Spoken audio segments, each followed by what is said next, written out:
Outside the Manhwa Media Group building, rain pours down like a waterfall. Thunder booms and lightning flashes. Inside the office, Zhang Fan sits in front of his computer screen, scratching his head, muttering, "Holy crap. What am I supposed to do now?" A message pops up in the chat window. From beloved wife. "We've been in love for so long. Let's meet up just this once. I'm telling you, stop rejecting me. This is your last chance. Either we meet, or we break up." He holds his head, thinking to himself, "I'm just a lowly programmer. Why did I have to pretend to be a rich young master? I'm totally screwed this time. If we actually meet up, will my cover be completely blown?" Suddenly, his phone rings. A strange name appears in his new friends list. Yellow River City God. He taps to check the profile. Yellow River City God. Bio. Dedicated city god for 1,000 years. Veteran Abstinence Cadre Association. Female ghosts, please have some self-respect, he mutters. Which bastard in the company is pranking me now? Zhang Fan types furiously on his keyboard. He opens his friend's circle and sees that Yellow River City God invited him to join the Underworld chat group. He thinks, Underworld? The name sounds pretty edgy. Even so, he still hits the accept button, immediately joining the group chat. Old Chio who sings sends a message. Did boss Yellow River City God drag a newbie in? Is a little sister? Big Dream says, "Little sister, send a photo." Bridge of Helplessness sends a sneer emoji. Old Chio who sings continues teasing. Come on, little sister. Let uncle check your body for you." Third brother speaks impatiently. Old Chio, do you have a death wish? What if boss city god drag in a king yen? Old Chio freezes. Impossible. Xiao Hadai says. Second brother, stop scaring brother Chio. Newbie, which district are you in? What official position do you hold? What realm is your cultivation at? Zhang Fan scrolls down, seeing a notification from the group about Qiandazhong. Related official, 7th rank. Shanghai City, peer number 196. Qiandazhong of Tongren Hall. Profound Yin virtue. 30 years of young lifespan remaining. After death, will be appointed as a 7th rank related official. The Underworld chat group buzzes with excitement. Third brother asks, a 7th rank official? Isn't that a judge? Big Dream replies, that's right. It is indeed a judge. Third brother speaks again. A 7th rank official seems to have the authority to personally appoint a ghost messenger to follow them. Big Dream opines. Once a ghost messenger is appointed, their name is also recorded in the Earth rolls. Although we are 2 ranks lower than celestial officials, we are still considered deities. Third brother clicks his tongue. I wonder whose head this stroke of luck will fall on. Zhang Fan watches for a while, wondering to himself, district, cultivation, in virtue, judge. What is all this stuff? Is it some new type of game? While he's lost in thought, suddenly a shout rings out. Zhang Fan, it's work hours. Why aren't you working? What are you doing? He hurriedly replies. Nothing, Manager Wu. She slams a stack of documents onto the tall desk and says loudly, since you have so much free time, take these urgent documents to headquarters for me. He cheerfully accepts. Yes, ma'am. I'll go right away. Meanwhile, at the Qin Corporation building, Qin Mushua asks her secretary, the IP address I asked you to trace last time. How is the investigation going? Xiao Qin replies, Miss, you've likely been deceived. This IP address belongs to the media department of our own subsidiary company. The other party can't possibly be a rich young master. He's probably just a programmer. Zhang Fan enters the building. He approaches the reception desk, holds out his employee badge, and says, see? I told you the truth. I really am a programmer for Manhwa, here to deliver documents. The receptionist replies, I will hand the contract to the young Mrs. Secretary. Please wait a moment in the rest area. He thinks to himself, rest area? He smacks his lips. The life of the rich is truly on a different level. Zhang Fan takes the opportunity to check his phone messages. Good heavens. Why are there so many messages? Don't these people have to work? Account, Eternal Heartbreak says. Boss City God dragged a newbie in, so why haven't they come out and mingle? Don't tell me they don't know how to use Mortal Chat software. Old Chio who sings replies. It's very likely. Xiao Dai asks. Big Brother Heartbreak, where are you right now?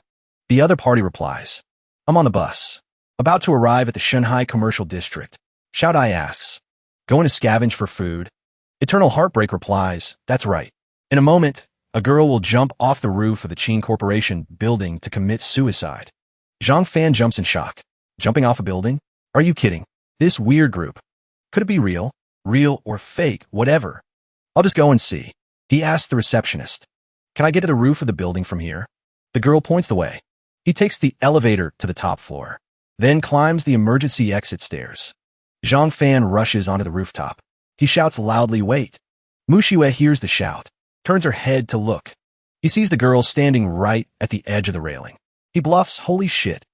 Someone is actually planning to jump? Mu Shue asks, who are you?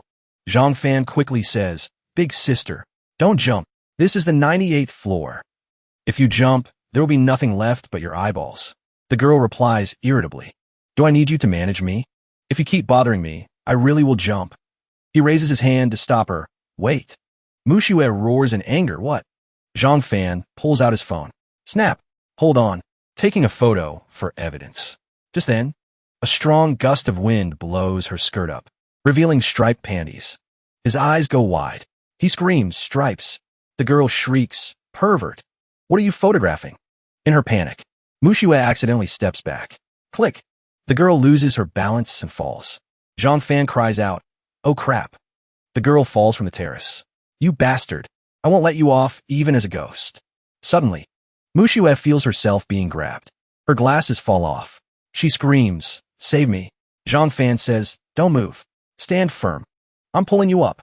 Luckily, he was quick enough. Grab the ankle of Mu Shue. Just then, on the other side, a girl in a red dress steps out, followed by a blood-curdling scream. Someone jumped. Zhang Fan looks toward the red silhouette plummeting down. He thinks, did I save the wrong person? Thud. Someone actually committed suicide. Mu Shue screams, pull me up. Hurry. Zhang Fan uses all his strength, finally dragging her up.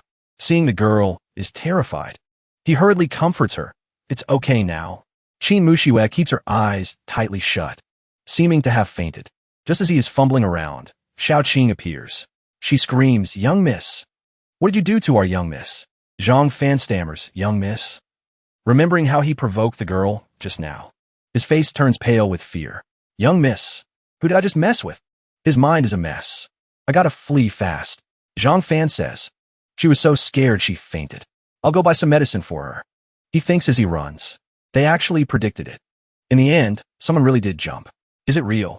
Could everything said in this group be true? Are the people in there really all related? Zhang Fan stops in front of Tongren Hall. As soon as he sees the name, he suddenly remembers. Tongren Hall? What a coincidence. I remember it was mentioned in the group. He walks into the shop, asks the person at the counter, excuse me, is there someone named Qian Dezhong here? The girl answers, you're looking for Dr. Qian? He's the one sitting over there examining patients. Zhang Fan looks in the direction she points. Holy, he's real. So they weren't just talking nonsense. Looking at the old man with white hair and beard, spirited and robust, he thinks to himself, this old man looks so healthy. Doesn't look like he's about to die of old age at all. Suddenly, the outer door is kicked open with a bam. A bald thug rushes in carrying a knife. Damn it, Qian Dezhong. Get your ass out here. Zhang Fan is terrified. A knife. Is he really going to kill someone? The thug charges forward, grabs the old man by the collar and roars, Qian Dezhong. The old man cries out, what is it? Sir. The bald thug says, my wife took your medicine and had a miscarriage. Pay up now, or I'll chop you to death. Zhang Fan thinks, this is bad. Old Qian tries to explain, that's impossible. That was medicine to replenish qi and strengthen the constitution. Even if it didn't work, it wouldn't cause a miscarriage. The bald thug throws a punch. I'll kill you. The crowd screams in horror. Murder. Should we call the police? Someone says, don't. Don't meddle in other people's business. A bystander sighs. Why is he hitting an old man so hard? Zhang Fan hurriedly takes photos. The bald thug glares threateningly. Pay up, or I'll hack you to death. Seeing the scene, he thinks, crap. If this goes on, there's going to be a murder. Old Qian denies it vehemently. It has nothing to do with me. The thug raises the knife. Damn old man. Running your mouth. Zhang Fan rushes forward, grabbing the thug's wrist. Buddy, if you do that, you're going to catch a murder charge. The thug roars. Mind your own business. You little punk, or I'll chop you too. He holds up his phone. 100 people are listening to this call. Hello, officer. We'll be right there. The sound of police sirens rings out. The bald thug freezes, guilty. Zhang Fan says, I've already called the police. If you don't want to go to jail, then get lost. The thug pushes through the crowd and flees. On my way. A girl runs over to support Dr. Chen. Teacher. Zhang Fan squats beside him and says, Grandpa, let me take you to the hospital. The old man replies, No need, young man. I'm a doctor myself. Lin Chongyang arrives just then. Seeing old Qian's face covered in blood, he pushes past the people blocking the way and enters. Zhang Fan says, Well, if you're okay, I'll be going now. Chongyang asks old Qian, Are you alright? Damn it. Who hit you so hard? Qian Dezhong calls out softly, Young man. Zhang Fan answers. The old man says, Thank you for saving my life today. I don't have anything precious on me. He takes out a pill and says, This is an emotion pill. I refine myself. Lin Chongyang thinks, Emotion pill? Old Qian. How can you give away something so important? Zhang Fan thinks to himself. What's the situation? Is this thing amazing or something? Qian Dezhong says, Old Lin, say no more. Take it, young man. Eating it will be beneficial. He picks up the pill and examines it closely. Emotion pill. Beneficial to eat? Let's try it then. Zhang Fan pops the pill into his mouth. Gulp, he swallows it down. Immediately, he feels a strange power explode violently within him. Zhang Fan is drenched in sweat. His whole body convulses. As he walks down the street, others looking at him are terrified. A woman hurries her child along. Move fast. What the hell is that? A young man asks curiously. Is this guy high on meth? Is he acting in a movie? Another person wonders. Is the gate to the mental hospital broken? How did this kind of person get out on the streets? Zhang Fan thinks. Why does this feel like I swallowed something disgusting? Why haven't I ascended to heaven yet? Suddenly he cries out, Crap. Why am I so dizzy? That old man didn't give me fake medicine, did he? Forget it. Head back to the company first. Seeing his stumbling figure. Someone sighs. Young people these days really know how to play. Back at Wana Media. Zhang Fan holds his head, still a bit dizzy. Need to rest at my desk for a bit. Manager Chen suddenly appears in front of him. Speaking sarcastically, Oh my, where did you go goofing off to? Young Master Zhang Fan. He roars back. The guy is startled. Says, What did you say? Say that again. Zhang Fan repeats. Buzz off to the side. None of your business. Manager Chun screams, You brat. Zhang Fan. Did you take the wrong meds? Seeing Manager Wu push the door open and enter, he steps forward. Smack. He slaps her butt. She screams, Zhang Fan. He teases. Nice body. I bet General Manager Yi touches it plenty too. Manager Wu is shocked. Everyone immediately turns to look at Zhang Fan. Manager Wu sees everyone's scrutinizing gazes. Face flushing red, she thinks that they all heard it. Fine, Zhang Fan. You dare embarrass me in front of crowd. Just you wait. She immediately storms off. Little fatty whispers into a colleague's ear. Even though everyone knows about this, Zhang Fan didn't need to say it out loud like that. The person beside him agrees. Exactly. Did this guy take the wrong meds? Suddenly, Zhang Fan goes up to little fatty. Pats his shoulder. Damn fatty. What bad things are you saying behind my back? He is stunned. Damn fatty. He says loudly. Damn fatty. Don't think just because you were general manager, Ye's nephew, you're allowed to play games during work hours. And you too, Shuya. Do you actually like our Zhang Wei or not? He's been secretly crushing on you for 2 years now. Zhang Wei jumps. Whoa. Zhang Fan. You bastard. Zhang Fan continues his tirade. Zichun. Stop making those cheap $1 or $2 flyers. Make it big. Jack up the compensation price a bit. Liao wonders. Why does Zhang Fan seem like a different person today? Why is this piece of straw so annoying? Does he have a fever? Before he finishes his sentence, he hears him continue. That's right. Almost forgot. Brother Li. Liao turns to look. Usually Zhang Fan is so gentle. Why is he offending everyone today? Does he plan to say something about me too? Sure enough, Zhang Fan shows no restraint, exposing him bluntly. Last time at the Sandila Hotel, I saw you and Wu. He roars, Enough. You brat. What nonsense are you spouting? No, I'm sure I'm not spouting nonsense. I really saw you and Wu. Manager Wu steps out, shouts loudly. What is all this noise? Zhang Fan, get your ass in here. He retorts loudly. In your ass. Wu Zong, I haven't even started on you yet. Always coming late and leaving early. Lazy during work hours. Embezzling funds. Using company money for personal affairs. Is there any leader like you? And another thing. Last Saturday at the Sandila Hotel, I saw you and Manager Wu panics. Zhang Fan, are you crazy? He replies. What's the rush? I haven't finished talking yet.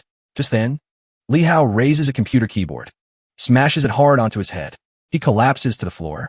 Li Hao says, Zhang Fan has gone crazy. Everyone, hurry and get him to the hospital. A long while later, Zhang Fan groggily wakes up. I hear Mom calling, Son, son. Seeing him jolt awake, his mother hurriedly asks, You're awake? Hurry up and eat some porridge, or it'll get cold. A co-worker brought you home yesterday. Said you were drunk. I'm fine, he mutters. Drunk? That's weird. I didn't drink a drop yesterday. What exactly happened yesterday? I can't remember a thing. My head is splitting. Must have really been drunk. Mother Zhang walks out, saying, I'm gonna find the household register. Zhang Fan smacks his lips. Whatever. Gotta get up first. Mom suddenly asks, Huh? Where is it? Where did I put the household register? He answers, second drawer on the left of the TV cabinet. In that iron box at the very back. Mom takes the register into the room, saying, Found it. It wasn't you, was it? How did you remember that so clearly? He blurts out a reply. I don't know either. Only then does he realize. Since when's my memory this good? Zhang Fan pulls out a book, flips through it quickly, and closes it. He recalls the content of the book. Unexpectedly, I remember everything. He thinks to himself, could it be because of the sentiment pill? Is yours truly about to become an immortal? Suddenly, the phone rings. Ring, ring, ring. Zhang Fan remembers. Right, that group chat. Let's see what they're saying. He looks at the phone screen and exclaims, Huh? What's the situation here? User Lovelorn for 10,000 years asks, Why isn't the newbie saying anything? Singing Old Shio replies, If he doesn't speak, kick him out of the group. Zhang Fan reads this in shock. No way. Kicked for not talking? But what am I supposed to say? If I open my mouth, I'll blow my cover immediately. Panicking, he scrolls down. Singing Old Shio laughs. Haha, just kidding. Just teasing the newbie a bit. Maybe he doesn't know how to use the app. He sighs in relief. Scare me to death. Suddenly Mom calls Zhang Fan. Hurry up and eat your porridge, then go to work. He quickly replies. Yes, ma'am. The office of Manhwa Group is unusually noisy. Zhang Fan's fingers fly across the keyboard. The clack, clack, clack sound rings out ceaselessly. The speed is terrifying. A co-worker sees this scene and thinks, is this guy having a seizure again? Why is he so hyper this early in the morning? One person exclaims, this kid offended the big boss yesterday. Today he waltzes in like nothing happened. Zhang Fan types for a while. Job done. Even he is shocked. Holy crap. I'm actually done. This is my workload for the entire month. He looks at the screen, thinking, the code that gave me a headache for so long. Now, I finished it in just 5 minutes? What is going on? All this information, stuff I couldn't remember back in school. It's appearing clearly right before my eyes. In my head, it's magical. Turns out vectors are this simple. This feeling is just like 1 + 1 = 2. Zhang Fan grins from ear to ear. He's losing it again. That sentiment pill old Chin gave me is the real deal. Colleagues gather and whisper, we're doomed. We're doomed. Look at that attitude. Nothing good will come of this. Manager Chen suddenly appears. Zhang Fan. He looks up. The guy asks, you okay? Zhang Fan calmly replies, I'm fine. Do you need something? Manager Chun thinks to himself, this kid is thick-skinned. Cursed out everyone in the company yesterday. Today he acts like nothing happened. He walks away with a cold face. Zhang Fan notices everyone's strange attitude and asks, what's up? He suddenly calls out loud, Manager Chun, I finished the program from last time. Give me some more work. He is slightly surprised. Still able to work? I'll email you a program later. Just hand it to me by the end of the month. He smiles and replies, okay, thinking to himself, don't talk about a month. Give me 10, 20 right now. I can solve them in minutes. Haha, this is fun. Manager Chen reaches the door when he gets a call. Hello, what did you say? Headquarters network was hacked? I understand. I'll bring programmers to HQ to resolve it immediately. He shouts, Su Zhao, Yi Xiaoyong, Zhangwei Li Shui. Follow me to headquarters immediately. Zhang Fan speaks up. Manager Chun, why didn't you call me? He interrupts. Why me? My car can't fit 5 people. You stay at the company.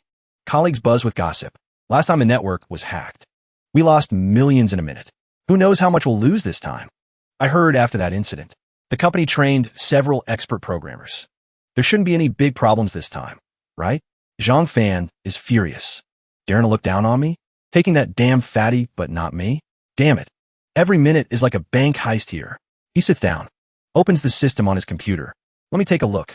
What the hell are they doing? The website still isn't restored. Zhang Fan mutters. And they call themselves expert programmers. It's already 9:20.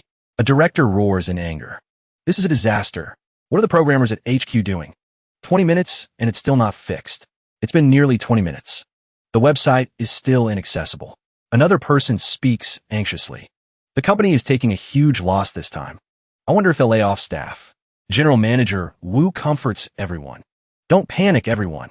The company has invited consultant Xiao Mu. The programmers gasp. Whoa, God-tier Xiao Mu is making a move.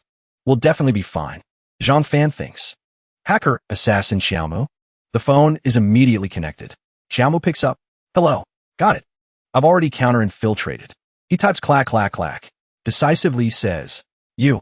A hacker battle explodes. The mysterious person laughs and says, You don't have the qualifications to know who I am. Only someone who can break my 20 defense layers is qualified to know. Xiao Mu replies confidently, I'll know who you are very soon. His hands solve the codes one by one. Game time. I'll know who you are in no time. The opponent forces Xiao Mu to the final layer quickly, then suddenly shouts, Wait, you're out of chances. Give up. Time's up.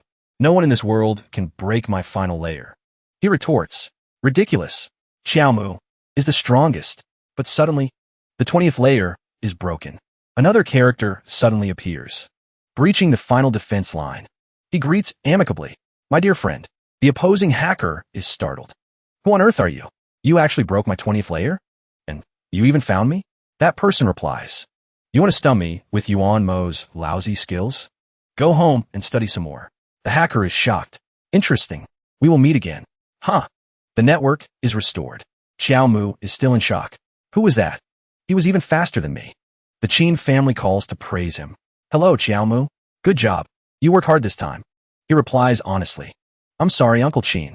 I wasn't the one who repelled the hacker. Old Qin is surprised. What? Not you? Then who? Xiao Mu says. I also don't know who that person is.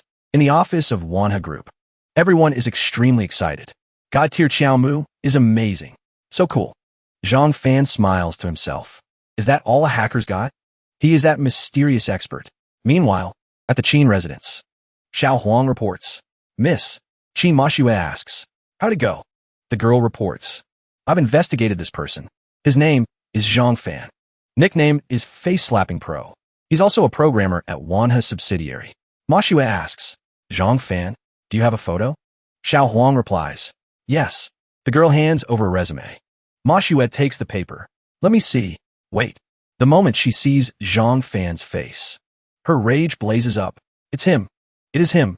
The guy who pushed me down that day was him. Xiao Huang asks, Miss, do we need to fire him? Mashue replies, No. For a hooligan like him, I have to teach him a lesson. Pass the order down. Anyone can be fired. But not him. She grits her teeth and curses. Bastard. It's this guy again. Mashue suddenly recalls that day. I had just finished showering. I hadn't even put on clothes yet. I heard him call out wifey. We were on a video call. I panicked and replied, You bastard. Didn't I tell you to turn it off? She crushes Zhang Fan's resume in her hand, saying, A hooligan like him, he might have kept that video.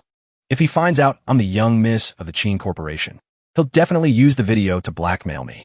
No way. No way. I have to strike first. Inside the Wana Media Group, gossip runs wild. Have you heard? The parent company ordered staff layoffs.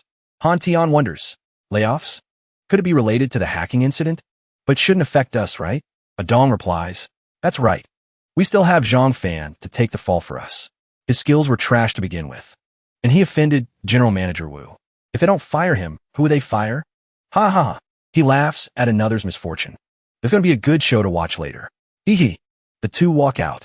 Zhang Fan pushes the restroom door open and steps out. We'll see who gets the last laugh. He returns to the office. Fired? I can't really be fired, right? I helped the company handle such a huge issue. Fire me? What kind of joke is that? Have I not seen my power yet? He looks at his phone screen. So many messages. Let's see what they're saying. Just as he opens the chat group, he receives a red packet. Zhang Fan exclaims, Awesome. He excitedly taps rapidly. Manager Chen sees him acting like this and says, Zhang Fan from the programming department. The person next to him sighs. He's losing it again. Red packet from City God of Yellow River.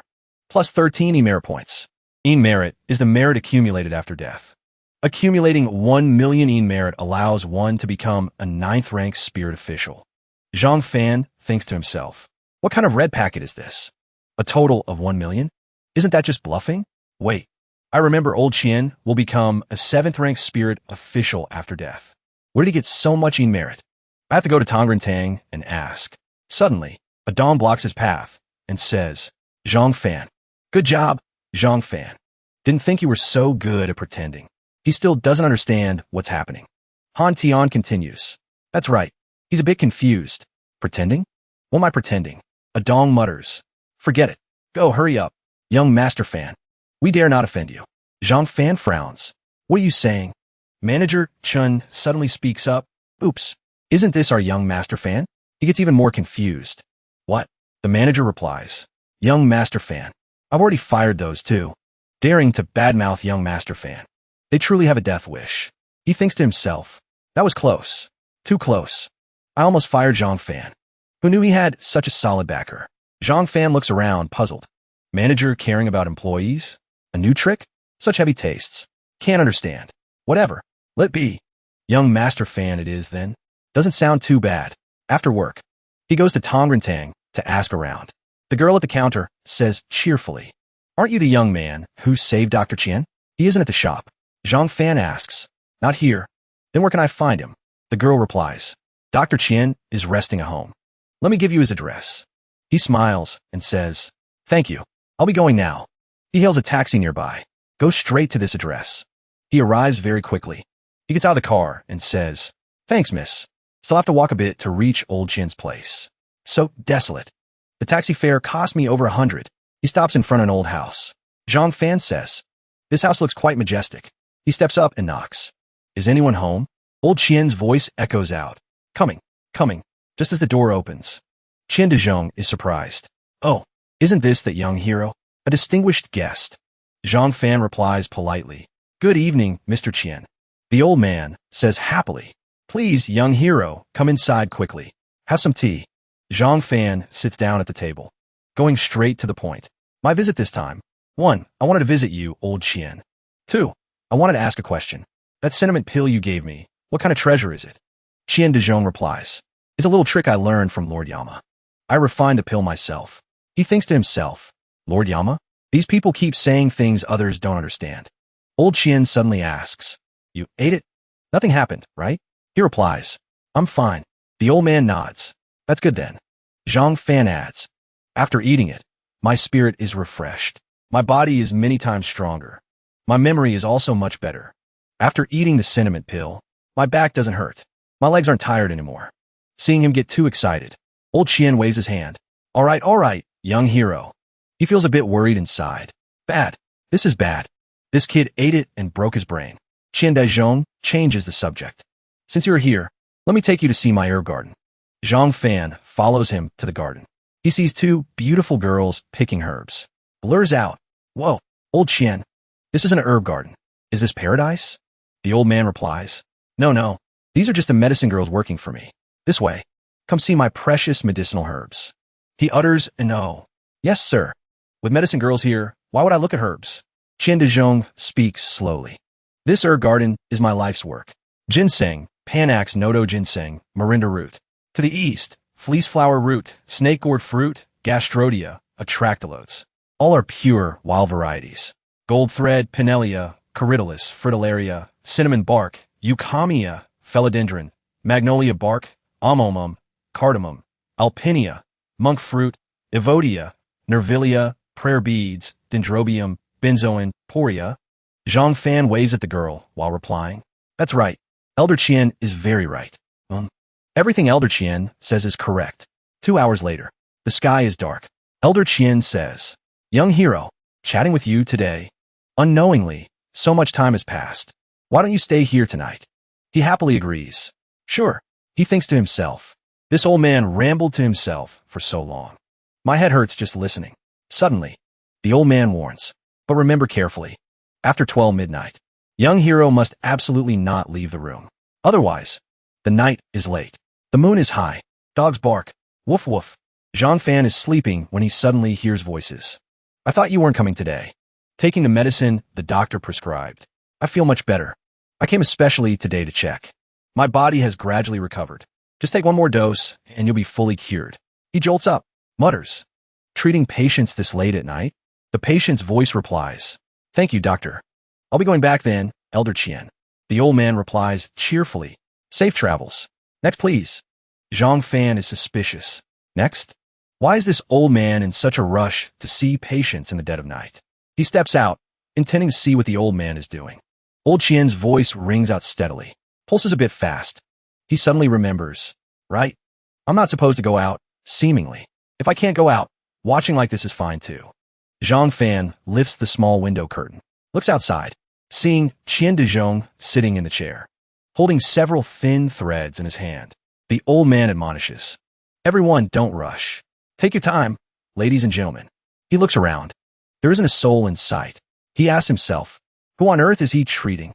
A gentle voice replies, "That's right. No rush." We all listen to Dr. Qian. No rush, no rush. Elder Qian, take your time. Zhang Fan is bewildered. He clearly heard many people talking, but the other end of the thread is just floating in midair. There's nobody there at all. He suddenly jolts awake.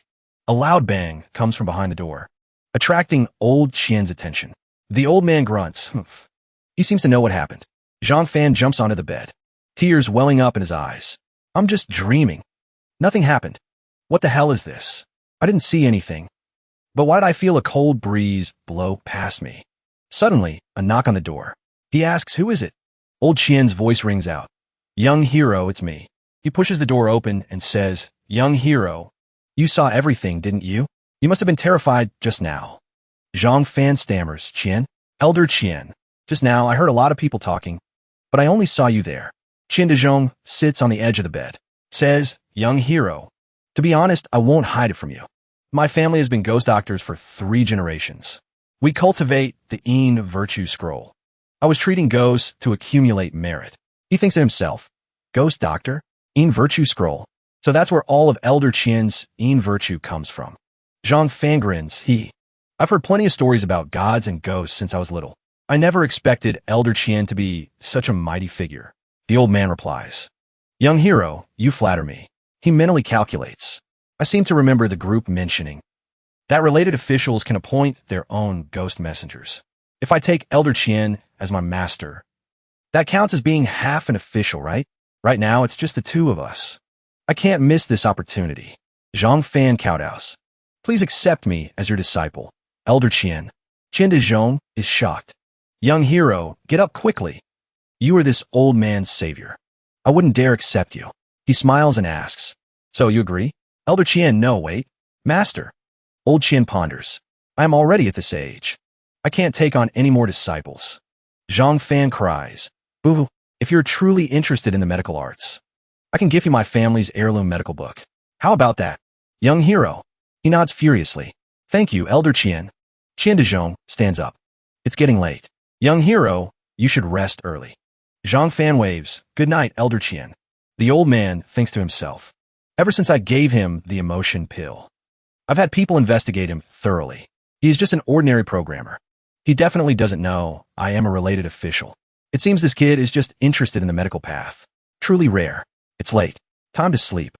Early the next morning, the sound of a rooster crowing, cock-a-doodle-doo, echoes through the mountains. Zhang Fan yawns deeply, stretches, slept so well. Suddenly, he smells a strange fragrance wafting over. Involuntarily blurts out, "What is that smell?" Someone shouts in joy, "Elder Qian, look, we've tried refining this spirit-gathering pill so many times. This time, it's finally a success." Zhang Fan thinks, spirit-gathering pill. Didn't Old Medicine post the formula for this in the group? He even said it was a peerless, high-quality medicine. Qian Dezhong sees him approaching and says, "Slow down. Young hero, you're awake? Come here, come here." Zhang Fan replies, "Coming." Master Lin Chongyang. He is a bit surprised. "Why is this old guy here too?" The other man also asks in surprise, "Why is this brat here?" "Young hero." Qian Dezhong introduces them. "This is old Lin." He raises his hand to greet him. Lin Chongyang blurts out, "That kid's surname Xiao." Old Qian whispers, "You two take your time talking. I'll go get some herbs." For some reason, the 2 of them look at each other with sparks flying from their eyes, then abruptly turn their heads away. Zhang Fan looks at the cauldron, thinking. Inside this is the spirit-gathering pill. He wipes it with a towel and says, something's wrong. This probably isn't it. Lin Chongyang shouts, Elder Qian. Someone says the pill you refined is wrong. He roars. Are you kidding me? Old Qian runs over, his eyes red. Who says I refined the medicine wrong? Lin Chongyang points at Zhang Fan and says, he said it. He said the medicine you refined isn't right. And now he won't admit it. Zhang Fan thinks, in this situation, even if I deny it, they won't believe me. Might as well go all in. He replies seriously, that's right, I said it. Elder Qian, your refining method is incorrect. Elder Qian doesn't know how to refine pills. Qian Dezhong says coldly, young man, speak clearly. This old man has been refining medicine for 65 years. No one has ever said, I don't know how to refine medicine. If you're spouting nonsense here, get the hell out. Zhang Fan calculates. If I don't explain clearly, my relationship with Elder Qian is finished, and I can forget about becoming a ghost messenger. Screw it, whatever. I'll just have to bluff. He says, when I was young, I knew a doctor of traditional Chinese medicine. He once said that refining pills depends on the furnace, the fire, and the ingredients. Old Qian urges, go on.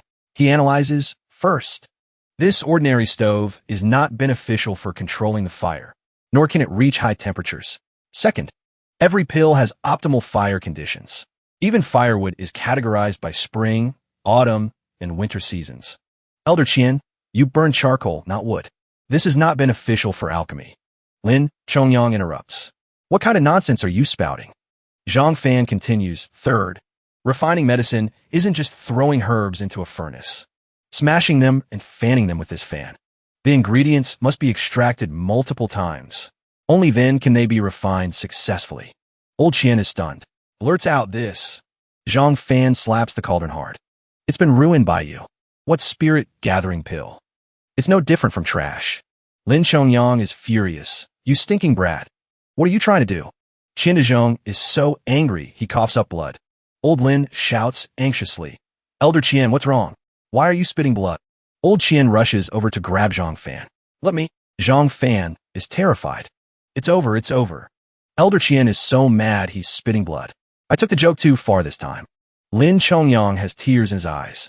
Look at how angry you've made, Elder Qian. Qian Dezhong points at him. Breathing weakly, he says, keep talking. He takes out a piece of paper. I've looked at this prescription of yours. The method is wrong, and it's missing quite a few ingredients. Old Qian is astonished. I got this prescription by chance from my ancestors. It really is missing a part. How does he know? Zhang Fan suddenly says, I have the complete prescription right here. Qian Dezhong rushes over and hugs him tight, beaming with joy. Brother, you are my biological brother. Where is it? Show me quickly. Zhang Fan acts mysterious. I can show you the prescription. But this is a serious matter. I can only tell you in private. Old Qian waves his hand. It's fine. You go back first. Goodbye, old Lin. Lin Chongyang leaves in a huff. I knew just by looking that this kid was no good. Let's go. The driver says, boss, please get in. Suddenly, Zhang Fan scratches his head. Found an excuse. But I promised someone else. I can't just casually reveal the spirit-gathering pill formula. This, old Qian thinks. That's true. I can't take people's things for free. How about this, young hero? You give me the prescription, and I will teach you the ghost controlling art. What do you think? He asks in surprise. Ghost controlling? Deal. Zhang Fan feels this is a bit big, but Elder Qian is also very happy. This time, it really took no effort at all. Qin Muxue sits in a cafe drinking water. She thinks so annoying. That pervert. I've waited all day. Why hasn't he appeared yet? I have to find a chance to go to his house and delete that video. Suddenly, she sees Zhang Fan through the glass window. That pervert. Here's my chance. I need to accidentally run into him at the bank. Outside, it is extremely noisy. Zhang Fan is waiting in line. A girl urges, Grandma, can you hurry up? The old woman replies, Okay. A man on the phone roars, What? The child isn't mine? He opens the group chat. Wonders, tribulation. 7 emotions 1,000 years, it says, Shao Dai. Are you about to undergo the 3 ghosts' little heavenly tribulation? Just take out that Dharma treasure to block it, and you'll pass. Shao Dai replies, Yes. Big brother. Where are you right now? 7 emotions 1,000 years says, I'm approaching number 114 Nanshi Road. The bank opposite the Jinhua district. Someone is about to rob the bank. Zhang Fan starts. Rob a bank. In this day and age? This address. Jinhua district. Isn't that the bank I'm standing in right now? No. I have to warn everyone to run fast. He shouts loudly. Everyone run. Someone is about to rob the bank. The crowd surrounds him and curses, crazy guy. You look more like the bank robber to me. A girl says, are you sick? If you're sick, go get treated. Zhang Fan thinks. If they don't believe me, fine. Staying alive is the priority. Run. Oh no. He crashes into a girl. Coffee spills all over Qin Muxue. The girl screams, my skirt. Zhang Fan hurriedly says, I am truly, terribly sorry. Here you go. The two suddenly shout in unison. It's you. It's you. Inside the agricultural bank. Zhang Fan grabs tightly onto Qin Mushue's hand. Qin Muxue is a bit surprised. She cries out in panic. What are you doing? Zhang Fan looks around and says urgently, there's no time to explain. Get out with me quickly. Qin Muxue can't believe her eyes. She thinks, wait, why is this happening? This is moving too fast. Just then, a piercing screech of brakes rings out. A black car stops in front of the bank entrance. Several masked men rush out, shouting, freeze. Close the door. Zhang Fan sees this and immediately shouts, don't let them in. A robber in a purple shirt tilts his head and asks, want to stop me? Keep dreaming. Then he raises his gun. Neither Zhang Fan nor Qin Muxue expected them to have guns. The robber aims at the glass door and fires several shots in succession. Bang, bang, bang, bang. The glass shatters into tiny fragments. People nearby scream in terror. Whoa! The robber's bullets fly straight into the bank. Zhang Fan shields Qin Muxue with his body and says, get down. Everyone in the bank is terrified. Zhang Fan and Qin Muxue temporarily hide behind a nearby counter. Zhang Fan grits his teeth, thinking, are they crazy? They're actually shooting. At this moment, the robbers stop shooting. They throw in a few smoke grenades. Hiss! The leader commands. The auspicious time has arrived. Get to work. This gang of robbers has 4 people in total. They are masked and holding guns. They walk into the bank, roaring, everyone shut up. Kneel down for me. Hands on your heads. Move it. The people are terrified. Big brother, don't kill me. The purple shirt one roars. Behave yourselves, or I'll shoot you all dead. Scared, everyone complies. Please, guys. The purple shirt one throws a black bag on the floor. Thump. Put the money in here. He points at the female bank teller and curses. What are you staring at? Get the money out now, or I'll kill everyone. The teller is sweating bullets from fear. I'll get it right away. Zhang Fan thinks, it's really happening. Then he sees someone preparing to risk it all. Hey, don't do it, buddy. Calm down. The man curses, mother of asterisk cur. Then grabs his bag and runs. Whoosh. I bet you guys won't dare to kill me. Huh. One robber sees this. Without saying a word, he immediately raises his gun and fires several shots at the person. Bang, bang. The man gets hit and falls right in front of Zhang Fan and Qin Muxue. Qin Muxue turns to look. Blood is spilling everywhere. It scares her half to death. Qin Muxue screams loudly. The robber hears it and scolds. What are you screaming for? You stinking bitch. He turns to look at her. Lust rises amidst the robbery. He looks at Qin Mushue's chest and hips. The guy walks over, grabs Qin Mushue's hand, and says, pretty little sister, huh? Come home with me. Qin Muxue screams in fear. Don't touch me. Let go. You pervert. Zhang Fan, sitting nearby, thinks, if she gets taken by them, there definitely won't be a happy ending. Even though I hate this woman. The robber keeps urging little sister. Let's go quickly. Zhang Fan's face darkens. But suddenly he stands up, whoosh, and lands a powerful kick on the robber. Bam! I can't just watch her die and not save her. Zhang Fan scolds him. You lunatic. Don't touch her. Qin Muxue looks at him with some surprise. She didn't expect him to save her. This bad guy. Another robber runs over and pulls his partner back. He points his gun at Zhang Fan's neck. You stinking brat. Trying to be a hero, saving the beauty? You must be tired of living. Zhang Fan frowns. The guy roars again. Aren't you good at fighting? Come on. Hit me. Come on. Hit me. Scared? Come on. The other two also look over to watch the show. Zhang Fan pretends to be calm on the outside, but screams internally. It's over, it's over. Posturing right before death. And for this girl too. I'm dead meat this time. Before Zhang Fan can do anything else. The purple shirt one rushes forward. You bastard. He delivers a kick straight to Zhang Fan's stomach. Zhang Fan coughs up blood in pain. The purple shirt, one smashes the butt of his gun into the back of his neck. Let's see you show off now. Kick me again. Let's see it. Qin Muxue sees Zhang Fan getting beaten relentlessly. Worriedly says, stop it. Hearing this, the guys beat him even harder. Qin Muxue is just a girl. She can't do anything. You bad guy. Zhang Fan tries to block the guy's leg with his hand. Snap! He collapses to the ground, blood flowing endlessly. The robber, satisfied with the beating, raises his gun. D. Qin Muxue cries out, don't. Just then, several gunshots ring out. Bang bang. Two robbers are hit and fall down. Qin Muxue and the remaining two robbers look towards the door in shock. A blue-haired young man leads two others, a cigarette dangling from his mouth. Shooting with one hand, using a walkie-talkie with the other. Arrived at location. The eldest miss is safe. The two people behind him have their guns ready. One with blonde hair, one with black hair. The robbers see this and immediately fire back. The black-haired youth dodges easily. Then he raises his own gun. Click, click, click. This young man seems extremely proficient with firearms. He aims straight at the remaining two robbers and fires. Bang, bang. The two guys are hit right in the head, one shot each. The surrounding people see this and gasp in admiration. So cool. The blonde hero immediately reassures the citizens. Everyone don't panic. The robbers have been neutralized. The police are arriving soon.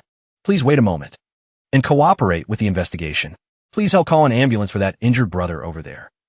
The black-haired man puts his gun back into his jacket and says, trying to rob a bank with that level of skill? The green-haired man looks toward Qin Muxue. Miss. Zhang Fan, being helped up by her, groans. Ouch, that hurts.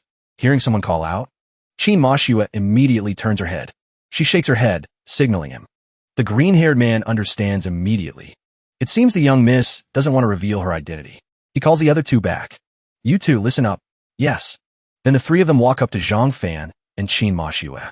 They bow 90 degrees and speak in unison. Young Master Fan, the matter here has been resolved. If there is nothing else, we will take our leave first. Zhang Fan still doesn't understand what's happening. His face is currently swollen like a balloon. He turns to look at Qin Muxue. Qin Muxue plays along.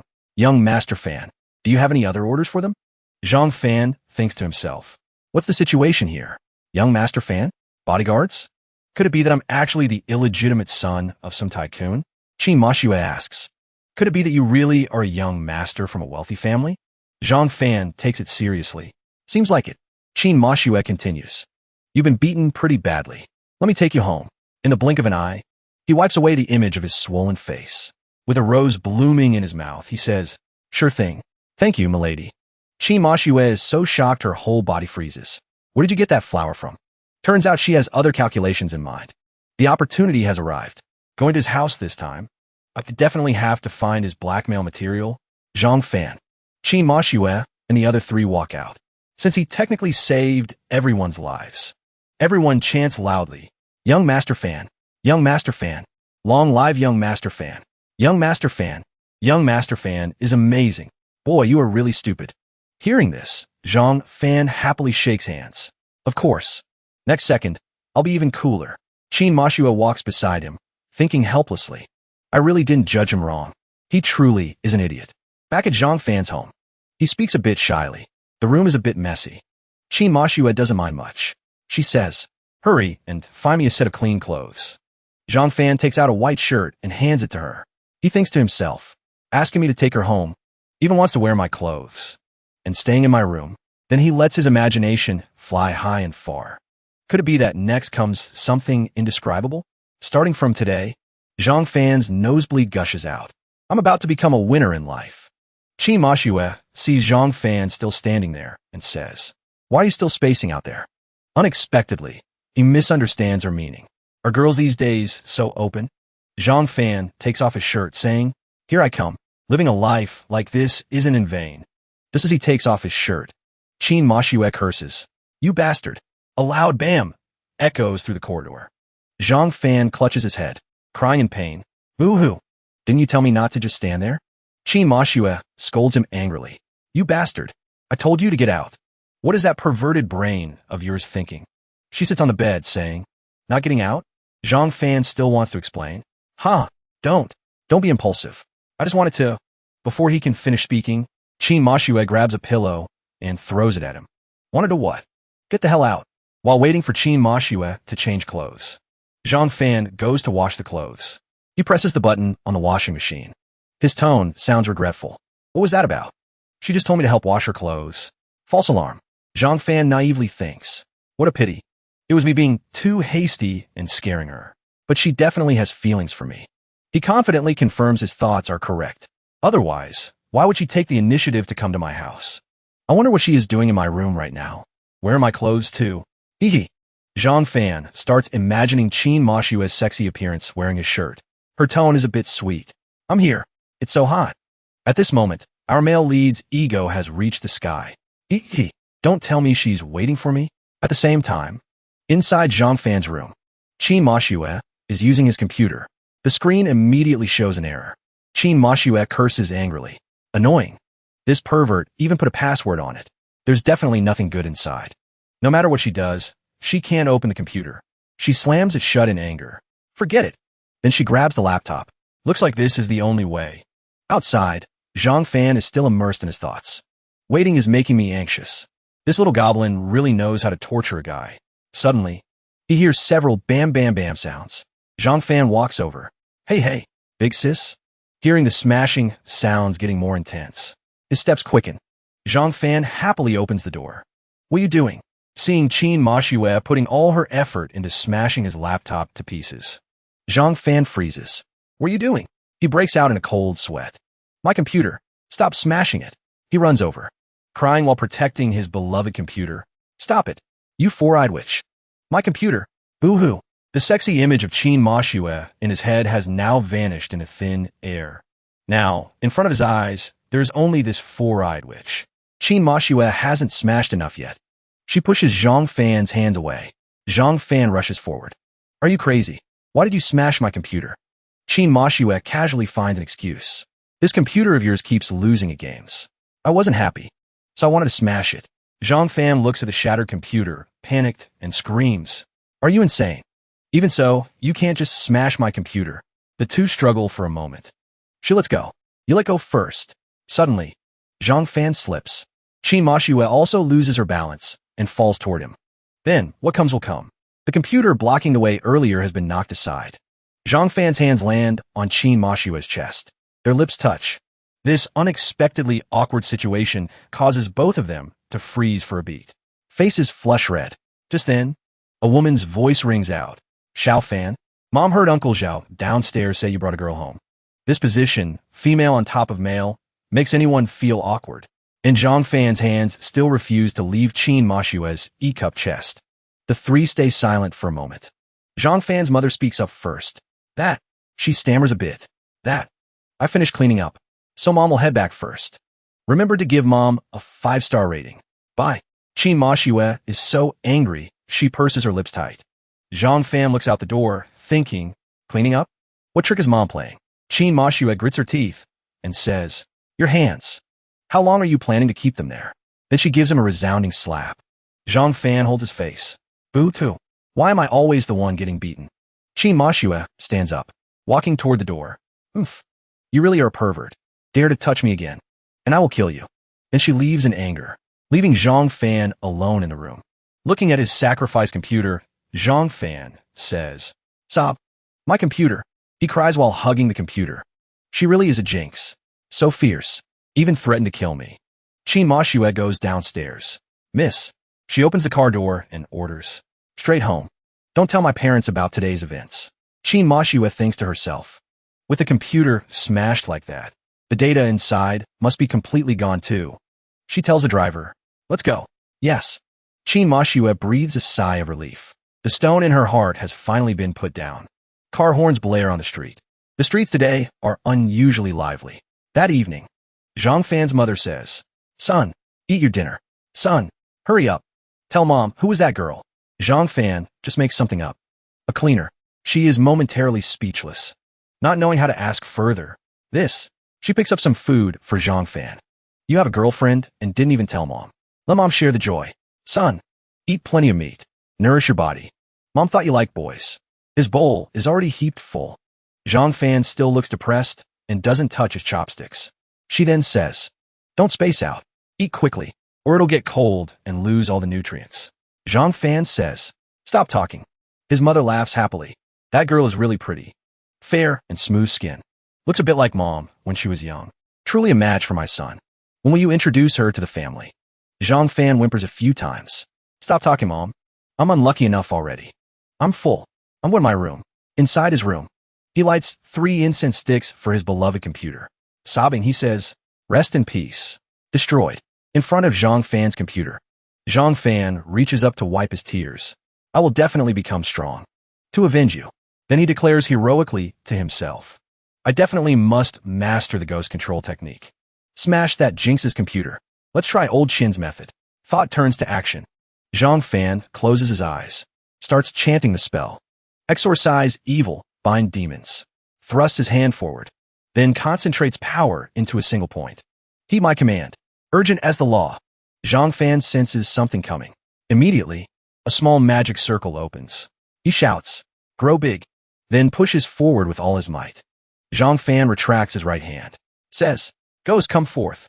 From within the barrier comes a rustling sound. Then dust flies everywhere. Zhang Fan looks at his creation in shock. The dust gets thicker and thicker. He actually thinks he succeeded. What big demon did I summon? A moment later, the smoke clears. He stares blankly at the thing in front of him. The surroundings are empty. There is nothing. No barrier. No ghost. Zhang Fan thinks dejectedly. Failed. Am I still too green? He sadly comforts himself. Looks like my cultivation isn't enough yet. Just as he finishes speaking, a voice rings out. "Little brother." Zhang Fan looks around. "Huh? Who called me?" A green thing at his feet knocks on his leg. "The great me is right here." Zhang Fan looks down. "Huh? What the hell is this?" A super cute turtle ghost appears. Around it, 3 spots of ghost fire float. "Little brother, you're not bad." Zhang Fan screams in panic. "Turtle ghost." Little Shi's 3 incense sticks are almost burnt out. Seeing this, the turtle ghost says, "Little brother, light 2 more incense sticks for the great me." "Little brother? What's wrong? Sad? Something on your mind? Why aren't you saying anything? Don't hold it in. Hurry up and tell me." It sees Zhang Fan shrinking into a ball. It gets worried. The turtle ghost nag ceaselessly. "Are you sick? Why aren't you moving?" Zhang Fan get a headache just listening. The turtle ghost sees he still won't answer. So it jumps in front of Zhang Fan and says, "Not moving means you're a turtle shrinking in its shell." Zhang Fan's head is instantly filled with those words. A turtle shrinking in its shell? Gonna move? A turtle shrinking in its shell? Gonna move? Only then does he roar. "You call me a turtle shrinking in its shell? Why don't you look at what kind of thing you are?" Zhang Fan cries. Miserably. The turtle ghost calmly says, "You want to fight me? You haven't even checked who my father is." Zhang Fan is stunned. "Who is your dad?" The turtle ghost explains. "My dad is a Qilin, the first guardian of Lord Yama." Zhang Fan looks bewildered, completely failing to understand. "Qilin? First guardian? Your dad is a Qilin. Then what exactly are you?" The turtle ghost says casually. "It's obvious. I'm also a Qilin. Little brother. What's wrong? Eyes blurry? It's so obvious, yet you can't see it?" Zhang Fan utters an ugh. He puts his face right up to the turtle ghost. "Are you kidding me? Wearing a turtle shell, and you dare call yourself a Qilin?" Having said that, he turns away, bursts into tears. "What kind of karma did I create? Early morning, I was falsely accused of stealing money. Then I met robbers. Little She was smashed by that jinx. She even threatened to kill me. My ghost control technique failed too. In the end, I summoned a turtle like you. Boo-hoo. Today is truly the stain of my life." The turtle ghost comforts him. "Buddy, calm down. Listen to me. It says 5 words. You didn't fail." Zhang Fan turns his head to look at it. The turtle ghost explains further. The so-called ghost control technique is summoning a ghost and then controlling the ghost. I am a ghost, so you have already succeeded. Zhang Fan puts his hands on his hips. "Huh, I practiced the ghost control technique, not the turtle control technique." The turtle ghost continues. "What's wrong, buddy? I said ghost control. I really am a ghost." It wags its tail. "Look, I can fly. I have no legs. See?" Hearing this, Zhang Fan suddenly feels it makes a bit of sense. "No legs." He asks again to confirm. "Did I really succeed?" The turtle ghost puts its hands on its hips to confirm. "That's right. You succeeded. Because the one you summoned is the great me, buddy." Using the ghost control technique for the first time and summoning a big shot like me is already very impressive. Having said that, it pulls out a pair of sunglasses and puts them on, looking incredibly cool. Zhang Fan is a bit surprised. Where did you pull those sunglasses from? The turtle ghost speaks again. Your current spiritual power is limited. I have to go now, buddy. Keep cultivating well. We'll meet again next time. Zhang Fan doesn't want to hear it anymore. Hurry up and get lost. There is no next time. The turtle ghost disappears, but its words still echo. Hee hee, that isn't for you to decide. Goodbye, buddy. Zhang Fan says in annoyance. What kind of joke is this? Why did I summon this weird thing? I have to ask old Qian tomorrow. He stops thinking about it. Sleep, just sleep. Today was truly unlucky to the max. The next morning, Zhang Fan's phone ringtone rings. Swipe, swipe, swipe. The outro of a user on a famous short video app. He reaches out and grabs the phone. Answers. Hello. Hello. Are you Zhang Fan? Who are you? The voice on the other end says. I am Old Lin. We met at Old Qian's house before. Hearing this, Zhang Fan immediately snaps his eyes open. He remembers the blonde old man from a few days ago. It's him. Old Lin says. Come downstairs and talk. I am right below your building. Zhang Fan thinks to himself. He came all the way to my house. Whatever he says later, it definitely isn't anything good. At the same time, in the suburbs of the city, a car is driving on the road. The driver asks the girl, Miss, where are you planning to go? We've been driving for so long. We're already in the suburbs. A girl wearing Chinese-style clothing replies. The suburbs. It's right here. A message appears on her phone. Zaidi, have you arrived at the tribulation spot yet? This girl named Zaidi sends a voice message. I have arrived at the tribulation spot. Everyone wait for my good news. Back to Zhang Fan. After brushing his teeth and washing his face, he goes downstairs to meet Old Lin. Upon seeing him, Old Lin immediately hands him a cold ice cream cup. Here, take it. Zhang Fan looks a bit surprised. Thanks. Old Lin says, young people should eat more sweets. Zhang Fan asks, is this your car? Old Lin immediately brags. That's right. My warhorse. Rolls-Royce Phantom. Zhang Fan is a bit suspicious. His attitude today is completely different from usual. What exactly is the scheme? He asks further. Turns out you're that rich? Old Lin replies. Isn't being rich a good thing? Zhang Fan replies. It's too good, actually.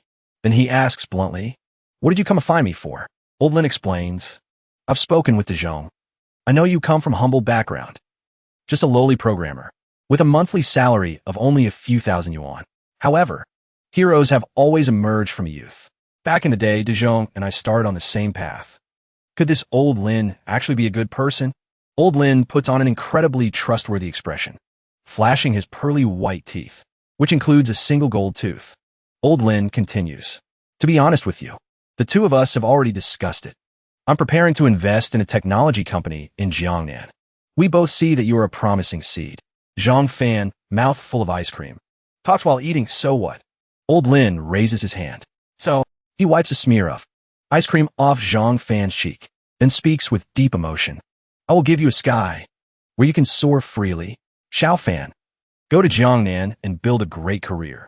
Seeing that he doesn't reply, Old Lin calls out again, Xiao Fan. Zhang Fan is a bit stunned. What kind of play is this? Isn't this a TV trope? Isn't this? Old Lin's gold tooth sparkles, dazzling his eyes. Zhang Fan overthinks it a little. Is this the domineering CEO falls in love with me? I'm not dreaming, am I? Old Lin continues, Xiao Fan. You are exactly the outstanding young man I've been looking for. Zhang Fan can't take it anymore. So gross. He throws a left hook uppercut. Old Lin cries out in pain. Old Lin tumbles to the ground. Seeing this, his subordinates are terrified. Big brother, your gold tooth just flew out. Are you okay? You little brat. Dare to touch my big brother? I'll kill you. Zhang Fan raises his fist in anger. Says to him, talk like a man. The subordinate immediately roars, you punk. Come over here. Old Lin stands up, wipes the blood with a handkerchief. Don't get agitated. Talented young people always have abundant energy like this. He still tries to persuade him. Young friend, do you want to be your own boss? Just think it over carefully. Call me when you decided. Zhang Fan thinks. Finally speaking normally. Right after that, Old Lin takes out a luxury watch. All right, this is a small token of my sincerity. I bought this watch last year, but the color doesn't really match my tie. It's useless for me to keep it, so I'll give it to you. Zhang Fan looks at the box. and immediately guesses the brand. Yuli. Old Lin hands it to him casually. It's yours. I have things to do. I'll be going now. Then he waves goodbye. Waiting for your good news.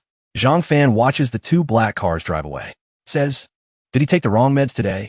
He glances at the watch. Becoming alert. Trying to transfer me somewhere else? How could I stay by old Qian's side and be a ghost messenger then? How could I be fooled by you? I have to go ask old Qian about this later. A while later, Zhang Fan arrives at Qian Dezhong's place. After hearing his story, old Qian asks, so if that happened, what do you think? Planning to accept his investment? Zhang Fan feels old Qian is testing him, so he replies, of course I didn't agree. He crosses his arms over his chest. I can't accept a reward without doing the work. Besides, my ambitions lie elsewhere. Old Qian asks, then where do your ambitions lie? Zhang Fan is very direct. Old Qian, you gave me the Ghost Doctor book and taught me the ghost controlling art. I want to follow this path. Old Qian lets out an ah. Zhang Fan changes the subject. Oh right, old Qian. A few days ago, I tried practicing the ghost controlling art you taught me. But I summoned a turtle. Old Qian looks very surprised. A turtle? A ghost turtle summoned from the magic circle?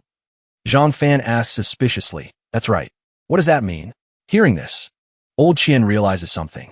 He grabs Zhang Fan's shoulders with both hands and starts shaking him vigorously. You can already summon a ghost? You are indeed a prodigy. It took this old man over 10 years of practice just to summon a sinister wind. You summoned a ghost turtle on your first try? A prodigy. I truly did not misjudge you. Suddenly, the sky, which was clear and cool, sees dark clouds rolling in from all directions. Zhang Fan and old Qian look up at the sky involuntarily. Oh, it's early. Looks like a heavy rain is coming. He finds an excuse to slip away. Old Qian, I didn't bring an umbrella. I have to go. Let's talk next time. Old Qian is a bit regretful. All right, come play again next time. Then the two bid farewell. Old Qian watches his retreating figure, thinking, opening a company in Jiangnan. What exactly is old Lin plotting? The storm begins to hit. Bolts of lightning flash, illuminating the whole sky. Zhang Fan takes a taxi home. He sits in the car, looking out. The weather today is really weird. His phone notification bell rings incessantly. Why does the phone keep ringing? It's the underworld group again, with so many messages. Let's see what they're saying. Zhang Fan reads the messages and frowns. He thinks in panic, what? At this moment, Xiao Dai has arrived at her destination. Zhang Fan shouts, tribulation? Zhang Fan gets out of the car. The tribulation mentioned in the group. Is it getting beaten by the boss? Stop here, please. Thanks, driver. This sound is terrifying. I didn't expect it to be so close to old Qian's house. Did Xiao Dai say in the group she was nearby? Nothing will happen to her, right? The thunder gets more and more terrifying. Boom. He looks into the distance. The tornado here is so strong. So, this is a tribulation. It's like the apocalypse. Why do I have such a bad feeling? Just as he finishes speaking, a bolt of lightning strikes right behind him, making Zhang Fan jump in shock. He turns back to look. So shocked his eyes almost pop out. The lightning just now blasted a deep pit into the ground. Mother of God. He looks around. I'm standing this far away and the power is still this strong. Is she risking her life to undergo this tribulation? Zhang Fan thinks for a moment. Xiao Dai. Is she okay? The lightning is huge. I can't get close at all. I'd better wait here. Suddenly, the sky becomes quiet. Not a single movement. Boom. It stopped. The phone notification sound rings continuously. Ding ding. He pulls the phone out of his pocket. So many messages. Seems like everyone is concerned about little Dai's tribulation. Ding ding ding. Old Chio who sings sends a message. The heavenly tribulation has stopped. Big Dream asks worriedly. Is little Dai still okay? Zhang Fan reads the messages, burning with anxiety inside. The heavenly tribulation is over. But she hasn't appeared yet. Could something have happened? The others are also restless. Why hasn't she come online to say she's safe? Making people worry. Zhang Fan starts searching for little Dai nearby. She should be close by. Since the tribulation stopped anyway. I'll go check. He wanders around for a while. Doesn't notice anything strange. Weird. I remember the center of the lightning was near here. A few groans attract Zhang Fan's attention. He turns his head to look. A bit shocked. Xiao Dai appears, covered in wounds. There are even electric arcs flickering around her. Little Dai says nothing. Zhang Fan decides. Looks like she really is little Dai. But I can't let her know that I know about the tribulation. He starts speaking. Otherwise, the fact that I joined the wrong group will be exposed. Zhang Fan picks a random topic. The weather is really nice today, isn't it? Suddenly, Xiao Dai collapses into his arms. Miss, what's wrong? Zhang Fan thinks quickly. Calls for emergency help. Hello? 120? Someone fainted in the suburbs. Can you send an ambulance? What? It'll take an hour to get here. Then please hurry up. Thanks. Rain pours down. The two stand in the middle of the field. With no shelter, Zhang Fan thinks, no way. What am I supposed to do now? The ambulance won't be here for an hour. I can't stand here in the rain for an hour. This damn weather. Guess I have no choice. I can only find a place to take temporary shelter from the rain. But in this godforsaken place, can I really find a place to hide? Should I go find old Qian? No. Those two can't meet. I better look for a motel nearby. After walking for a while, Zhang Fan finally arrives at a rural motel. The receptionist greets him enthusiastically. Hello, would you like a single room or a double room? Zhang Fan holds Little Dai. Voice a bit urgent. Do you even have to ask? One bed is enough. Can you make it quick? Little Dai moans. So cold. Seeing this, the receptionist replies, all right. Then hands Zhang Fan a room card. Here is your room card. Room 201. It's the last room. Go up the elevator and turn right. If you need anything, call me anytime. The receptionist thinks, in such a rush. The world is so unfair. All the good cabbages get rooted by pigs. Looking at that guy's rat-like appearance. He's definitely up to no good. Zhang Fan takes the room card and says, all right, thanks. The two struggle up the stairs. Entering the room, Zhang Fan places Little Dai on the bed. Done. She's heavy. Such a hassle. What do you even do after getting struck by lightning? Made me sweat all over. Outside the motel. Someone is watching them. Ha! He speaks into the phone. Boss Lin. You are truly resourceful. It seems to be old Lin's subordinate. This old fox is indeed no good. Zhang Fan took an unconscious girl from the grass into a hotel. It looks like the girl is underage. I've caught him red-handed this time. On the other end of the line, old Lin laughs triumphantly. Well done, Hyo. Call Officer Wu. I've arranged everything. The subordinate replies, Big brother. I'll contact him to come arrest him right away. Ha! Zhang Fan, you brat. Try to compete with me for the ghost messenger position? I'll make you fall into a trap. Messages pop up in the underworld chat group. Old Chio who sings sends a message. According to the news received, Little Dai went to undergo the tribulation alone. Big Dream replies. Then where are the child's elders? Are they at ease, letting her go alone? Third brother also replies. Maybe they think she has a Dharma treasure to protect her. Zhang Fan sees the message and immediately starts searching. Where is the Dharma treasure? If there is a Dharma treasure, she will definitely be fine. He searches her from top to bottom, but finds nothing. Where is it? Could she have hidden it? He tries checking her sleeves. Nothing. Where else could it be hidden? Don't tell me she forgot to bring it? Suddenly, a hand grabs Zhang Fan's hand. Little Dai groggily wakes up. She asks, what are you doing? Zhang Fan is flustered. Don't know how to answer. You're awake? I was just. This is awkward. How do I explain this? Outside, it is still raining heavily. Zhang Fan says in panic, Miss, listen to my explanation. Little Dai screams in fear. I won't listen. She grabs the blanket next to her and wraps it tightly around herself. Face full of terror. Pervert. Zhang Fan waves his hands, trying to explain. It's not what you think. I was just. Xiao Dai speaks with difficulty. Stay away from me. You pervert. Her vision gradually blurs. She only hears Zhang Fan's voice. You are still very weak right now because you were hit by a car. But don't worry. I already called 120. It's still raining outside. Just wait here for a bit. Little Dai thinks. What is he doing? Zhang Fan continues, trying to justify himself. All right. Just now I was only. Xiao Dai raises her hand. Pervert. Don't touch me. Zhang Fan sees this but doesn't dodge. Am I getting hit again? What is this situation? I just did a good deed, and now I'm about to get beaten. Little Dai is too weak by now. She doesn't have the strength to do anything. She collapses into Zhang Fan's arms. Miss, what's wrong? Fainted again? What should I do now? Oh, right. Call and ask where the ambulance is. A while later, Zhang Fan places Little Dai back on the bed. He sits on the chair next to it. It's been so long. Why isn't the ambulance here yet? The rain is about to stop too. Looking at her, she seems much better now. Nothing bad will happen, right? Messages continue to flow in the group. Old Chio who sings. Still no news of Little Dai. Big dream. Is anyone near the suburbs? Go check on Lil Dai. Elder medicine. Everyone. Everyone please rest assured. Don't rush. Third brother. Elder medicine. This is within your area of expertise. Why don't you go find Lil Dai? Looking at everyone's messages, Zhang Fan hesitates a little. Everyone is so worried. Should I help her report that she's safe? He looks hesitantly at the phone screen. If I reply now, won't the fact that I joined the wrong group be exposed? Then will I be kicked out of the group? Zhang Fan still can't make a decision. What should I do? Who would have thought?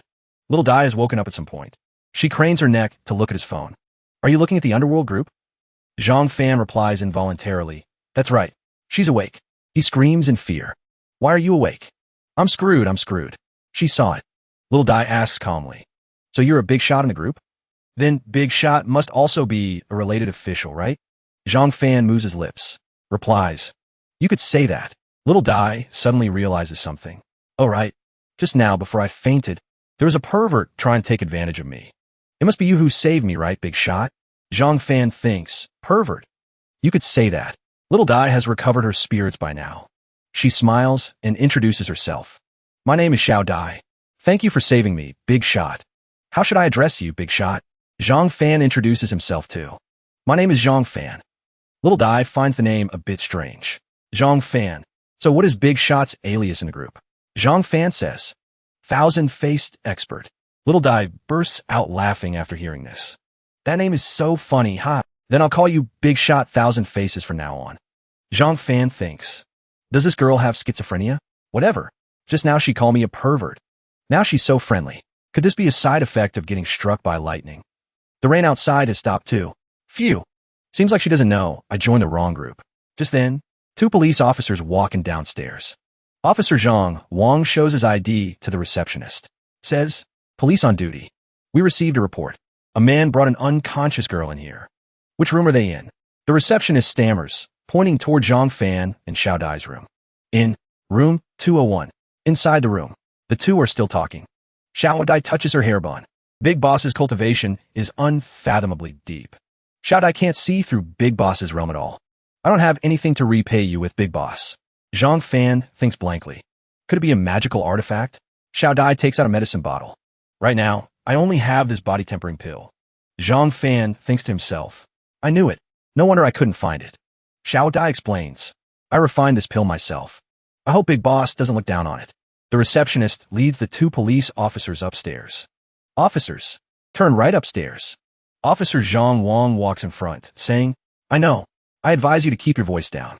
The receptionist points to the door of room 201. It's this room. Old Zhang. Get ready. On my signal, we move. A few raindrops drip from the eaves. Xiao Dai stands up to take her leave. The rain has stopped. Face-slapping Big Boss. I still have matters to attend to. I'm leaving first. Zhang Fan is a bit surprised. But you? He sees her walking toward the balcony and asks, why don't you use the door? Xiao Dai replies from the balcony. Because this way is convenient.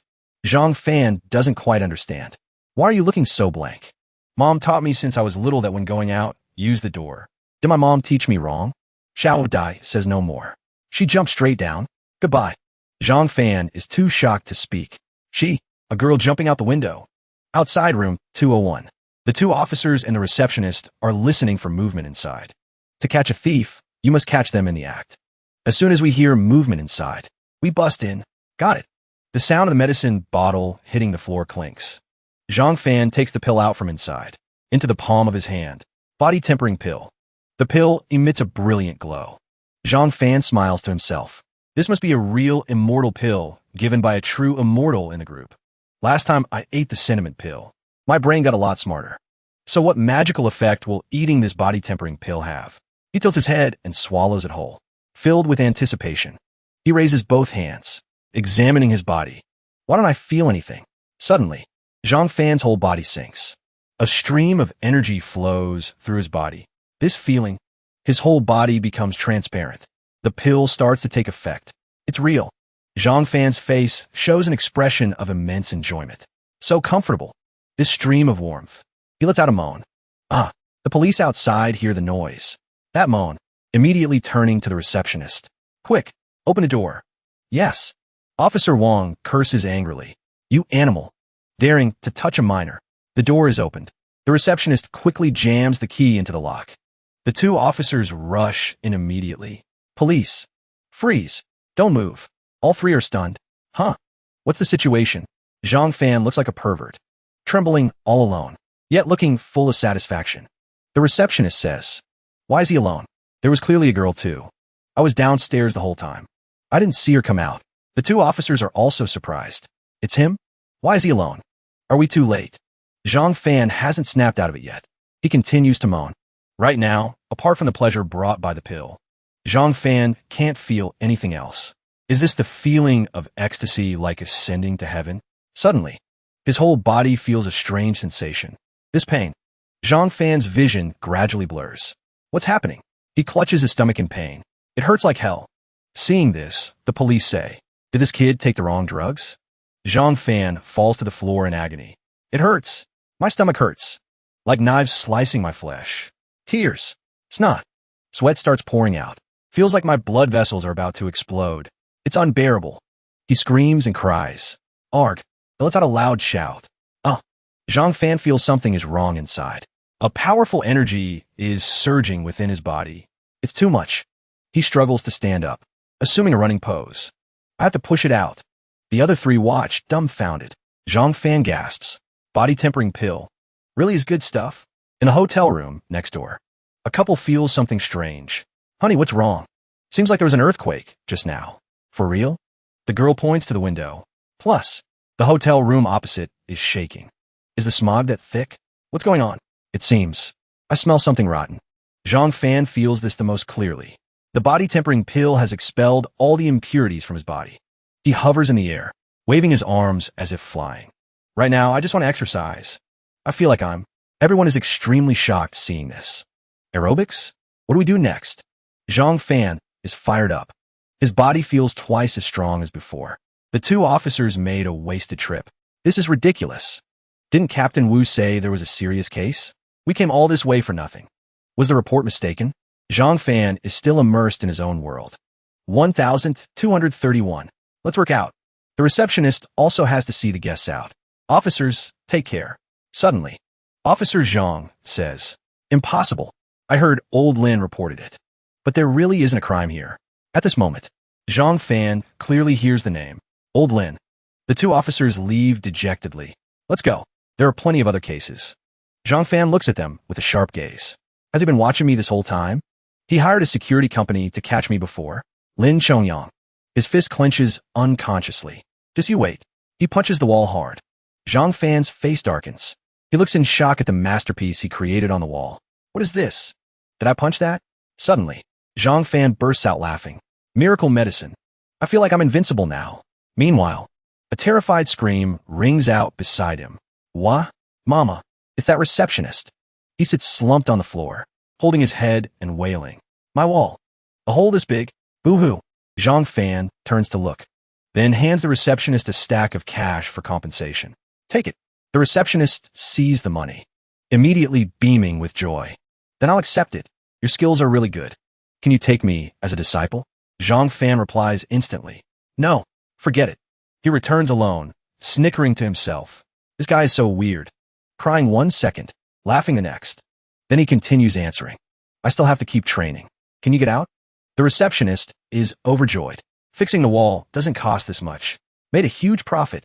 "Sure thing, boss. Please continue." At that moment, Zhang Fan remembers. According to logic, after taking a pill, one should cultivate immediately. Cultivate what? How do I cultivate? Whatever. I should just keep exercising.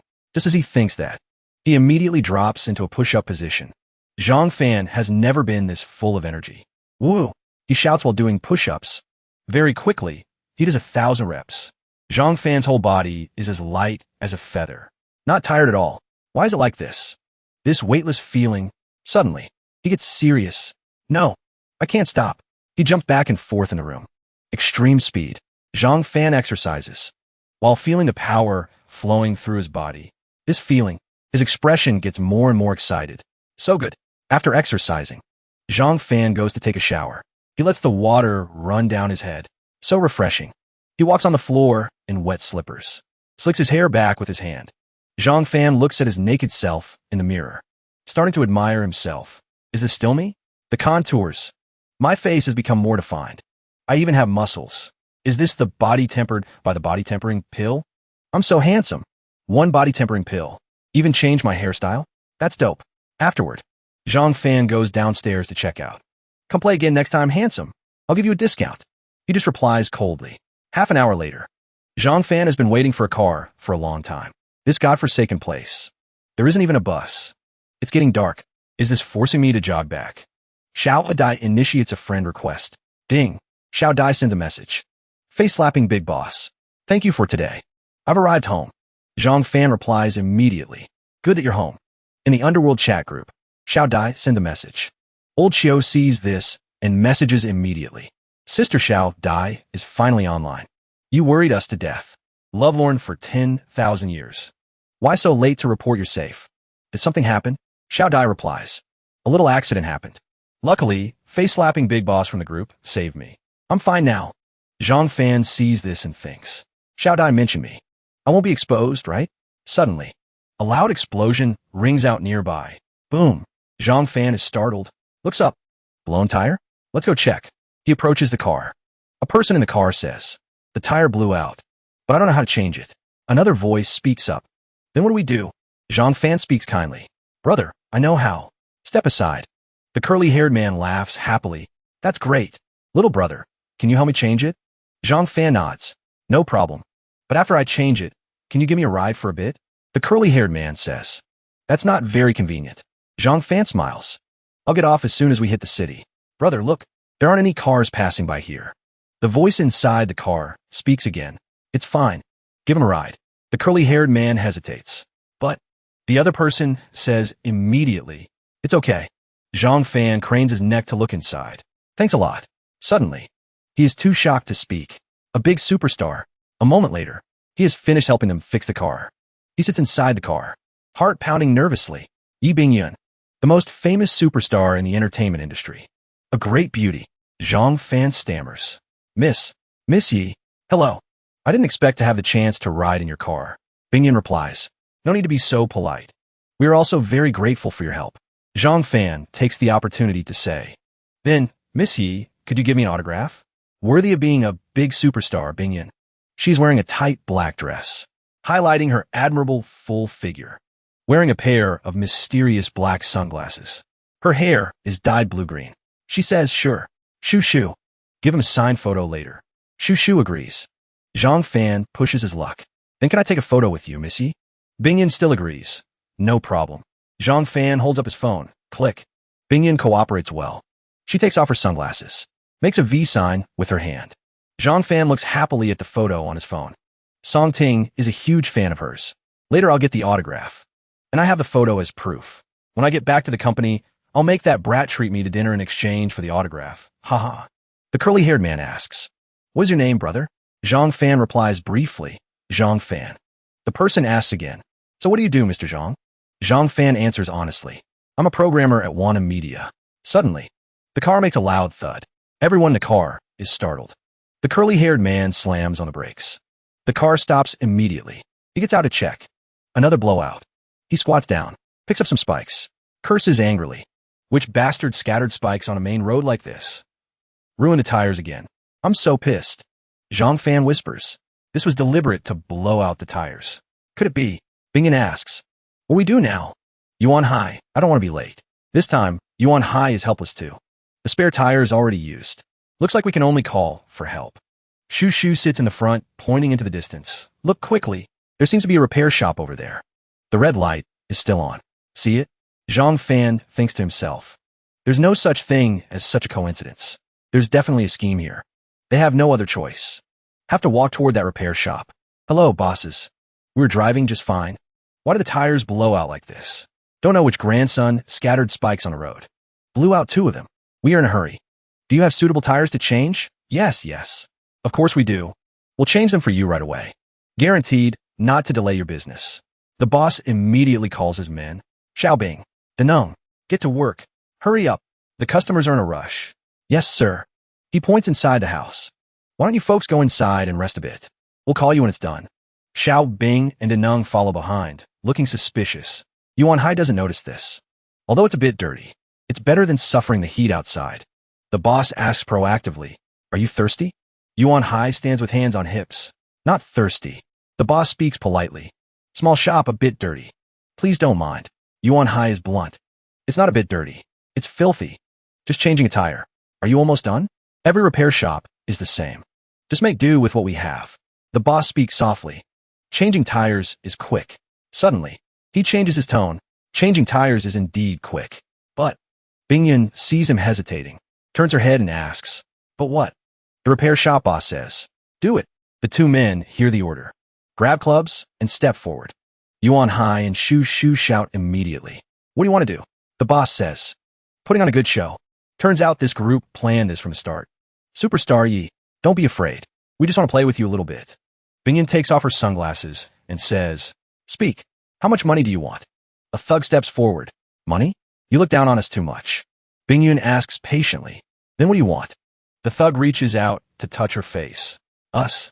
Of course we want your body, superstar." Yuan Hai immediately steps up to shield Bingyun. He grabs tightly the thug's wrist, shouts in a low voice, "Get your dirty hands off her." Shu Shu calls out anxiously, "Yuan Hai." The thug seems to realize who Yuan Hai is. He sneers. "Isn't this second young Master Dao?" Yuan Hai threatens. "What are you trying to do? Do you know the consequences of this? Let's go immediately. Otherwise, no one can save you." Yuan Hai thinks to himself, "They know my identity. Looks like they aren't ordinary robbers. They are targeting Bingyun." The thugs laugh coldly. "Ha, Miss Yi, I'll give you two choices now. First, don't resist. Just be a good girl and hang out with us brothers this Monday. Put on a show with us. Once the show is over, you can leave whenever you want." Zhang Fan was about to say something when Bingyun spoke up. "Shameless." Zhang Fan thinks to himself, the Yi family is a major clan in Shanghai. Normally, no one would dare touch her. These guys are either completely brain dead, or someone put them up to this. The men stepped closer and said, "Relax. I won't hurt you. I just want to film a scene with you, a very steamy scene. Then post it online, relying on your aura. Who knows, we might become famous overnight too." Hith hith. Turns out these scumbags want to ruin the superstar's reputation. Only then did Bingyun start to panic. "So you people want to..."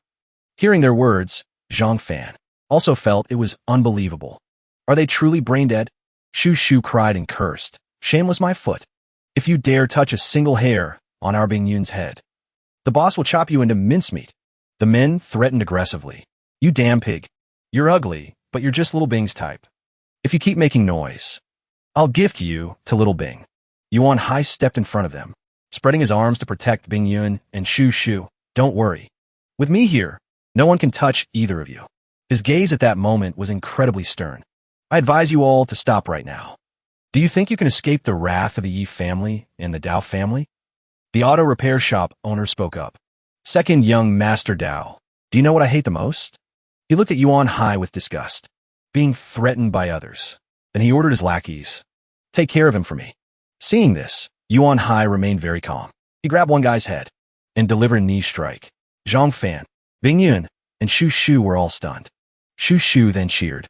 "Second brother is so cool." Zhang Fan was also a bit impressed.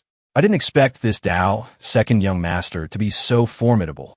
But can he handle this mob of thugs all by himself?" Shu Shu continued cheering. "Go, second brother." Yuan Hai was also quite pleased with himself. He turned his head and said, "Relax. Leave everything here to me." Zhang Fan immediately shouted a warning. "Watch your back." Before he could react, the repair shop owner smashed a metal pipe into the back of Yuan Hai's neck. Shu Shu screamed, "Second brother." The owner grabbed Yuan Hai's hair and scolded, "Get up. Weren't you acting so cool just now? Useless trash." Yuan Hai struggled to speak. "You sucker punched me." Then, the owner looked toward Zhang Fan. "Oh right, that kid over there. Do you also want to play the hero? Saving the beauty?" "Huh." Zhang Fan was a bit apprehensive. "There are so many of them. How am I supposed to fight? I've never been in a fight before. Oh God, what do I do next?" He stood in front of Bingyun. The old geezer ordered his lackeys. "Everyone get him." This was truly a major crisis for Zhang Fan. They held weapons in their hands, aggressively closing in. Zhang Fan panicked and stammered, There's no need to be rash. Let's talk this out." They sneered contemptuously, scared stiff, and still want to save the beauty? Get him! Suddenly, a familiar, excited voice rang out. Go get him, Zhang Fan. Zhang Fan turned his head. Behind him, the person who was there just a moment ago had vanished. Where are you? He looked into the distance and was shocked to discover Shu Shu and Bingyun were trembling and hugging each other, having retreated 100 meters away. She whispered, Little bro, we're counting on you. He shouted back helplessly, Little bro? What little bro? My name is Zhang Fan, got it? Shu Shu pretended not to hear his desperate cries, repeatedly urging him, Zhang Fan, go. Beat them up. Don't just stand there staring. His whole body went stiff, his soul leaving his body. Why does it have to be me? Why don't you go? Because you're the only able-bodied man left. Easy for you to say. The ringleader lost patience and ordered, Quit the nonsense. Get him. The lackeys immediately responded, Yes. They put on vicious faces and charged. I've been sick of looking at this kid for a while now. Hit him. Zhang Fan thought resentfully. What makes me so annoying to look at? He glared angrily. He threw a sweeping kick. Damn it. Weak as a woman. Finish him. He took a deep breath, trying to calm himself down. What do I do? Calm down. Don't panic. Just dodge for now and see if I can find an opening to strike. Two thugs swung their clubs simultaneously. They thought they had taken care of Zhang Fan beautifully. Stinking brat. Know who you're messing with now. But in front of them, there was no one. Only a wisp of white smoke lingering. Where is he? Did we beat him into dust? It can't be that bad, right? He's not a ghost. Zhang Fan was also bewildered, hovering in midair. What is happening? Am I flying? The group looked around in confusion. Suddenly, a subordinate screamed in terror. There's a ghost. Everyone froze. Zhang Fan was exhilarated by his shocking discovery. So thrilling. I didn't expect a single jump to take me this high. Amazing. A few of the bad guys spotted him. They only managed to warn, watch your heads. The unlucky bald guy didn't understand yet. Dumbly asked, my head? Zhang Fan plummeted down, smashing hard into the ground. Even the paving stones shattered. Naturally, the guys next to him couldn't escape their bad luck either. This really is good stuff. The dust cleared. The lackeys stammered, pointing at the ground. Big tiger. Second tiger. Only their heads are left. They've been pounded into the ground. Zhang Fan snorted coldly. Oomph. Dare to look down on me. Angrily, he used his bare hands to pull the two buried men, who were stuck tight, right out of the ground. The watching lackeys commented in horror, Big tiger. Second tiger seems broken. Is this a kung fu movie? The next scene shocked the onlookers even more. Oh my god, are they filming a movie? Who the hell is this guy? Holy cow. Zhang Fan grabbed them by their heads and spun them around like pinwheels, making their world spin. Hiya. Whoosh, whoosh, whoosh. One person in each hand. Spinning them like that. Won't their necks break? That's gonna kill them. He spun them faster and faster, like a tornado. Hiya. Whoosh, whoosh, whoosh, whoosh, whoosh. The lackeys turned pale with fear, extremely anxious. We can't get close. Damn it. Boss. If he keeps hitting them, there's gonna be a murder. The ringleader and his gang could only watch helplessly. Where did this guy come from? This kid isn't human. Boss. What do we do? Big tiger. Second tiger is about to die. The spinning sound got louder. Whoosh. Cold sweat poured off the leader. His face went pale. Miscalculated. I didn't expect Yi Bingyun to have such a monster by her side. Damn it. The panicked boss had to resort to the last option. We surrender. Stop it quickly. Zhang Fan laughed coldly. Surrender? Fine. I'll give them back to you. He tossed them casually. The two men flew straight up to the ceiling. The lackeys cried out, Big tiger. Second tiger. Then both crashed heavily to the floor. The lackeys rushed over in relief. Luckily they aren't dead, but they puked out their lunch. Big tiger, second tiger. Their eyes have rolled back. We need to go to the hospital. Hang in there, big tiger, second tiger. Call an ambulance, quick. On the other side, Shu Shu and Yi Bingyun had helped Yuan Hai to a corner. Second brother. Are you awake? Yi Bingyun asked anxiously, Yuan Hai. Are you okay? Say something. Shu Shu asked impatiently. Are you okay or not? Yuan Hai asked groggily, completely out of it. Why am I home? Shu Shu panicked. It's over. He's been beaten silly. Suddenly, Yuan Hai shouted loudly, That's right. He stood up aggressively. I'm going to settle the score. Those damn bastards dare to touch my friends. I'll beat them to death. Yi Bingyun briefly reassured Yuan Hai. Calm down. Those scumbags have already been subdued. The hitchhiker helped us fight them off. He was shocked. Shushu was now looking at Zhang Fan with different eyes, exclaiming excitedly, "Truly, the more I look, the more handsome he gets." Zhang Fan was aggressively barking orders. "Hey, hey, over here, move it. Hurry up, hurry up. We still have a patient who needs to get to the hospital." The gang obeyed meekly, not daring to make a single mistake. "Yes, Brother Fan." Yuan Hai pointed at himself suspiciously. "Patient? Me?" Shushu nodded. "MHM." He asked curiously again, "Is he very formidable?" She nodded like a chicken pecking rice. Zhang Fan was overjoyed inside. "Brother Fan? Not bad, not bad. Only the strong get called brother." He slammed the metal pipe onto the ground, as if holding an emperor's scepter. From today on, Zhang Fan is invincible under the heavens. Yuan Hai didn't understand. What is he doing? Yi Bingyan shook her head helplessly. "I don't know." But Shushu looked entranced, unable to snap out of it. Scene change. At Shindajon's place. Blue smoke curled from the incense burner. He sat silently in the lotus position, cultivating, thinking, your becoming a related official is already destined. There is no doubt about it. His hands rapidly formed seals, gathering spiritual energy. However, a cold light flashed in the old man's eyes. The position of ghost messenger. Has a candidate been chosen yet? Zhang Fan was screaming internally. "Wait, senior. I haven't even told you my name yet. Is my path to immortality going to be cut off just like that?" Boo-hoo. Finally got the person to the hospital safely. Luckily, second brother only had a mild concussion. That was a close call. Shushu, you stay here and take care of Yuan Hai, okay? MHM, okay. Zhang Fan waved goodbye first. "Well, if there's nothing else, I'll get going. Goodbye, superstar. I hope your acting gets better and better." Inside, he was already satisfied. Met a superstar in the flesh. Even got an autograph and a photo. "I really scored big time." Huh. Suddenly, Yi Bingyan called him back. "Wait, is there something else?" She smiled gently and offered, "Where do you live? I'll drive you home." Zhang Fan thought he misheard. Digs inside ear. "The superstar is personally driving me home."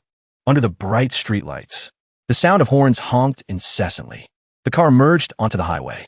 Faster and faster. Yi Bingyan was deep in thought. Who exactly is he? Such a big incident happened. Yet even now, she carefully observed him on the sly. He's so calm. I really can't see through him. Who would have guessed Zhang Fan's heart was blooming with joy, happy enough to forget the world. But on the outside, he had to act cool. Huh, this is awesome. Driving the superstar around. I'm the coolest guy on this street. Yi Bingyan thanked him politely. "Thank you so much for what happened earlier. If you hadn't stepped in time, I'm afraid you were so skilled. It seems they were all scared out of their wits by you." Zhang Fan replied seriously but politely. "Miss Yi is joking. It was nothing. Anyone would have stepped in to help." He mentally evaluated his own expression. This demeanor, I have to give myself 100 points. She giggled. "But you saved my life. Nothing is more important than life." Yi Bingyan started a conversation. "By the way, where did you say you work?" He was rarely this concise. "Wana Media, a subsidiary of the Qin Corporation." She was a bit surprised and pressed on curiously. "The Qin Corporation? How are the benefits at that company?" Zhang Fan chuckled. "Lo, what good benefits could a lousy programmer have? Just trying to put food on the table." Yi Bingyan fell into thought. Is that so? She didn't understand. Thinking, just to put food on the table? Someone like you only asking for food and warmth? Hard to imagine. A moment later, at the Bienhua residential district, a small gambling game was seeing fierce competition. Take that. Zhang Fan's mom decisively played a card. Her opponent didn't hesitate to reply, "Can't beat that." The surrounding crowd cheered. "Mama Lin Ming plays well. Get Mama Zhang Fan." Lin Ming's mom smiled. Speaking like a philosopher, "Actually, life is just like playing cards. My Lin Ming is a good card in my hand, huh?" Zhang Fan's mom looked cold and scornful. "Good card. Didn't your son climb up by mooching off women?" Lin Ming's mom pretended to be embarrassed, casually showing off while putting the other down. "Oh my son is tall and handsome, and his salary is high. Those girls cling to him on their own. Unlike your Zhang Fan, who couldn't get anyone to cling to him even if he wanted to." How could Zhang Fan's mom swallow this insult? My son is the handsome one. He got a girlfriend recently. Very pretty." Lin Ming's mom didn't believe it and sneered. "Your son found a girlfriend too? It would be good enough if you found him an ugly wife. You don't know anything. Let me tell you, Zhang Fan's girlfriend is not ugly at all. She's a very beautiful girl, and her figure is, needless to say, She even looked a lot like me when I was young. Lin Ming's mom deliberately dragged out her mocking tone. Bragging, huh? Keep on bragging. Looks like you when you were young. Ugh. Suddenly, the security captain of Bianhua District, Zhao Weigua, chimed in. She's not bragging. I saw her. Lin Ming's mom was surprised. Old Zhao. You saw her. Zhang Fan's mom thought she found an ally. Excitedly asking for backup. Old Zhao. You came at just the right time. Tell her quickly. Who knew he would flip-flop faster than turning a page? I did see Zhang Fan bring a girlfriend home, but she was very ugly. Why was she wearing 4 eyes too? Lin Ming's mom burst out laughing, without any restraint. Huh. Old Zhao really knows how to joke. Wei was seriously added a sentence. That's an understatement. Zhang Fan's mom was fuming. She screamed at old Zhao. You should just retire already. Lin Ming's mom took the chance to add another scornful jab. Zhang Fan bringing a beautiful girl home? How is that possible? Truly daydreaming. A toad wanting to eat swan meat. Suddenly, a piercing screech of brakes silenced everyone. Zhang Fan stepped out of the car. He bowed politely. Thank you for driving me home. Watching the car drive away. Goodbye. You should go back and rest too. Yi Bingyan waved her hand. I should be the one saying thank you. The people inside whispered. Is that Zhang Fan? Who is that? Weigua frowned and looked closely. Isn't that? Zhang Fan's mom also felt that girl looked very familiar.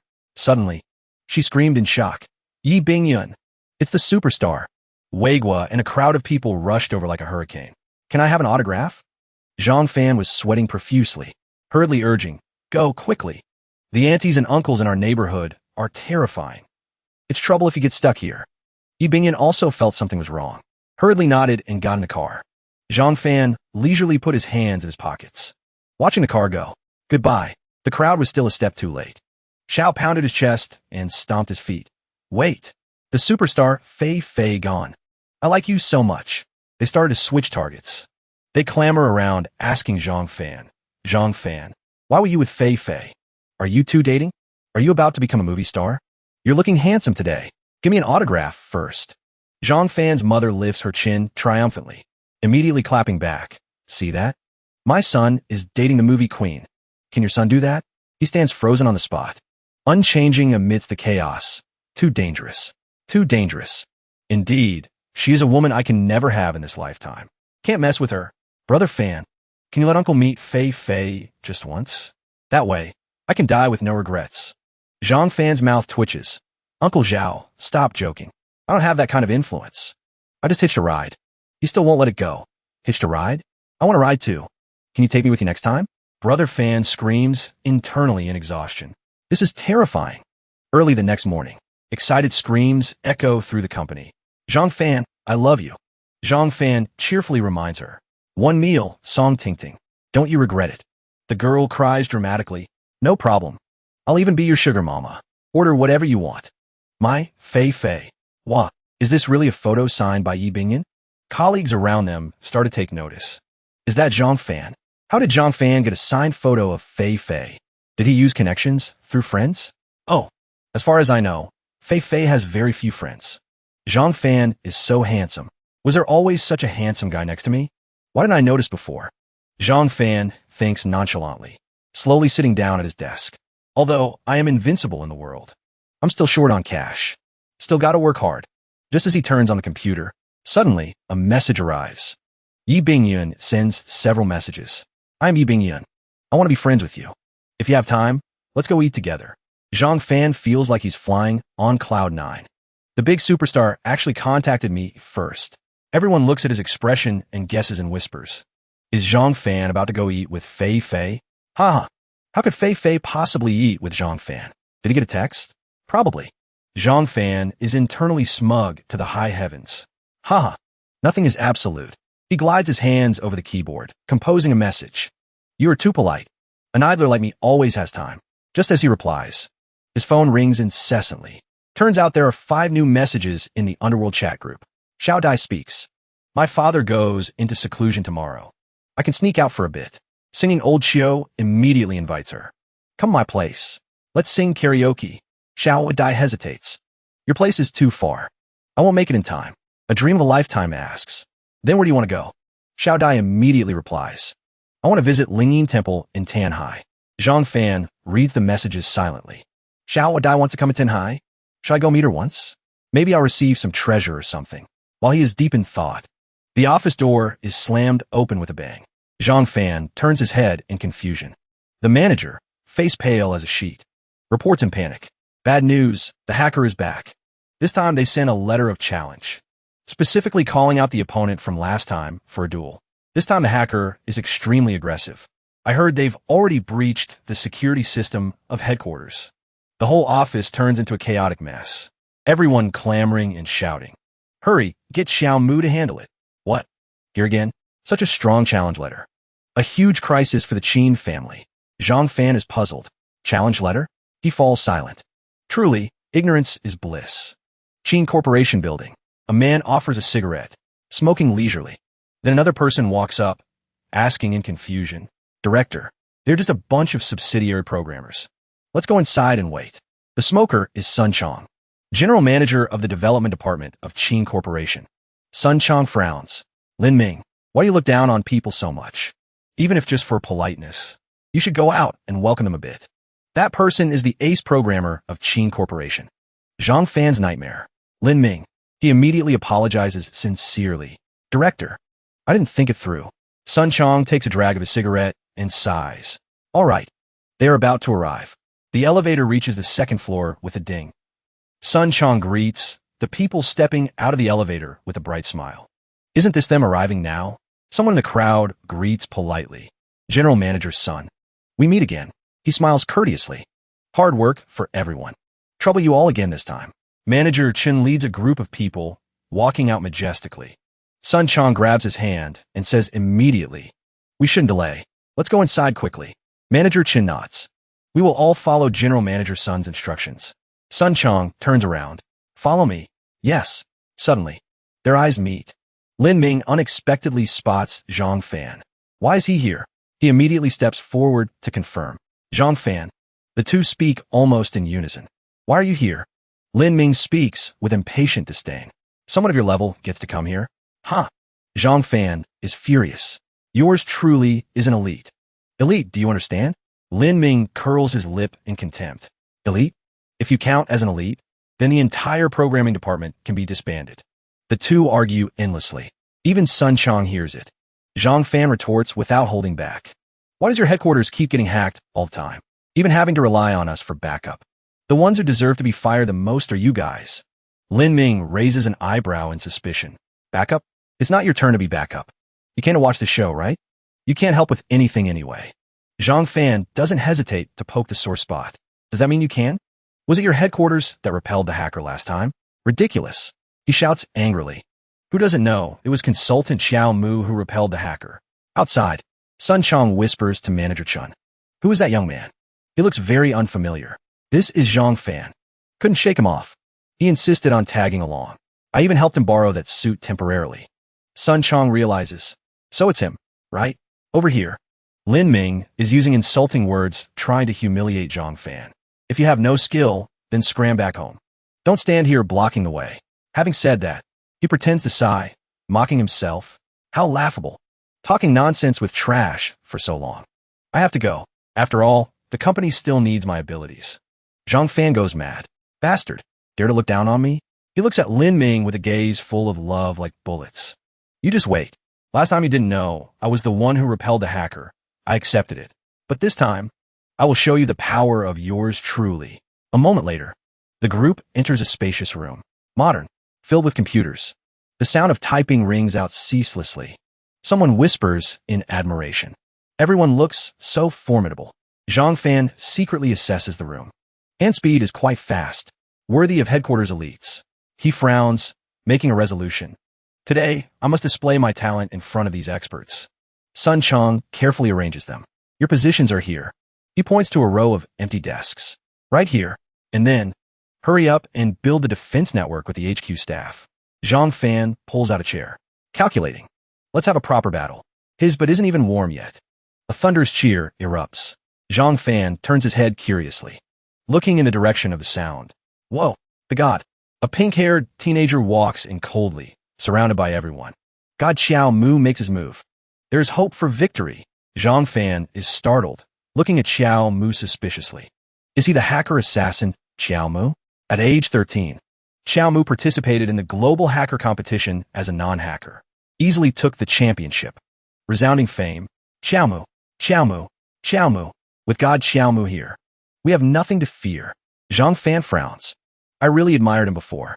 But after what happened last time, I feel like the hacker assassin is just SOS. So, suddenly, a deep, warm voice rings out clearly. Make way, little boys. Everyone around raises their heads. Another commotion arises. Because it is, stand up, it's the blind hero. The humble old man doesn't respond to the cheers, only reminding everyone, make way, make way. The crowd screams frantically, losing all composure. Is it the real person? How can a blind person write code? This big shot is the blind hero, the grandfather of hackers, a legend from the past. Brothers, we've definitely won. To meet this esteemed figure, in this life of mine, I have no regrets. Zhang Fan is dumbfounded. Here, no way. Even a god from the ancient era has been invited. The hall instantly boils over. Two gods gathered together. This time it's definitely secure. Secure. Staff immediately step up to arrange seating. Two gods, please take the seats of honor. Suddenly, a hand reaches out from their seats, accompanied by mischievous laughter. Hey, you two are too slow. A blond young man chuckles, pointing at them. I, Flower Butterfly, have been waiting for you two for a long time. The young man before them is Flower Butterfly. Rumor has it that, at age 10, he controlled Country M's ballistic missile system and launched one. Actually, it's just a rumor. Probably just bluffing. The staff break out in cold sweat, whispering. Is that the missile youth who breached the national defense system? Wasn't the missile youth arrested? I heard he is even more formidable than Xiaomu. Zhang Fan is speechless. What can I say? Truly eye-opening. This is practically half the hacker world right here. He can only firmly cheer himself on. No, I can't miss this opportunity. Three big brothers. I can't miss this opportunity. Flower Butterfly enthusiastically asks the seniors. Where have you two been getting rich lately? Blind Hero replies bluntly. I'm about to go bankrupt. A burst of laughter interrupts. Three sirs, look here. Just as the three turn their heads, attracted by the noise. Zhang Fan, with quick hands and sharp eyes, leans his face in and presses the shutter. He grins mischievously, pretending to be innocent, explaining, hee. Three gods united. Of course I couldn't be too excited. Naturally, I had to record it. Blind Hero snorts coldly, expressionless. Who the hell are you? I hate being sneaked up on for photos. Delete it now. Flower Butterfly transforms into a beast, questioning. Did you turn on the beauty filter? Trash tier like you has no right to photograph me. He has no words left to scold. Forced to switch to the main topic. The security system has been compromised. Blind Hero looks cold on the outside, then leans into his ear, whispering, remember to Photoshop me to look a bit handsome. Got it. Amidst the humor, he is dragged away by a teammate. Young Master Fan. Don't cause more trouble right now. Less than 3 seconds later, the main system sounds a piercing alarm. Beep beep. The security system has been compromised. The three legends of the hacker world all change their expressions, looking seriously at the screens. Beep beep beep. Zhang Fan smiles excitedly. The show begins. The situation is currently critical. Like a life or death battle. Someone reports urgently. Found it. Try to restore it. You leave. Don't let the enemy find an opening. Yes. Report. The breach is getting bigger. Critical situation. The hacker's first wave of attacks has begun. Looks like it's my turn to act. Lin Ming. Zhang Fan's nightmare. He suddenly unsheathes his sword. Swing. With aggressive momentum. Follow me. The soldiers under his command shout loudly. General Lin. General Lin. Lin Ming is pumped up on adrenaline. His whole body boiling. Roaring in anger. Wipe out the enemy forces. But just as he rushes onto the battlefield to engage the first bot, he is defeated in a single move. The soldiers are terrified to the extreme, scattering in panic. General Lin Ming's soldiers, couldn't even withstand one blow from the enemy. The situation starts to become chaotic. Our troops flee in panic under the bot's pursuit. Run. We can only retreat. We're doomed. In the face of the enemy's brutal attack, the corner of Flower Butterfly's mouth lifts. The smile deepens. So fierce right off the bat. Blind Hero is fully armed. Ready to go to war. Time to act. General Blind. Xiao Mu's side also quietly steps onto the battlefield. The three great heroes have set out. Next is a bloody and tragic battle. The sound of explosions rings out ceaselessly. Boom, boom, boom. A few minutes later, our troops cheer. So godly. The enemy forces have been surrounded and annihilated. Xiao Mu coldly speaks for the first time, warning, don't celebrate too early. The truly difficult one to deal with is the thing that just appeared. Blind hero taps his cane on the ground, laughing. Young boys, have you smelled it? The scent of a trap. Flower butterfly looks interested. I'm waiting right here. Suddenly, blind hero immediately senses danger.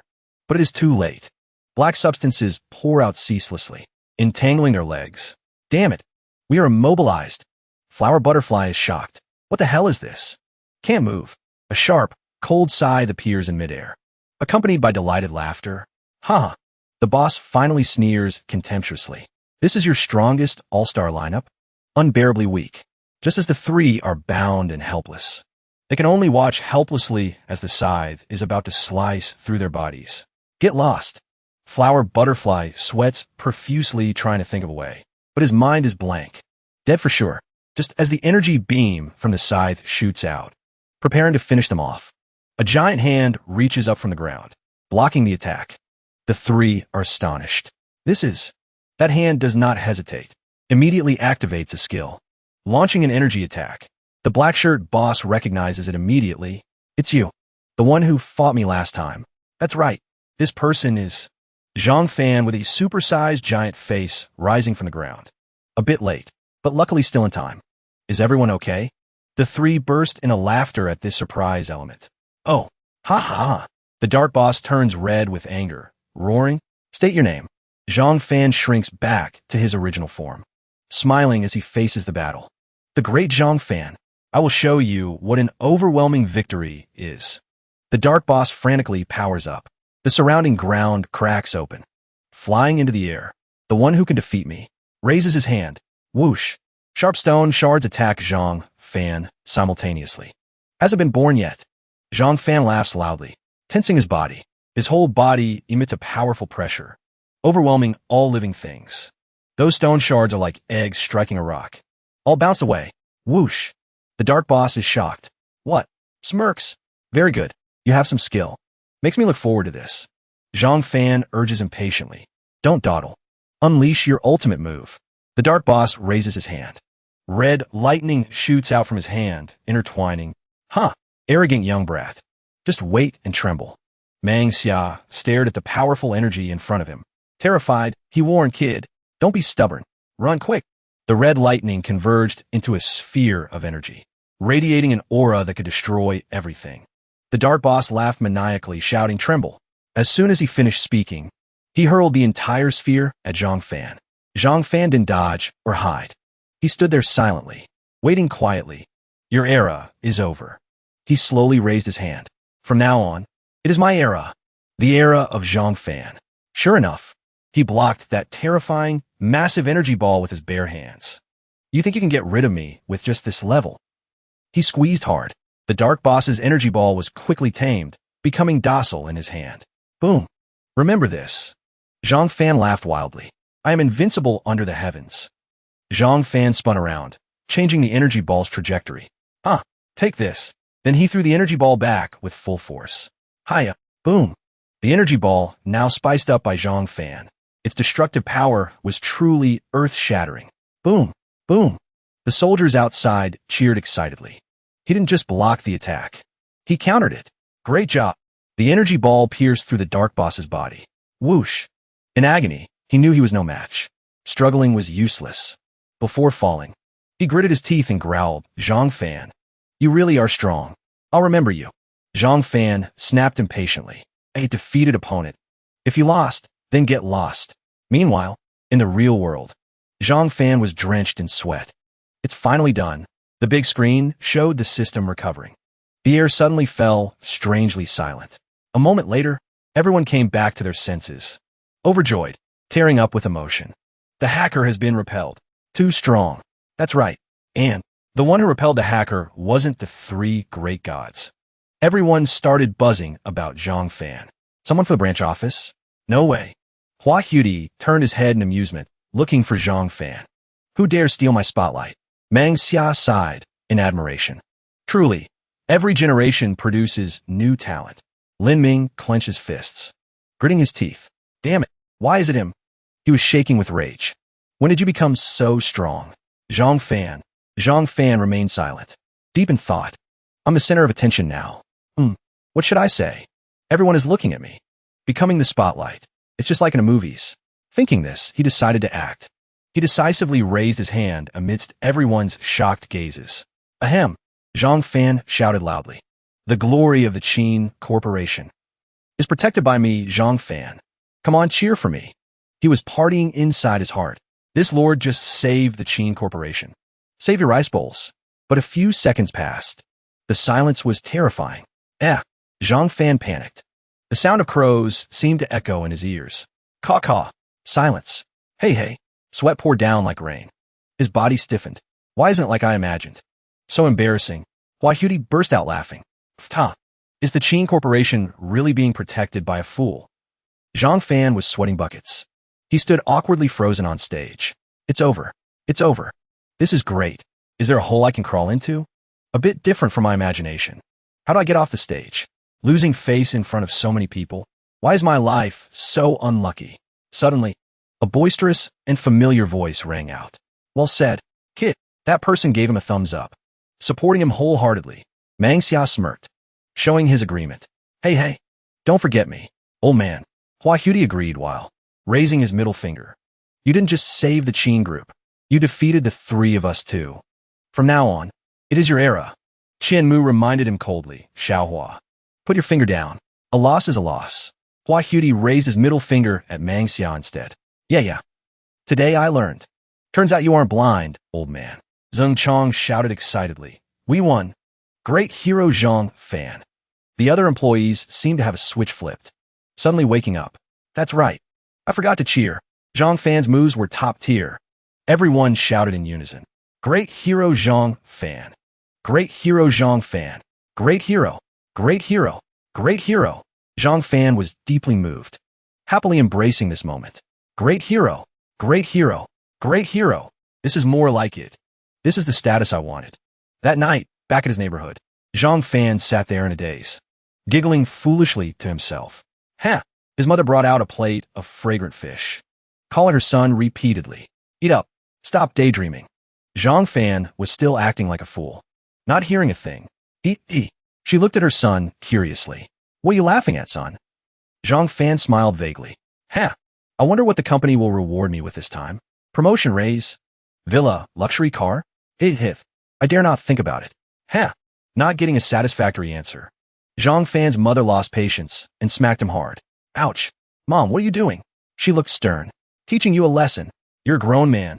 Stop dreaming all day. Be realistic. You haven't made any progress at all. He sobbed aggrievely. I made a contribution. Zhang Fan's mother kept a straight face. Her eyes showed no trust. Her mouth kept scolding. Wanting to contribute is good, but you need to have the skill. Look at Lin Ming. You two grew up together. Why is he so outstanding? No wonder his mother is so proud all day. He lifted his head arrogantly. It's time to let them know. Getting more annoyed as she spoke. She didn't continue the topic, switching to urging him. All right, stop bragging. Eat your food quickly. It's getting cold. Zhang Fan held his chopsticks, about to pick up the fish. The fish suddenly jumped, startling him. Whoa, scared me. Why isn't this fish dead yet? Early the next morning, the Qin group was bustling. Big news. A group gathered to gossip. I heard yesterday Zhang Fan single-handedly saved the entire Qin group at headquarters. He's a big shot now. That's right. I saw them talking about him like that in the group chat too. Will Zhang Fan be transferred to headquarters? Look, people from headquarters are here early in the morning. Unbelievable. That rookie. Suddenly, a shrill scream broke the silence. Zhang Fan is here. The great hero is here. Zhang Fan was surrounded by a bevy of beauties. Not knowing what to do, they surrounded him like fans meeting an idol. What are you girls doing? Zhang Fan. Take a picture with me. Me too. 3, 2, 1. How can you be so handsome and talented? I'm about to become a fan. Help me. He was furious. I don't understand what these people are up to.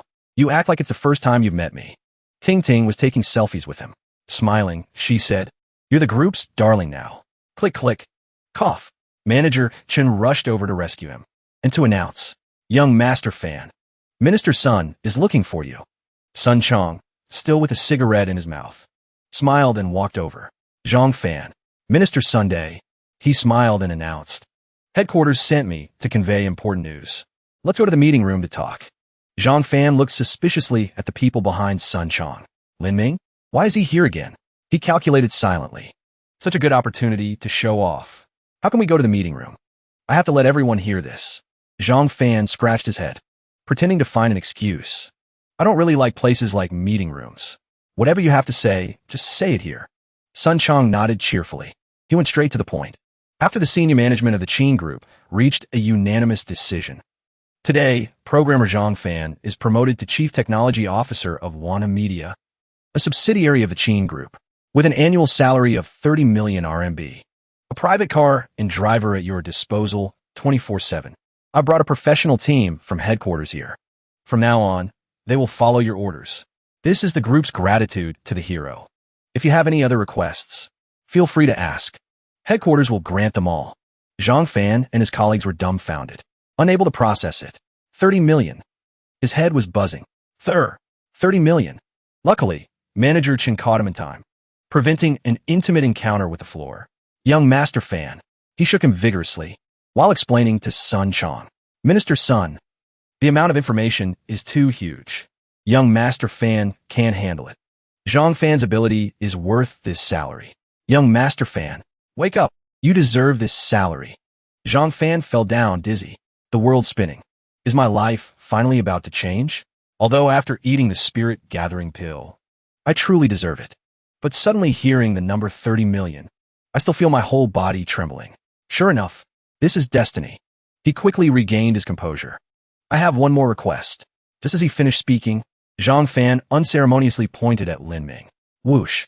This person, Lin Ming. I wanted to be my driver. Lin Ming resisted fiercely. What?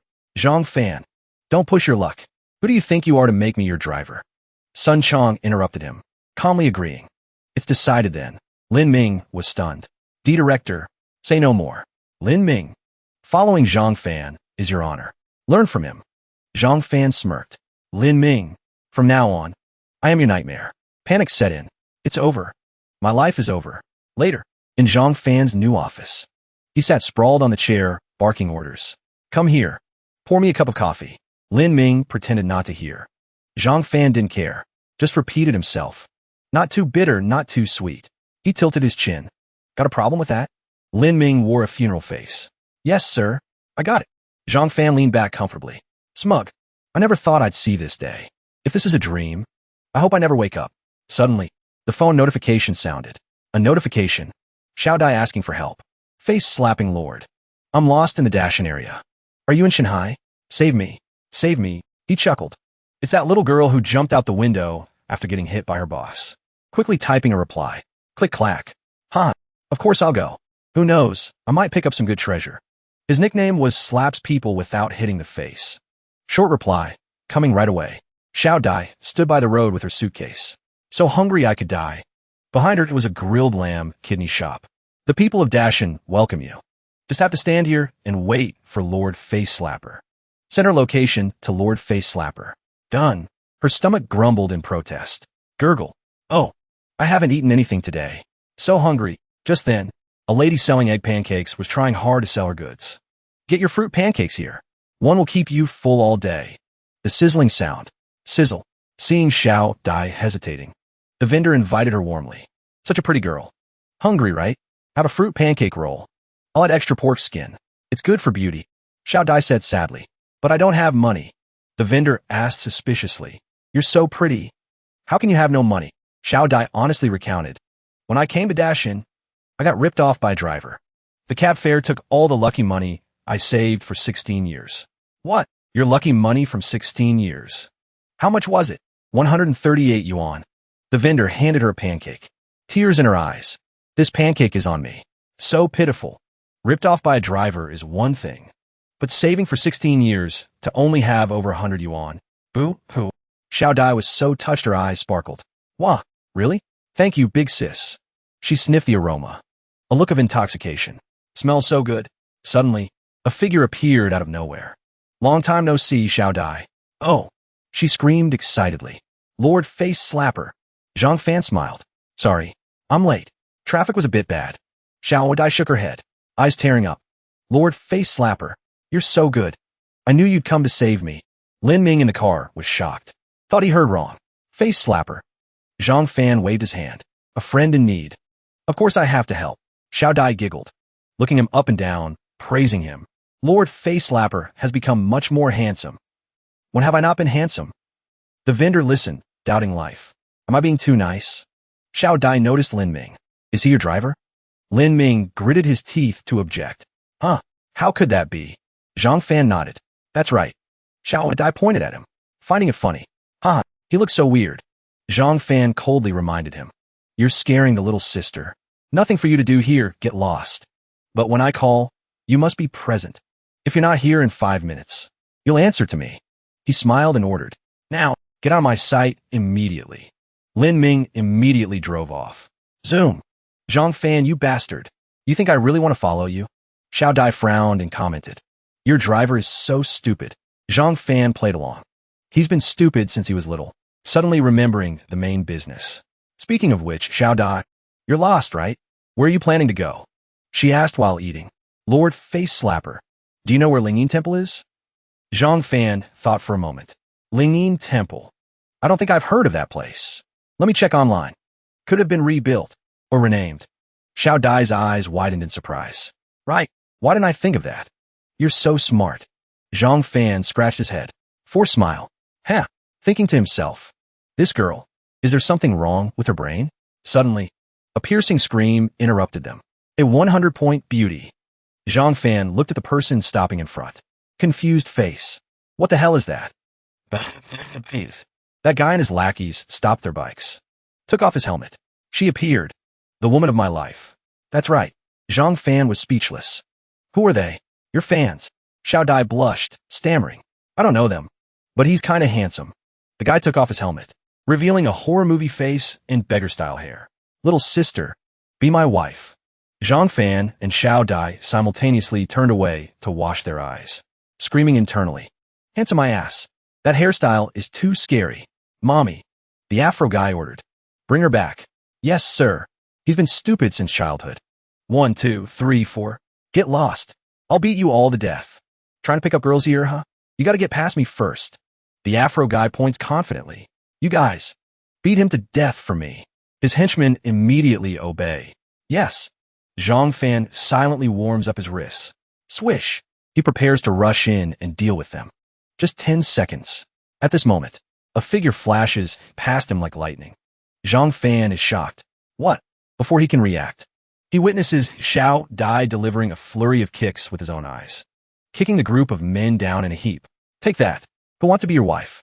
Not one of them escapes. All get hit. They are kicked flying several meters away. Whoosh. Zhang Fan is so shocked his jaw drops. Oh my god, this little girl is fierce. The henchmen are all knocked out, lying unconscious on the ground. Whoosh whoosh. The Afro guy immediately starts his car, leaving behind a warning, then runs away. You just wait. Zhang Fan mocks from behind. Running away already? Leaving his accomplices behind too? Whatever then. Suddenly, Xiao Dai beside him immediately gets into a stance. Swish. Shooting off like an arrow. Whoosh. He holds her back. Yeah. A moment later, Zhang Fan finally reacts, hurriedly chasing after her, calling, Hey, Xiao Dai, don't use the suitcase. Like that, you'll kill him. The words reach his mouth, but he swallows them back, as if nothing happened. It's too late to say anything now. Sweating profusely, he tells himself, absolutely must not provoke this little girl. 2 seconds to take down 4 big guys. In the blink of an eye, Xiao Dai has returned. Face-slapping big boss. I'm back. Zhang Fan is truly worried for those guys. Those guys didn't go meet King Yin, Lord of Hell, did they? She smiles reassuringly. Don't worry. I held back. Only used 20% of my power. He is speechless. Swallows hard. This girl is dangerous. Only used 20% of her power. Truly someone from the underworld. Xiao Dai is innocent. Doesn't see the fear in his eyes. Still happily asks, Big boss, can you help me look up information about Lingyin Temple? Zhang Fan quickly takes out his phone to search. Tuashan, Lingyin Temple. Search. Tap, tap, tap. Results come up very quickly. She asks expectantly, Big boss, did you find it? Zhang Fan hesitates, but she asks impatiently. But what? This place. Jiangning District. Lingyin Temple. Tuashan. Lingyin Temple in Tuashan belongs to Jiangning. Not in Shanghai. Xiao Dai looks thunderstruck. Isn't this Taoishan district? Zhang Fan is completely speechless. This girl is definitely weird. This is Taoishan district. But the place you want to go is Taoishan in Jiangning. I just checked. Even if we take a plane now, we won't get there in time. Xiao Dai grits her teeth, eyes tearing up pitifully, saying, But, big boss, I don't have a single penny on me, and I'm afraid of getting lost. Can you go with me? Zhang Fan's eyes widen. What? Looking at her sobbing, can you? Big boss. Sobi. He starts doubting his life choices. Is this a maiden's plea? He smiles and comforts her. Of course I can. Help all the way to the end, right? That's the only way. Calculating in his mind. Of course I have to go. I haven't even gotten my treasure yet. Xiao Dai smiles brightly like a flower, thanking enthusiastically. Thank you, big boss. Then let's set off. Big boss, lead the way. Zhang Fan is stunned. Wait. Changing faces too quickly. He sighs. Wait. I'll call a driver to pick us up. Xiao Dai smiles innocently asking. Is he stupid? Will he get lost? Behind them. A black car is secretly observing. A surprised voice rings out inside the car.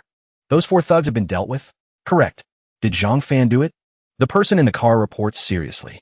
He was just about to act when the girl beside him beat him to it. Girl? A girl around 16 or 17. Looks very strong. The person on the other end of the line says curiously, Interesting. How strong? This subordinate cannot see through that girl's cultivation level. Only feel that she is very strong. But there is something very strange. She seems to really worship Zhang Fan. Could it be that Zhang Fan has been hiding his true strength? Moreover, they are asking about Lingyin Temple. The person on the other end slams the table in excitement. What did you say? They know Lingyin Temple. This subordinate heard very clearly. They are preparing to go to Lingyin Temple. That person laughs coldly. Want to force me to act? Time to take out your treasure. Scarface hesitates a bit, but doing so might harm innocent people. The other end interrupts coldly. As long as you can kill him. At any cost. I have waited so many years. Spent so much money and effort on Qiandazhong. Now success is near. Absolutely cannot let that kid named Zhang snatch it away. Turns out the one pulling the strings behind the scenes is Lin Chongyang. He orders angrily. The time has come. Hurry up and earn your merit. Scarface is silent for a few seconds. Agrees. As you command. Afterward. At the airport. Zhang Fan pants, puzzled. Xiao Dai. What did you put in here? Why is it so heavy? She replies calmly. Dirt. Zhang Fan's head is full of question marks. A suitcase of dirt? I'm afraid it won't pass security check. She smiles and replies. I do this for cultivation. Besides, I will hide it. He is curious. Hide it. Hide it in that hair bun. Xiao Dai urges impatiently. All right. Big boss, hurry and buy the plane tickets. He sighs. I know. Suddenly. She seems to sense something. Looking around. Why does it feel strange? Zhang Fan keeps calling. Let's go, Xiao Dai. She nods. Yes. Face slapping big boss. Still thinking to herself. Am I overthinking it? Indeed. Scarface is using binoculars to monitor them from afar. Reporting every move to Chongyang. They are at the airport now. Preparing to catch a flight to Jiangning. He urges impatiently. Hurry up. Don't let them discover you. Scarface swears confidently. Don't worry, Boss Lin. I am preparing to act. Chongyang asks suspiciously. What do you plan to do? Holding a talisman in his hand. Laughs coldly. Do what? Time to give them a big gift. Just wait for the news, Boss Lin. The flight is preparing for takeoff. The flight attendant announces. Dear passengers, the flight you are on. Xiao Dai is excitedly waving her arms. Face-slapping Big Boss is so nice. Even bought me a window seat. I love watching the scenery the most. He reminds her worriedly. Xiao Dai, hurry and fasten your seatbelt. The plane is about to take off. She obediently complies. Yes, sir. Zhang Fan is very nervous. Grown this big. This is still my first time leaving Shanghai. A bit excited. Very quickly. The plane glides steadily in the sky. Xiao Dai has fallen fast asleep, no longer maintaining her image. Sway. The plane turns. Xiao Dai loses her balance. Her whole body falls on a Zhang Fan. He blushes. Letting her lean isn't right. Pushing her away isn't right either. Inner turmoil screaming. You're drool. Why sleep like this? Didn't you say you like watching the scenery the most? The lady next to them giggles, teasing. You two are really a good match. Zhang Fan explains helplessly. Ma'am, you misunderstood. We aren't a couple. He tries to shake her awake to prove it. Xiao Dai. But no matter how he shakes, Xiao Dai doesn't wake up, still talking in her sleep. A couple. The lady confirms with eyes that have seen through worldly affairs. If you aren't a couple, and sitting intimately like this, it's just a matter of time. Zhang Fan thinks to himself, Xiao Dai being my girlfriend? I dare not dream of it. This is the difference between human and immortal. He replies happily, just let nature take its course. The Annie nods in satisfaction. Well said. Suddenly, he starts when he realizes something. This Annie's complexion isn't very good. Skin pale, mixed with a waxy yellow. There seems to be black she under her eyes. Zhang Fan frowns in contemplation. In the compendium of ghost herbs, the old monk seemed to mention this illness. Is it due to invasion by yin ghosts? Her illness is this severe. Why run to Jiangning instead of resting at home for treatment? He asked casually, Ma'am, are you going to Jiangning for tourism? The Annie shakes her head. No, I'm going to seek medical treatment. Son, Zhang Fan guessed right. Indeed, going for treatment. Don't know if the treatment method in that medical book is effective. This Annie's condition is already very serious. If it drags on like this, I'm afraid she won't last much longer. Should I try? He speaks up. Ma'am, not to hide it from you. Actually, I'm a doctor. I saw early on that you were ill. The Andy becomes excited. Then can you cure me? He guarantees confidently. No problem, ma'am. I specialize in treating incurable diseases. The Annie trusts him without a doubt. You're that good? Then please quickly take a look for me. Just then, a shrewish female voice interrupts them. Mom just said she wanted to see a doctor. He immediately claimed to be a doctor. Clearly a scammer. And you believed it, Mom? Why are you so easily deceived? The auntie is startled. Zhang Fan calls her name wearily. Qian. The girl says coldly, I'm warning you. He starts getting angry. But Qian seems not to hear. Continuing her deduction. I don't care if you scam others. But don't dream of scamming my mother. If you continue to deceive her, I will call the police to arrest you. Zhang Fan scratches his face. Says hesitantly, Hey miss, your words are too harsh. I just have good intentions. Before he can finish his sentence, the passengers on the plane start condemning him in unison. I hate scammers the most. Call the police to arrest him. Beat him to death. Tie him up with rope. Scammer. Smash his head in. Crack his skull open. Zhang Fan is bewildered. What is going on? Why did I become the target of public attack in an instant? Everyone criticizes him in unison. Call the police to arrest him. Zhang Fan breaks out in a cold sweat from fear. Trouble. Big trouble this time. Suddenly, the plane shakes violently. His head slams hard into the seat. Hurting so much he cries out, Ouch! The remaining passengers scream in fear. What's wrong with the plane? What's happening? The plane emits an emergency signal. Dear passengers, please note, the plane is encountering an extremely strong airflow.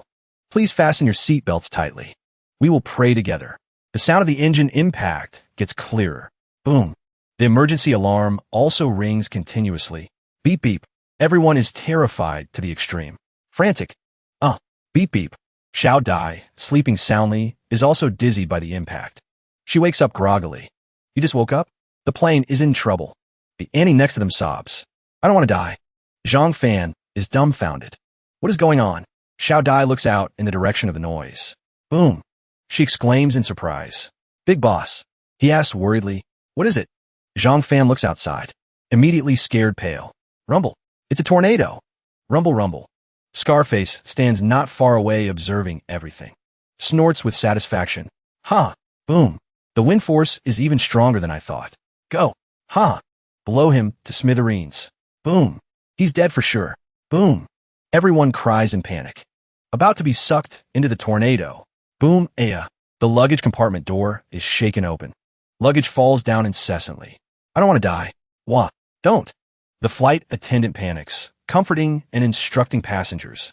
Dear passengers, please do not leave your seats. Please fasten seatbelts. That passenger over there. Please sit down immediately. Xiao Dai has stood up at some point. She warms up her wrists. Time to act.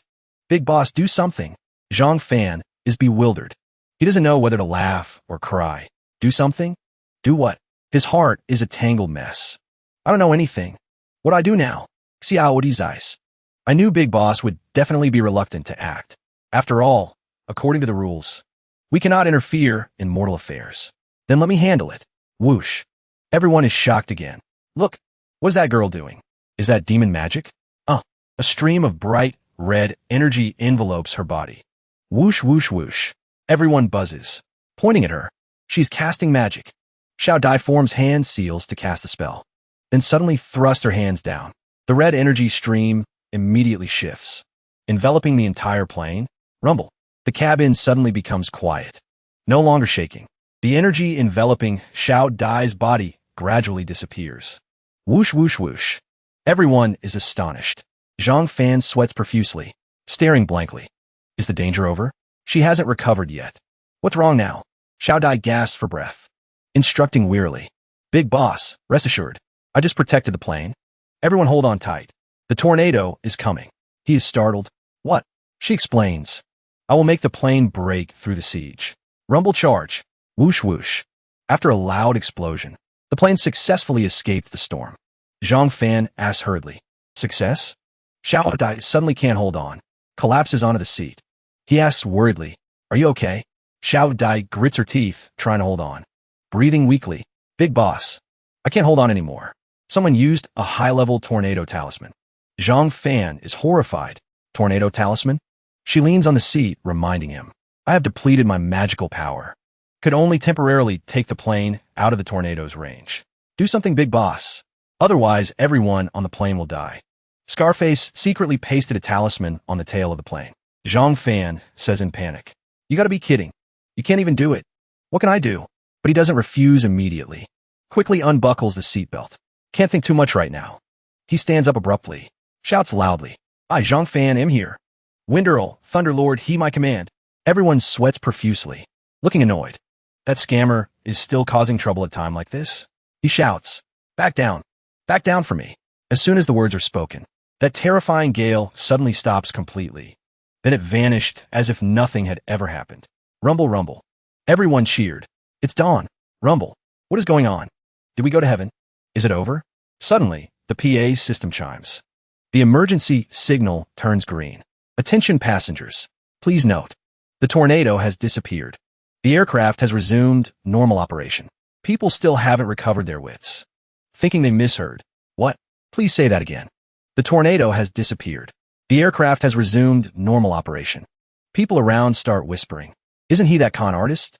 Under everyone's astonished gaze, Zhang Fan doesn't dare to move a muscle. What happened? Young man, did you just shout the tornado away? Then, everyone joyfully speaks in unison. Thank you, young man. This surprises Zhang Fan immensely. Before he can react, they start cheering. A god has descended. Thank you. There are gods in this world. The internet was right. Even the flight attendants can't hold back tears of happiness. At this moment, Zhang Fan is panicked, completely clueless about what just happened. What the hell is going on? I don't understand anything. Is it over? I just tried yelling a few times. Could it be that I really am the son of a god? The cheers for him don't stop. Big hero. So cool. Idol. Hearing these words, apart from smiling bitterly, he doesn't know what to do. Might as well go along with them. Looks like I successfully acted cool again. They all think I'm a hero now. They'll just play along. Thinking this, he puts on an extremely fake expression. As long as everyone is safe, that is good. Hearing this, everyone trusts him even more. Cheering even more enthusiastically. Big hero. Great benefactor. I love you. Thank you. Glad we're safe. Xiao Dai is also on the plane. Seeing this scene, she is also extremely surprised. Big Boss is truly amazing when he acts. He repelled the tornado without even releasing spiritual energy. Meanwhile, in another place, Lin Chongyang's landline rings incessantly. Ring, ring, ring, ring. He quickly picks up. Hello. After listening to the person on the other end, he becomes extremely furious. Slams his fist on the table. What? Lin Chongyang roars in anger. He escaped? What exactly happened? On the other end of the line, his subordinate stammers the report. Boss Lin, originally, the hurricane talisman could easily destroy the plane. But Lin Chongyang can't help but roar. But what? The subordinate begins to explain. There was a power that resisted the hurricane talisman, causing the talisman to consume more energy. Meanwhile, on the plane, Zhang Fan is staring wide-eyed at a person. Uncle, is something the matter? Then he shamelessly adds, Do you want my autograph? The Annie next to him sees the man standing still. She speaks up, Sir, why aren't you saying anything? Suddenly, the person drops to his knees with a thud, shocking everyone, not understanding what is happening. Zhang Fan is startled, says, Uncle, did you get scared out of your wits? Suddenly, the person clasps his hands, shouts loudly, I am Yi Jiuqian. having witnessed your excellency cast magic to repel the tornado with my own eyes. I'm truly in awe. My gratitude is beyond words. Ijiotian, Juqian? I just heard that your excellency is proficient in medicine. I wonder if your excellency could diagnose and treat me? Seeing this scene, Zhang Fan feels extremely shocked. Oh my god, this is a super big shot. Then he starts to recall. Today, the 106th Hope Primary School, donated by billionaire Yi Jiuqian in Shanghai City, was officially inaugurated. His goal is 1,000 schools. When he was young, Lin Ming always made him play the horse for him to ride. Zhang Fan, go faster. Zhang Fan didn't care at all back then, only focused on looking at a person on TV, telling him, Lin Ming, in the future, I will definitely be like Yi Jiuqian, handsome and rich, and make you be my driver. Hearing this, Lin Ming said, stop bragging, Zhang Fan. Be a good horse for me to ride, and I'll take you to meet my girlfriend. The more he thinks, the more unbelievable his luck seems. When Ming was small, Yi Jiuqian was already the youngest billionaire in Shanghai City. Such a huge figure. At this moment, Yi Jiuqian is still solemnly clasping his hands in respect. I beg of your excellency. Zhang Fan can't believe it. He's actually kneeling and begging me for a cure. Speaking of which, he's 40 years old at most. Why is his hair completely white? He starts calculating silently in his mind. His symptom of premature graying is recorded in the medical book. It's caused by accidentally eating a spiritual fruit with a cold attribute. A stream of spiritual energy remains in his body, but he cannot refine it, leading to a backlash from the energy. From the looks of it now, he won't survive past this year. After pondering for a moment, Zhang Fan finally speaks up to greet him. Mr. Yi Jiuqian, my name is Zhang Fan. Zhang is an archer. Fan as an ordinary. You have always been a role model for me. I will definitely do my best to treat you. Seeing this, Yi Jiuqian is moved to tears. Says, that is wonderful. Then he begins to explain, I won't hide it from you. All these years, I've been seeking doctors and medicine, whether it's Western or Eastern medicine. Even witch doctors. No one was confident they could cure my illness. They even said, hearing this, Zhang Fan asks, that you won't survive this year? Yi Jiuqian says sadly, does Mr. Zhang also think I will have a short life? Zhang Fan asks, Mr. Yi, did you once accidentally eat a cold attribute fruit in the wild? Hearing this question, Yi Jiuqian freezes. Cold attribute fruit? Then he starts to recall.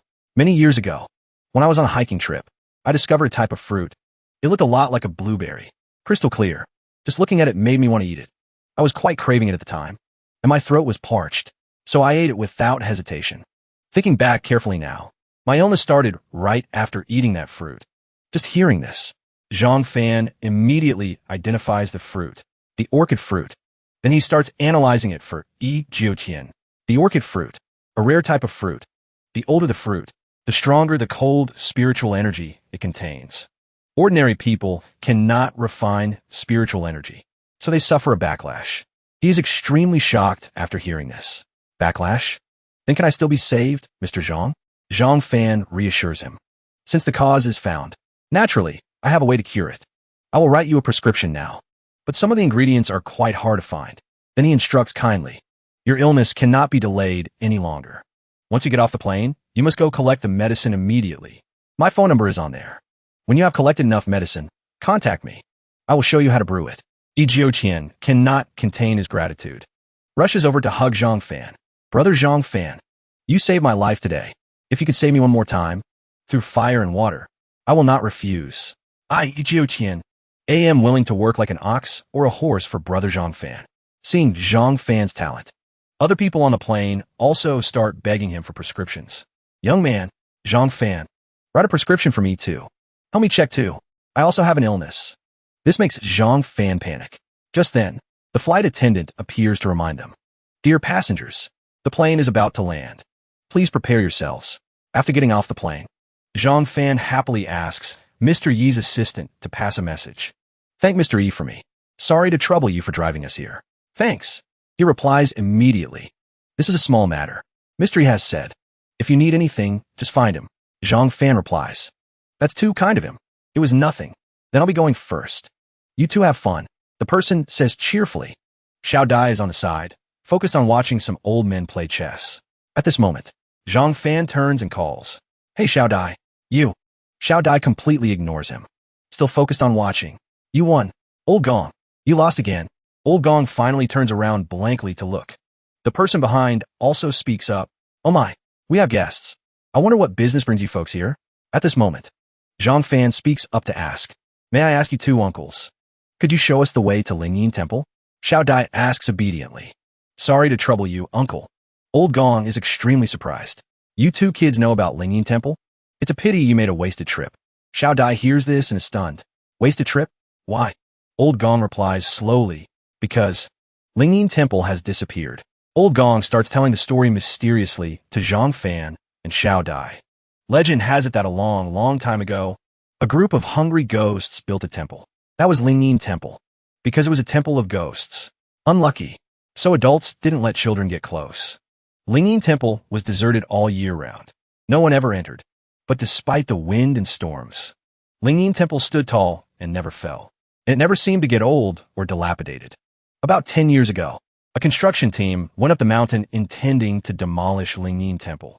But right when the construction team reached the top of the mountain, Lingyin Temple vanished into thin air. No one knows when. No one knows how it disappeared. From then on, no one has seen Lingyin Temple again. Xiao Dai listens to the end. Feeling afraid? Disappeared? Zhang Fan sees this. Turns to ask, So Xiao Dai, are we still going? However, Xiao Dai doesn't answer. Instead, she steps forward and asks Old Gong, Uncle, can you give us the location of that place? Take that path over there. Correct. Just follow the mountain path behind us and you'll arrive. But if you have no business there, you two shouldn't go. What if something happens? That place is very strange. Afterward, Xiao Dai hurries ahead, urging, Hurry up, big boss. Zhang Fan follows behind, panting, reminding her, Careful, Xiao Dai. Then he says hesitantly, I've always had a question for you, Xiao Dai. You traveled all this way to find Lingyin Temple because you want to... Before Zhang Fan can finish speaking, Xiao Dai continues.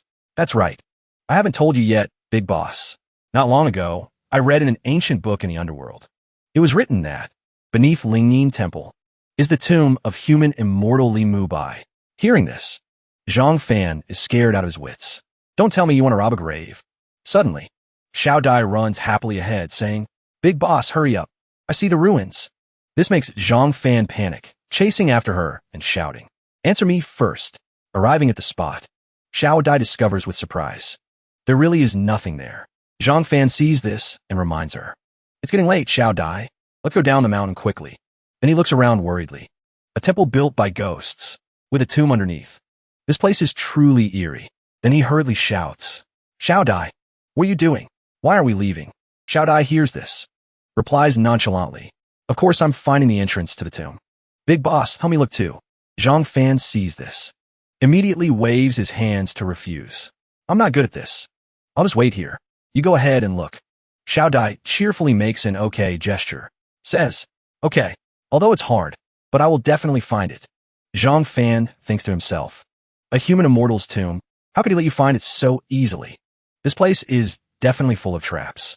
A mortal like me better not touch anything. Suddenly, there's a strange noise in the grass. Rustle, rustle, rustle. This startles Zhang Fan. What is that? Rustle, rustle, rustle. He trembles with fear, stammering. Could it be something evil? At this moment, a small beast with big eyes, white as snow, crawls out. Seeing it, Zhang Fan jumps up in fear. Mommy, what the hell is this? Just then, the small dog barks. Woof.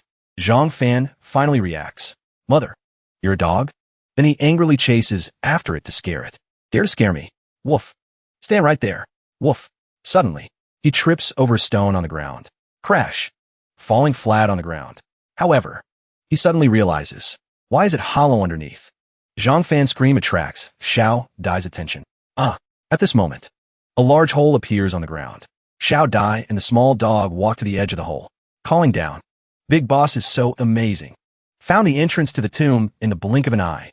Then she calls out worriedly, Big boss, are you okay? Woof, woof, woof. Zhang Fan answers from below. I'm fine. Big boss looks up. Then he calls, Come down here. Xiao Dai hears the call. Immediately jumps down. I'm coming. Big boss looks up. It's pitch black down here. Zhang Fan says, Light it up, Xiao Dai. Xiao Dai hears this. Uses her spiritual power to illuminate the surroundings. Small matter. Let there be light. She can see clearly around her. Whoa, this is the place. The ancient tomb of human immortal Li Mu Bai. In front of the two is a gigantic door. Behind the door hides many secrets. Xiao Dai is so happy she sheds tears. Punches Zhang Fan lightly on the shoulder, praising him. Big Boss really is the best. Found it without wasting any effort. I salute you, Big Boss. Today, I officially crowned Big Boss as my idol for life. Zhang Fan sees this. Outwardly very calm, but internally screaming, awesome, damn it. I almost cracked my head open falling down just now. Then he asks carefully, but Xiao Dai, do you really want to go inside? This is someone else's tomb. Xiao Dai hears this, replies with a determined tone. Enter, must enter. We're already at the door. How can we not enter? Zhang Fan sees this, says hesitantly, but there is a sealing talisman on the door. Before he can finish his sentence, Zhang Fan turns his head. Xiao Dai has disappeared. Where did she go? Turns out she quickly stepped forward, tore off the talisman on the door, calmly pushes the door open and walks in. Big Boss, follow me. Zhang Fan sees this, extremely angry, hurriedly says, Hey Xiao Dai, don't rush in recklessly like that. What are there traps? Seeing the scene inside, Zhang Fan is even more scared.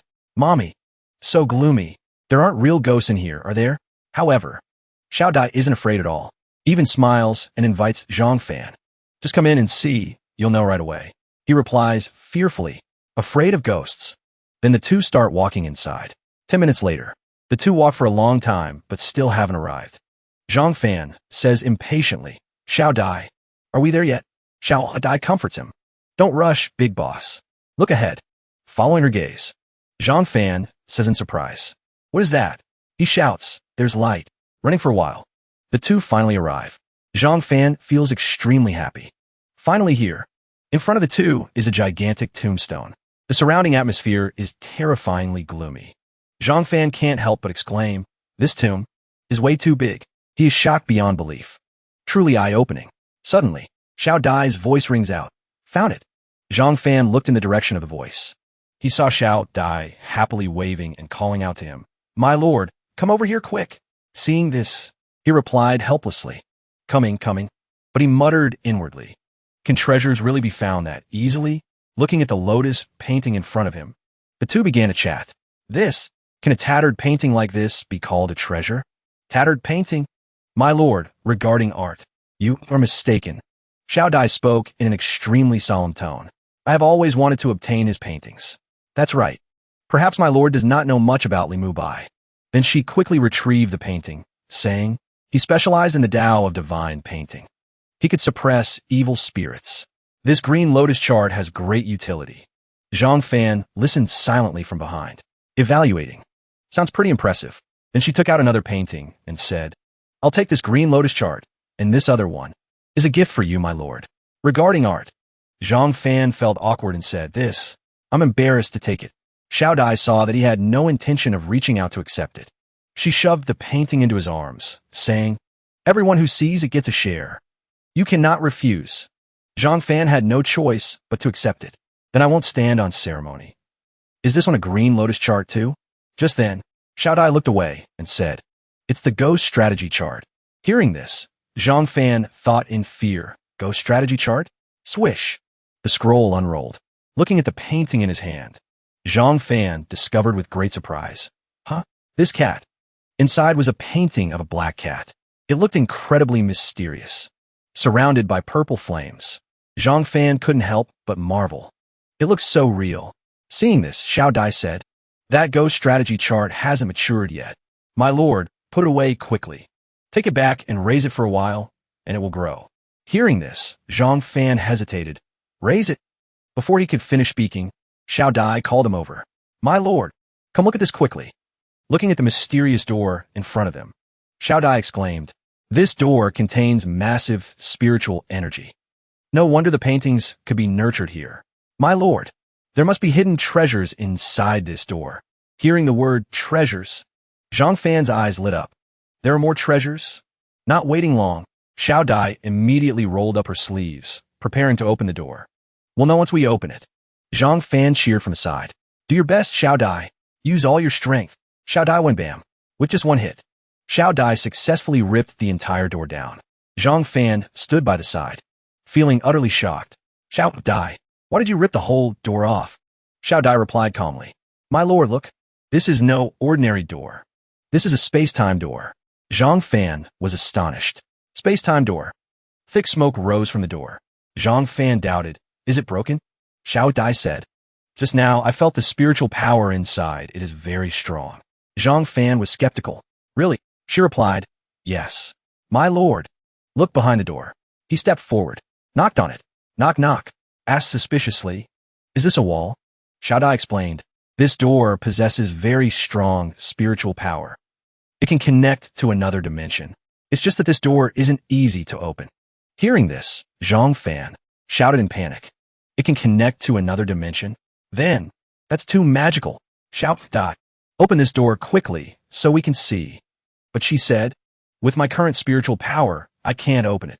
He thought to himself, if even Xiao Dai can't open it, then I definitely can't open it. Suddenly, Zhang Fan realized something. Startled. Wait. He recalled the red ink mark on the door. Thinking, I just noticed it earlier. There's a drawing on the door. Although this drawing looks very simple. Upon closer inspection, it's very complicated. And the more I look at it, the more complex it gets. Zhang Fan tried hard to recall. Strange. Why do I feel like I've seen it somewhere before?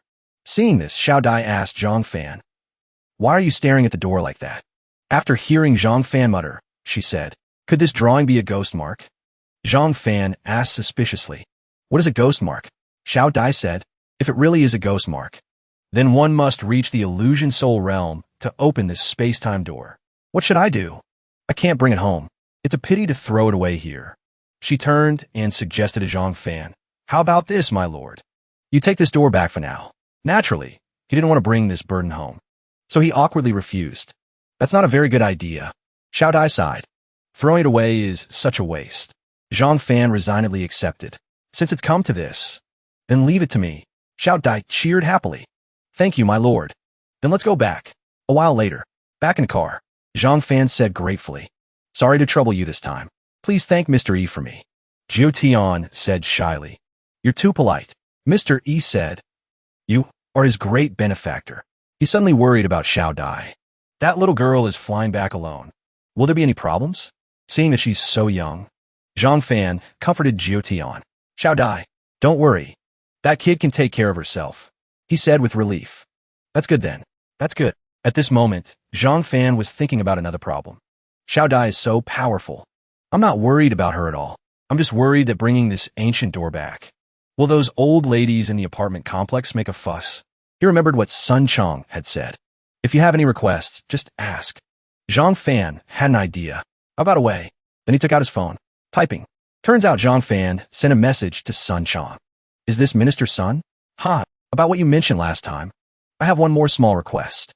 Meanwhile, Shanghai City, 7:30 p.m. Zhang Fan spoke up. Driver, please stop here for a moment. The driver agreed. No problem. He walked into a real estate area, calculating silently. The company agreed to give me a big house. Then I have to choose a really big one. That way, I'll have something to brag about at the celebration party tomorrow. Let's check this area out. Suddenly, someone appeared, calling his name. Zhang Fan. He turned his head in curiosity, immediately recognizing the person in front of him. Kaiyang greeted him happily. What a coincidence. Zhang Fan. Long time no see. Zhang Fan replied as well. That's right. Haven't seen you since high school graduation. You're living well, huh? Where did you strike it rich? Kaiyang twirled his car keys. Oh, just getting by. I'm a real estate agent now. I have a few houses for rent. Zhang Fan was surprised. Got a car too? Is the gas tank full? Kaiyang was confused. Gas? What? He started to speak. Never mind. I actually want to buy a house. Any good ones? Show me around. Kaiyang asked back. What? You want to buy one outright? Zhang Fan replied. Yeah. What's wrong? Kaiyang thought to himself. Look at your dirt poor appearance. Do you know how much a square meter costs here? A pauper thinking he's a rich young master? I hate these show-off types the most. Let's see how long you can keep up the act. He quickly turned around, mocking Zhang Fan. Wait a moment. I'll go get the house keys. Zhang Fan replied happily. No problem. Kaiyang arrogantly twirled his car keys as he walked. Then he added, oh right, Zhang Fan. Our high school class is having a reunion tomorrow. Tang Mingping, whom you had a crush on, is coming too. If I remember correctly, she was your first love, right?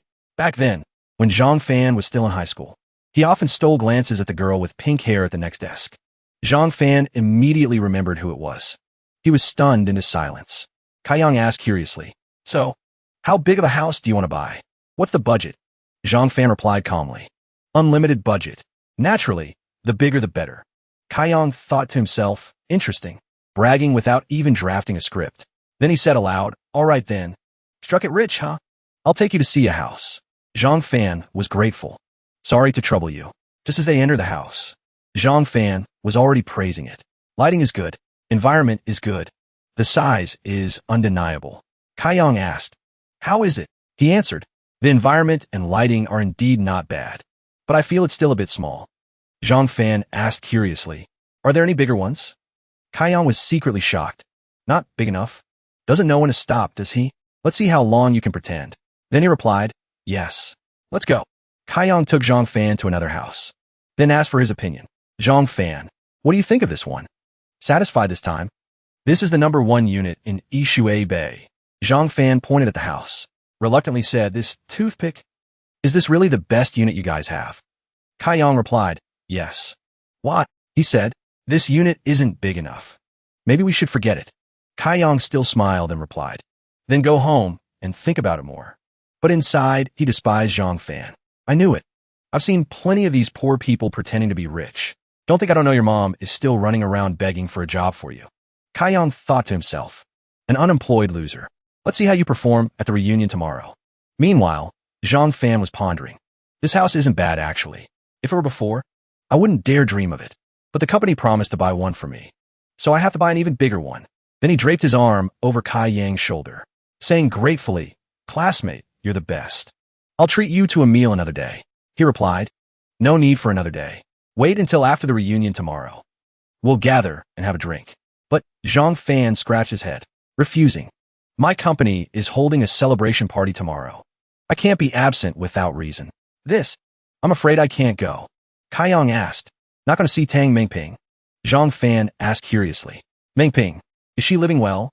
Kaiyang still tried to invite him to the reunion. "Come and see. Won't you know then? Sneak out for a bit tomorrow. Just showing your face at the reunion is fine. We're all waiting for you." Zhang Fan. Later, Zhang Fan bade farewell to Kaiyang to go home. He said to the driver, "Kept you waiting, driver.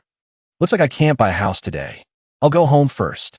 The driver suggested, "If Mr. Zhang wants to find a house, I can introduce a place to you." The truck sped along the road. Zhang Fan was surprised. "Where is it?" The driver replied, "Over at Golden Dragon Terrace. My wife and I have dreamed all our lives of buying a house there." Zhang Fan immediately got excited. "Really? Then let's drive over and take a look." "Sorry to trouble you, driver."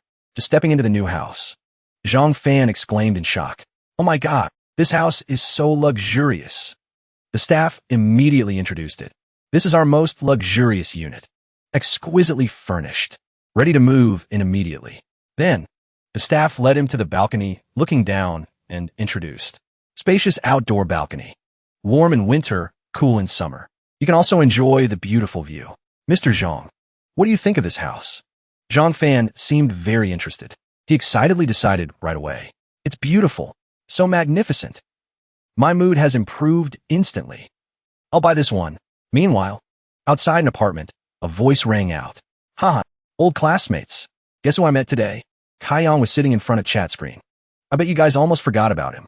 Someone on the other end urged, "Spit it out. Stop keeping us in suspense.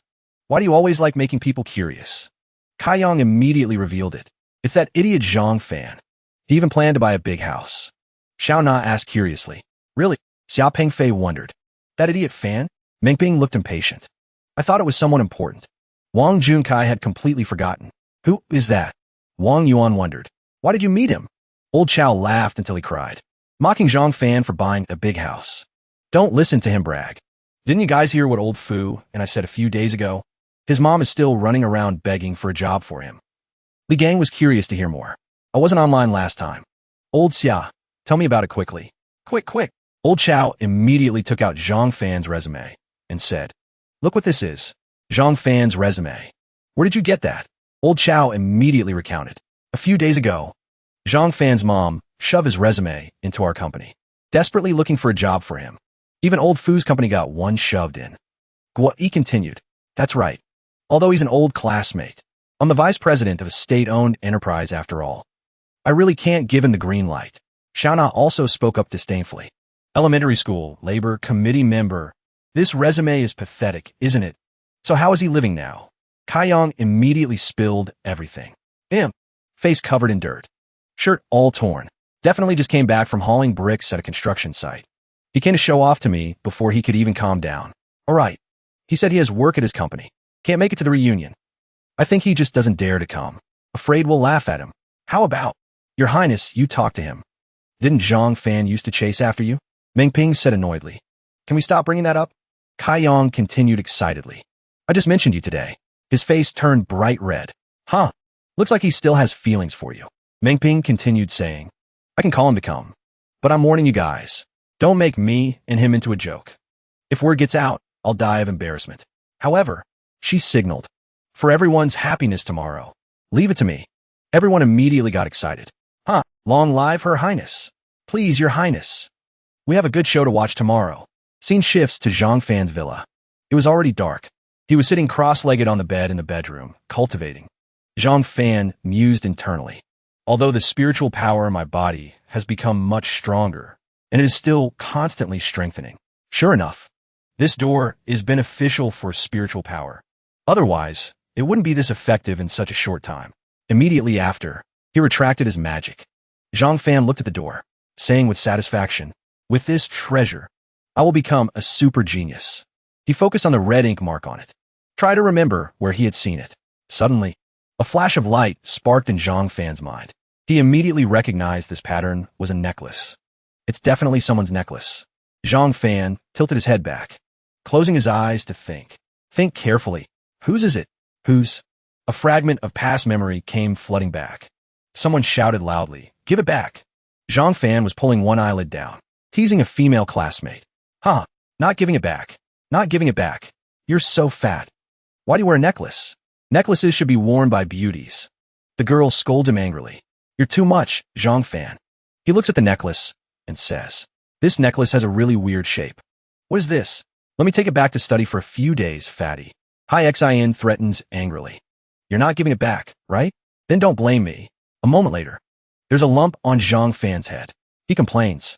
Why are you so brutal? Hai Xion's scream still echoes. I'm going to kill you, Zhang Fan. This makes Zhang Fan suddenly open his eyes. Surprised. That fatty girl, Chang Haixin. Why is it her? Then he puts his feet on the ground, thinking to himself. This is troublesome. Although we were high school classmates, but we haven't been in touch since graduation. And I have no way to contact her. Zhang Fan paces back and forth in the room, guessing constantly. Her necklace and the shape of the soul seal are identical. This proves it is the key to open this door. So I have to find a way to contact her. Or go to a class reunion. But tomorrow is the company's celebration party. And I'm the main character. What should I do? Just then, the phone in Zhang Fan's pocket suddenly rings, making him wonder, who is it? It's a message from Chun Ping. Brother Fan, the company's celebration party is ready. Held at the hotel. A car will come to pick you up. Zhang Fan complains. Such a headache. Then his phone rings again. Oh, chick, you're so beautiful. You're so beautiful, chick. Zhang Fan immediately feels annoyed. Who is it again? And it's a strange number. Not sleeping in the middle of the night? He picks up immediately. Hello, who is this? Wrong number? Tang Mengping. On the other end of the line, Mengping smokes, while speaking to Zhang Fan in a sweet tone. Tomorrow our high school class is having a reunion. Did you know about this? 6 p.m. at the hotel. Remember to come. I miss you so much. Zhang Fan is a bit awkward. I know, but he stammers, blushing. I miss you too, old classmate. But tomorrow, he thinks to himself, wait, hotel? Why does it sound so familiar? At this moment, Zhang Fan remembers immediately, joyful to the point of, oh my God, isn't that where the company is holding the celebration party? Heaven is truly helping me. Am I the child of heaven? On the other end of the line, Mengping urges him again. Hello, Zhang Fan. Why aren't you saying anything? So what about tomorrow? Zhang Fan suddenly laughs loudly, saying cheerfully, thinking about meeting you tomorrow. I'm so happy. Mengping says nervously, so you agree? He replies, of course. Must come to hear our school beauty pour her heart out. She quickly concludes, see you tomorrow. Zhang Fan hangs up, full of anticipation. Looks like tomorrow will be a fruitful day. The day of the class reunion arrives. Outside the restaurant, Everyone has discussed beforehand. Old Chow looks at the group of men in black suits, asking curiously, class monitor, what are those people doing? Gangster gathering? The class monitor replies, they are employees of the Chin group, having a party. Old Chow marvels, so grand. Suddenly, from afar comes the roaring sound of a sports car engine. The two turn to look, wondering, what sound is that? In the distance, a luxury yellow sports car rushes in like the wind. The two look with shining eyes, admiring, damn, awesome. Who is that? Suddenly, that sports car brakes sharply right in front of them. The car door opens upwards. Zhang Fan steps down stylishly, greeting old classmates. Long time no see, he thinks to himself. Didn't expect the company to send a Lamborghini. Old Chow and the class monitor are both jaw-droppingly shocked, screaming, This is Zhang Fan. Zhang Fan spreads his arms wide in front of them, cheering happily. Miss you guys so much. Old classmates, seeing his friends frozen like statues. He has to call out, why aren't you two saying anything? Don't recognize me? It's me, Zhang Fan. The class monitor is extremely surprised. Lamborghini. He looks at the shiny yellow luxury sports car. Inside sits an elegantly dressed man, making the class monitor extremely astonished. High-class chauffeur? Then he looks at Zhang Fan's outfit. Armani suit, Cartier watch. Old Chow doesn't believe these are Zhang Fan's things, so he mocks. Just attending a class reunion. Even rented a Lamborghini. Must have cost tens of thousands, right? The class monitor sneers. This idiot really thinks he's a tycoon. To show off for a bit. The price to pay is huge. Then Old Chow pats Zhang Fan's back, speaking intimately. Oh hey Zhang Fan. No, brother Fan. Ha, you're so dazzling. We momentarily didn't know what to say. Don't take it to heart. There's a good show for you to watch later. The class monitor says, where have you been making a living these years? Looking at your appearance. Must be living quite comfortably, right? Looking handsomer too. Must be from working out as a construction worker, right? Let's go. Talk inside. Everyone is waiting for you. Zhang Fan asks curiously. Oh right, class monitor. Is my desk mate Chang Haixin coming? Old Chow says, Chang Haixin? Don't mention it. She definitely won't come. The class monitor adds, Fu Gui from our class has always been pursuing Chang Haixin, but she keeps rejecting old Fu. She doesn't really want to see old Fu. Zhang Fan can't believe his ears. What? Old Fu pursuing Chang Haixin? His heart is full of doubts.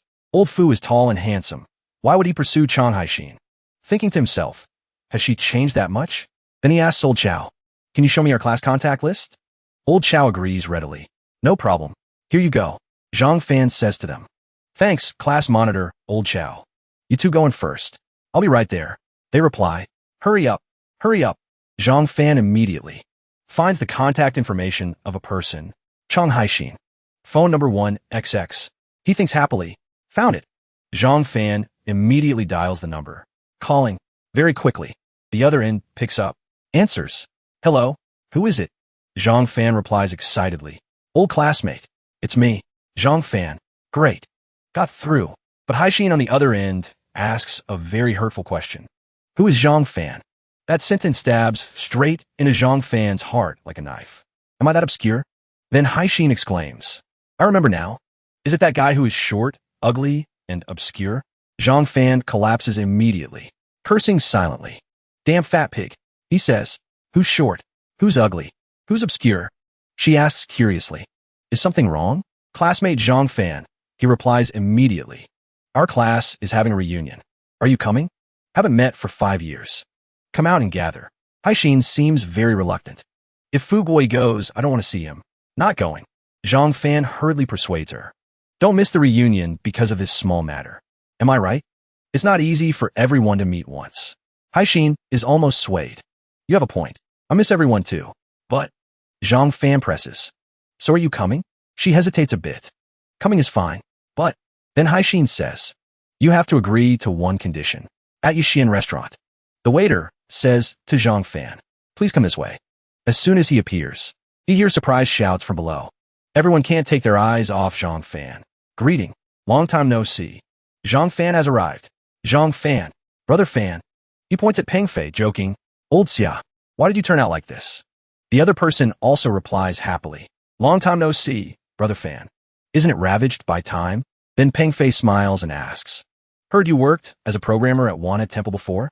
Zhang Fan replies immediately. That's right. Just getting by. How about you? Peng Fei immediately gloats. I knew it. Then he says, we're colleagues. Haha. I work at Tiankai Technology Company. How's your salary? Did you get a bonus last month? Zhang Fan scratches his head, replying awkwardly. Don't you know? My salary is just SOSO. Where do I get a bonus? Peng Fei immediately encourages him. Then you have to work hard. My monthly bonus has reached 10,000 already. But in his heart he thinks, is this fake modesty popular nowadays? Afterward, Peng Fei talks about those big shots again. So you must have heard of Blind Hero, Flower Butterfly, and Xiaomu. The three big shots in the hacker world, right? The three of them have the highest level of hacker skills. Don't be jealous when I tell you. Zhang Fan replies calmly. Heard of them. Peng Fei immediately boasts. I once talked on the phone with God Xiaomu. He even gave me pointers. That's how I achieved what I have today. People behind immediately admire. I've heard of Xiaomu. Old Xia is so cool. Amazing. Old Xia.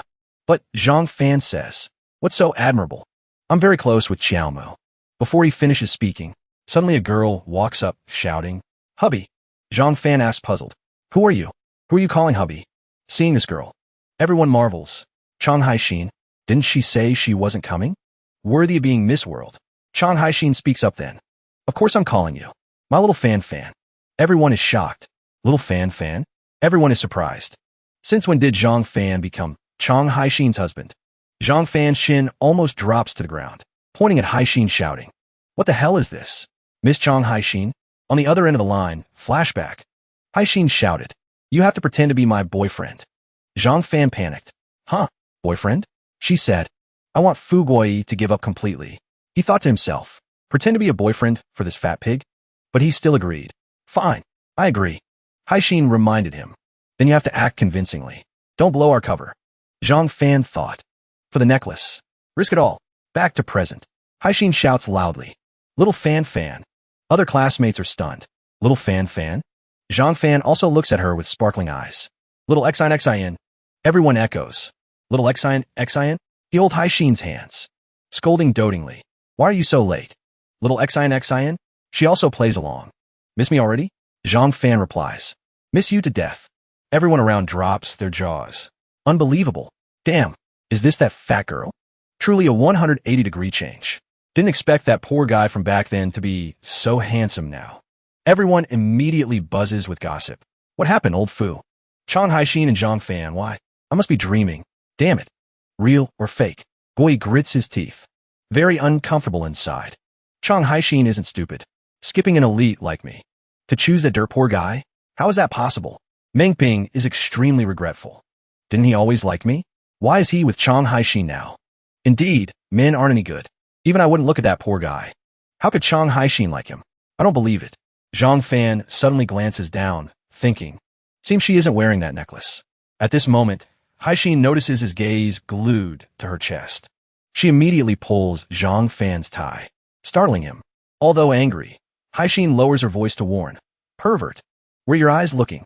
Zhang Fan also explains in a low voice. No. I was just checking if you were wearing the necklace.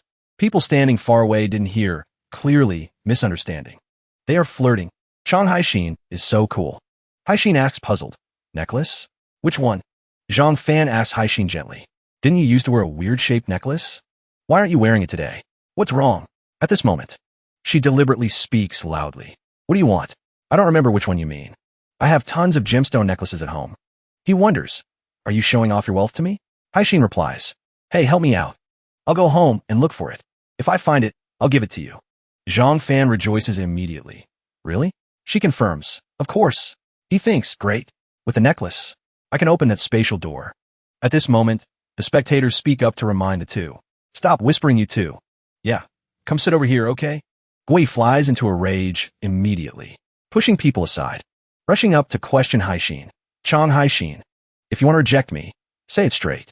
No need to find a pauper like Zhang Fan to be your boyfriend. Are you insulting me? Old Chow covers his mouth cursing. Damn, he said it. Meng Ping says. Good show to watch.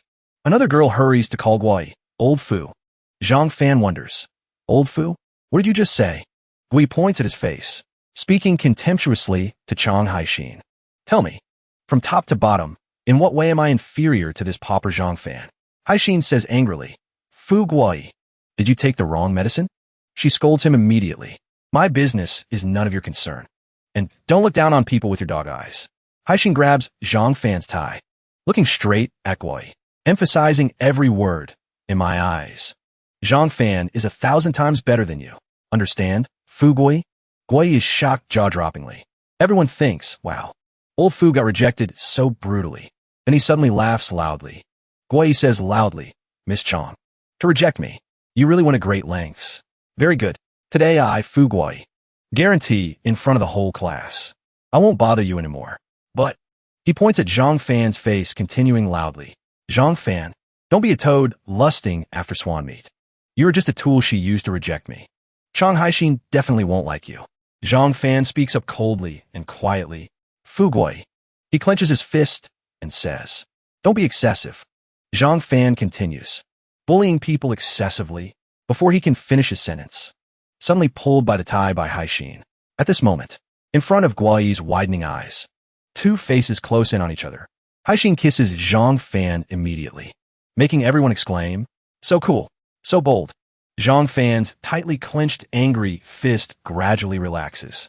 Fu Guai points at Haishin's face, scolding loudly. Chang Haishin, are you bewitched or drugged? Haishin and Zhang Fan are about to kiss when they suddenly stop. Meng Bing covers her mouth, shocked. What's going on? Chang Haishin initiated a kiss with Zhang Fan. Haishin holds Zhang Fan's tie, looking at him provocatively. Then I have to disappoint you. I really like Zhang Fan. He sees her attitude like that. Thinks, this girl is deeply scheming. But, unexpected harvest. Peng Fei immediately speaks up to stop Haishin. Chang Haishin. Although I'm an outsider and shouldn't interfere, but there are some words I must say. Haishin is surprised. Old Xiao? He continues, generally speaking, this matter depends on social status matching. Like you being so famous, and a beauty in the wealthy circle. Finding someone like Zhang Fan really doesn't make any sense. But I still feel like you got scammed by him. Anyway, Peng Fei sneers loudly. Brother Fan is pretty good at pretending to be rich, isn't he? Zhang Fan looks a bit disappointed. Even you. Peng Fei continues to expose him in front of everyone. Brother Fan, stop pretending. Is it that hard to admit you're an unemployed bum? You got fired because you have no skills, right? Actually, everyone knows you're running around begging for a job. He pulls out a piece of paper and says, your mom even submitted your resume to my company and Old Fu's company. Zhang Fan is surprised.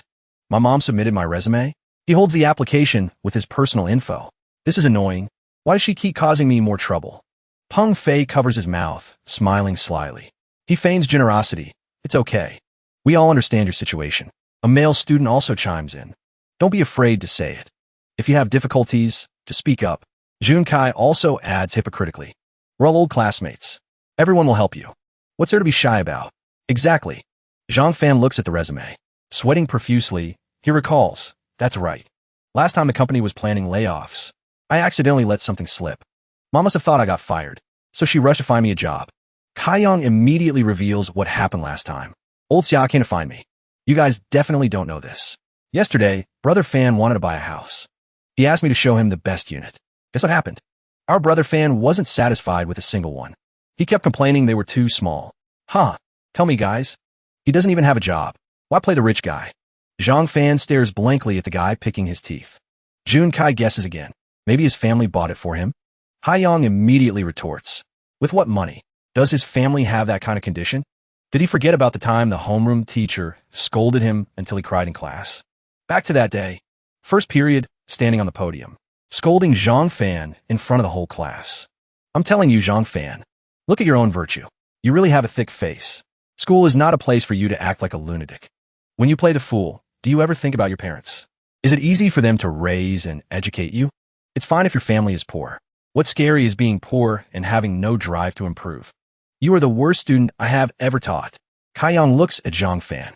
He continues to mock him. What are you going to buy a house with? I heard you came in a Lamborghini.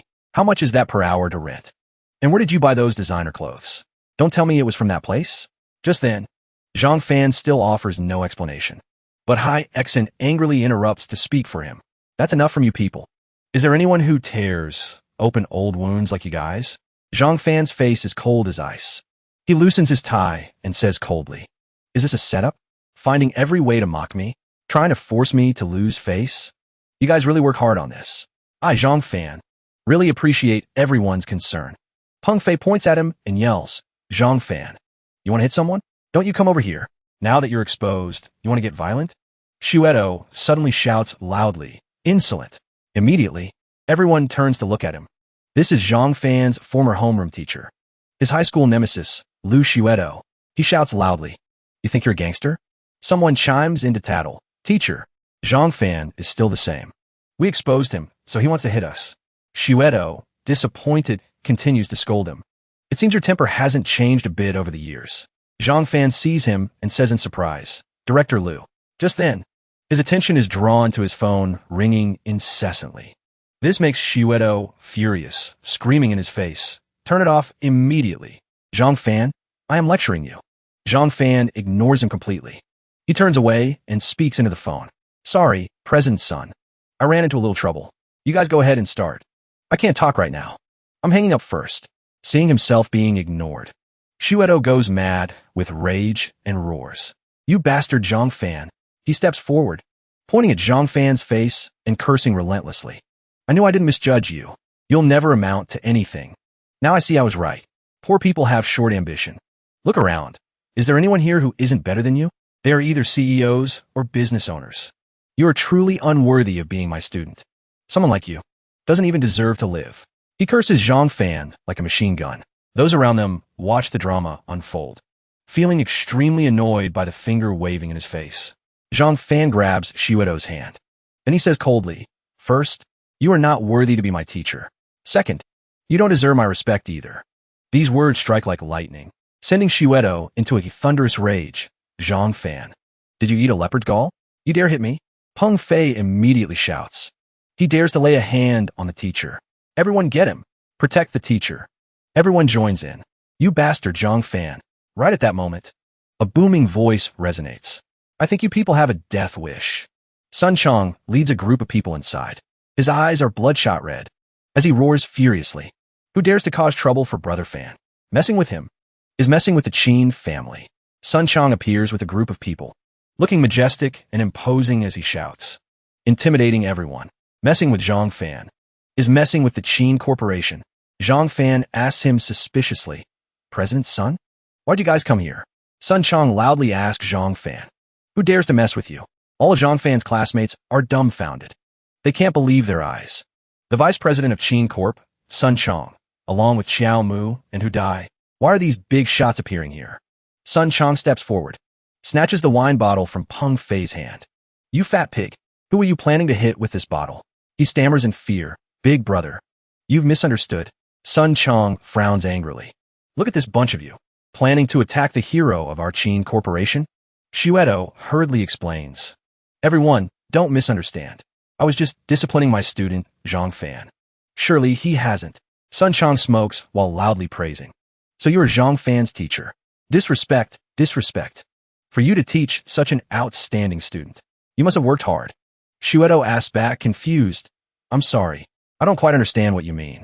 The others haven't even processed the information yet. Outstanding? Zhang Fan? Sun Chong immediately hypes up Zhang Fan. Did Zhang Fan not tell you guys? He's too humble. This student of yours, Zhang Fan, he is the lucky star of our Qin Corporation. Hu Dai brushes a leaf across Zhang Fan's face. Just kidding. The Qin Corporation's lucky star. A hero. Becoming a millionaire overnight. How does it feel? Everyone goes from one shock to another. Jaws dropping, they scream, Millionaire? Is that real or fake? Sun Chong's face darkens as he speaks coldly. Everyone knows. Recently, hackers attacked the Qin Corporation system. Qin Corp is a company with immense power, unmatched by anyone. If the data were stolen, the losses would be immeasurable. We sent 3 of our highest level experts, but they couldn't hold the line. Hu Dai smiles bitterly and rattles off. I failed. In that moment of despair, Zhang Fan descended like a god, defeating the hackers without breaking a sweat. Just like that, he protected the Qin Corporation.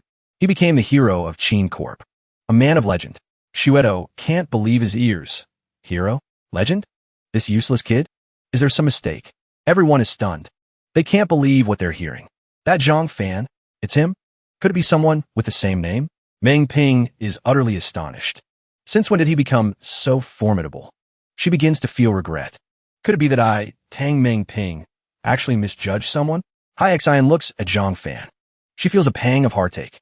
He is so outstanding, yet so humble, silently enduring the mockery of others. Zhang Fan, you really have changed. Hudai pats Zhang Fan's shoulder, teasing. Last night the company bought you a super villa, right? I heard it's even bigger than mine. When are you inviting me over for a party? Hearing this, Hai Yang suddenly realizes. Cold sweat pours down. He really wanted to buy a house. I'm screwed. I lost a huge business deal this time. Hudai continues. That guy Xiao Mu is even shouting about wanting you to be his master. Peng Fei is completely shocked. My idol, Lord Xiao Mu, wants to take Zhang Fan as his master? Zhang Fan, just what kind of divine being are you?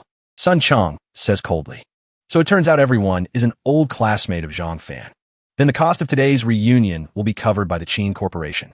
You can also join the celebration banquet Qin Corp is holding for Zhang Fan. Just then, Zhang Fan speaks up to interrupt. Wait, I have something to say. Then he says something cryptic. The schoolyard in summer. Bright golden sunshine. Hudai doesn't understand and goes, huh? Zhang Fan recalls the fun times of the past. Says, good friends skipping class together. Then he remembers Meng Ping, the girl I once secretly loved. I brought all those memories here. Zhang Fan speaks loudly, his voice full of disappointment. But everything you people have done has only brought me utter disappointment. He bows his head and says, you have changed, and I have changed too. The you from the past will live forever in my memories. Then Zhang Fan continues, as for the you of the present, you honestly disgust me. With that, he turns around and leaves with Hai Xian and Sun Chong's group, saying a final farewell to that crowd of lowlifes. My dear classmates, don't let me see you ever again. Sparkling lights illuminate the entire building. Lively sounds echo from inside. Ladies and gentlemen, sorry to keep everyone waiting. The Qin Corporation's celebration ceremony is about to begin. Amidst the noise, a group of people is moving forward. Boom, boom, boom. In the group approaching us, the leader is the main character of tonight, the hero of the Qin Corporation, along with the host shouting. In the deafening music, he waves his hand. Next, please invite him to the stage to say a few words. The music stops, replaced by the sound of everyone applauding. Hello, everyone. I am Zhang Fan. Since childhood, my mother. Scene shifts off stage. A subordinate is reporting via comms. Yes. Chang Haixin and Zhang Fan arrived hand in hand. On the other end of the line is a girl. She is typing ceaselessly on a computer keyboard. Phone on speaker, placed next to her. She asks loudly, what? Are you sure that is Miss World, Chang Haixin? The bodyguard confirms. Yes, miss. Su Shui glares at the computer screen. Her hands never stop moving. The computer makes clicking sounds. Fine, I got it. Hang up. I'm almost done on this side. On the computer screen is a scene of a gunman continuously shooting at enemies. Bang, bang, boom. Seeing her game character fall down dead, her eyes turn red with rage. She punches and breaks the computer monitor. She curses loudly. Damn you, Zhang Fan. You dare to make me lose. I knew you weren't any good. Then she swears aggressively. You bastard. I will definitely expose your true colors. Just you wait. The scene shifts to a courtyard house, Sehiyuan. An old man is leisurely watering plants. Chindajon coughs while watering flowers. Cough, cough. He zones out, thinking, the position of ghost envoy is still undecided. How should I choose between old Lin and the young hero? Chongyang has been my friend for many years. He has helped with material resources. Letting him be the ghost envoy is reasonable. The young hero is my savior, talented by nature. And so young, a talent worth nurturing. My time is running out. I must make a decision. Old Qian, the young hero is here. Zhang Fan waves happily. Long time no see. I've been a bit busy lately. Only now do I have time to visit you. I hope old Qian understands. Qian Dezhong coughs as he replies, don't mention it. You come in to visit this old man, and sitting down to talk is enough to make me happy. He laughs awkwardly. Ha! Looking at the old man's condition, he thinks to himself, haven't seen him for a few days. Old Qian's condition doesn't look too good. Is his time almost up? Qian Dezhong asks. I wonder how far the young hero has practiced the spirit calling art. Zhang Fan scratches his face, answering honestly, not gonna lie to you, old Qian. I think I've basically mastered the basics. He looks doubtful. That what? Then shakes his head in disbelief. It took me over 10 years to master the basics. Chongyang also practiced for over 10 years. You achieved it in just a few days? How is that possible? Impossible? He asks back. Old Qian doesn't believe me? Then raises his hand to confirm. 100% certain. I can summon ghosts now. Ever since we talked about summoning the tortoise family ghost, I've been practicing the exorcism art every night. If old Qian doesn't believe me, I'll show you. With that, he closes his eyes, focusing his spirit. Rustling sounds echo around them. Zhang Fan mutters, 9 palaces, spirit order, then shouts loudly, "He the order, wind come." With that, a golden bagua formation appears beneath his feet. White smoke rises. Great winds howl. Qian Dezhong covers his face from the wind in shock. What? Such a powerful Yin wind. The time has come. He forms seals with both hands. Shouts loudly. A bagua totem appears behind his back, carrying the howling gale. He opens his mouth wide and yells, "Ghost come!" A ghostly shadow rushes out from the center of the bagua formation, riding the cold wind. A female ghost smiles eerily. Seeing and hearing this leaves him stunned. What kind of talent is this? In just a few short days, he really mastered it. A voice suddenly rings out. "Old Qian, I'm here to visit you." Qian Dezhong hasn't recovered his wits yet, staring intently at the female ghost moving in the mist. A moment later, he speaks up. "Old Lin is here too." Zhang Fan also turns to look. "Hello. Long time no see." Lin Chongyang frowns. "Why are you here?" Thinking to himself with zero friendliness. "Talk about enemies on a narrow road. I couldn't kill you last time. Consider yourself lucky." His eyes finally notice the long-haired figure in the middle of the yard. Who is this? When he sees it has no feet, only dark green, Yin energy, he blurts out. Lin Chongyang is incredibly jealous. Neither I nor old Qian can summon ghosts in broad daylight. Could it be that Zhang Fan has mastered the spirit calling art? He clearly wants to fight me for the ghost envoy position.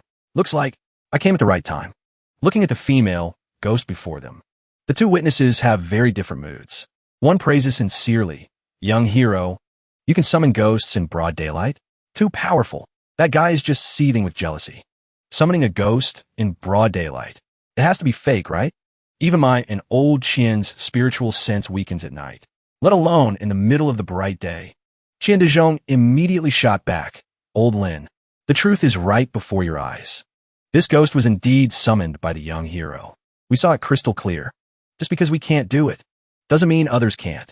Geniuses really do exist in this world. Young hero, you truly are a heaven-defying prodigy." Lin Chongyang still refused to accept it. He just let out a cold oomph. A scheme flashed through his eyes. I didn't expect this brat to have such talent. Old Qian doesn't have much time left. He has to decide on the successor for the ghost messenger position soon. He's still wavering between me and Zhang Fan. He glanced at the look of admiration on Qian Dezhong's face. The current situation is disadvantageous for me. Qian Dezhong asked curiously. "Tell me, young hero, how did you do it? Did you grasp some kind of secret technique?" Zhang Fan replied, "There's no secret technique. Every night before I sleep, I just practice the mantra old Qian taught me for a while." Such a simple answer made Lin Chongyang red with envy. He shouted, "What?" In complete contrast to Qian Dezhong's admiring gaze. "Genius. I really didn't misjudge you. A genius." Seeing the two of them chatting happily. "Young hero, teach me too, all right?" "Sure thing." He gritted his teeth, thinking, damn it.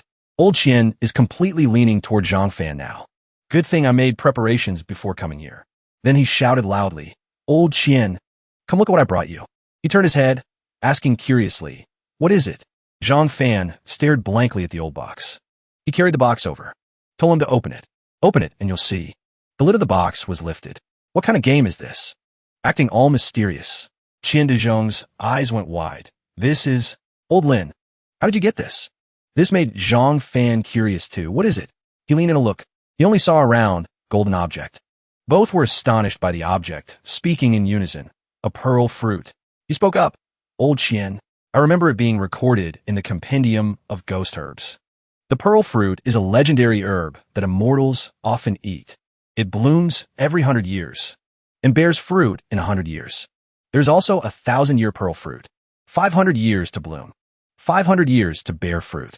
They say eating it will drastically increase one's cultivation. All cultivators yearn to possess this kind of fruit." Lin Chongyang held up the wooden box and said, "You have a sharp eye. That's right. This is the rare pearl fruit. I brought it specifically to give to you today. Old Qian, do you like this gift?" Hearing this, a gleam flashed in Qian Dezhong's eyes. Greed rose in his heart. It truly is a rare treasure. If I eat it, It will be very beneficial for my ascension to an immortal official later. It can make up for my greatest weakness. Staring at the glittering golden pearl fruit, he hesitated. But if I accept it, I have to hand the ghost messenger position to old Lin. What should I do? Zhang Fan stood aside, observing his expression. He was secretly worried. This is bad. Old Qian is starting to waver. Qian Dezhong suddenly asked, Old Lin, it must have been hard to get this pearl fruit, right? Lin Chongyang replied, hard isn't the word for it. I almost went bankrupt. I've been keeping an eye on the major trading firms for years, wanting to collect some rare medicinal herbs. I heard someone was selling a pearl fruit, and with a stroke of luck, I bought it. If you don't accept it, it would be a waste of my sincerity. Old Qian, take it. The lid was closed. He sighed. Must have been very expensive, huh? Lin Chongyang said calmly, it was okay. It cost almost my entire life savings. Then he stated a number. 12 billion RMB. Hearing this left both of them in shock. 12 billion RMB. Zhang Fan was suspicious. That's not right. Leaving the price aside, the pearl fruit is inherently priceless. Someone selling it is a once-in-a-millennium event. The transaction process behind it. I'm afraid only the insiders know the truth. Lin Chongyang hugged the wooden box tightly. The money doesn't matter. Money can always be earned back. But if you miss out on a treasure, you might never see it again in this lifetime. So, old Qian, do you like this gift? Damn it. A look of sincerity appeared in his eyes. Zhang Fan cursed silently. I didn't think he had this trick up his sleeve. Qian Dezhong said, without hesitation, I'll take it. He thought in shock. I knew it. Qian Dezhong stepped forward, received the box with both hands. His eyes didn't leave it for a second. I accept this pearl fruit. Thank you for your kindness, old Lin. Lin Chongyang spoke smugly. His words carried a deep implication. That's how it should be, old Qian. Don't let my feelings for you go to waste. He replied, certainly not. Old Lin, thank you so much. A treasure. So precious. I have to store it carefully. Old Lin, wait a moment. I'll go inside for a bit. Zhang Fan stood by, witnessing this public bribery. Speechless. He could only complain internally. What use is high talent? Who can resist the temptation of treasure? Looking at the old man's happy retreating figure, he thought, I'm afraid I don't have a chance anymore. The other man called out, Hey kid. Lin Chongyang patted his shoulder. I don't know why you suddenly became so strong, and I don't know who gave you pointers. But no matter what, you still lost. His face was full of arrogance. His whole body emitted a gloomy aura. Old Qian accepted the pearl fruit. That means the ghost messenger position is mine. Zhang Fan keenly sensed the killing intent. Their eyes met. He silently confirmed. I can feel it. He wants to kill me. No way. No matter what, I can't let him become the ghost messenger. Old Qian, I suddenly have urgent business. I'm leaving first. His voice echoed over the wall. Qian Dezhong had just come out of the house. He intended to keep him. Young hero, stay for dinner. I still want to have a few drinks with you. Lin Chongyang acted like the host. Take care. I won't see you out. Zhang Fan held up his phone, laughing. Ha, urgent business. Please understand, old Qian. I'll come back to drink with you another day. He waved. All right then. See you another day. Lin Chongyang was secretly suspicious. What was he planning now? Zhang Fan slowly walked out of the courtyard. He headed in a different direction. As soon as he was out the main gate, a streak of light flashed. Zhang Fan sped off running. He frowned, calculating. I absolutely cannot let him become the ghost messenger. Otherwise, he won't spare me. He received a new message. It was from Chang Haixin, Zhang Fan. I found a necklace. Come to this address to find me. He was overjoyed. Chang Haixin found a necklace. Thank heavens. I have to go find her right away. Now I can only rely on that spatial door. There must be something inside better than the pearl fruit. Zhang Fan anxiously tapped on his phone. Tap tap. I must win back the ghost messenger position. Faster. His speed was already comparable to a car. He ordered through the phone. Lin Ming, come pick me up. I sent you my location. A car was left behind by him. Qin Muxua sat in the car, glaring. That bastard Zhang Fan. After becoming the hero of the Qin Corporation, he just loafs around all day. Let me see what kind of shady stuff he does every day. The driver asked, Miss, what should we do next? She replied, what do you mean? Chase him. Yes, miss. With a single command, the car chased him all the way to Tiamu Mountain Villa. Looking at the majestic scene before him, Zhang Fan exclaimed, oh my god, this is huge. Worthy of Miss World's class. They really know how to play. He casually walked in with his hands in his pockets. Finding someone in a place this big, just thinking about it is annoying. A security guard ran out shouting, halt. Looking at the one-eyed man, he asked, Hey, uncle. Who are you? Is there a guard here? The man pointed at his own face. I am a security guard. Did you buy a ticket before barging in? Then he dragged him over and pointed to a large sign in front. Can't you see what's written here? Entrance ticket, 500 yuan. If you want to enter, buy a ticket. Seeing the sign, Zhang Fan's jaw dropped. What? 500? Are you guys robbing people? The old guard scolded. You drive such a fancy car. You should have money. Why so stingy? He looked like he was in physical pain, tears welling up in his eyes. I only have this much left in my pocket. This hurts so much. Take it. Seeing the money, the guard immediately became cheerful. Hee. Young man, seeing you part with your money so painfully, I'll give you a little tip. He whispered. Miss World Chang Haixin is inside right now. She's at the outdoor pool in Area B2. You can go take a look at her. That is the dream of every man. Shuffle, shuffle. Whoosh. He had already run far away. Thanks for letting me know, uncle. Thanks. The guard watched his hurried figure, exclaimed. As expected, no man can resist the charm of Chang Haixin. The footsteps faded away. The guard finally noticed someone behind him. Ah. He put out a hand to block the way. Miss, if you want to enter, you have to. Before he could finish speaking, bam. Qin Muxue had already walked in. She threw a stack of cash. Keep the change. The guard took the money while secretly comparing. Compared to that miser, just now, this girl is much more generous. Why are there so many weird people this year?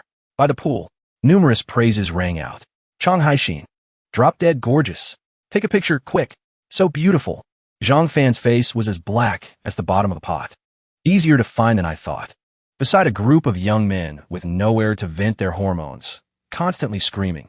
Chang Haixin, look over here. Wow, so beautiful. Ha ha. Chang Haixin stepped out of the pool amidst the cheers. Amazing, Haixin, so beautiful. A fairy, along with the clicking sound of everyone taking photos. She scanned the area, immediately recognizing a familiar face in the crowd. Gasp. Then she waved and shouted, You're here, Zhang Fan. The surrounding people immediately shot glares like bullets at him. Chang Haixin is calling him? You're Zhang Fan? Who are you? Why isn't she calling me? He was too scared to speak up. Hey, don't call my full name like that. I'm going to get beaten to death by these jealous guys. The killing intent around here is too heavy. Zhang Fan broke out in a cold sweat. Chang Haixin, I came to get the necklace. She immediately replied, I'm coming out. Wait a moment. The two walked and chatted. The necklace is in the changing room. I'm going to use the restroom for a bit. Wait for me, okay? Okay. No one noticed a girl in a white dress eating a skewer while sneaking around nearby. Qin Muxue ate until her cheeks puffed up, cursing silently. That bastard is this close with Miss World? I don't believe it. There must be some secret between them. Outside the women's restroom, Zhang Fan waited with some impatience. Looked at his watch. Weird. 20 minutes already? Why isn't she out yet? Did she fall in there or something? A cry for help came from inside. Help! It's Chang Haixin's voice. The person inside kept crying for help. Help! Help me! Zhang Fan stood outside, worried and awkward. He asked loudly, Chang Haixin, is that you? What's wrong? But this is the ladies' room. What should I do? Seeing the temporarily out of service sign, an idea sparked in him. I have a way. Shuffle, shuffle. Qin Muxue ran to the restroom, saw the temporarily out of service sign. But because she really needed to go, she went in anyway. Just as she opened the restroom door, she heard a voice. It hurts. It feels like something bit into my flesh. A whining female voice. It hurts so much. A panicked male voice, sorry, drifted to the ears of Qin Muxue, standing outside. Wah. This voice is, not knowing what she imagined. She was so scared she covered her mouth, forgetting she even needed to use the toilet. From the side came a moan. Amen. It hurts. Hearing this ambiguous sound, Qin Muxue questioned her entire existence. That woman said it hurts. What are they doing? Another dialogue came from the other side. How is it now? Is it better? It doesn't hurt anymore. It really hurt at first. Now it's much better. Her cheeks flushed red upon hearing this. She rolled her eyes and cursed silently. Could they be? Oh my God. Absolutely shameless. Even if you two are lovers. You can't do that kind of thing in a restroom. Meanwhile, a female voice softly moaned as she felt a hand on her thigh. She was instructed, relax, Haixin. Zhang Fan knelt on the floor, reminding her, it's almost out. Let's try one more time. Just get all out. Chang Haixin sat on the toilet lid. Biting her lip, she replied, I'm almost. I can take it. I can take it. Hurry up. Zhang Fan frowned, sweating like rain. I'm using force. Good thing I have quick hands and sharp eyes. He forcefully pulled out a wriggling thing from her thigh. Why did this thing bite so deep? If it actually burrowed into the flesh, who knows what would have happened? These two kept communicating with them men. Bear with it a little longer. Almost out. No wonder Chin Mushua outside heard it as something else. Men. NNGH. The sound kept coming, making Chin Mushua shake with rage. I'm going to die of anger. I'm going to die of anger. He clearly has a girlfriend, and I actually trusted this kind of person. Believed he was a tycoon. Believed he didn't have a girlfriend. He is just a scumbag. From the other side came panting sounds. Huff huff. The female voice let out a scream. The male voice said with delight, "It's out." She got even angrier. That bastard Zhang Fan. Daring to cheat on me. You are dead meat. Chang Haixin asked with a horrified look. Oh God. This. What is this? Looking at the golden bug with only feelers. It looked like it was waving. He was secretly astonished. This is a golden beetle. The compendium of ghost herbs mentions it. The golden beetle is very dangerous. Usually doesn't bite people. Specializes in eating spirit herbs. Invisible when young. Grows a pair of wings when it matures. Speed as fast as lightning. Looking at the bite mark, he thought, clearly, this is a larva. But why did it bite Chang Haixin? Was it so hungry it just attacked anything? The human world is scarce in spiritual energy. This thing shouldn't exist here. Even if it did, it should be at Mount Tai or... Never mind. It's good that Chang Haixin is okay. Besides, this thing isn't common. I'll wrap it in a tissue and take it back to raise it. Zhang Fan wrapped the bug and put it in his pocket. Said, it's just a normal bug. It's good that you're okay. I'll dispose of it later. Let's go. Chang Haixin's eyes were teary. Still fearful. Thank you, Zhang Fan. A woman clutching her stomach stormed in. Oh my God. I can't take it anymore. I can't hold it in. Wifey. It says, temporarily out of service here. The door must be locked. Screw that. I'll kick the door down. I can't hold it. Huh. Like this. Which one should I kick? The last one. This commotion shocked all three of them. Zhang Fan cursed silently. God, why is this lady so strong? We can't be discovered, or else we're done for. He looked at the stall next to them. Decided, I'm fine. But Chang Haixin is a big star. If she's found in a restroom stall with a man, if word gets out, her reputation will be ruined. That's it. Why is the room next door? With my agility, getting over there shouldn't be a problem. The woman outside is bursting with urgency. I'm coming out. At the same time, just as he places his hand on the partition between the two rooms, the Annie outside grunts and kicks the door open. The door is forced open. 2 feet land on the ground with a thud. The auntie clutches her stomach, panting heavily. Safe at last. When she sees the person inside, the expression on her face freezes. Chang Haixin speaks awkwardly. Grandma, people are using the restroom. Doing that seems a bit inappropriate. Plus, you're damaging public property. The Annie's eyes nearly pop out. Chang Haixin? Then she laughs excitedly. Chang Haixin, my whole family are fans of yours. Please give me an autograph. Didn't you say you couldn't hold it anymore? Meanwhile, Zhang Fan is clutching his chest, gasping for air. That was a close shave. Luckily I was fast. Phew. A finger extends, poking him on the shoulder, interrupting his thoughts. He turns his head suspiciously. Why are you still? Only to see a woman radiating a murderous aura behind him. Chin Mushua cracks her knuckles, making a cracking sound. Her voice is gloomy. Zhang Fan. I heard everything clearly, like a thunderclap beside his ears. He freezes on the spot. You. Why are you? You jinx. This is bad. Meeting her never leads to anything good. Just as he utters the word you, Chin Mushua's mouth is covered by Zhang Fan. Zhang Fan makes a hushing gesture. Miss, I'm begging you. Don't be rash. Can you keep it down? Whatever it is, we can talk later. He thinks to himself, if I don't stop her, who knows what kind of scene she'll cause. Then he lets go of her, looking straight at her. Actually, I have something to say to you. Pressed against the partition, Chin Mushua's heart pounds wildly. Thump, thump, thump, thump. Zhang Fan leans in close to her and says, I need to tell you something. Thump, thump. Her face flushes red. Her mind goes hazy. This bastard. Why is he suddenly getting so close? Is he planning to do something shady? He covers his mouth with his hand and whispers, don't forget to leave the computer for me. Chin Mushua suddenly feels embarrassed from head to toe. Zhang Fan repeats himself. Don't misunderstand. I was just afraid you'd forget, so I reminded you. Yeah. Suddenly, someone grabs his hair tightly. While he's still shouting in surprise, his head is slammed down hard, smashing into something with a loud bam. A moment later, outside, a red bag is handed to Zhang Fan. Here is the necklace I promised you. Zhang Fan reaches out to take it. Thank you. Sorry for the trouble. Chang Haixin covers her mouth in surprise. Whoa, Zhang Fan, your face is injured. Did you just fall? His face is bruised and swollen. He replies while opening the package. No, I just got bitten by a mad dog. It's a small matter. It'll heal in no time. His eyes light up when he sees the pendant. This is it. It was a bit of a hassle, but I finally got it. Zhang Fan leaves immediately. Thanks for the necklace. I will treasure it. I have urgent business today. I'm heading out first. Chang Haixin's eyes go wide. We aren't grabbing a meal together? You helped me so much. Zhang Fan waves his hand. It should be you helping me instead. Chang Haixin, I'll treat you to a meal another day. Anything you want to eat. Just call me. Chang Haixin watches him leave, thinking to herself, still as hasty as he was in high school, but he always gives people a sense of reliability. Zhang Fan really is a good person. A black car speeds along the road. I'm so pissed off. I'm going to die of anger. The driver looks in the rearview mirror and asks, Miss, your glasses. It's nothing. Chi Mushua looks at the driver through her cracked lenses, instructing, I just accidentally dropped them earlier. By the way, don't tell my dad about this trip. Yes, miss. As for that guy, Zhang Fan, have someone monitor him closely for me, even though he's the Qin family's hero right now. Speaking of this, she pauses slightly, remembering the brawl in the restroom. Stop hitting me. Stop. You dare break my glasses. You still want to fight me? I was just acting in self-defense. Mushua asserts firmly.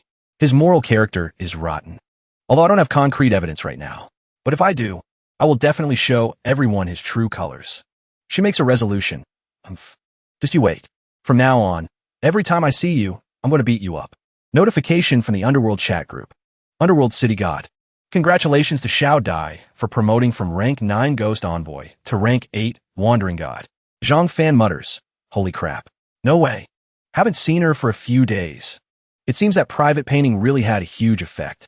Taoist enlightenment really isn't wasted. I need to take good care of my black cat painting too. Just as he finishes reading, the group's designated face slapper sends 2 messages instantly. Come out, Xiao Dai. Summoning Xiao Dai. The singing puppy. Haha. She's afraid of giving out red packets, so she doesn't dare show her face. Xiao Dai. Who says I don't dare show my face? Big dream. Sister Dai. Send a red packet. Oh wait, it's lore now. Xiao Dai. Since there aren't many people around, I'll send a quick one. A red notification appears. Snatch red packet. He quickly taps on the red packet. The red packet opens. Congratulations, you received a wind listening talisman. First time hearing of this thing. He asks curiously, what the hell is a wind listening talisman? Explanation, wind listening talisman. After using it, you can freely hear sounds carried by the wind within a 5-kilometer radius. Duration is 5 minutes. Zhang Fan is a bit dismissive. Sounds pretty useless. The duration is a bit short too. But whatever, I'll keep it for now. Probably won't use it anyway. But thinking about it, Xiao Dai is so young, and she's already a rank 8 Wandering God. While I'm still getting a headache over this Ghost Envoy business. He stares straight ahead. Whether I can turn the tables now? All depends on the spatial door. He clenches his fist. Orders. Lin Ming. Open up now, or I'll make you unemployed. I know. Inside a villa. A questioning voice rings out. What? Quack sound. Someone kneels down. What's wrong? Zhang Fan is kneeling before a tightly shut door. Why isn't it opening yet? He holds a red necklace in his hand. Full of doubt. Could it be the soul relic? Does it match? I can't open the spatial door. This is big trouble. He examines the object closely. It looks like an S shape. Red and white patterns intertwining. After observing for a while, Zhang Fan finally realizes. These 2 things seem slightly different. What do? I thought all soul relics were the same. The image of a double helix DNA strand flashes in his mind. Similar shape, but the internal details are different. It seems every soul relic has differences, just like everyone's DNA. He grips it tightly, a flicker of doubt in his eyes. So if the owner of this door is Li Mubai, how am I supposed to find this person's soul relic? I don't have a single clue. This spatial door, can I simply not open it anymore? He lies back on the bed, hitting a momentary dead end. This is bad. Zhang Fan, don't get depressed. If Lin Chongyang really becomes the Ghost Envoy, then my chances of transcending tribulation to become an immortal are 0. He definitely won't let me off. I just learned how to control ghosts. But this body is still mortal. I'm afraid I can't handle him. The road ahead is foggy. He tells himself, I can only take it one step at a time. Something squirms inside his shirt. Zhang Fan looks down blankly, then exclaims, "That's right. I almost forgot about you." Looking at the wobbling golden cicada, he asks confusedly, "What's wrong with you? Rolling your eyes back like that?" "Hungry." It fainted from hunger, falling sideways, unable to stand up. Zhang Fan is stunned. Crap. He thinks of that purple flower. Worried. This little guy specializes in eating spirit herbs. Herbs that contain spiritual energy. But where am I supposed to find spirit herbs right now? Such a hassle. Just as he is feeling helpless, an image of a grass with small blue flowers flashes in his mind. Zhang Fan scratches his head. Right? This morning, when I went to find Elder Qian, I saw him watering some clear heart grass. Isn't clear heart grass a spirit herb? Looks like I have to visit Elder Qian's house again. He raises his hand to check his watch. 3 p.m. Damn it. It's this late? Elder Qian might have left already. Arriving at the place, he sees the Rolls Royce, still parked right in front of the door. Zhang Fan hides in the bushes, face full of confusion. What kind of lunch takes this long? He still hasn't left? He sighs, leaning against a tree to wait. No choice. I can only wait here for a bit. Going in now would just lose me more face. His thoughts wander. Having interacted with Lin Chongyang a lot, I always felt he and Elder Qian weren't true friends. Moreover, he is very obsessed with fame and profit. Recalling Lin Chongyang's sly demeanor, he guesses. Could it be he already knew Elder Qian wanted to appoint an official, so he deliberately got close to him? If so, then he is definitely not simple. Or maybe there's someone pulling the strings behind him. Just then, the driver bows and says, "Boss Lin." Zhang Fan pokes his head out to look. Lin Chongyang has come out. Lin Chongyang waves his hand, signaling. Turn the car around. Yes. His phone rings. Seeing the caller ID, he reveals a look of disgust. But when he answers, he acts extremely sycophantic. Zhang Fan observes from a distance, not missing a single detail. Seems very suspicious. Who is on the other end that can make him bow and scrape like that? The distance from a tree to where he stands is too great.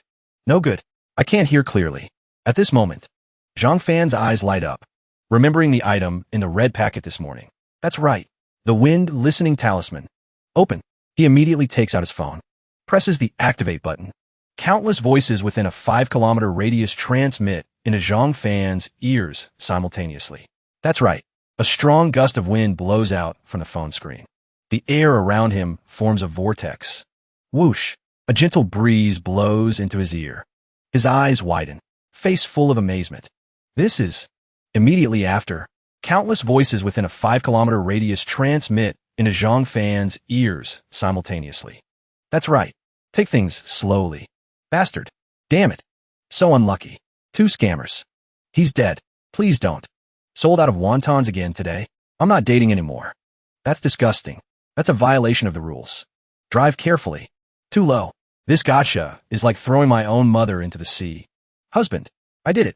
Smiling proud wanderer. Husband. I opened a primary school. Can't get a reservation for number 66 anymore.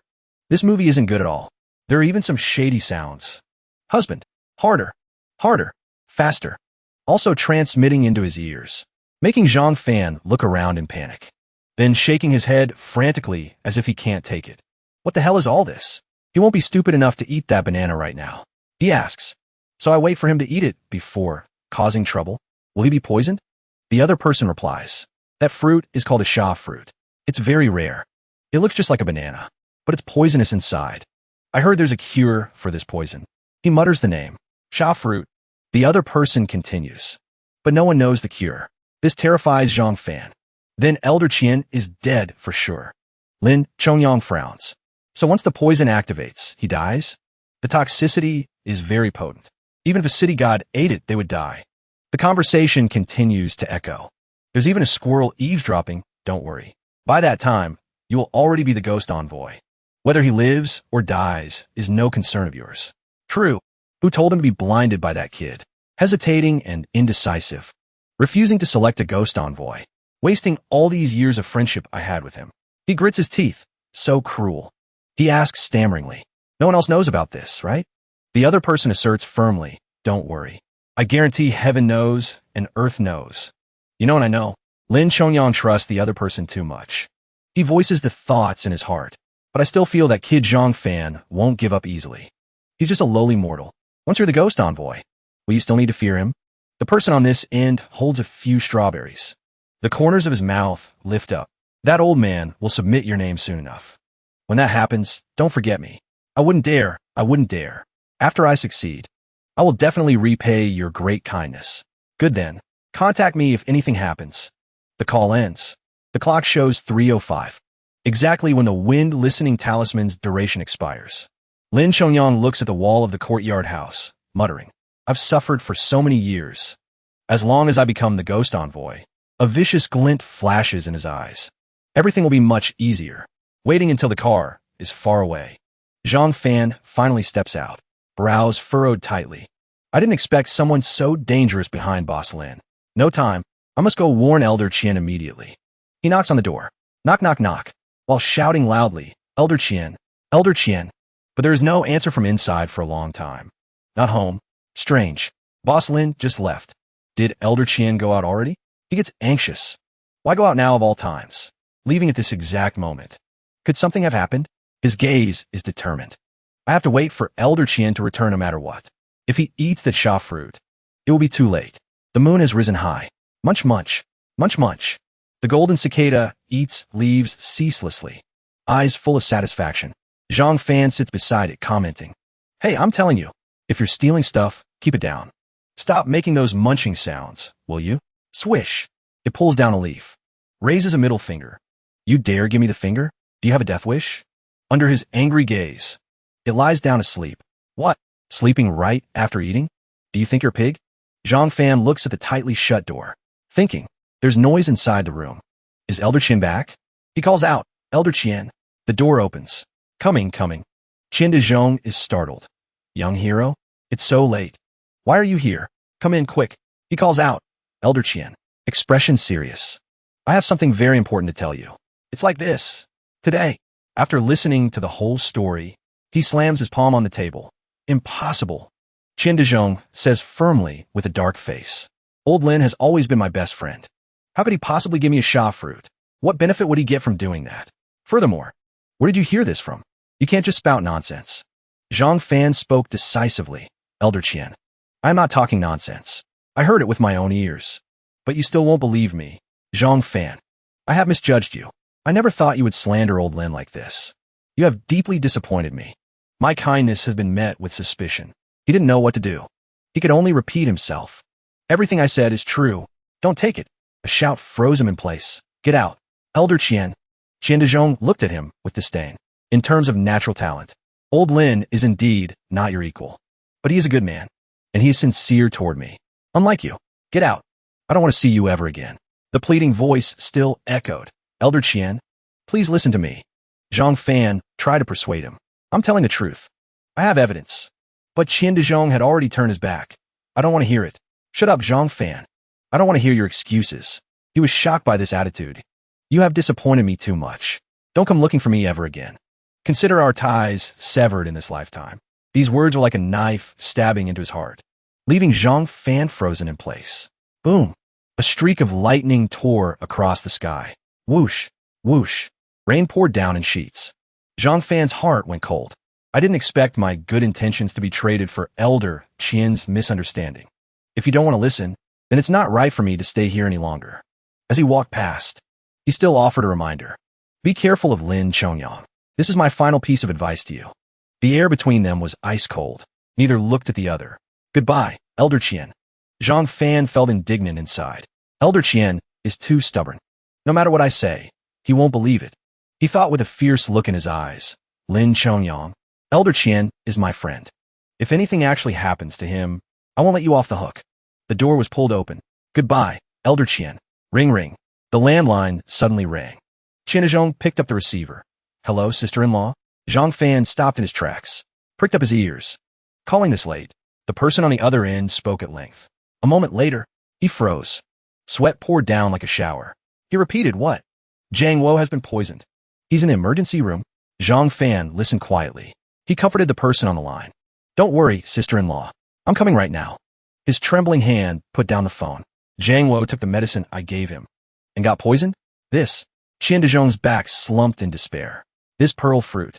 Why was it poisonous? Is this really the bane fruit? I just wanted to repay a debt. But now, drip drop, Tears fell onto the desk phone. His face was ashen gray. His whole body trembled. Old Lin, you harmed me unjustly. After all our years of friendship, how could you be so cruel? What should I do? The poison of the bane fruit. Wait. Zhang Fan spoke up. Elder Qian. Saving him is the priority. Let's hurry to the hospital. His hand gripped Elder Qian's shoulder tightly. Qian Dezhong didn't turn his head. Tears streamed down his wrinkled face. Young hero, I am truly sorry. I never thought old Lin. Elder Qian. Zhang Fan interrupted him and pulled him up. Aren't we friends? Friends should treat each other with sincerity and help one another. He repeated, friends. Then his hands tightly grasped Zhang Fan's shoulders. His eyes full of sincerity. Young hero, I'm truly sorry about earlier. Zhang Fan replied with a clear gaze. It's okay. I didn't take it to heart. Then he urged, Elder Qian, my driver is here. Let's go quickly. Friends, huh? Time rewinds to 55 years ago. In front of a statue of Guan Yu. 2 cups of wine clinked together. 2 spirited young men swore an oath. I, Zhang Gansheng, today swear brotherhood with Qian Dezhong right here. From this day forth, we shall share blessings together and face calamities together. Finished speaking, both raised their cups and drank it dry. Some time later, beside a burning basin of paper money, someone called out, Gansheng. Zhang Gansheng did not answer, kneeling before a tombstone, sobbing uncontrollably. Why do people get sick? Does dying of illness hurt a lot? Tears of grief rolled down the father's cheeks. He didn't even wait for his grandson to be born. Why did this illness come so suddenly? The person beside him comforted him. Gansheng, it's all my fault. If my skills had been just a little better, I could have saved Uncle Zhang. Qian Dezhong was also drenched in tears. I will definitely work hard to study and research medicine. I'll become a capable person. Only then can we protect everyone. We both have to become capable people. Zhang Gansheng stood up. Stand up, Dezhong. The two stood side by side, staring straight at the tombstone in front of them. He said, together, we will become capable men. We'll become famous divine doctors here. The other replied, it's a promise. At the emergency department, clack, clack, clack, clack. Heavy footsteps approached the sound of sobbing at the end of the corridor. 2 women were hugging each other, weeping. Boo-hoo, Jiangwo. Qian Dezhong asked hurriedly, sister-in-law, how is Jiangwo? Has the poison been neutralized? Mrs. Zhang shook as she cried, my son. Her aged hand clenched tight. Smack! A slap landed hard on his face, accompanied by cursing. You harmed Jiangwo. If anything happens to him, you are a murderer. Facing the resentment, you got Gansheng killed. Now you want to kill Jiangwo too. Why? What does the Zhang family owe you? Qian Dezhong's old face was wet with tears again. Sister-in-law, I'm sorry. It really was me. A barrage of insults rang out again. Is sorry going to help? Jiangwo is hanging by a thread. The doctor said he won't make it through the night. My son. Oh God. Zhang Fan stepped forward to support his staggering body. Elder Qian. Are you all right? Jiangwo's wife recounted the situation. Uncle Qian. Jiangwo was fine this afternoon. But after he took the medicine you gave him, Mrs. Zhang couldn't control her emotions. She kept pointing at his face and scolding. You wolf-hearted beast. Tell me, you sought out Jiangwo just to test your drugs, didn't you? Did you treat him like your lab rat? Qian Dezhong explained weakly. Sister-in-law, I really didn't know it was poisonous. I just wanted to repay the Zhang family's kindness in my final years. Mrs. Zhang questioned. Repay? Zhang Fan asked. Elder Qian, you've practiced medicine for so many years. Do you know how to neutralize the bane fruit poison? Outside the intensive care unit, he was consumed by self-blame. How did it come to this? Even now, I don't know what to do. Neutralize it? Can be neutralized? There are absolutely no records in the medical texts. This fruit isn't something from the mortal world to begin with. He sighed. If only I could have told Elder Qian sooner that this was a bane fruit. Then this wouldn't have happened. Is there really no one who can cure it? Qian Dezhong cried as he spoke. I practiced medicine my whole life. But now I'm completely helpless. Tell me, Gansheng, how am I supposed to save your son? How on earth do I save him? 50 years ago, a roar echoed through the forest. Qian Dezhong and Zhang Gansheng were running with all their might. Run, run. 3 ferocious wolves growled behind them. Grr, grr. Zhang Gansheng turned his head, urging the person behind him.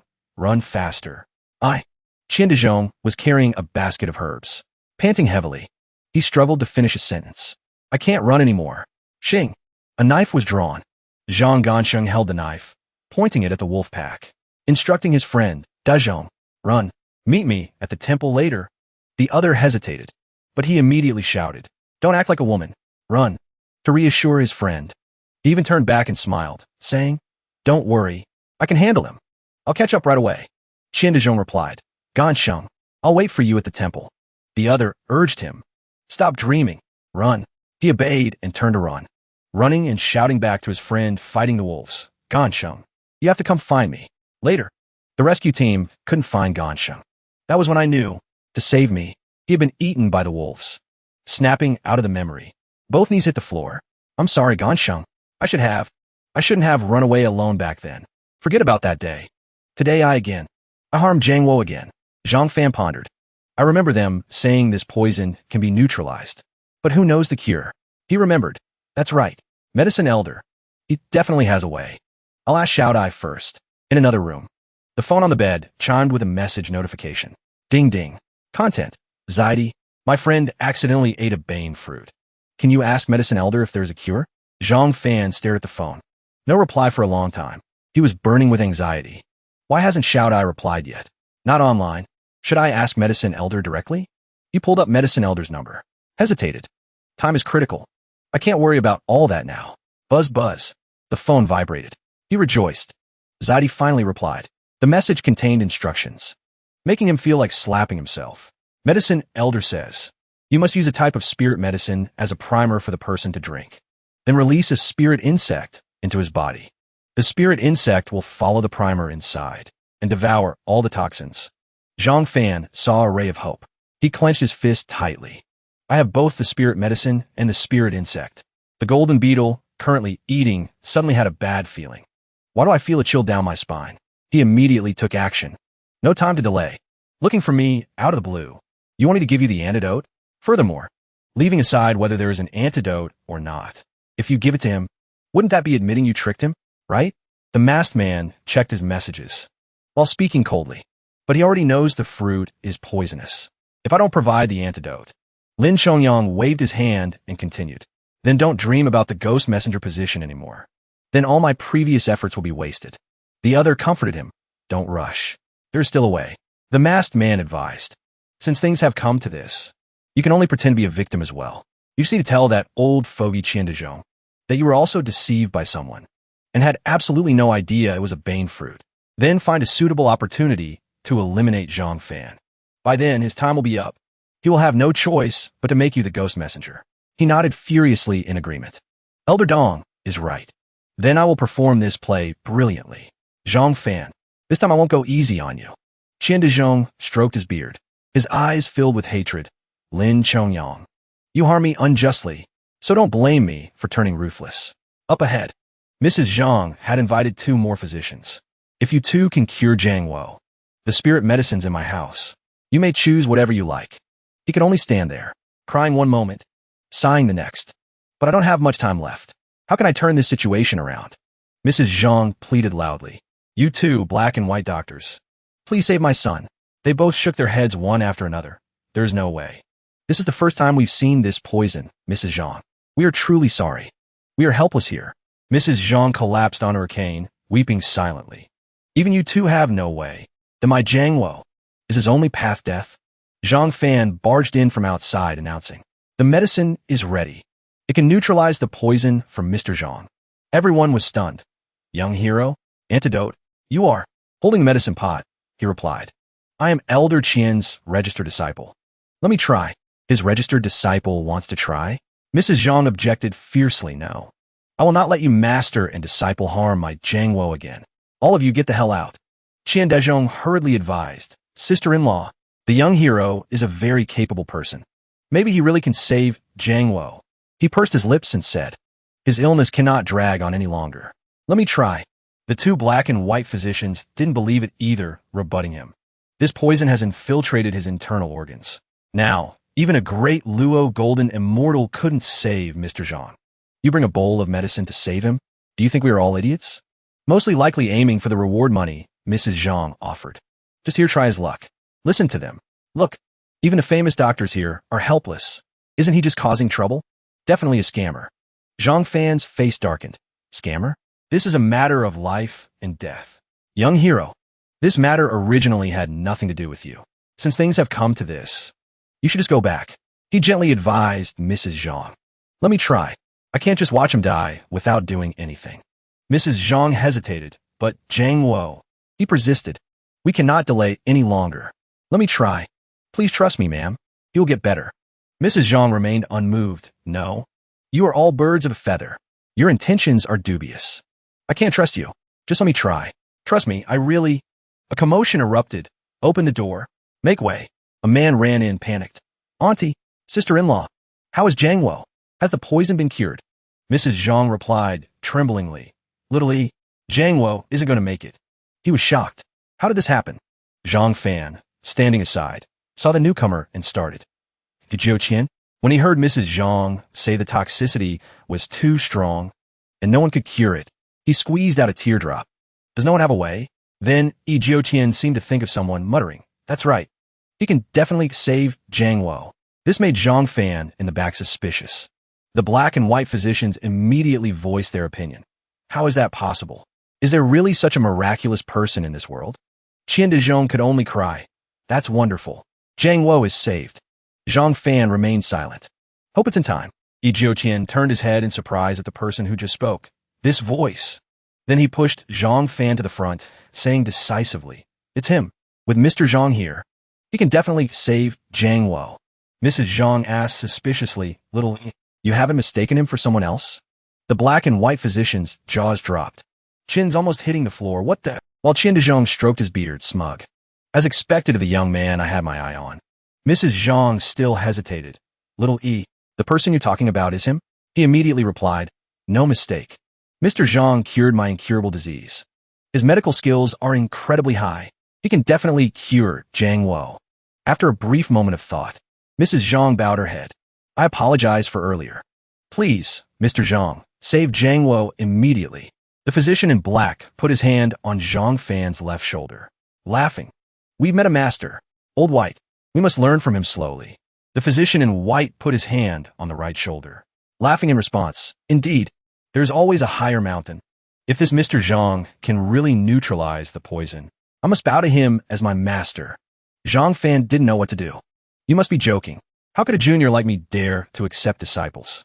He opened the lid of the medicine gourd, explaining, This is just a secret ancestral remedy. As he supports Zhang Wo's head to pour the medicine into his mouth, he thinks to himself, Just drop the golden cicada into the medicine and pour it all in at once. Let the golden cicada follow the flow of the liquid and absorb the toxicity inside his body. This remedy isn't simple at all. The men in black and white standing nearby critique. Is it the smell of clear heart grass? This is a decoction made from clear heart grass? I'm afraid he doesn't even know the medicinal properties of clear heart grass. Truly foolish. The last of the medicine is finally poured into his mouth. Strange. Zhang Fan peers into the gourd, looking for the golden cicada, only to see the golden cicada clinging tightly to the bottom of the bottle. Look at this attitude. He chuckles awkwardly. My bad. I forgot to shake well before serving. He shakes the bottle up and down vigorously, creating a whirring sound. Finally, he smacks the bottom of the bottle hard. Go on. The golden cicada falls into Zhang Wo's mouth. Zhang Fan observes intently, then tells everyone. The medicine needs a moment to take effect. Suddenly, the patient's complexion becomes slightly rosier. His whole body trembles slightly. His mouth groans, It's working. Mrs. Zhang hurriedly calls out, Zhang Wo. The men in black and white witness it with their own eyes, hear it with their own ears, but their eyes still go wide in disbelief. Impossible. He used nothing but clear heart grass? The patient's face scrunches up. Cough, cough. He looks in pain, coughing incessantly. Blurg.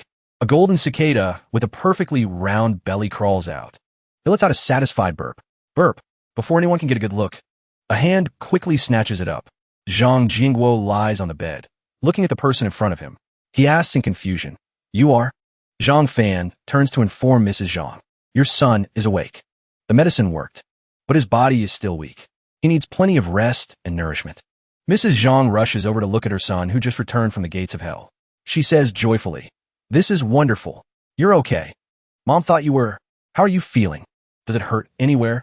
Zhang Jingguo replies weakly, I'm so tired. It feels like I was just dragged back from the underworld. Thud. Mrs. Zhang kneels down to express her gratitude. Mr. Zhang? This old woman was truly blind. Thank you for saving Jiangwo. Zhang Fan hurriedly helps her up. Please don't, please don't. Mrs. Zhang, please stand up. He doesn't forget to explain. Actually, Elder Qian didn't know it was a sha fruit. I hope you won't blame him anymore. Mrs. Zhang replies with shame. I don't know what happened between you all, but as long as he's safe, it's good. Safe is good. Qian de Zhong tears up again. No matter what, this was my oversight, this kindness. I don't know how to repay you, young hero. He praises sincerely. Young hero is truly a genius seen once in a century. Just then, the men in black and white are finally convinced. We were blind just now. We hope Mr. Zhang can find it in his heart to forgive us. Please give us some pointers, Mr. Zhang. Zhang Fan ignores them completely. He speaks loudly. Sorry. I don't take disciples. Outside the hospital gate, the men in black and white stand under the glass door. Under the eaves. Mrs. Zhang holds his hand. I misunderstood you before. I hope you won't take it to heart. Also, the spiritual medicine I promised you. Please, you must accept it. Zhang Fan refuses. It was nothing, really. Mrs. Zhang, there's no need to be so polite. Qian de Zhong sighs. Today was truly soul-shaking. But luckily, the young hero was there to help. He replies, it was the right thing to do, Elder Qian. It's getting dark. Why don't you come to my house to rest? My place is just nearby. He replies immediately. That works. I actually have something I want to discuss with you anyway. Looking at the elder's pensive appearance, he thinks curiously. Something to discuss with me? Could it be related to the ghost envoy position? The night sky is filled with twinkling stars. Inside the house, Zhang Fan holds a cup of water, deep in thought. Seems Elder Qian has a lot on his mind. Does he really want to talk to me about the ghost envoy matter? He and Lin Chongyang have been friends for years, being betrayed by a friend. He must be very sad. Then he speaks up. Elder Qian, please sit. I'll pour you a cup of warm water. Qian de Zhong calls him back. Young hero, I have something to tell you. Zhang Fan replies. Elder Qian, whatever it is, just say it straight. No need for formalities. Just at that moment, the phone rings. Ring, ring, ring, ring. He wonders. This late at night? The elder reminds him. Young hero, go ahead and answer the phone first. As soon as he picks up, he asks, hello. Why are you calling me all of a sudden? His mother's voice booms out, as if she's standing right there pointing at his nose. All of a sudden, you tell me, where have you been running off to these past few days? Can't see your shadow all day long. And you're not coming home tonight either? Out partying and loafing around again, aren't you? Zhang Fan switches the phone to his other hand. I'm not out partying, Mom. Didn't I just get promoted? So the workload is a bit heavy. I'll definitely come home tomorrow. His mom roars. You don't need to come back tomorrow. Mom, is it that serious? You really don't want me anymore? Don't play dumb with me. I'm talking serious business here. I've already contacted your Annie Shu. Zhang Fan drinks water while wondering. And then, in his mind, he racks his brain. Isn't Annie Shu Mom's best friend? What does that have to do with me? She screams again. And then, what is with that attitude? Did you forget? When you were little, you cried and begged to marry Cece. Let me tell you, Cece is studying at Shanghai University now. Do you understand? As soon as his mother finishes speaking, he immediately spits out all the water in his mouth. He makes an excuse. That was just a kid's joke back then. You actually took it seriously? She gives him no chance to back out, ordering directly. A joke is not allowed. You two arrange a time to meet up. A Rolls-Royce pulls up. The person inside opens the door and steps out. Is it here? Lin Chongyang walks behind an elder wearing a hat decorated with small skulls, radiating dark energy. Yes, it is right here. That brat Zhang Fan has been staying here lately. Bai Pu, are you ready? His eyes turn vicious. Kill him. Qian de Zhong watches him pour water and speaks. Young hero, you surely know Lin Chongyang's goal in approaching me, right? I won't hide it from you, Elder Qian. Zhang Fan frowns. Lin Chongyang wants you to appoint him as the ghost envoy. Some things I understand without needing to think about them. Qian de Zhong thinks of the underworld gate and says slowly, my family has accumulated hidden merit for 3 generations. Only in my generation was it enough. The city god appeared in my dream. He said that within the next year, he will appoint me as a rank 7 magistrate, and I can appoint a ghost envoy myself. Before knowing old Lin's true colors, I was always hesitating between the two of you. But now I have my answer. Zhang Fan's eyes light up, listening to him speak. I just don't know if the young hero is willing to follow me. He agrees immediately. Of course I am willing to follow you, Elder Qian. But Lin Chongyang won't give up so easily. Zhang Fan feels a bit unconfident. Elder Qian speaks again. Is my current ability sufficient? Surely not. Qian Dezhong pats his shoulder encouragingly. It's fine. Not a big problem. Young hero has great talent. Your ability isn't bad either. I believe you can do it. Zhang Fan nods. Elder Qian. I will try my best to cultivate. So what does a ghost envoy usually do? He rubs his chin. For specific duties, we have to wait until I report to the underworld to know.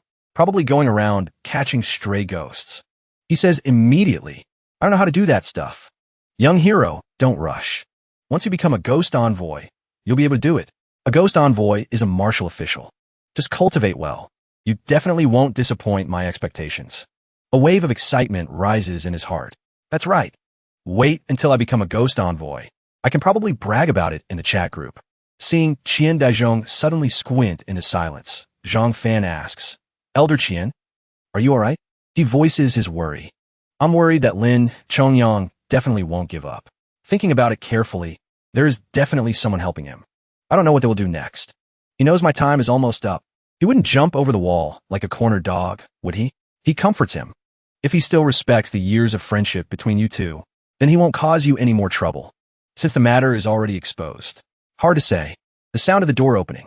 A dry skeleton enters, bringing purple smoke with it. Qian Dezhong shouts warily. Careful! A skeleton with sharp teeth and a bright red tongue lunges straight at them, terrifying Zhang Fan. What the hell is that? Zhang Fan's eyes go wide, staring at the screaming skeleton monster. One of its bone claws suddenly strikes down. Holy crap! What kind of monster is this? The whole room is submerged in black smoke. Qian Dezhong explains. This demon is not the soul of a dead person. It is refined from the soul of a vicious monster into a skeleton demon, so is extremely powerful. An ordinary person would lose their life immediately upon meeting it. Then he orders, Young hero, summon the ghost servant with me. Exorcism order. He nods, yes. Qian Dezhong forms a seal and shouts, Exorcise evil, banish demons. A puff of white smoke flies out. Zhang Fan clasps his hands and shouts, Heed my command. Smoke and blue light appear. Both shout in unison, Assemble. A golden yin-yang circle and a blue circle appear beneath their feet. Buzz buzz. The blue circle spins. Following that, a female ghost appears. General, charge straight ahead. The skeleton demon opens its mouth and screams. The two sides clash. Head-on confrontation. Blue light and white smoke intertwine. The skeleton demon's eyes flash purple. Mouth spewing green liquid. Zhang Fan stands on the side watching the melee, praising ceaselessly. Whoa. Both sides are evenly matched. Awesome. It's like gods fighting. Truly spectacular. Looking back at the female ghost he summoned, sitting in a corner drawing circles for fun, looking back at his own ghost servant. He covers his face in shame. So embarrassing. A gloomy voice rings out. Mine has been dealt with. Qian Dezhong rolls his eyes back, swallowing his saliva in terror. My general. The blue light gradually fades. A vortex of air appears, sweeping away the image of the general. Then with a boom, only thick white smoke remains around them. Drip drip. Green liquid drips down from above. Sizzle. The skeleton demon slowly walks out from the white smoke. Zhang Fan and Qian Dezhong are both stunned. It was destroyed. The skeleton demon approaches step by step. The two of them also step back step by step. It's over. It's over. Zhang Fan is sweating profusely. The only ghost servant capable of fighting has been destroyed. Looking at that foolish female ghost. Why did the thing I summoned turn out like that? A look of determination appears in Zhang Fan's eyes. If that's the case, Elder Qian, I can only. Qian Dezhong turns to look. Unless the young hero wants to. He accelerates and dashes away. Get you out of here first. Being grabbed by the collar, Elder Qian flies at a speed, asking weakly, Is this your plan? The skeleton demon is stunned by this lightning-fast speed. It screams and gives chase. As he glides past, a light flashes in his eyes, staring right at it. The skeleton demon screams and lunges. Boom! Something explodes. The smoke and dust make Qian Dezhong cough incessantly. Cough, cough. He says in amazement, Young hero, are you? When he sees Zhang Fan walking out from the smoke and fire, a light flashes. The skeleton demon stands motionless. The next second, its skeleton turns to ash. Crumble. The red pendant necklace in his palm emits a blinding red light. What happened? Outside the building, Lin Chongyang and Bai Pu cry out in alarm. They destroyed the skeleton demon. Bai Pu's eyes pop in disbelief. His face scrunches up, spitting out a mouthful of blood. Cough, cough. Lin Chongyang hurriedly asks, Bai Pu, what's wrong? He cannot answer, only continues to clutch his chest and cough up blood. The old man takes a yellow pill from his sleeve, puts it in his mouth, channels energy. The surrounding air vibrates, creating concentric ripples. A moment later, Bai Pu finally exhales a breath. Lin Chongyang asks with concern, did you suffer a backlash? How do you feel now? Better? A look of terror appears in his eyes. Too terrifying.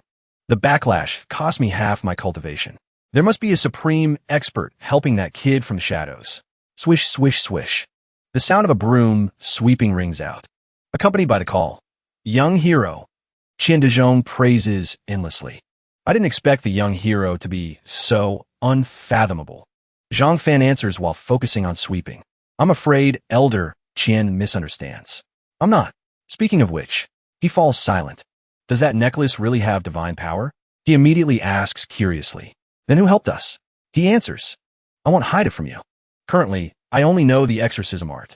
This makes Qian Dezhong completely doubt his life. Zhang Fan complains. And it only works sometimes. That female ghost won't listen to me either. Qian Dezhong immediately points out. You have to nurture the ghost servants first. Unlock their spiritual wisdom, and then they will obey your commands. He puts down the rag and suggests, I will teach you how to nurture them. He also puts down the broom, raising both hands in approval. Deal. It is late at night. He leans back in the chair, breathing a sigh of relief. Phew. Then raises his arms above his head, stretching comfortably. Finally finished learning. Don't know when I'll successfully nurture one. Qian Dezhong encourages. Young hero, don't rush. Wait until you become a ghost envoy. The energy in your body will be stronger. They will also teach you some basic magic arts. You are very talented. Cultivate diligently. You will surely achieve greatness in the future. Zhang Fan silently agrees. Elder Qian is right. I must cultivate diligently, or else this little life will be hard to keep. He worries again. I'm afraid Lin Chongyang won't give up so easily. The next day, bright sunshine illuminates the high-rise buildings. A call rings out, President Zhang. Someone steps forward to report. Your office has been arranged. If you have any instructions, you can call me anytime. Zhang Fan immediately requests. Call Lin Ming to my office for a moment. Yes, President Zhang. When he arrives, I will tell him to see you immediately. Your classmate, Xia Pengfei, has submitted his resume. It's on the table. He thinks, Xia Pengfei? Who is that? Walking to the door with the CEO nameplate, he pushes the door open while ordering. Go to your work. I'll call you if I need anything. The other person replies immediately, Yes, President Zhang. The door opens. Zhang Fan walks into the room. Closing his eyes, he thinks smugly. General Manager. CEO. Sounds so good to the ears. Then happily entertains himself. Finally got my own private office. Life is beautiful. That beautiful life is shattered by a voice. You're here. Zhang Fan freezes, opening his eyes to look at the source of the sound, asking with a probing gaze. Who? He has a scruffy beard, arms crossed over his chest, demeanor calm. You are Zhang Fan? Zhang Fan narrows his eyes. That's right. I am Zhang Fan, but I don't believe I know you. The other person replies. Strangers the first time, friends the second, young man. Don't be in a rush. He pushes himself up to stand. Regarding yesterday, I am here to apologize to you on behalf of Bai Pu. Zhang Fan is astonished. The person who attacked me yesterday was White Servant. So who is this guy? He reached into his robe, explaining.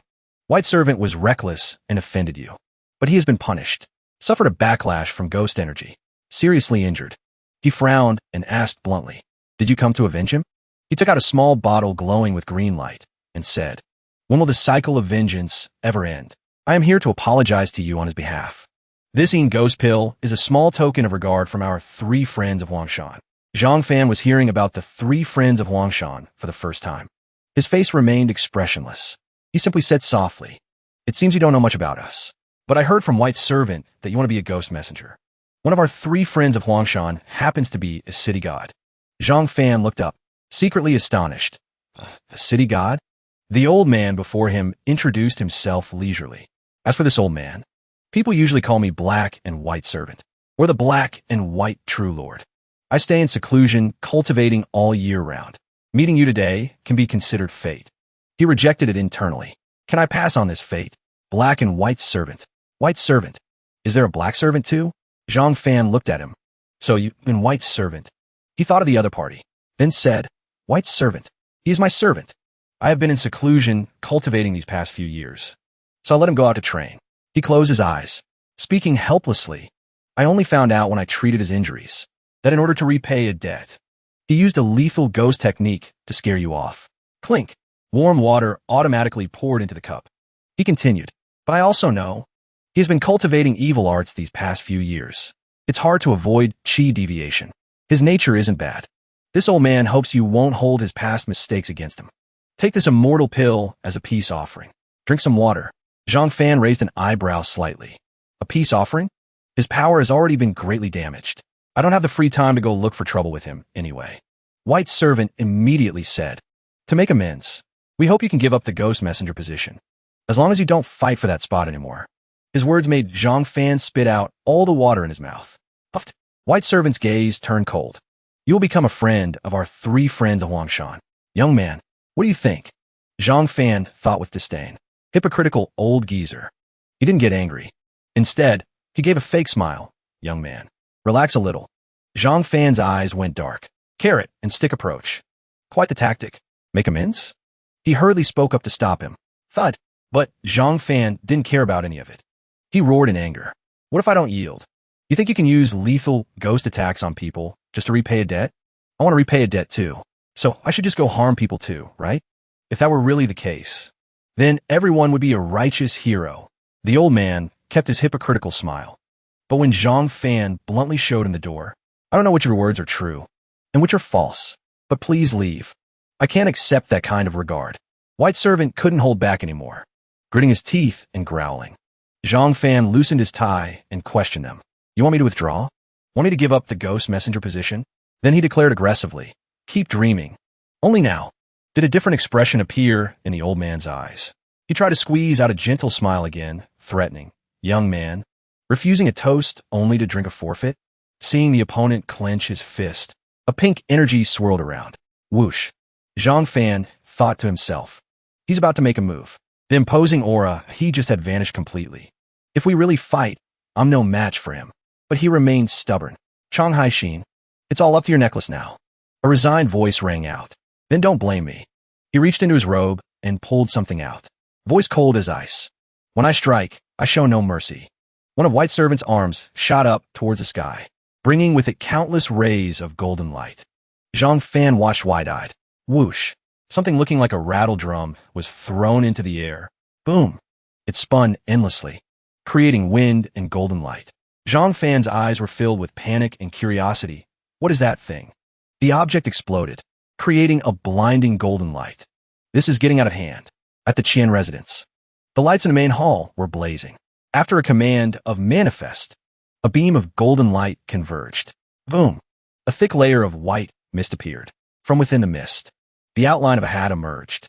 An old man holding a feather fan, with a fierce face appeared. His blood-red eyes questioned. Why have you summoned me? The other person greeted him. Greetings, Lord City God. Thank you for intervening last night, my lord. Qian Dezhong clasped his hands and said sincerely. Otherwise, I wouldn't have been able to keep this old life of mine. Thank you for saving my life, my lord. He knelt down solemnly. This great kindness, this lowly one will never forget. The city god spoke in confusion. Hold on. I wasn't in the mortal realm last night. The city god stroked his beard calmly. And I do not interfere in mortal affairs. Although you have the qualifications to intervene, but the events that occurred before were all fated. Qian Dezhong wondered silently. Then who was it? If not an enemy, then a friend. Anyway, I must find a way to find out who it was. On the outside, he listened seriously to his superior's reminder. Your time is almost up. You must make a decision quickly. He immediately replied. I want Zhang Fan to take the ghost messenger position. I am preparing to report it to the underworld. Sitting on a green cloud, the city god asked curiously. You, who always value old ties, chose him? You two haven't known each other long. Have you thought this through carefully? Qian Dezhong replied. He is very talented. He mastered the exorcism art in just a few days. With his talent, he will surely achieve greatness in the future. So I want him to be the ghost messenger. To succeed my position. The city god praised. A true prodigy indeed. Spiritual energy is scarce in the mortal world. Yet he has such capability. Truly a talent. How is his character? After hearing honest and kind, the city god immediately vanished, speaking with great satisfaction, since that is the case. The ghost messenger matter is settled then. Qin Dezhong bowed deeply and replied, "Thank you, my lord." He just breathed a sigh of relief. Everything is done. A clanging sound came from outside. Thinking Zhang Fan had returned, he happily ran to open the door, calling out loudly, "Young hero." But he only saw a person in white and heard the clanging sound. Qian Dezhong looked at the person in front of him. That voice belonged to Lin Chongyang. "What are you doing here?" His voice was gloomy and full of killing intent. Lin Chongyang looked ferocious, completely devoid of humanity. "I'm here to collect a debt, Qian Dezhong. I sacrificed so much for you. Even if I have no credit, I have put in the hard work. You achieved your goal, and now you want to kick me aside? Dream on." A vicious look flashed in his eyes. "Today, you must submit my name to the underworld. The ghost messenger position is mine." Lin Chongyang waved to the people behind him. "Tie him up." Bam! The wooden door slammed shut. Qian Dezhong leaned against the door, panting. He knew that if he died a violent death, he wouldn't be able to make the appointment. What should I do? Bam bam. The people outside kept banging on the door, causing him and the door he was blocking to shake. Bam bam. The two henchmen outside kept slamming against the door. Bam.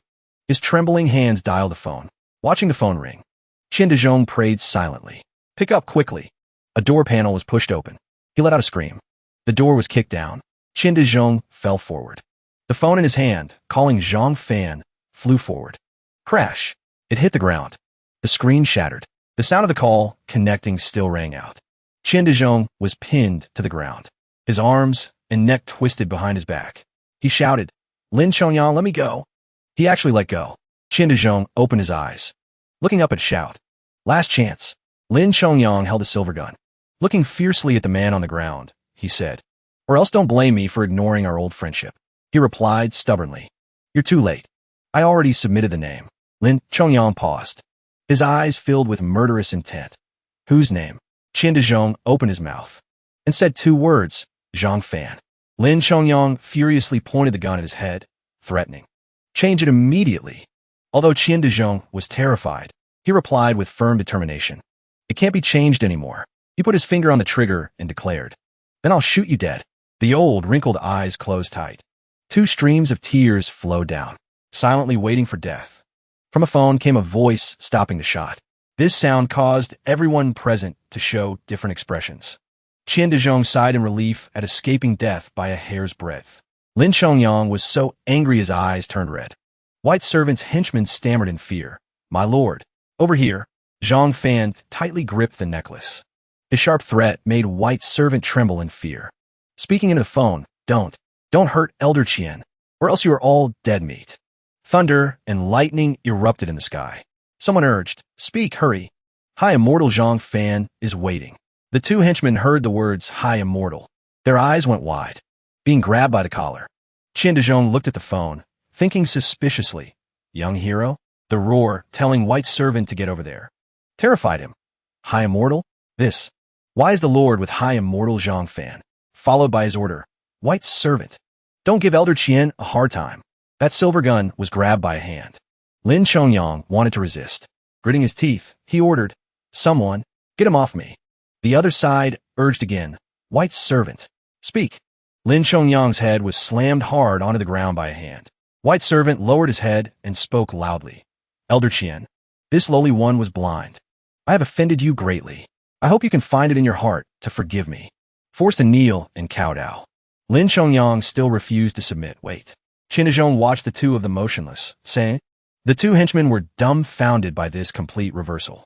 The other side urged again, "Answer the phone," seeming very rushed. "White servant, is anyone there?" "Elder Qian." Lin Chongyang sat up straight, aggressively knocking away the hand pressing on his head, roaring, "What are you apologizing for?" As soon as he finished speaking, he received a slap, leaving him momentarily stunned. White servant glared and ordered, "Apologize immediately." Amidst everyone's silence, he knelt on the ground and kowtowed, repeating constantly, "It was my fault. Please don't be angry. If you have any requests, just say it. Please answer the phone." Qian Dezhong slowly spoke up. Since things have come to this, looking at the two groveling figures, he said, "Lin Chongyang, There is no friendship left between us. Over here, one old and one young leaned close to the phone, only hearing one word. Qin waved his hand. Get out, all of you. Don't let me see you again. Just consider today's events a joke. A group of people knelt and bowed, sincerely thanking him. Thank you, Elder Qian. Then they got in the car and vanished like smoke. Qin spoke into the phone. Young hero. I'm fine now. Is everything okay on your end? It's good that you're okay. Everything is fine here. Over here. White servant asked Zhang Fan carefully. Hi, immortal. Can I leave now? He said coldly. Of course you can. He tiptoed toward the door, only to be called back. That pill of yours looks pretty good. Zhang Fan looked completely shady. Can I take a look?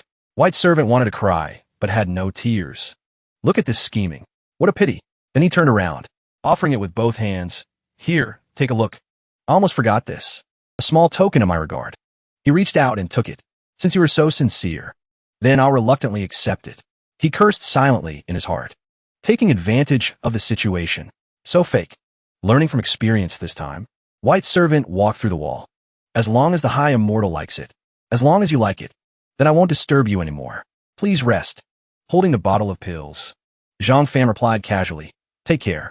Zhang Fan sat in the chair. He exclaimed. Finally, some peace and quiet. Zhang Fan rested his chin on his hand. Mood relaxed. Bigger office. Better mood. It's beautiful, really beautiful. Closing his eyes, he calculated. An old classmate applying for a job? Do I have to open a few more departments for him? Who is it? Let me think. Buzz. Seeing the caller ID, Zhang Fan cursed silently. Jinx. He picked up. You got nothing better to do? He opened his eyes. You want to compensate me for the computer? Fine. Let's meet at Computer Street. Remember to bring money. On the way, he kept muttering. I have to teach her a lesson this time. Compensate me for my medical bills, too. Seeing her outfit, his eyes lit up. Jinx. Qin Mushiwe was wearing a short skirt and stockings, hair tied in pigtails. She glared. You're late. Jinx. You don't look half bad today. In a crowded shopping mall, the two were bickering. Qin Mushiwe complained. Being this late is unforgivable. Whatever. Let's buy the computer quickly and say goodbye. Zhang Fan rolled his eyes, determined. I can't miss this good opportunity. I have to trick her this time. Passers-by kept exclaiming. What is wrong with the world these days? Do girls nowadays like this type of guy? One look and you could tell he's no good. How does such a mediocre guy get a girlfriend like that? Qin Mushiwe spoke first. Looking at your trashy computer, it was worth at most 5,000 yuan. Don't even think about scamming me. Zhang Fan raised an eyebrow and retorted. What do you mean? A computer is a programmer's pride. How can little she be worth only 5,000 yuan? She immediately turned to leave. Then I'm going home. Bye. Qin Mushiwe's eyes went wide with surprise, seeing him swoop in with open arms to block her way. Submitting first, wait. I absolutely do not look down on girls. He thought he looked very cool. Head tilted up to the sky, saying, let's go buy a computer. Unfortunately, she couldn't stand it, turning her head away and gagging. Enough. Please don't do that again. Looking at you makes me want to vomit. Zhang Fan turned green with anger. What part makes you want to vomit? A moment later, the two walked and chatted, going back and forth. All right, hurry up. What do you think of this one? Looks good. No way. Too expensive. I didn't tell you to buy it. Can't you just give an opinion? Buying equipment for a new company must cost a lot, right? What new company? I'm starting my own business. Interested? In front of a checkout counter, Zhang Fan is putting on a deep, emotional performance. Can I pre-order these models? I really, really want them. The staff replies, certainly, but you'll need to pay a deposit first. Qin Mushiwe stands behind him, silent, lost in her own thoughts. This guy actually wants to start a company? Dialogue rings out from outside the store again. He speaks loudly. What? You can't just advance the deposit for me? She answers firmly. I have no interest in your new company. Don't even think about dragging me down with you. He tries to entice her again. Fine, but don't regret it later. In the future, I will definitely become the richest man in Shanghai. She doesn't even bother replying to that. Walk straight off, never to see him again. A few days later, on a night with a full moon, boom, a streak of light flashes across the roof. Rumble, rumble. The light shines into a corner of the bedroom. The light fades. A child appears. Zhang Fan is still sleeping soundly. The boy calls out, Master Zhang. Master Zhang. Zhang Fan wakes up groggily. Who is it? He sits up with a start. What the hell is this? A little imp? The boy introduces himself. I am the guide envoy, Little Lu, from the South City Prefecture. Under the orders of Civil Judge Qian. I have come specifically to invite the young master to the prefecture to take office. He looks confused. What did you say? With a hint of fear, he clutches the blanket tightly. Taking me to the underworld to take office? Doesn't that mean I become a ghost envoy? Little Lu nods. That is correct. Zhang Fan kicks the blanket off and jumps up. Wait a sec. I need to get ready first. Using the momentum of his kick, a gust of wind rushes past Little Lu's eyes. Before his feet even hit the floor, he has already changed into a sharp suit. Ready, let's go. Little Lu silently praises him, as expected of the ghost envoy to be. Such fast movements. The boy instructs, Master Zhang, you are still in the mortal realm. It will be a bit troublesome in a moment. I need to draw your in-body. Zhang Fan's eyes light up. Draw my in-body? The boy holds a chain in his hand. Smiling, he says, please lie down, Master Zhang. Relax your body, don't be tense. I will slowly guide the young master's in-body out. He nods, and he lies neatly on the bed. Asks worriedly, is this okay? Little Lu, holding the soul-hooking chain, replies, ready, Master Zhang. Whoosh. A blinding blue light flares up. Zhang Fan sweats profusely from the pain. His throat is dry as he swallows hard. His face turns pale white. The in-body seems to react. He suddenly opens his eyes. He sees his own soul floating in the air, while his physical body lies quietly on the bed. He thinks, I'm out. Looking at his motionless body on the bed, Zhang Fan realizes, so this is an out-of-body experience? He looks at the blue chain connected to his chest. His gaze falls into deep thought. Such a tiny ghost envoy, looking at that endlessly long blue iron chain. He thinks, he already has such ability. If he wanted to hook someone else's soul, wouldn't it be as easy as flipping his hand? Little Lu speaks up, Master Zhang, please follow me. Zhang Fan snaps back to reality. He follows Little Lu, running along an empty road. He closes his eyes, sensing the surroundings for a moment, then opens his eyes to look around. Suddenly, his eyes go wide. So this is the Een realm. The sky ahead is filled with massive lightning bolts. Clusters of floating blue lights point toward an endless black vortex. Little Lu introduces everything one by one.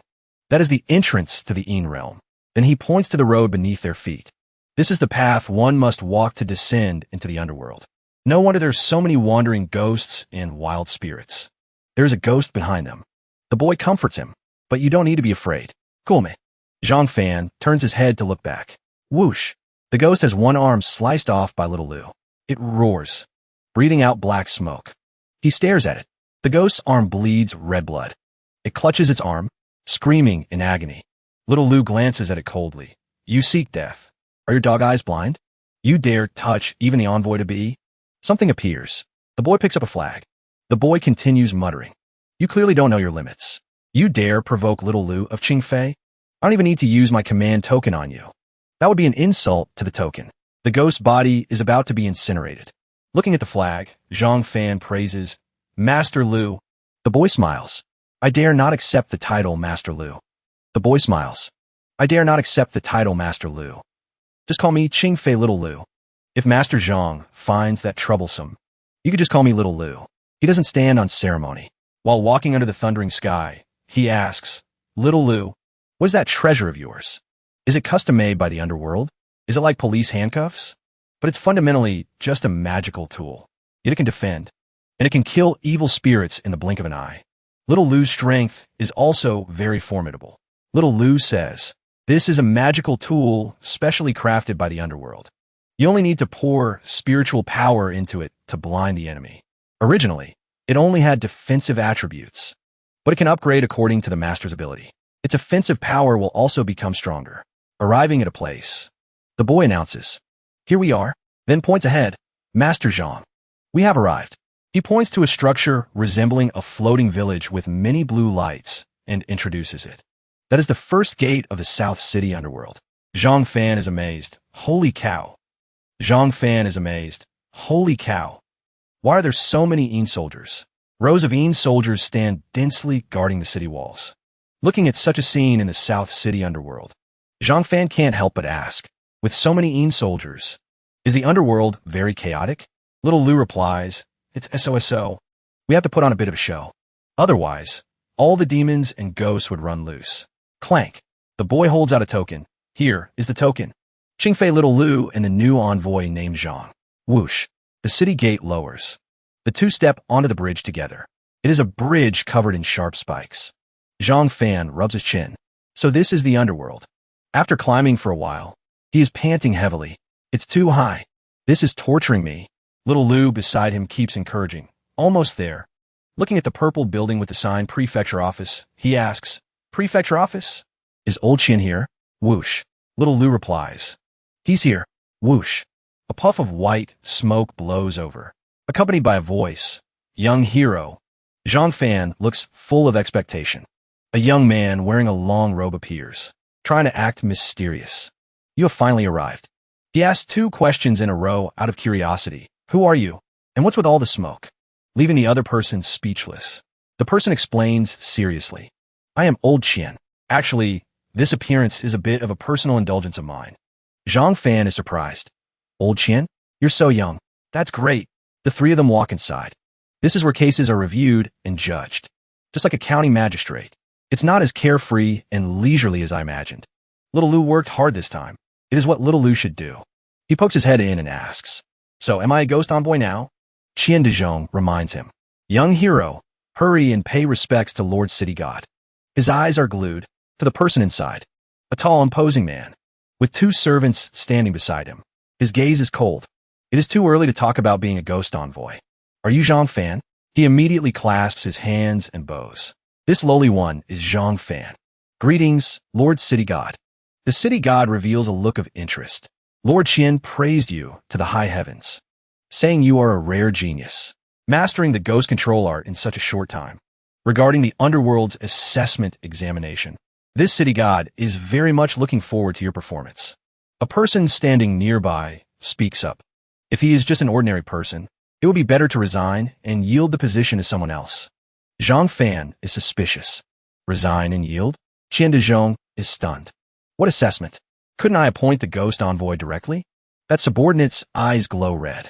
That subordinate's eyes glow red. He says expressionlessly. That is what they say. The mole on his face moves as he speaks. But don't forget, we all work under Lord City God.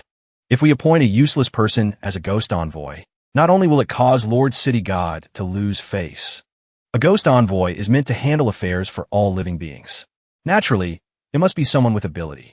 Qian Dezhong is angry. Civil Judge Gua, you are. The other person continues. We all respect your choice very much. Look, the person has already arrived. He pauses here. Qian Dezhong grits his teeth. How arrogant. Lord Qian, this is just a small test before the ghost envoy takes office. We shouldn't delay. Let's go, Lord Qian. The City God walks ahead. I'm looking forward to this. Qian Dezhong walks at the very back. Zhang Fan looks a bit disappointed. Obviously, Zhang Fan was told about an underworld assessment. Qian Dezhong's face is gloomy. They set a trap. I didn't expect Lord City God to be persuaded by Judge Gua. Judge Gua wants to promote his own trusted aide, to show off his power in the underworld. But young hero, does the underworld really have this kind of elimination tournament? This is dangerous. Qian Dezhong's eyes are a mix of emotions. Worry, anxiety, anger. Everyone is now gradually moving deeper into the cave. Rustle, rustle. Feeling the powerful spiritual pressure radiating from ahead. Lord City God shouts, We're here. Zhang Fan is trembling at this moment, trying to resist the spiritual pressure. Up ahead, he tells himself, the spiritual pressure is too strong. Whoosh. Lord City God continues. This is the exam topic. Suddenly, Zhang Fan hears something. Yuan Tong appears from nowhere and bows before Lord City God, and secretly transmits his voice. This lowly one is Yuan Tong. Greetings, Lord City God, Judge Gua. Seeing this, everyone enthusiastically cheers for Yuan Tong. You have to do your best today. He transmits back. Your subordinate will not let your lordship down. Seeing this, Qian Dezhong shouts in annoyance. Lord Gua, what is the meaning of this?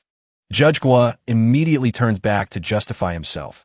Lord Qian, Yuan Tong has achieved so many merits over the years. We should give him a chance to try too. If his talent happens to be better than the person you recommended, then let him assume the position of Ghost Envoy.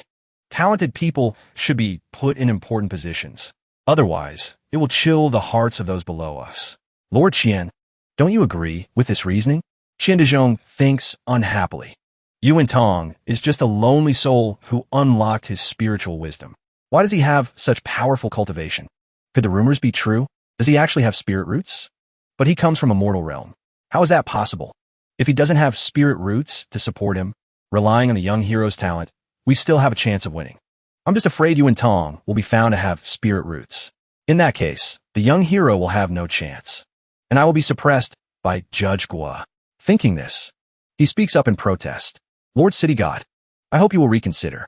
After all, a rank 7 magistrate appointing their own ghost envoy is also a rule of the underworld. Lord City God remains silent. Judge Gua sees this and speaks for him. What's the harm in trying? Why are you being so petty? Are you feeling guilty? Yuan Tong, you take the test first. So people don't think we have selfish motives, wanting to steal their qualification, to appoint a ghost envoy. Let him see your talent. Talent like yours, being able to work for him, is his blessing. Acting like we're mistreating him or something. Like a dog biting Lu Dongbin, mistaking a good heart for malice. Yuan Tong is secretly smug. That's right. Zhang Fan frowns and says to himself, there are people this despicable, even in officialdom, acting like a whore, but wanting a monument to chastity. So, amidst Qian Dezhong's helplessness, Lord City God announces, begin. The testing stone tablet is ahead. Yuan Tong sits down properly, clasps his hands, and chants a spell. Says, I'm ready. Come on. The stone tablet ahead slowly shakes, emitting spots of light, then shoots a beam of energy towards him, under everyone's gaze. He sits still, enduring it. Judge Gua shouts excitedly, Yuan Tong, hang in there. Zhang Fan asks in surprise, that thing. What happens if you have spirit roots? Qian Dezhong answers, I heard there will be a pure, white spiritual light. Witnessing this shocking scene, everyone thinks, aren't spirit roots very rare? Quick look, it's a spirit root. Judge Gua suddenly cries out in shock. 1, 2, 3. Qian Dezhong says angrily. 4, 5. Yuan Tong is emitting an astonishing aura at this moment. Judge Gua screams in excitement. 6 spirit roots.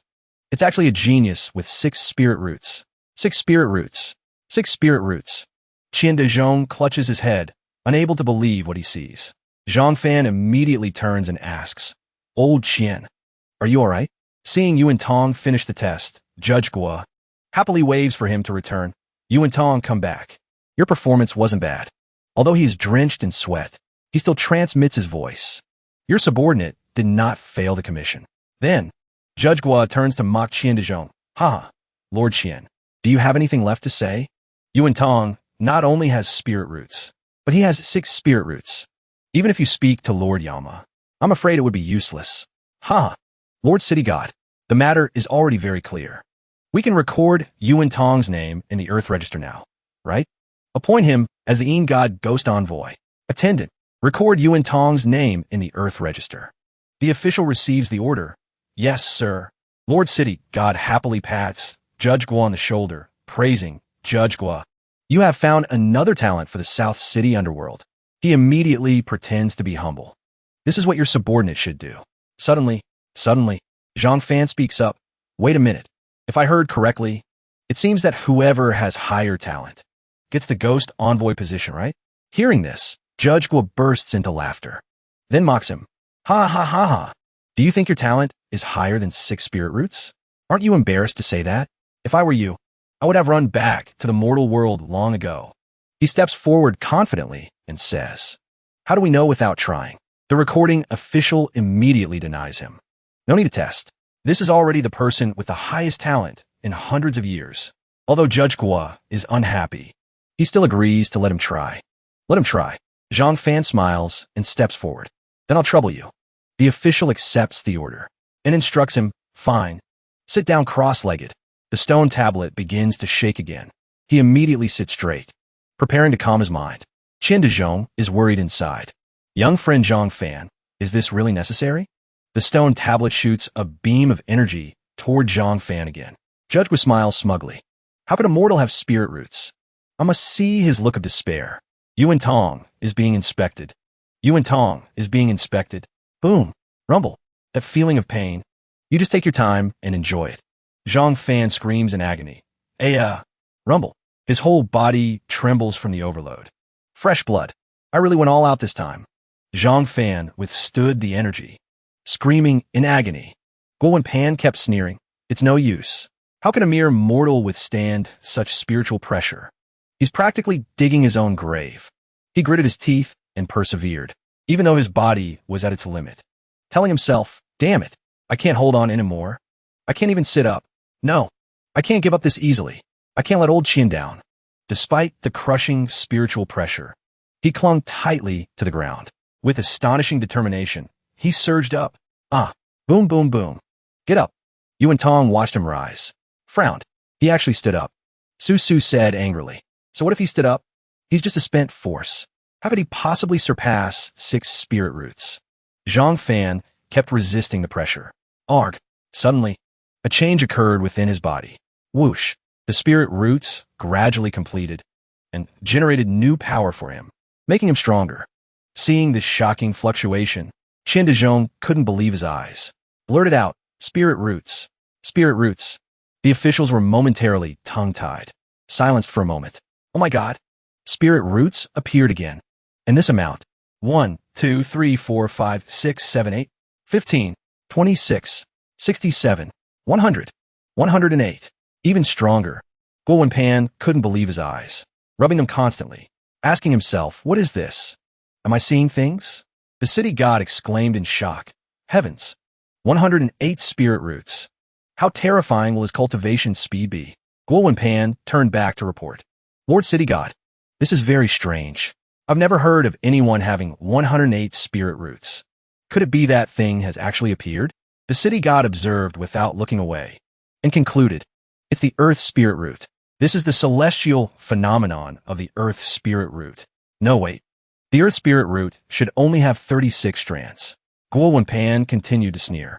I told you, this guy is very weird. He definitely cheated. Qian Dezhong shouted angrily. We're my ass. How could he cheat? I think you're the one possessed by a ghost. You want to frame Zhang Fan just to steal the ghost messenger position. Guo Pan immediately tattled angrily. Lord City God, there must be something shady going on here. I hope your lordship will investigate clearly. Suddenly, the officials behind shouted.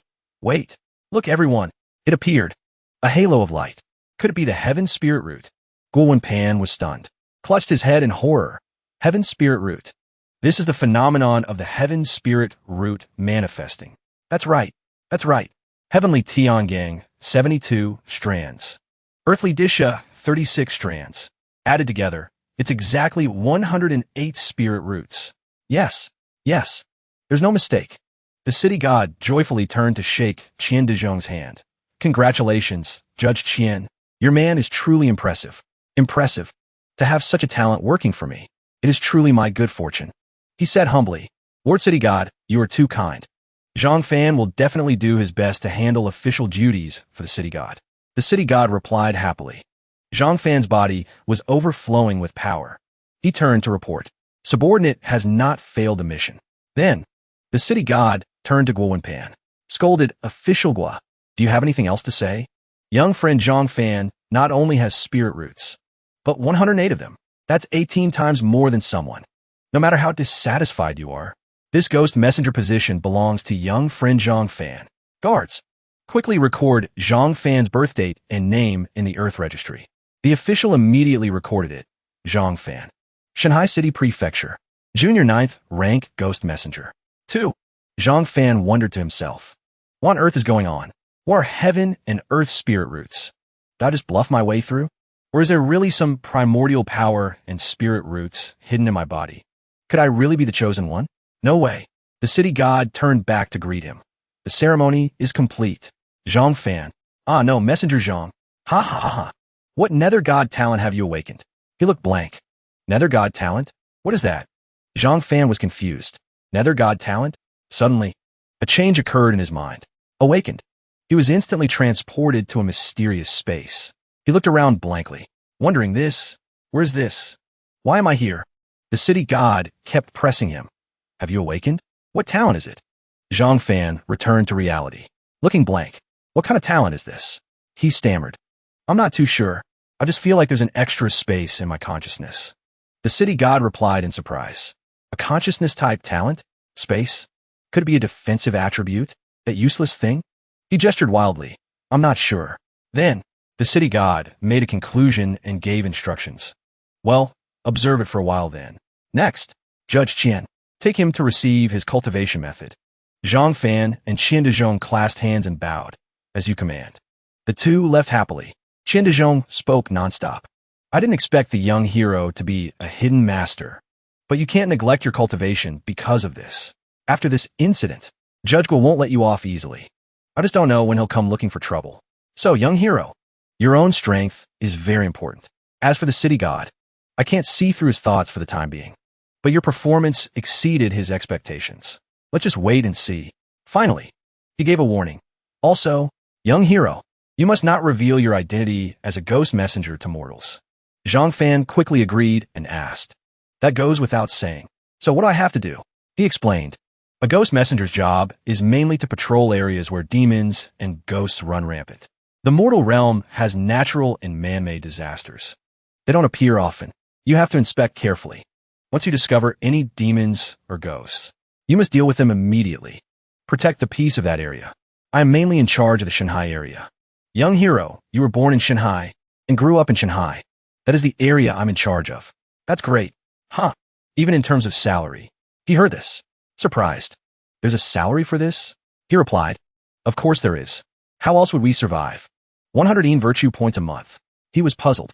What is Yin virtue used for? He continued to explain. It has many uses. Yin virtue can be exchanged for spirit stones.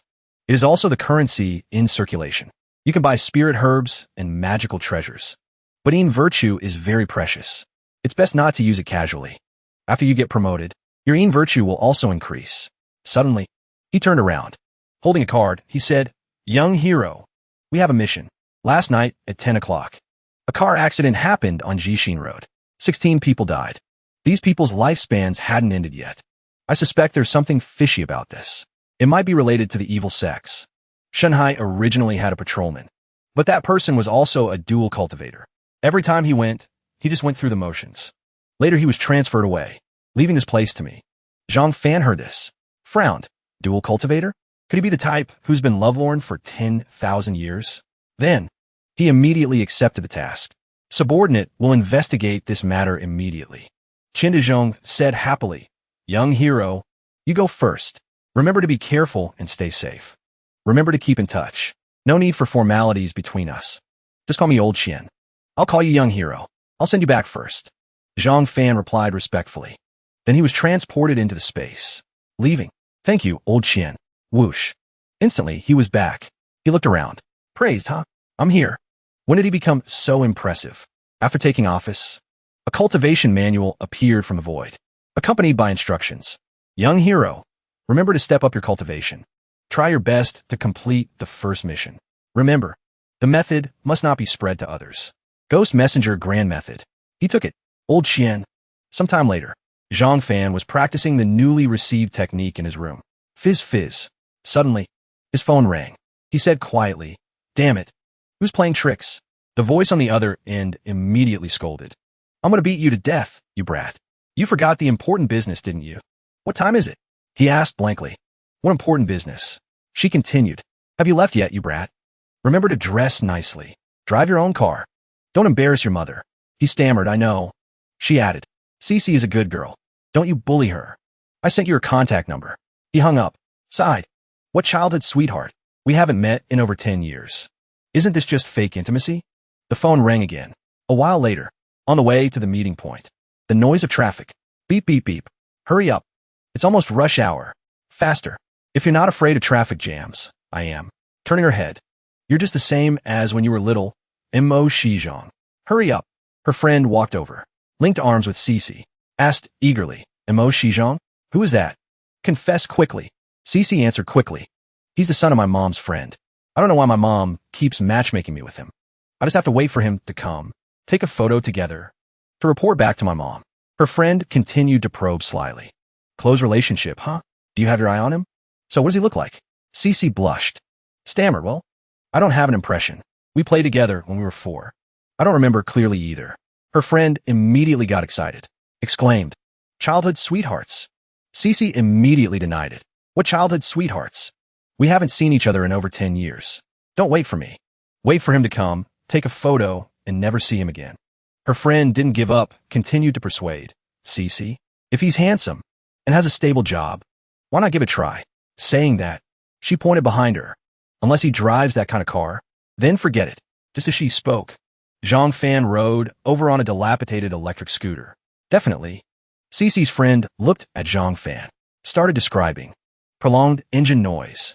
Mediocre gestures. What kind of gaudy style is this? Holding a rose in his hand? This kind of person wants to date too? Ha ha. The two laughed happily together. Suddenly, her friend realized something. Exclaimed, wait. Cece, laughing hard, asked, dying of laughter, what is it? Her friend pointed at Zhang Fan approaching them. That person seems to be coming towards us. Cece's face darkened. Immediately denied, huh? How is that possible? Don't say such unlucky things. Zhang Fan approached the two with the flowers. Started greeting, excuse me, are you Cece?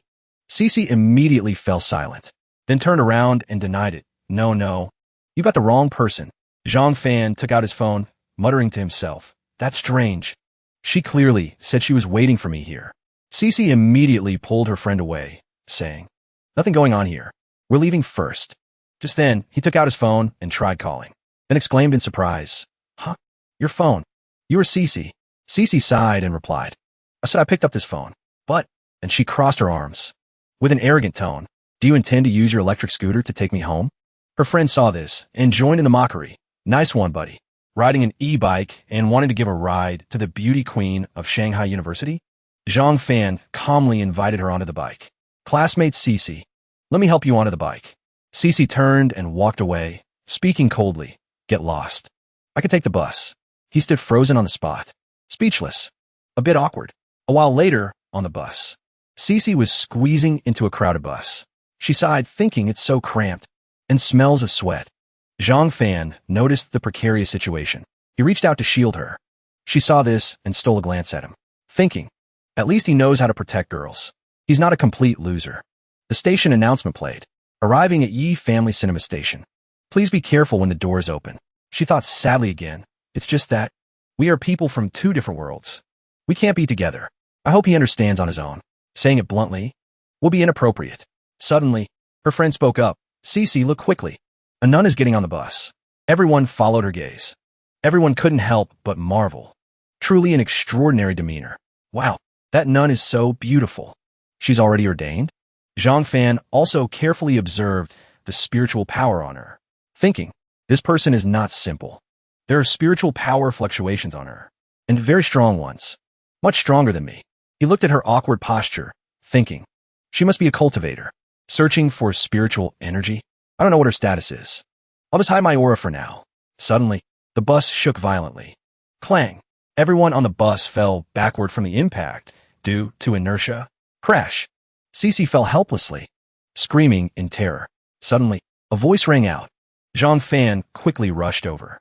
He grabbed the handrail tightly, pulled her hand and shouted, hold my hand tight. The lights on the bus shattered. Pop, pop. The space was plunged into pitch darkness. Voices rang out from all sides. I'm locked in. It hurts. Is it a car accident? Shumei, where are you? My arm seems broken. Blood. Everyone, please turn on your phone flashlights. Zhang Fan had saved Cece and her friend. He turned on his phone flashlight. Slowly moved forward. He asked about the situation. Is everyone okay? Thud. Cece panicked. Screamed, oh my god. Over here. Zhang Fan chased after her, calling out, hey, wait. Don't go so fast. Aren't you afraid? At this moment, she didn't hear a word he said. She just stood there in a daze, witnessing the horrifying scene in front of her, mumbling to herself. What's going on? The bus was now littered with bodies and injured people. They cried for help in despair, dying. Someone save me. Cece screamed in fear and collapsed to the ground. Seeing this, Zhang Fan hurried over to ask with concern, Cece, are you okay? Are you hurt anywhere? She replied softly, I think I sprained my ankle. He gently helped her up, asked again, how is it? Does it hurt a lot? Can you still walk? The friend beside them said fearfully, why is it so dark in broad daylight? Could there be ghosts? Her friend repeated, why is it so dark in broad daylight? Could there be ghosts? She tried to stand up and said, I'm okay. I can walk. Zhang Fan looked at the spiritual fluctuations around them, thinking, the energy is being repelled by the chanting. Cece suddenly cried out, look quickly. He saw the nun chanting a mantra. Light enveloped everything, thinking, as expected, it's her. an aura of righteousness. Her cultivation isn't shallow. I didn't expect she would be here too. Then he observed for a while. Two little ghosts spotted. It's those two. The two little ghosts are currently hiding in a corner, holding a magical artifact and whispering to each other. Can you feel it? The older ghost sees Zhang Fan looking at them. He screams in panic. We've been spotted. Little brother, run. Both immediately jump through the broken glass window to escape. The younger ghost brother says while running, Big brother, I have a bad feeling about this. The older ghost immediately scolds. Don't talk nonsense. Shut your crow's mouth. The nun also spots them, giving chase. Where do you think you're going? Seeing this, the older ghost groans. Damn it. How did she catch up already? She's been chasing us for 3 days and 3 nights. Does she have a crush on us? The younger ghost jokes. Probably has a crush on you, big brother. The older ghost's face turns serious. The time demon hasn't absorbed any souls for 3 days. If it goes crazy, we'll be eaten by it. The nun takes out a book and chants a spell. You want to escape? Take this. A giant hand made of spiritual energy flies out from the book. The younger ghost brother gets grabbed, crying for help. Big brother. The bad omen came true. Save me. Big brother. Big brother. The older ghost screams in panic. Little brother. Didn't I tell you not to overthink it? Don't let go. The younger ghost replies sadly. It's all my fault. At this moment, the older ghost pulls a talisman from his chest, turning around to challenge the nun. Little nun. I'll fight you to the death. The nun calmly meets the challenge. She chants a spell into her sword and charges. Die. He also uses the magic on the talisman to block. Die. I've never hit a woman before. You little nun. You really refuse a toast only to drink a forfeit. Zhang Fan observes from behind, thinking to himself, at this rate, someone's going to get killed. The nun shouts angrily, cut the crap. The older ghost creates an extremely powerful magical shield, blocking all damage. The nun is knocked back by the impact. The sword slips from her hand, falling to the ground. Just then, the younger ghost breaks free from the restraint, screaming in fear. Big brother, this is bad. The bad omen is getting stronger. The nun quickly regains her composure, landing safely, muttering, that was close.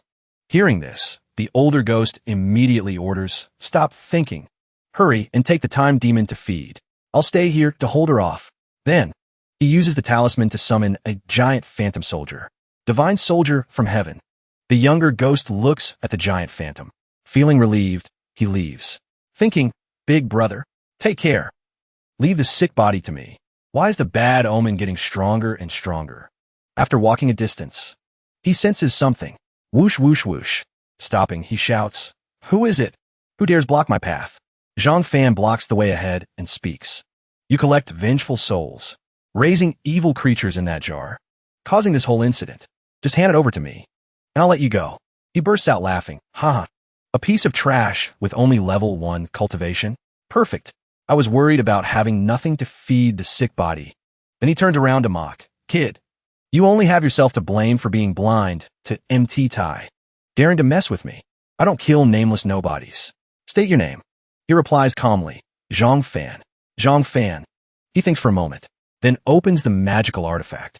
Zhang Fan. That name sounds familiar. Today, your grandpa here will give you a painless death. Come out. Slowly. Zhang Fan looks on blankly. Slowly. He summons a ghost shadow from the magical jar. It rushes toward Zhang Fan. Go. Sick body. Eat him. Zhang Fan chants a spell softly, taking out his weapon. Ghost basket. Then thinks smugly to himself. First time using the command flag. Let's see how powerful it is. Unexpectedly, the demon creature easily blocks it and snatches his weapon away. It approaches, opening its gaping maw right in front of Zhang Fan. The younger ghost mocks smugly. Yeah. Doesn't know his own limits. Hurry up and eat him. Suddenly, it doesn't attack, but abruptly turns around, growling. He stares blankly at the demon creature chasing him. Whoosh, whoosh, whoosh. What? Why is it chasing me? This damn omen.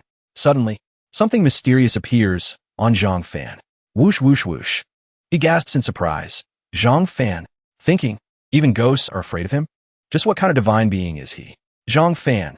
Then he remembers the name of the calamitous monster. Zhang Fan. His face turns pale. That jinx. Whoever touches him gets unlucky. Ah, you can mess with anyone, but don't mess with him. Seeing the demon creature rushing towards him, he screams in terror. Mommy. The younger ghost's head is bitten off. He thinks, this damn omen is always so accurate. Zhang Fan watches this scene in astonishment. His head got eaten. He takes out the spirit bell in his hand. Casting a spell. Ding ding dang dang. The scene just now makes him hesitate a bit. Thinking, too evil. He shakes the bell in his hand, muttering, as long as you don't kill people, I won't do anything to you. Ding ding. Elsewhere, the nun is struggling against the older ghost's phantom soldier. Whoosh whoosh. She continuously attacks the phantom. Slash. However, it still stands firm, not falling. Unharmed. She stops, looking at the sword in her hand, muttering worriedly. At this rate, it's just wasted effort. My talismans are running out. Then she turns to him, panting while thinking, his talismans are running out too. I just have to wait. In a moment, his spiritual power fluctuates. He groans. Seizing the opportunity, she quickly rushes forward, thinking, the chance is here. She jumps up, delivering the decisive blow, saying, right now. The older ghost's eyes widen, thinking, little brother's omen. Suddenly a miserable scream rings out. He closes his eyes, muttering, but then realizes something is wrong. Then he opens his eyes to look, muttering, is always so accurate. He looks at the nun, bursts out laughing. I didn't die. Huh. On the contrary, you ended up like this. Truly unlucky. Huh. She tries to press the wound that won't stop bleeding, thinking, who is behind him? Who is manipulating things from behind the scenes? A stranger shouts loudly, idiot. The older ghost stammers, Elder. The elder, holding a magical artifact, scolds. Can't even beat a little nun, and almost lost the sick body. The older ghost points at the nun, explaining, actually, this little nun is too formidable. The elder says in surprise, formidable? Then I must see for myself. Saying that, he rushes forward and delivers a palm strike, leaving her unable to react. Let's see just how capable you are. Is level 2 really that amazing? She gets hit, knocked flying far away. The elder continues, I'm a level 2 cultivator. You definitely can't beat me. The nun is now exhausted, severely wounded. The elder picks up the magical artifact again, adding, although its primordial chi is heavily damaged, about to lose its life, but it seems now. She asks worriedly, could it be you wanna? The elder smiles and replies, let me think. The soul of a level 1 cultivator must taste absolutely delicious, right? Suddenly, someone runs over. Thud thud. Zhang Fan rushes in, kicking the elder in the face. Hiya, stinking old man. Are you kidding me? Zhang Fan lands a kick and then lands on the ground. He stands in front of the nun, mocking the elder. Bullying a woman? Call yourself a man? If you have skills, try me. The elder shouts angrily. Big talk. The nun struggles to stand up, warning him, don't be rash. This is just his body double. The elder stands up, mocking. A piece of trash with only level 1 cultivation. I have to see how you can break my magic. How about this? I'll give you a 3-move handicap. You strike first. She adds, physical damage is useless against him. Zhang Fan slowly helps her up. Is that so? Then I can only use magic to break his clone technique. He calculates silently. Striking first is good too. Luckily I came prepared. The elder is still bragging. A level 2 cultivator like me? How should I put it? Hearing this, Zhang Fan is terrified. Level 2 cultivator? I definitely can't beat him. Then he looks at the thing in his hand, thinking, this soul hooking skill seems to be a passive skill. I don't know how to actively cast it. Only defense, no offense. Damn it, being passive like this. There's no chance of winning. Things have come to this. Then he thinks of a last resort. Taking out his phone. I can only ask her for help. Elsewhere, Xiao Dai is alone. Science so boring. I want to go to Shanghai to play with the Great God Face Slapper. Suddenly the phone rings. It's the Great God Face Slapper. She mutters happily. Great God Face Slapper is looking for me? Wow. Great God Face Slapper is calling me. Xiao Dai's father sees this, thinking, she's been moping for days. One phone call makes her this happy. Wonder who's calling. The two then talk. Hello. Great God Face Slapper? What's up? Zhang Fan asked for help. Xiao Dai. I went out and forgot to bring my talismans and magical artifacts. Is it convenient for you to lend me one? I'm just asking casually. It's nothing big. No need to feel awkward. She flushes red with excitement. The feeling of being needed by someone else is amazing. Then she happily agrees. Yes. Yes. Magical artifacts can't be sent, but talismans can. How many do you want? I'll get you a few high-grade sword talismans. Saying that, she sneaks away. Wait a moment, okay? Hearing this, her father, His face turns pale, thinking, high-grade talismans? Daughter, do you know how much effort it takes your father to refine one high-grade talisman? Then he sees the talisman she took, exclaiming in shock, those are high-grade talismans? No, this is even more powerful than high-grade. And 3 of them. He coughs violently from heartache. The girl comes back to transmit the talismans, telling him, Fan, I sent them to you. You'll receive them in a moment. Zhang Fan hangs up, confidently speaking up. Ready to die yet? The elder shouts angrily. I'm a dignified level 2 cultivator. I don't know how the word death is written. Zhang Fan frowns angrily. The elder says again, heard of my prestige yet? He shouts angrily and draws his weapon. Someone wants to push me into a corner. Top grade sword talisman. / The elder freezes, unable to move, stammering, this killing intent. I'm finished. Zhang Fan quickly slashes him down with one sword stroke. The elder gets hit, vomiting blood, falling to the ground. He struggles to ask. One fatal strike not only destroyed my body double, but also crippled my lifelong cultivation. Who exactly are you? I have no grudge against you. Why deal such a heavy hand? Zhang Fan approaches, mocking. No grudge? Then what about you helping Lin Chongyang? The elder screams in terror. Could it be? You are Zhang Fan. He replies, that's right. Hearing this, the elder laughs loudly. Ha ha. As expected, becoming a ghost envoy really makes a difference. That is his fate. Couldn't become a ghost envoy, and even had to pay with his life, dying with regrets. Even I got expelled from the sect by my master, all because of this matter. Hearing this, Zhang Fan asks hesitantly, Lin Chongyang is dead. After the elder finishes speaking, he only seeks death. His whole body full of openings, he shouts loudly. It's all because of you. Do it. I gave you 3 moves. Hurry up and do it. Give me a quick death. I'm a cripple now anyway. Zhang Fan speaks softly. I won't kill you. That is the difference between me and you. You can go. I hope you can do many good deeds in the future. As for Elder Lin, I'm very sorry. The elder bows his head in remorse, crying.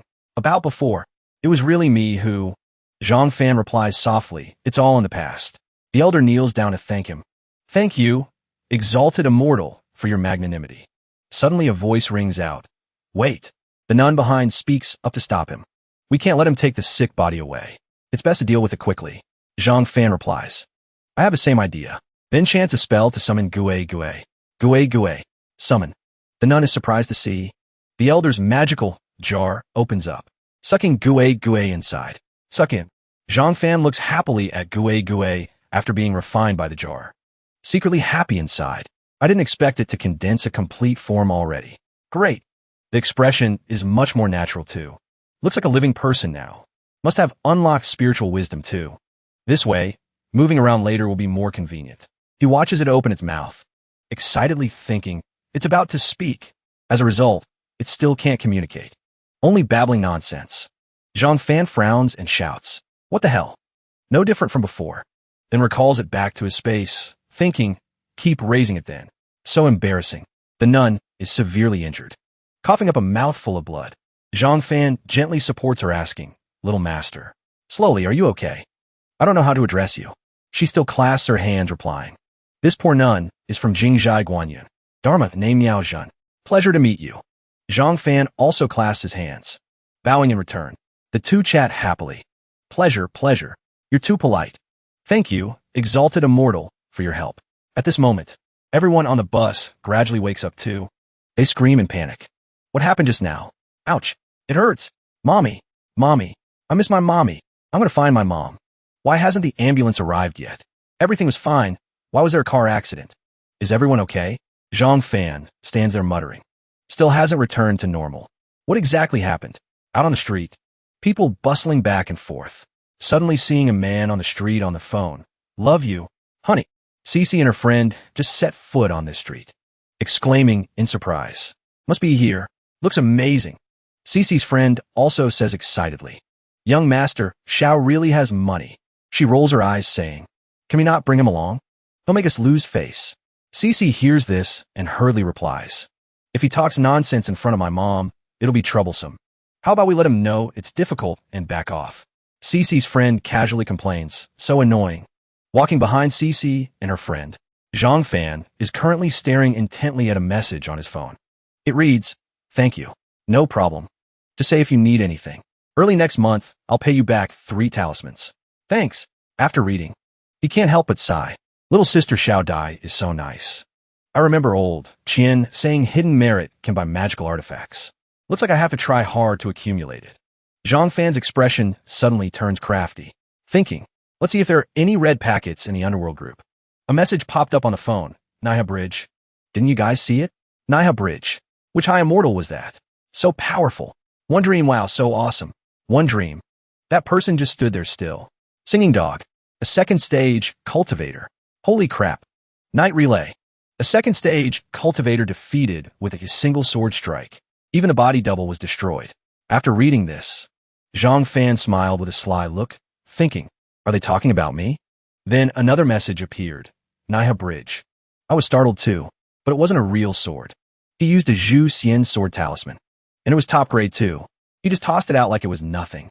Reading this, he thought, that was thanks to Xiao Dai. Naiha Bridge. You were there too? The group continued chatting. Singing dog. Truly a tycoon.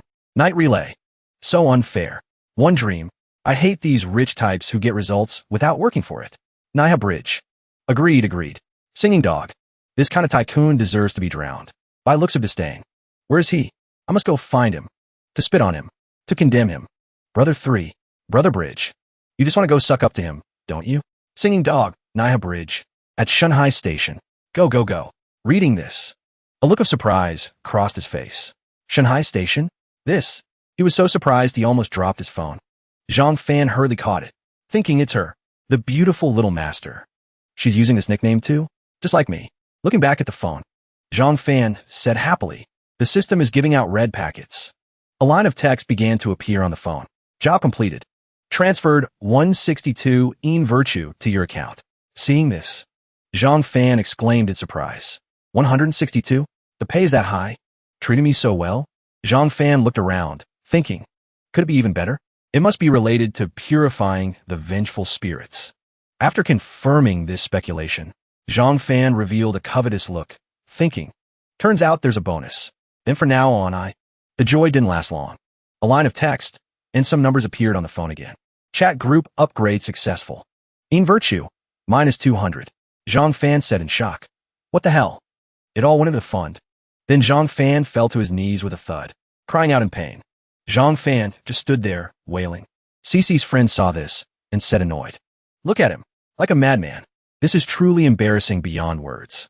Zhang Fan just shouted in despair. Damn system, daring to swallow my money. Many passers-by saw this. Speaking with disdain. Is he sick? Playing games when he has no money. Even more sarcastic. A child walked up and asked, Uncle, do you want some candy? The scene shifts to a KTV club. The private room was lit with luxurious lights. Everyone inside cheered happily. Cece is here. We thought you weren't coming. Cece and her best friend walked in, speaking politely. Sorry. Something came up, so we're late.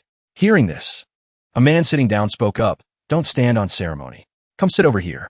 Young Master Yao quickly called the waiter to order.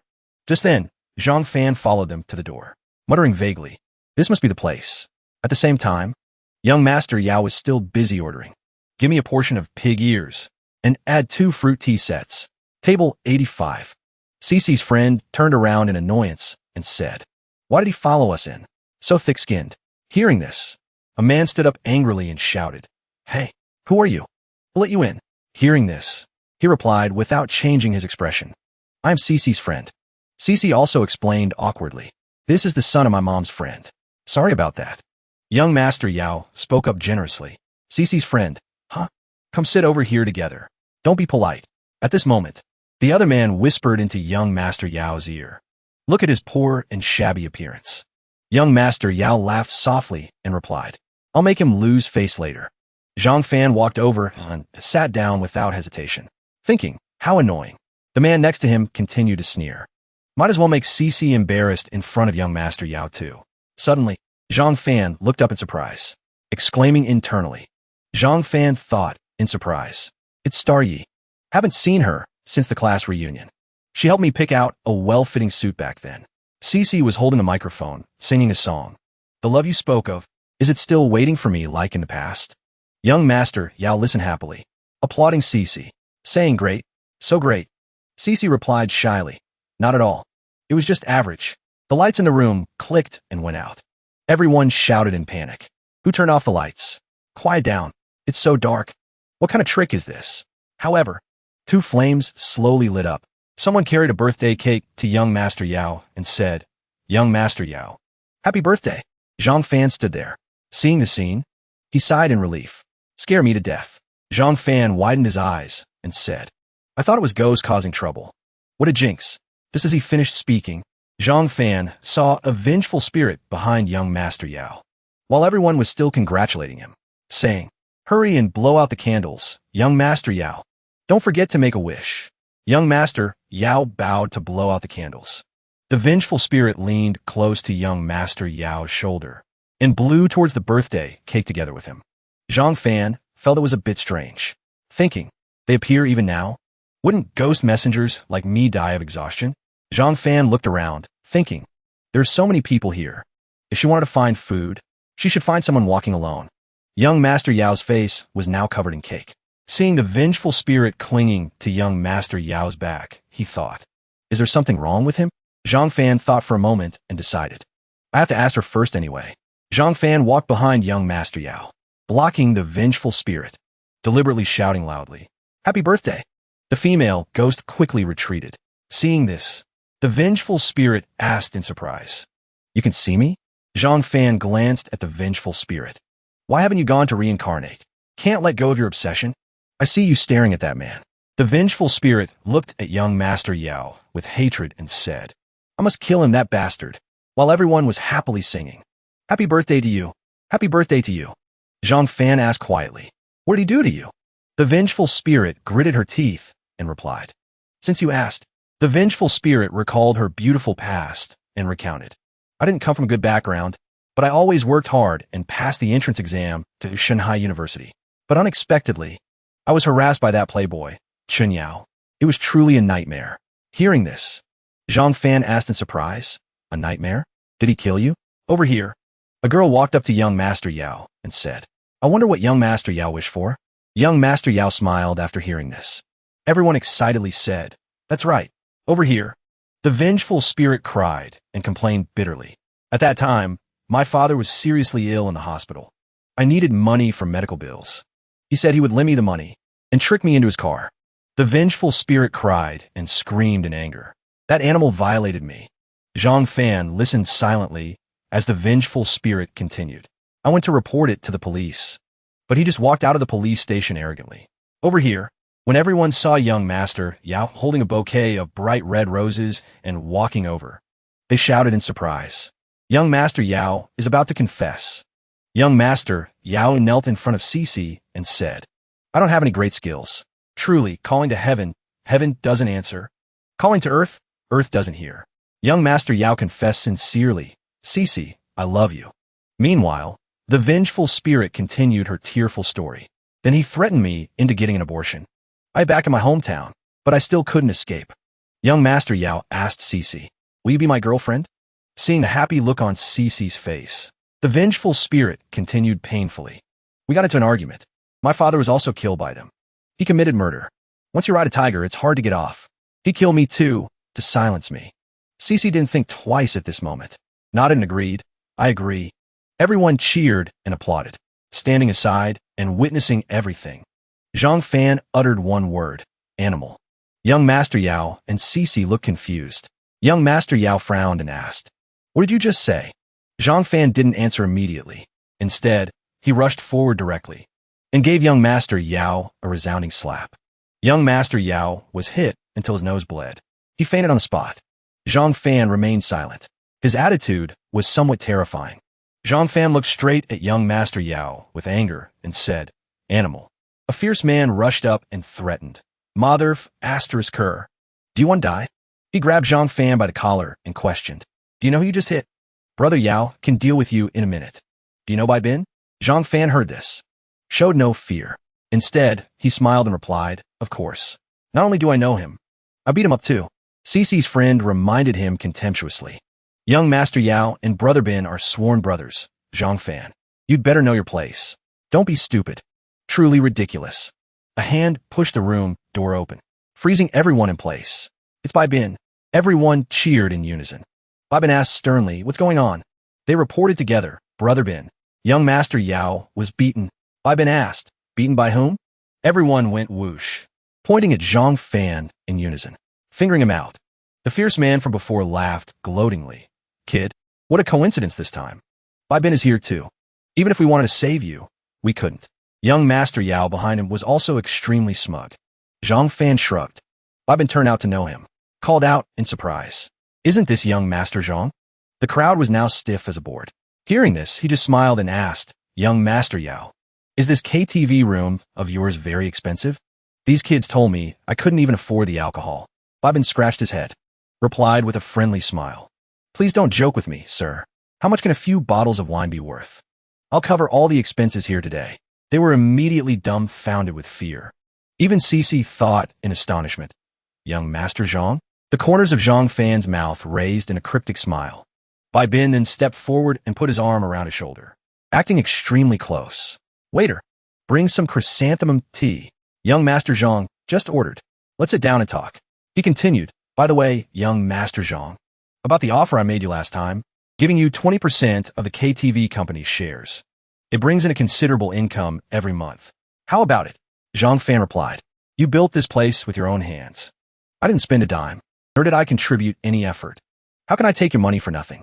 "No need," Bai Bin shouted excitedly. 30%. Zhang Fan spoke up. "No, really. I have no use for holding so much money. I have a small project recently that needs some capital, but it doesn't need that much." He got more and more excited, almost going crazy. "Project? What project? Give me a spot." Cici's friend asked her in surprise. "That guy with the crappy scooter?" "Oh no. What is that young Master Zhang's background exactly?" She replied, "I don't know either." Then the surroundings fell into silence again. Bai Bin spoke up. "Startup capital of 10 million RMB. Is that enough?" Their heads were spinning just listening to it. 10 million RMB. Suddenly, a voice rang out. "Give me a spot in the new project too, young Master Zhang." Zhang Fan recognized the newcomer. "Uncle E?" Jiuqian laughed and said, "I'm not greedy either. I'll just invest 200 million for fun for now." He replied, "Uncle E, you're joking. This project doesn't need that much money." The old man said, "There will be a time when you need it."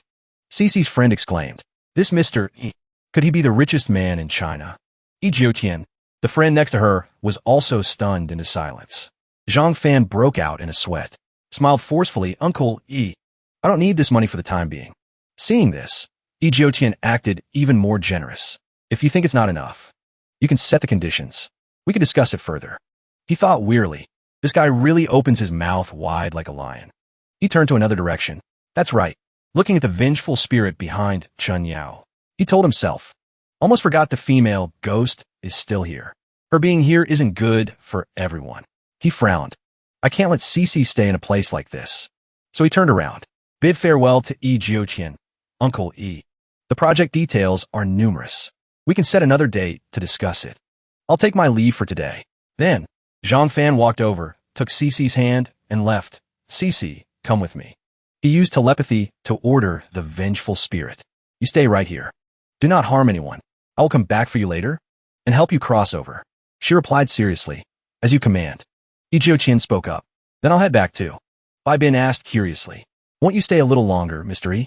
The vengeful spirit's mouth suddenly curled into a mysterious smile. On the way back, Cici apologized to Zhang Fan. Zhang Fan asked puzzledly, "Apologize for what?" She explained, "Earlier, I said such harsh words to you." He replied, "It's fine. I'm used to it." She just hugged him tightly without letting go, then said loudly, "I just felt a lack of security. That's why I chose Qinyao." Then, she explained herself, even though no one asked. "That wasn't very good, was it? I didn't like you that much either. How about, let's not be boyfriend and girlfriend anymore, okay?" The car stopped. Zhang Fan called out softly, "Cici." She kept talking nonstop. "I know you have feelings for me. I think we can give it a try." He replied bluntly, "I don't have any other intentions towards you. Don't overthink it. We're at your house. I'll drop you off here."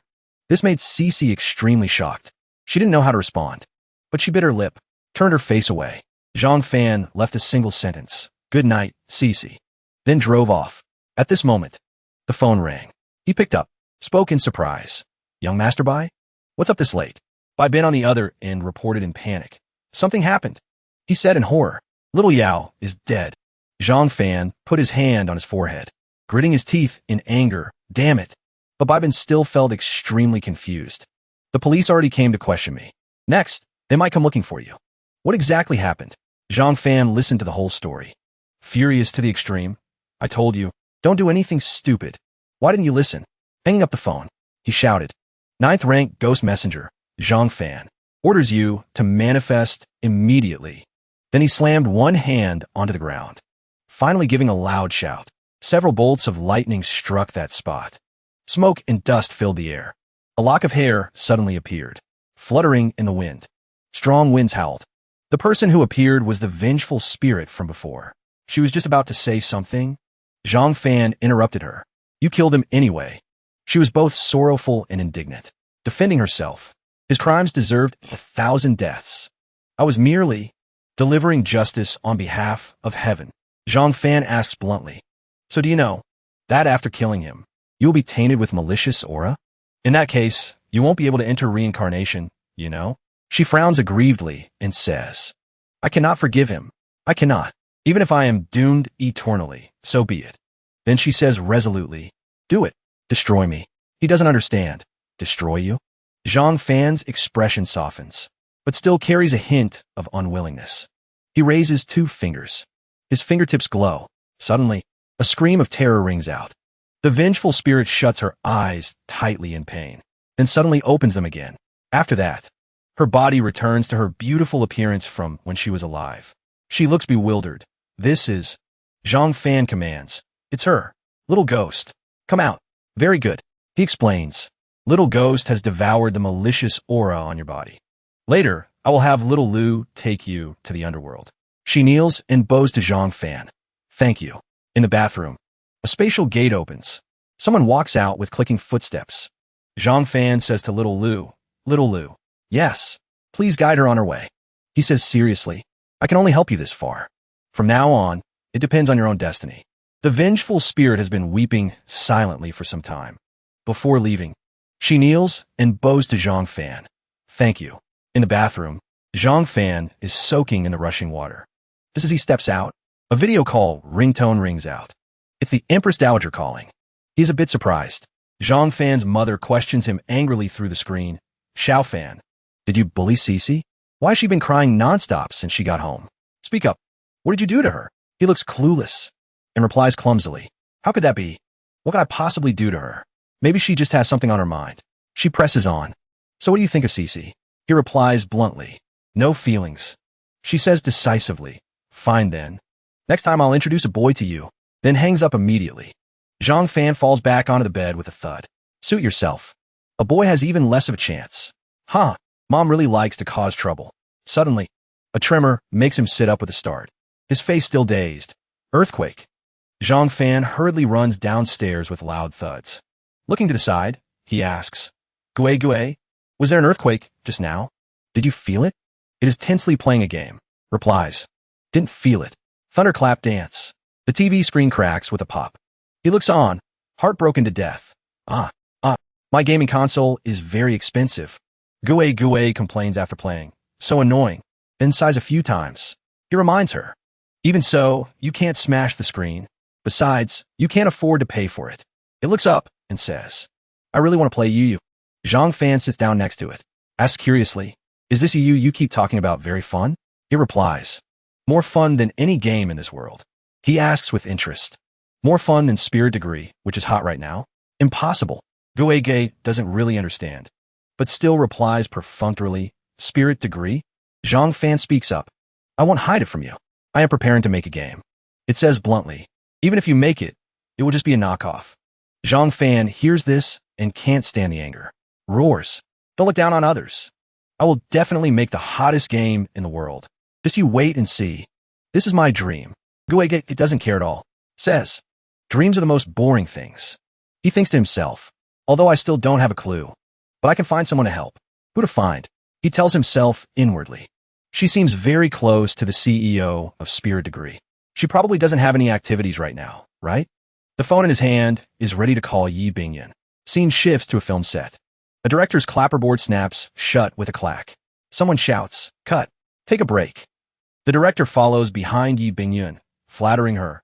"Miss Yi, your acting just now was godlike. It was tough on you." She smiles and says, "You're too kind." Then says, "Sorry. I have something to attend to. I can't talk with you right now." The old man obeys immediately. All right. At this moment, Zhang Fanside receives a voice message invitation from the big star. He answers the call and says, "Recently, I am preparing to make a new game. I have a favor to ask you. Can you help me arrange a meeting with CEO Zhan Yin of Spirit Degree?" Yi Bingyin replies, "Small matter. No problem. I'll help you arrange it later." Zhang Fan is extremely grateful. "I'll treat you to a meal another day." After saying a few words, she has to go back to work. Can only reply, "I'm filming right now. A bit busy." Hanging up first. He goes along with it and says, Sorry to trouble you. You go ahead and be busy." Hanging up the phone, he exclaims, as expected of the big star Yi Bingyan. The driver speaks up, "Miss Yi. Mr. Zhang, the car is ready." Yi Bingyan requests to go to the Zhou residence. In a distant corner, a stranger follows them while making a call. He came out, together with Yi Bingyan, heading to the Zhou residence. "Need to continue tracking?" Qin Mushiwei on this end orders. "You continue tracking for me. I want to see what exactly he plans to do." "Okay." Bad guy. In a luxurious mansion. A voice rings out, "Young master." The butler reports, "Miss Yi has arrived." There is also a gentleman named Zhang. Mr. Zhou is a bit surprised. "Mr. Zhang?" The corners of his mouth lift up, his tone full of interest. "I also want to see just what kind of divine being this Mr. Zhang is. Even I couldn't invite Miss Yi, yet she agreed to come here with him." Then, he leads 5 bodyguards out, greeting in unison. "Warm welcome. Welcome, Miss Yi." Mr. Zhou speaks up. "I've heard of you for a long time. This must be Mr. Zhang, right? Please give me your guidance." Yi Bingyan smiles and says, "Mr. Zhou, you're too polite." Zhang Fan replies, "Hello, Mr. Zhou. I have long admired the great name of Shangshi, prosperity. I am Zhang Fan. Please give me your guidance." He thinks to himself, rare opportunity. Must take advantage to extract more information. After the 3 enter the house, a servant pours water for them. Mr. Zhou speaks up. "I heard from Bingyan that Mr. Zhang wants to open a game company. Is there anything I can help you with?" Zhang Fan replies enthusiastically, "Mr. Zhou is a senior. Could you give me some advice?" Hearing this, he wonders, from the perspective of a senior? Then, his eyes flash with hidden meaning as he speaks up and says decisively, "I advise you not to step into this muddy water." Zhang Fan receives this answer, extremely confused. "What do you mean by that?" Mr. Zhou begins to explain. There are many companies spending over half a year, investing tens of millions, even hundreds of millions. Even if they finally manage to bring the product to market, they discover there are no players at all, not recovering a single cent, going bankrupt just like that. In this gaming industry, you have to look at heaven's will. For example, a few years ago, a big game company like Leguan Air. Do you still hear any news of it now? Korean games were once all the rage. Japan also had its glory. They all went bankrupt one after another, let alone other small companies. Yi Bingyan sighs. "I didn't expect it to be so difficult." Zhang Fan questions with extreme surprise. "Then Spirit Degree is so hot. Is that also the so-called heaven's will?" She replies seriously. "Didn't Shangshi make a lot of money? I heard last year the profit was 5 billion renminbi. You don't believe in fate?" Mr. Zhou speaks again. "This depends on who is leading. Shangshi is a miracle created by my own hands. I am a trump card. The final trump card of Shangshi." His eyes become sharp and cold. His tone also drops. "This road is definitely very arduous. If you can't become the leader of this industry, then forget it." In other words, he pauses for a few seconds, then continues. "You have to defeat me to have a chance." Zhang Fan hesitates. "Defeat you?" Yi Bingyan speaks up. "Mr. Zhou is exaggerating. He is still a newcomer. I still have much to learn from Mr. Zhou." He declares loudly, "I will defeat you." Hearing this, Mr. Zhou is extremely surprised, but also a bit expectant. Am I being challenged? And so, blatantly at that, Zhang Fan asserts with extreme determination, the harder the task, the greater the sense of achievement when done. I've decided. I must do it no matter what. He sits beside him, takes a sip of water, and sighs. Youth is truly crazy and truly naive. Zhang Fan is confident, smiling brightly. The hottest game in history. Yi Bingyan, seeing this from aside, also can't help but admire his attitude. The 3 have dinner together. Mr. Zhou asks, Is the food to Miss Ye's liking? She replies politely. Mr. Zhou is too hospitable. Heavy rain pours down. Zhang Fan looks out the window. The heavy rain is relentless. The two are on their way home. Yi Bingyun turns her head and asks softly. Decided to open a game company. So have you thought of a name? He hesitates for a moment, then clenches his fist and shouts, Fist! Guantou! Since the competition is so cruel, then I will use my fist to conquer a kingdom. She looks at him probingly. He punches toward the sky. A golden light flashes. My fate is up to me, not heaven. Yi Bingyun suddenly speaks up. I've also decided. I will be the spokesperson for Fist Company's new game release for free and invest an additional 5 million RMB. How about it? Just consider it an advance investment. Hearing this, Zhang Fan is extremely shocked, thinking, Shangshi sent so many invitations wanting her as a spokesperson before, but got rejected every time.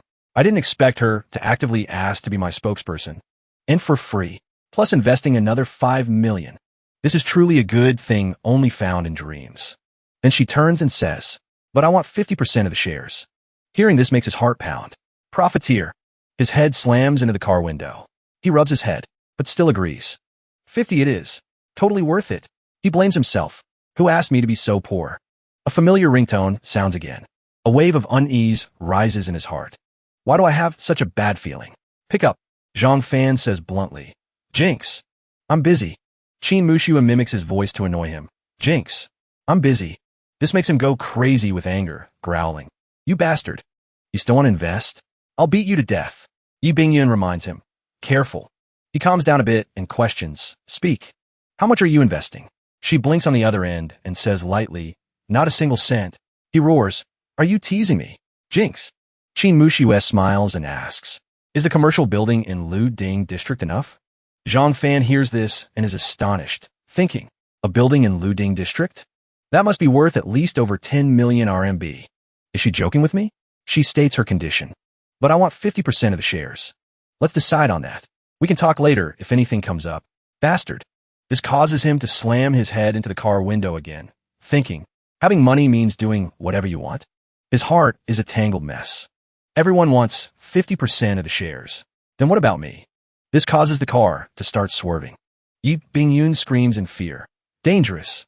Mr. Zhang, stop banging around. That car. Calm down. Surrounding cars see this and shout loudly. Are you crazy? Drive properly, will you? Don't crash in my wife. Back home. Zhang Fan sits in front of the computer, typing away, clack, clack. He is trying to search for something online, muttering inwardly. I must defeat him. Suddenly, a notification pops up. He thinks, it's so late. Just opened the phone and saw the screen light up. Ghost Envoy ranking competition. New notification in the Underworld chat group. Congratulations to member Yi Ming for winning the Ghost Envoy ranking competition. Successfully promoted to rank 507. 10 p.m. welfare distribution. Legion level 5. Legion level 4. Legion level 3. Legion level 2. Legion level 1. Comment above are getting lively. Following the night patrol's footsteps.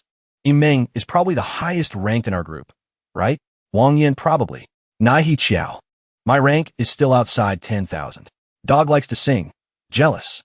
Zhang Fan plans to sit back and reap the rewards. I'll just wait to snatch red packets. The lively chat group starts snatching red packets. Please enter the password. Yi Ming is mighty, dominating the underworld. He sweats cold sweat watching this. Dominating the underworld? He's too narcissistic. Whatever. Just snatch the red packet first. When a red notification appears on the phone, Zhang Fan shouts excitedly. Oh yeah, got it. Chi, gathering talisman. He starts reading the usage. After use, can conceal aura. Avoid detection.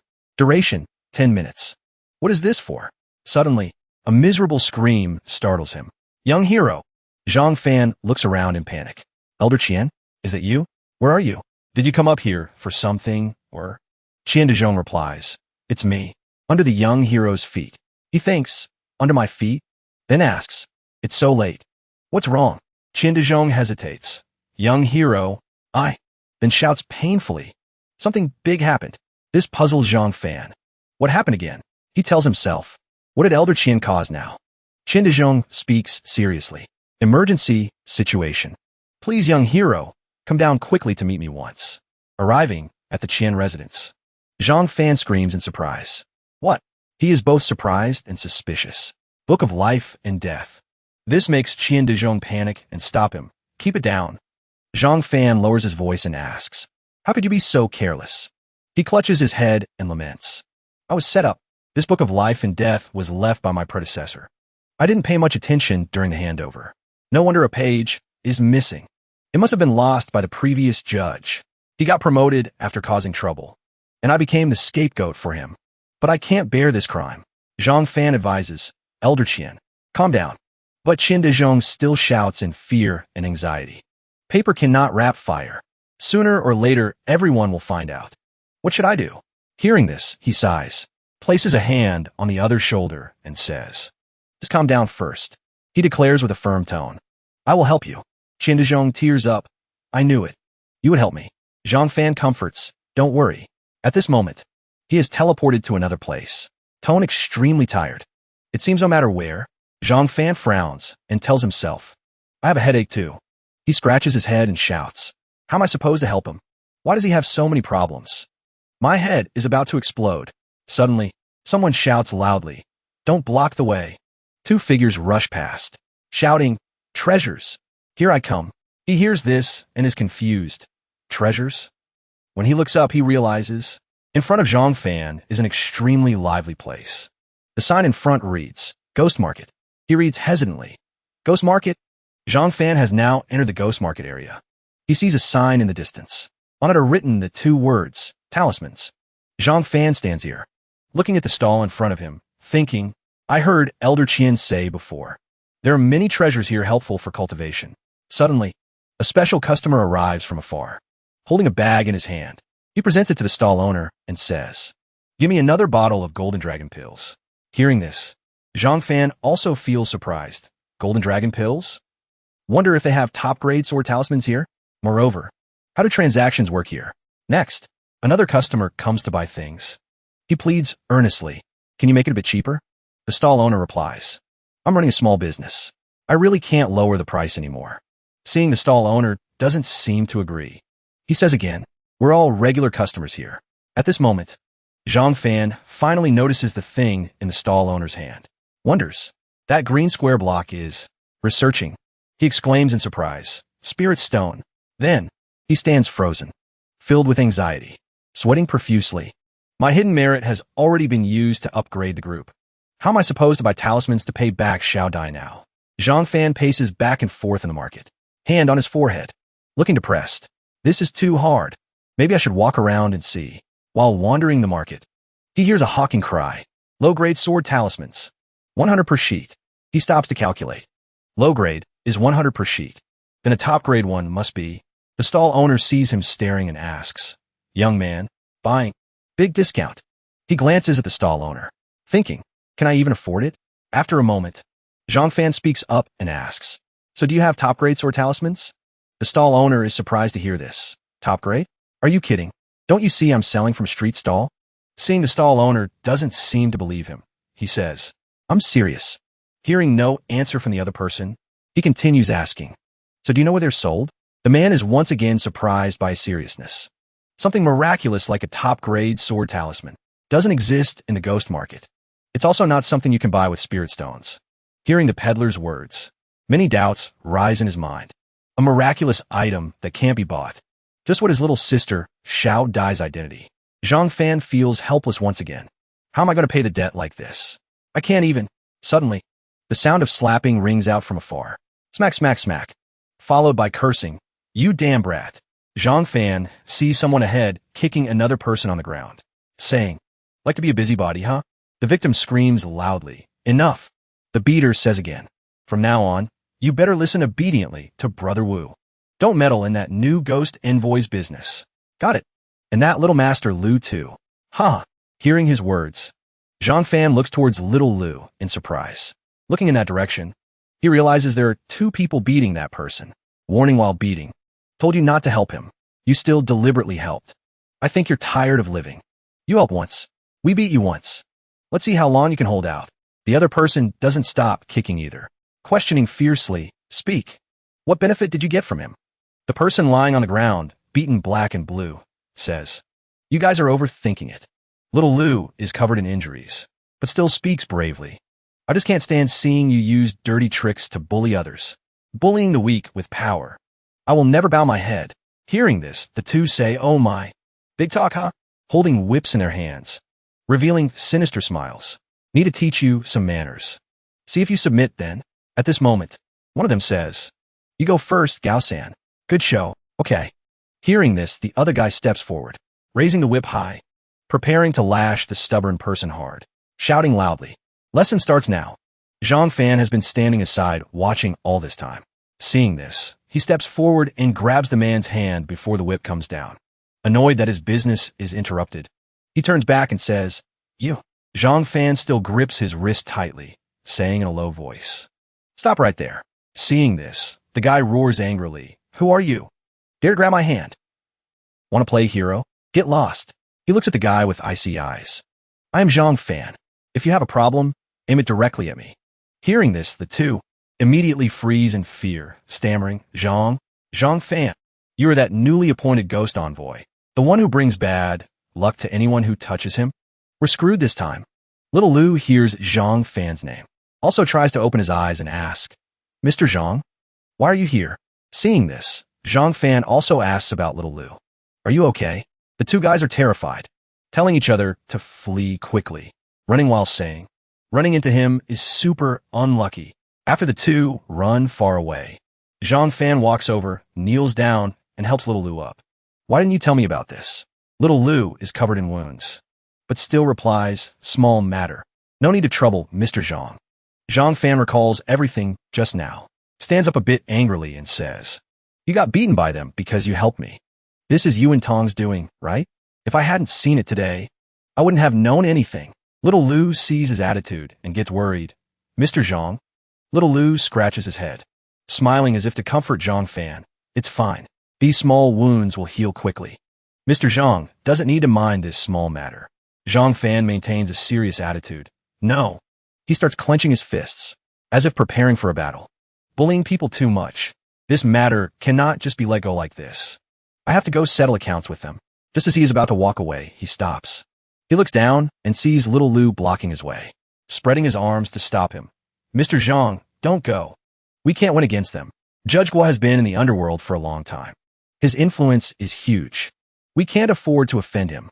Mr. Zhang, don't confront them over my small matter." Zhang Fan looks and listens to what Little Lu just said. Before Zhang Fan can finish, Little Lu interrupts him. At the same time, two streams of tears flow down. For so many years, Little Lu has always been alone. Today you stood up for Little Lu. Little Lu is extremely grateful. "I'm not willing to let this matter pass just like this. If this ends here, they will get more and more excessive." Little Lu continues speaking while sobbing. "I don't want anything to happen to you. Because of me, I beg you. Please." But Little Lu's words cannot shake Zhang Fan's determination. They are bullying people too much. He walks away extremely angry. "As long as I am in the underworld for one day, I will never let my subordinate be humiliated. This debt, I definitely must settle it clearly." Little Lu cannot stop Zhang Fan. He stands behind, watching his back recede into the distance, and shouts loudly, "Mr. Zhang." In the quiet dead of night, only the blue light of weapons flashes. Someone holds two batons in both hands. He smashes forcefully at the target. Noisy sounds ring out. His face becomes solemn and martial. Gusts of whirlwind howl past. The sound of impact rings out. Judge Guo asks the two disciples behind him, "Who goes there?" Zhang Fan says, "Zhang Fan." The ghost soldiers glance with disdain. Little Lu looks at Zhang Fan with extremely pleading eyes. Right now, Little Lu is extremely tense. The two stand before the ghost soldiers. He says to the two, "Isn't this ghost envoy Zhang? Why do you have free time to hang out with a little ghost? Don't need to catch evil demons and rogue cultivators today?" "Ha! All right, I forgot.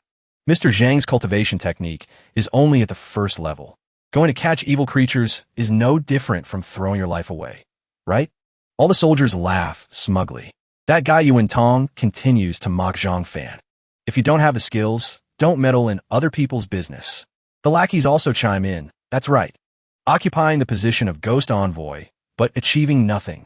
If it were me, I wouldn't have the face to stay here anymore. Truly shameless." Little Lu still hides anxiously behind Zhang Fan, calling his name softly. Yuan Tong continues to mock. "Oh right. Forgot to remind you. As a ghost envoy, if you fail to catch demons and evil creatures, it is a dereliction of duty.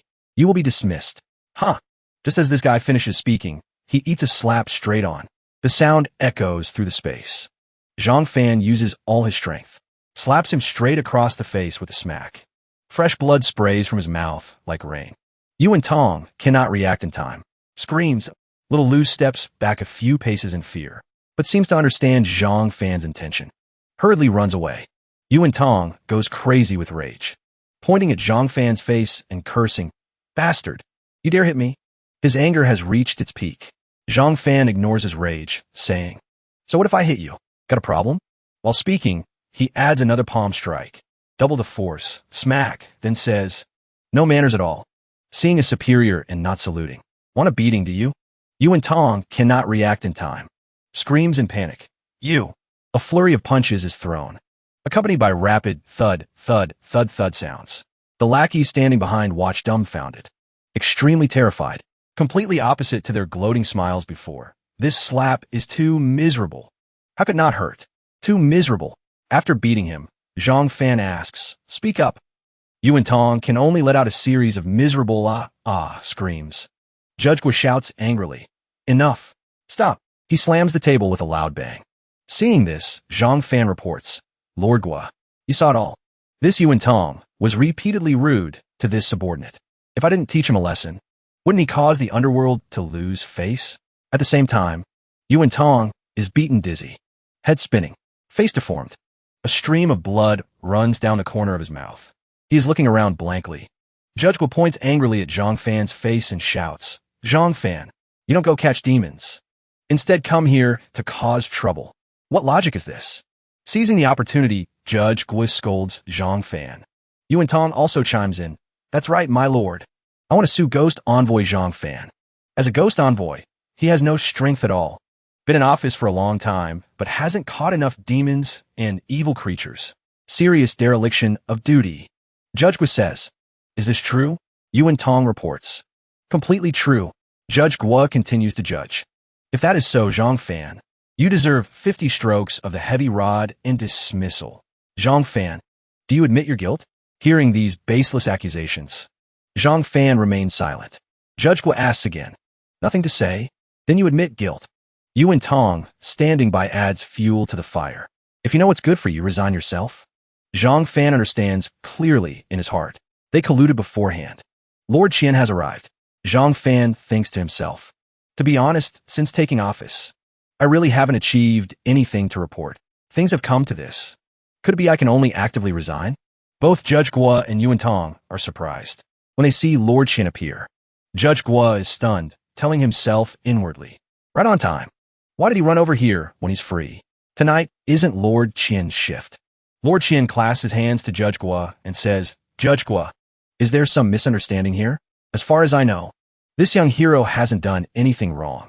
Zhang Fan turns to greet Elder Qian, seeing little Lu with a bruised face and a few scratches on his face standing beside him. Zhang Fan thinks to himself, "Little Lu, did you call him to help me?" Judge Gua reports the matter to Lord Qian. Ghost Soldier Yuan Tong accuses Ghost Envoy Zhang Fan of serious dereliction of duty. Does Lord Qian have any opinion? If so, please provide evidence proving his innocence. Well, are you silent too? Zhang Fan is secretly angry. Isn't this forcing people into silence? If this doesn't work out, the book of life and death matter will also be exposed. Lord Qian says to Judge Gua, "Judge, Zhang Fan is just a mortal after all. Although very talented, his time in office is short. Should we be lenient and give him a little more time?" Judge Gua refuses to yield, continues to argue, "Lord Qian, the underworld has orders. Ghost envoys who fail to catch demons and evil creatures must be dismissed immediately."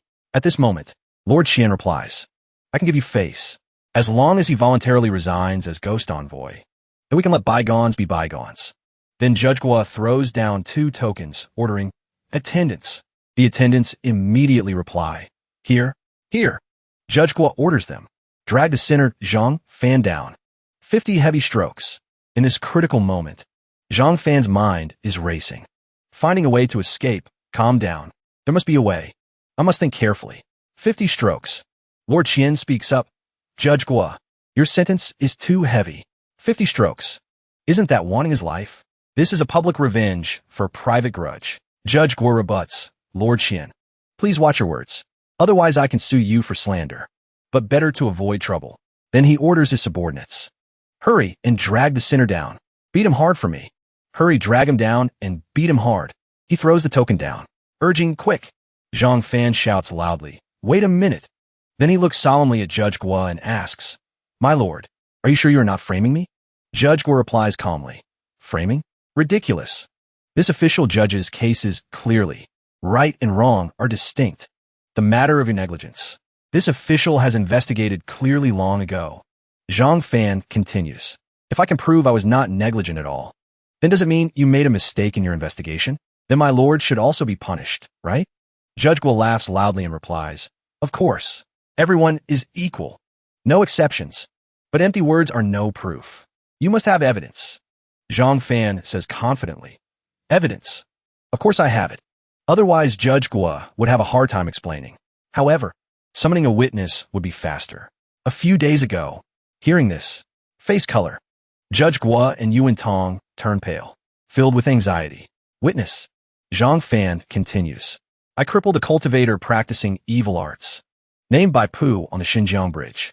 At the same time, saved the remaining passengers. Avoided a traffic accident. If my lord doesn't believe it, you can let me summon him for confrontation. Check clearly. Looks like I can only use a risky move. But that evil creature was swallowed by Gue. Hope I can bluff through. Hearing Zhang Fan's words, Judge Gua burst into laughter, laughing like never before. Ridiculous. Your cultivation technique is only at the first stage. You can't even beat a malicious ghost. Yet you claim you crippled a practitioner of evil arts? Furthermore, as far as I know, Bai Pu is a disciple of the Black and White True Lord. How could he possibly practice evil arts?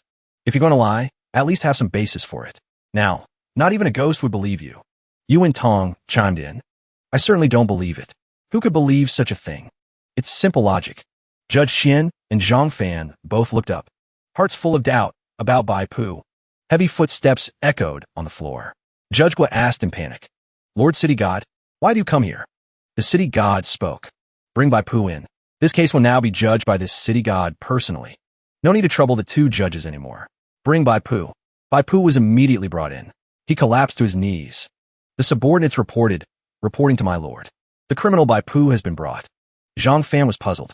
Why is he here too? He said before that he's sworn brothers with the city god. Yet the city god is actively presiding over the trial. It feels a bit strange. Did I dig my own grave? At your disposal, my lord. Bai Pu knelt there. But he felt something was off about this scene. Uncomfortable all over. The city god stood sternly before the bench, shouting, this case concerns the traffic accident in Binjiang. Bai Pu, what you have done, what you know, confess everything to this official immediately. Bai Pu knelt on the ground. He didn't dare hesitate. Hurriedly said, yes, my lord. Lord City God, I, Bai Pu, was originally a disciple of the Black and White True Lord. But because I listened to slanderous words, evil thoughts arose. While my master was in seclusion, cultivating, I unfortunately strayed onto the wrong path. He continued hesitatingly, his thin back bowed low. After causing a great disaster, I was expelled from a sect, added to the passing of a close friend. I wasn't thinking straight and fell into the heretical path. Saying this, he suddenly stopped, did not continue. The city god shouted impatiently. And in the end, Bai Pu continued, frowning. His old wrinkles bunched together. In the end, on the Binjiang Bridge, my cultivation was crippled by Zhang Fan. I regret my actions. My master, respecting our years of mentorship, has taken me back in. The Black and White True Lord stood calmly to the side. Only now did he speak up. Feigning benevolence, he said, knowing one's mistakes and correcting them. There is nothing better. This matter will depend on his own destiny. Zhang Fan witnessed it all. He felt confused by the Black and White True Lord's attitude. Was he actually involved in practicing evil arts? And what's this about mentorship bonds? A light flashed in his mind. He seemed to realize something. Wait a minute. I get it. He looked straight at the two of them. He and the city god are sworn brothers. If there's something shady going on here, I'm afraid things aren't that simple. Otherwise, why would they appear together? Elder Qian stood by and chimed in, giving a sarcastic smile. The young hero acts fast. Already investigated the evil arts matter clearly.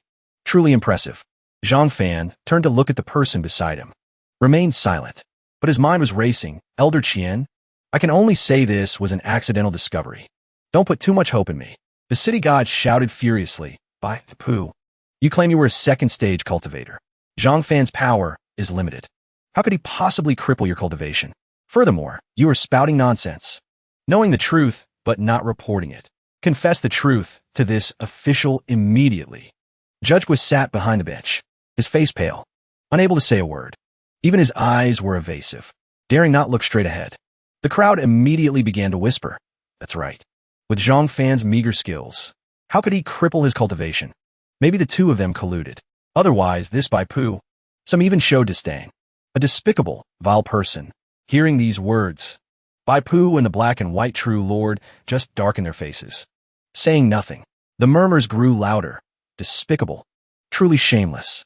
Bai Pu knelt on the ground, his face turning grayer by the second. But he couldn't say a word. The black and white true lord spoke softly, glancing at Bai Pu kneeling on the cold floor. Judge Gua, Zhang Fan and I had the fortune to meet once. He is a person who is the same inside and out, very pure. The true lord's words were like a life-saving straw. Bai Pu wailed, tears streaming down like a fountain. That's right. To deal with me, he didn't hesitate to use a top-grade sword talisman. Truly pure indeed. I wish someone would give me a top-grade sword talisman to try out. The black and white true lord added. You used it. That is why you suffer these consequences today. Judge Gua couldn't help but ask in shock, what? His eyes went wide, veins popping in them. A top-grade sword talisman. Judge Gua was so angry his veins bulged, brows furrowed tight. He roared, a newly appointed ghost messenger. Where to get a top-grade sword talisman? Are you mocking me, Bai Pu? You dare speak nonsense again? The city god's majestic voice silenced Judge Gua. Judge, do not be hasty. The city god waved his hand, signaling him to calm down. This case is handled by this official. The judge only needs to stand and watch. Understood? Judge Gua bowed his head, daring not retort, gritted his teeth, and said, understood. The city god shifted his gaze to Zhang Fan. Zhang Fan, you speak. What is this about the top-grade sword talisman? Hearing this familiar name, Bai Pu rolled his eyes. Cold sweat soaked his shirt. Zhang Fan is here too. Zhang Fan stepped forward, respectfully bowed and reported. Reporting to Lord City God. The sword talisman was given to me by a friend for self-defense. I used it to carry out official duties. My cultivation technique is not yet proficient, so I could only rely on magical treasures. Behind him, someone chimed in with disdain. Yeah, right. More like stole it. The city god was very surprised. Ghost Messenger Zhang Fan is wholeheartedly dedicated to making merit? He glanced away. A thought crossed his mind. I want a generous friend like that too. Where can I find one now? I'm dying of jealousy. Although he thought this inside, on the surface, the city god remained stern. If the testimonies of both sides match, Zhang Fan not only did not neglect his duties, but also had the heart to achieve merit, breaking the case of the evil cultivation arts. Then, this official declares, finally, the city god pronounced the verdict. Zhang Fan is innocent. Everyone was astonished, especially Judge Gua. His face instantly turned pale. The city god continued. The evil sect case still needs further adjudication. I will trouble the judge with that. Elder Qian smiled, his sharp eyes glinting with deep amusement. As you command. Lord City God, this subordinate has a few thoughts right now. If Zhang Fan is innocent, then, Judge Gua, does this count as negligence in investigation? Making accusations before even investigating. He raised his hand, spoke loudly. Furthermore, everyone present heard it. The judge said with his own mouth, if the matter was true, he would be punished for negligence of duty. Everyone heard that, right? Judge Gua felt like he had been struck by lightning. His head buzzed. Sweat poured like rain. 50 million strokes. I'm done for today. Judge Gua slammed the table and shouted, Lord City God, I was just momentarily confused. The city god couldn't save him either. Could only think wearily. Being stuck in the middle is so awkward. Whatever the judge says, he's dead meat. Elder Qian bowed respectfully. Tone firm. I hope my lord will make a decision. Judge Gua's screams got louder. My lord, spare my life. The city god sighed helplessly. Ordered, guards. Both sides immediately responded, bowing to await orders. Yes, yes. Judge Gua despaired. My lord, that means the city god issued the order. The judge neglected his duty. Drag him down and give him 50 million strokes. As an example, sweat increased. This time, Not even a god can save Judge Gua. He widened his eyes, disbelieving. Could only blame himself. Don't. I'll die. Very quickly. Several subordinates rushed forward, dragged Judge Gua's thin body out. He screamed miserably, let go of me. His desperate cries echoed through the court. Spare me. As he was dragged out, Judge Gua struggled in pain, trying to grasp the last straw of hope. Lord City God. Yuan Tong closed his eyes in heartache and self-blame. Sweating bullets from fear, Judge. It's all my fault. Zhang Fan cut in. You still have a nerve to speak? He held his head high, pointed at Yuan Tong. And you too, Yuan Tong. You formed cliques for personal gain and ordered people to beat little Liu, abusing private punishment. The wounds on his face. You people beat him. Being named. Yuan Tong trembled in fear, hurriedly denied guilt. It has nothing to do with me. The surrounding petty officials watched him like a show. He's screwed this time. The city god shouted, drag him down. Give him 50 million strokes too. And so, Yuan Tong was also dragged away without mercy. He wailed miserably. I was wrong. My lord, spare me. Zhang Fan couldn't be bothered to care. Said coldly, Umph. You reap what you sow. Then he turned to the city god and asked, My lord, can I report the loss to get the sword talisman replaced? The city god started. Asked, report the loss? Zhang Fan spoke slowly. If I remember correctly, pills and talismans damaged during official duty can be reissued. That is the rule of the underworld. The city god broke out in a helpless cold sweat. Couldn't help thinking, oh, my ancestors. That's a top-grade sword talisman. But then again, that friend of his really is generous. Is he trying to poach talent from the underworld? Thinking this inside. But his mouth uttered a few words. Then, put on the tab for now. Zhang Fan thanked him happily. Many thanks, Lord City God. This subordinate will definitely work hard. Improving every day, under the flickering candlelight. A firm voice echoed in the quiet space. As for Bai Pu's matter, I will leave it to Judge Qian. Let's see how he performs. Another gentle voice interjected. Then I'll trouble my old friend. However, that Zhang Fan, he is no ordinary person. It was the black and white true lord. He sat in front of the city god, saying, keep an eye on him. We don't know who is backing him. The candlelight flickered, dimming and brightening, shining on the city god's face. He smiled a mysterious smile. This kid is indeed very interesting. Hearty laughter rang out from the manor. Elder Qian sat at the table drinking wine. Gesturing wildly, he said excitedly, we really saved face today. I felt so good watching it. Young hero, you really hid your talents well. My benefactor. Young hero, you're a big hero. Zhang Fan just smiled faintly at the flattery. Replied tactfully, Elder Qian, you flatter me. He smiled a sly smile. Spread his hands. They brought it upon themselves. Who told them to rely on their seniority in the underworld? Playing the old ghost bully's new ghost trick. It was time they tasted some suffering. Elder Qian gently reminded him. We've made an enemy of Judge Gua this time. Young hero, you must seize the time to cultivate, so you have the strength to protect yourself. Zhang Fan replied seriously. I have been working hard on cultivation recently. Once Mrs. Zhang's batch of herbs arrives, I'll refine some more pills to assist. Elder Qian, rest assured. Elder Qian was full of confidence in the young man before him. Tone firm. The young hero will definitely not let us down. As if remembering something, Elder Qian hurriedly said to him, That's right. I'll trouble the young hero with the life and death book matter. I'm afraid the judge will deliberately make things difficult for me. I fear this matter will soon be exposed by him, so we can only resolve it as soon as possible. Zhang Fan thought about it, raised his cup for a sip, savored it. As soon as possible, Elder Qian replied concisely. Long nights bring many dreams. Elder Qian smiled. You work so fast. There surely won't be a problem, right, young hero? I have high hopes for you. Suddenly, there was a thumping sound outside, like someone running. Zhang Fan turned around alertly. Elder Qian, what's that sound? Elder Qian sighed wearily, complaining to the heavens. Oh, it's that programmer ghost making noise again. He keeps saying his wish isn't fulfilled. Refuses to go reincarnate no matter what. It's been days. I can't do anything with him. It's such a headache. Hearing about a programmer ghost, Zhang Fan was immediately interested. A programmer ghost? A colleague? Let's go take a look. Elder Qian slapped his forehead helplessly. Young hero. Help me persuade him to reincarnate soon. Look at him. What unfulfilled wish could he possibly have? Elder Qian led the way for him. I don't know what to do either. This matter gives me a headache too. After all, I just took office. I can't let any mistakes happen. I just had to run into this. If even the young hero has no way, then I'll have to forcibly escort him away.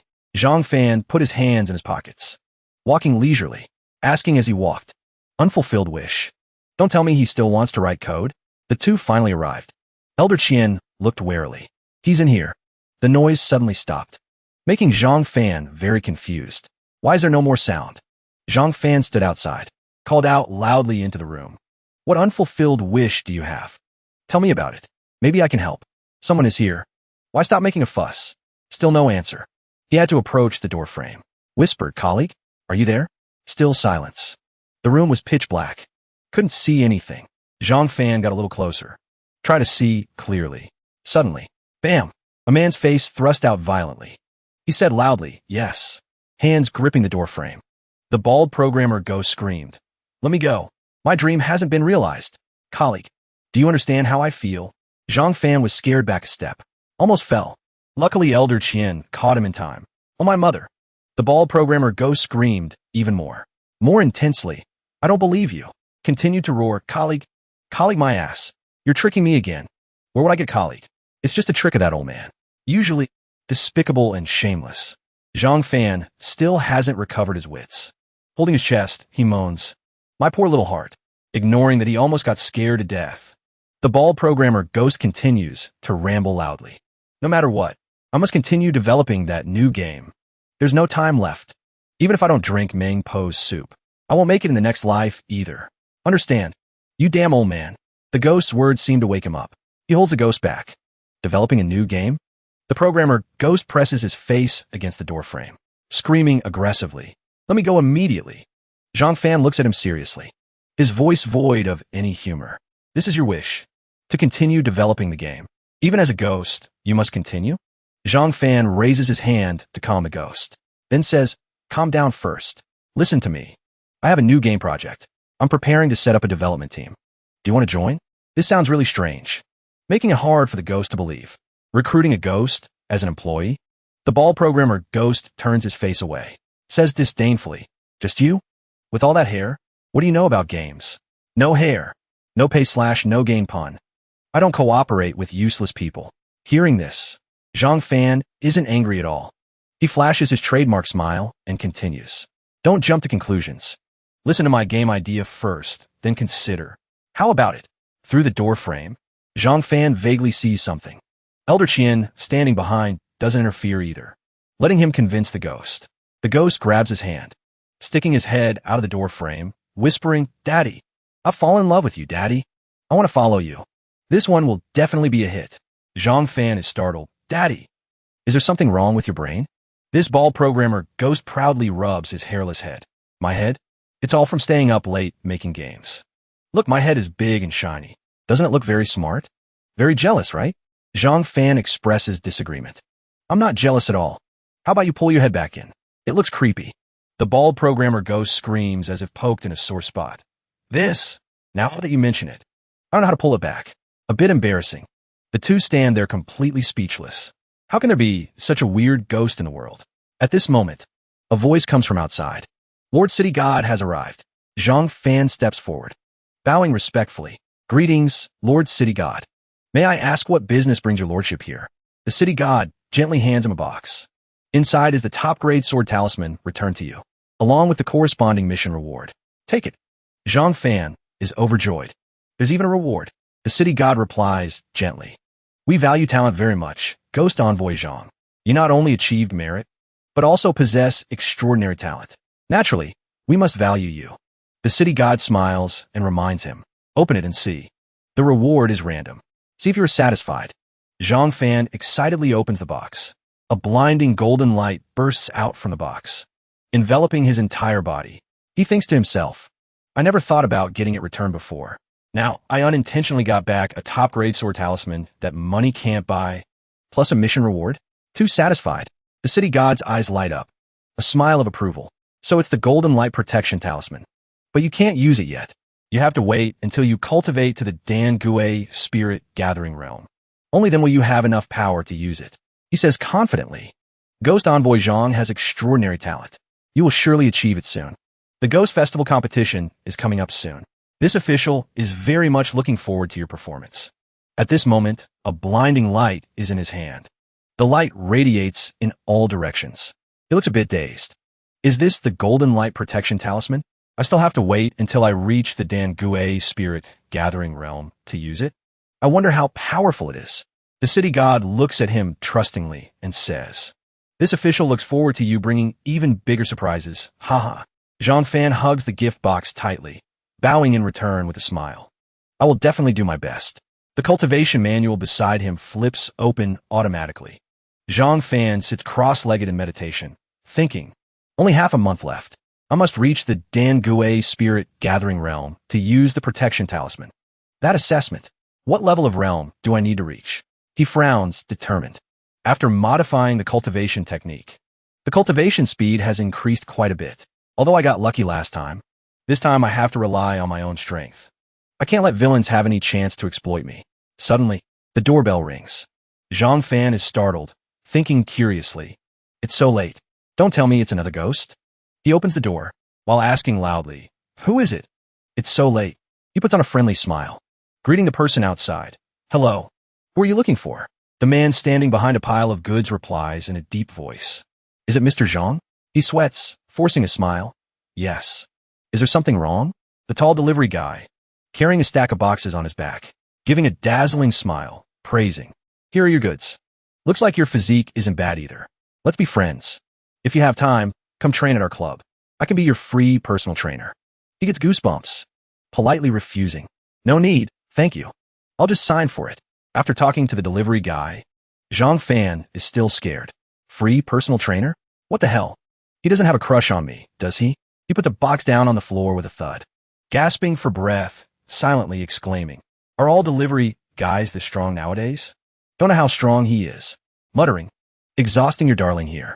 He looks at the gym promo card he just received and the sender's address on the package. So it's the herbs Mrs. Zhang promised me. What's with this business card?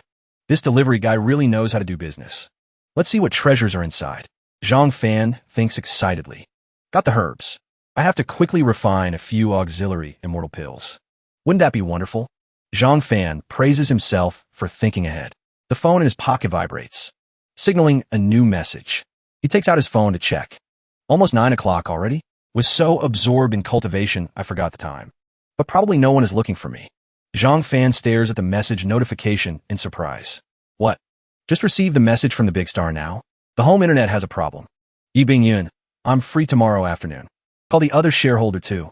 Reading the words shareholder meeting, his eyes widen as if popping out. What? Shareholder meeting? Yi Bingyun messages again. Call the other shareholder. 3 p.m. at Luo Yi restaurant. Zhang Fan hurriedly replies. Sorry, I just saw the message now. Thinking angrily inside. It's all because of that jinx. Then he sends another confirmation message. Got it. I'll notify her. Zhang Fan suddenly remembers. That's right. Have to return the sword talismans to Xiao Dai. Thinking this, he immediately messages Xiao Dai. Are you there, Xiao Dai? Xiao Dai's father is reading the newspaper. Seeing his daughter's phone placed on the teddy bear vibrate, he picks up the phone from the teddy bear, grumbling internally. Why does this girl always leave her phone lying around? She'll be looking for it later. Then he realizes something is wrong. Wait a minute. Who is it? Who is messaging Xiao Dai this early? And lately Xiao Dai keeps holding her phone, giggling foolishly. Could be something happened to her? Finally, Xiao Dai's father can't resist. His trembling hand intends to pick up his daughter's phone to check. He decisively grabs the phone, squatting down in a corner. No, as her father, I have a right to check her phone. His finger tremblingly touches the phone screen, finding himself a reasonable excuse. Tapping on the message icon. He gets so scared he drops the phone onto the table with a clack, holding his face, screaming in terror. Wrong click. Zhang Fan sees her profile picture light up, immediately sends another message. So you're online? Xiao Dai? Xiao Dai's father doesn't know what to say. Has to pick up the phone and reply randomly. Yeah. Xiao Dai's father's face turns pale, sweating profusely, thinking, intended to use a sticker to gloss over it. But this dog's expression is a bit sly. Zhang Fan solemnly thanks her, that day. Thanks for your sword talismans. He continues to reply perfunctorily. Yeah. Xiao Dai's father still doesn't understand what is happening. What the hell? This kid tricked Xiao Dai into giving him 3 sword talismans. And now he's returning them? What's going on? Understand now. Unable to keep up, he boils with anger, clenching the phone tightly. What intentions does this sly dog have after all? Even holding a rose in its mouth. Dying of anger, he asks again, "Busy lately? Very busy?" He replies again, Yeah. Zhang Fan is confused, head full of question marks, thinking, strange, why does Xiao Dai keep using stickers today? Hasn't she woken up yet? But Zhang Fan quickly dismisses his doubts, continues messaging as usual, "All right then, when you rest in a few days, you can come to Shanghai to hang out with me. I'll take you all around Shanghai. When that time comes, food, lodging, and travel expenses are all on me." Huh, touched yet? Xiao Dai's father's so angry he throws the phone, breaking it in half. Touched. Even wants to ask Xiao Dai out. This sly dog is tired of living. Go die. Sly dog. He shouts loudly. Zhang Fan. Go die. You sly dog. After throwing it, he turns pale realizing, phone. Oh no. Doomed again. Zhang Fan friendly sends the last two sentences. Remember to let me know when you come. Xiao Dai. I'm going to refine medicine now. He opens the package just delivered, excitedly picking up a few ginseng roots. Wow. Found a treasure. All high-grade spirit herbs. Mrs. Zhang is really generous. Must refine medicine quickly. He thinks smugly, with immortal pills to assist. Cultivation speed will definitely double. Plus my God-given talent. The competition will definitely be no problem. Xiao Dai enters the room, fumbling around the sofa, but can't find the phone. Dad, have you seen my phone anywhere? Xiao Dai frowns, feeling around the sofa. Strange. I remember leaving it on the sofa. Where did it run off to again? Xiao Dai's father answers loudly, pretending to be uninvolved. Don't know. Didn't see it. Lost it again? The girl says disappointedly. Lost again? He takes the opportunity to lecture strictly. How many times have I told you? Don't leave things lying around. But you won't listen. Lost it now, see? Xiao Dai still stubbornly wants to find the phone. I remember clearly that. Xiao Dai's father interrupts loudly. It's fine. Just buy a new one. Xiao Dai happily thank her dad. Wow. Dad is the best. I want the newly released Pro. Her shattered phone has been quietly thrown by her dad into a small potted plant in the room. Zhang Fan exclaims in surprise. Wow. Is this the legendary high-end Luo Yi restaurant of Shanghai? Then he thinks to himself, this time I must show that Qin Muxiwe absolutely cannot reveal that I haven't experienced the world. Saying that, he hurriedly straightens his clothes, pretending to be a cool CEO walking in. Just at the door, already hears a resounding greeting. Welcome, honored guest. Long time no see. Welcome to our restaurant. May I ask which room you booked, sir? Seeing 2 rows of staff standing on both sides, Zhang Fan cries out in surprise. So many servers. Scared me to death. I'm looking for Yi Bingyan. Where is she? The waitress immediately guides him. Yes, sir. Please come this way. He looks at her back, thinking. Staff at big restaurants are really enthusiastic. Used to eat in Lala County. No one even bothered with me. Sir, it's this room. At this moment, Muxiwe is inside waiting for him. Why are you alone? Where's the other shareholder? Zhang Fan hurriedly explains. She probably just finished work. On the way here. Will arrive soon. She continues. Late for the first meeting? What show off? However, this shareholder can book a high-end restaurant like Luo Yi, so they probably aren't ordinary. To be able to pull in such a shareholder. I underestimated you. Hearing this, Zhang Fan laughs smugly. Haha, need you say, we're all friends. I open a company. How could she not invest? How about it? How is this restaurant? I want to be low-key too, but my strength doesn't allow it. Hearing this, she turns away coldly and says, Isn't it just Luo Yi restaurant? I've been here no less than 20 times. Right. When do we register capital? Are the office and layout arranged? As long as the capital comes in, I'll start construction tomorrow. Hearing this, Zhang Fan sweats profusely explaining. That's a small matter. Wait for her to arrive, and the money will be there immediately. Just finish speaking. Muxiwe agrees immediately. Then construction starts tomorrow morning. Work begins normally in 7 days. Use all environmentally friendly materials. No pollution. He looks at Muxiwe, admiring inwardly. Didn't expect her to have a serious side. Done so much in one morning. Suddenly a voice says, sorry, I'm late. Zhang Fan hurriedly smiles and replies. Not late, not late. Good that you're here. Muxiwe looks at Yi Bingyan. A bit awkward. Zhang Fan says smugly. How about it? Never seen her before, right? Big star like Yi Bingyan. How could someone like you come into contact with her? See if you dare look down on me again. Being in such a hurry, you want an autograph, right? Truly no class. But suddenly, Muxiue and Yi Bingyun immediately confront each other. Qin Muxiue? Yi Bingyun, why are you here? Seeing the situation, Zhang Fan asks, wait, you two know each other? They immediately grit their teeth and reply, not just know, but enemies. Enemies? I want to withdraw my capital. Better if you withdraw. Saves me the eyesore. I don't need the company either. Oomph. Dream on. I will invest to the end. Be the major shareholder. Dream on. The shares are already agreed upon. Looking at them arguing, he speaks up. Don't be agitated, you two. Sit down and talk, okay?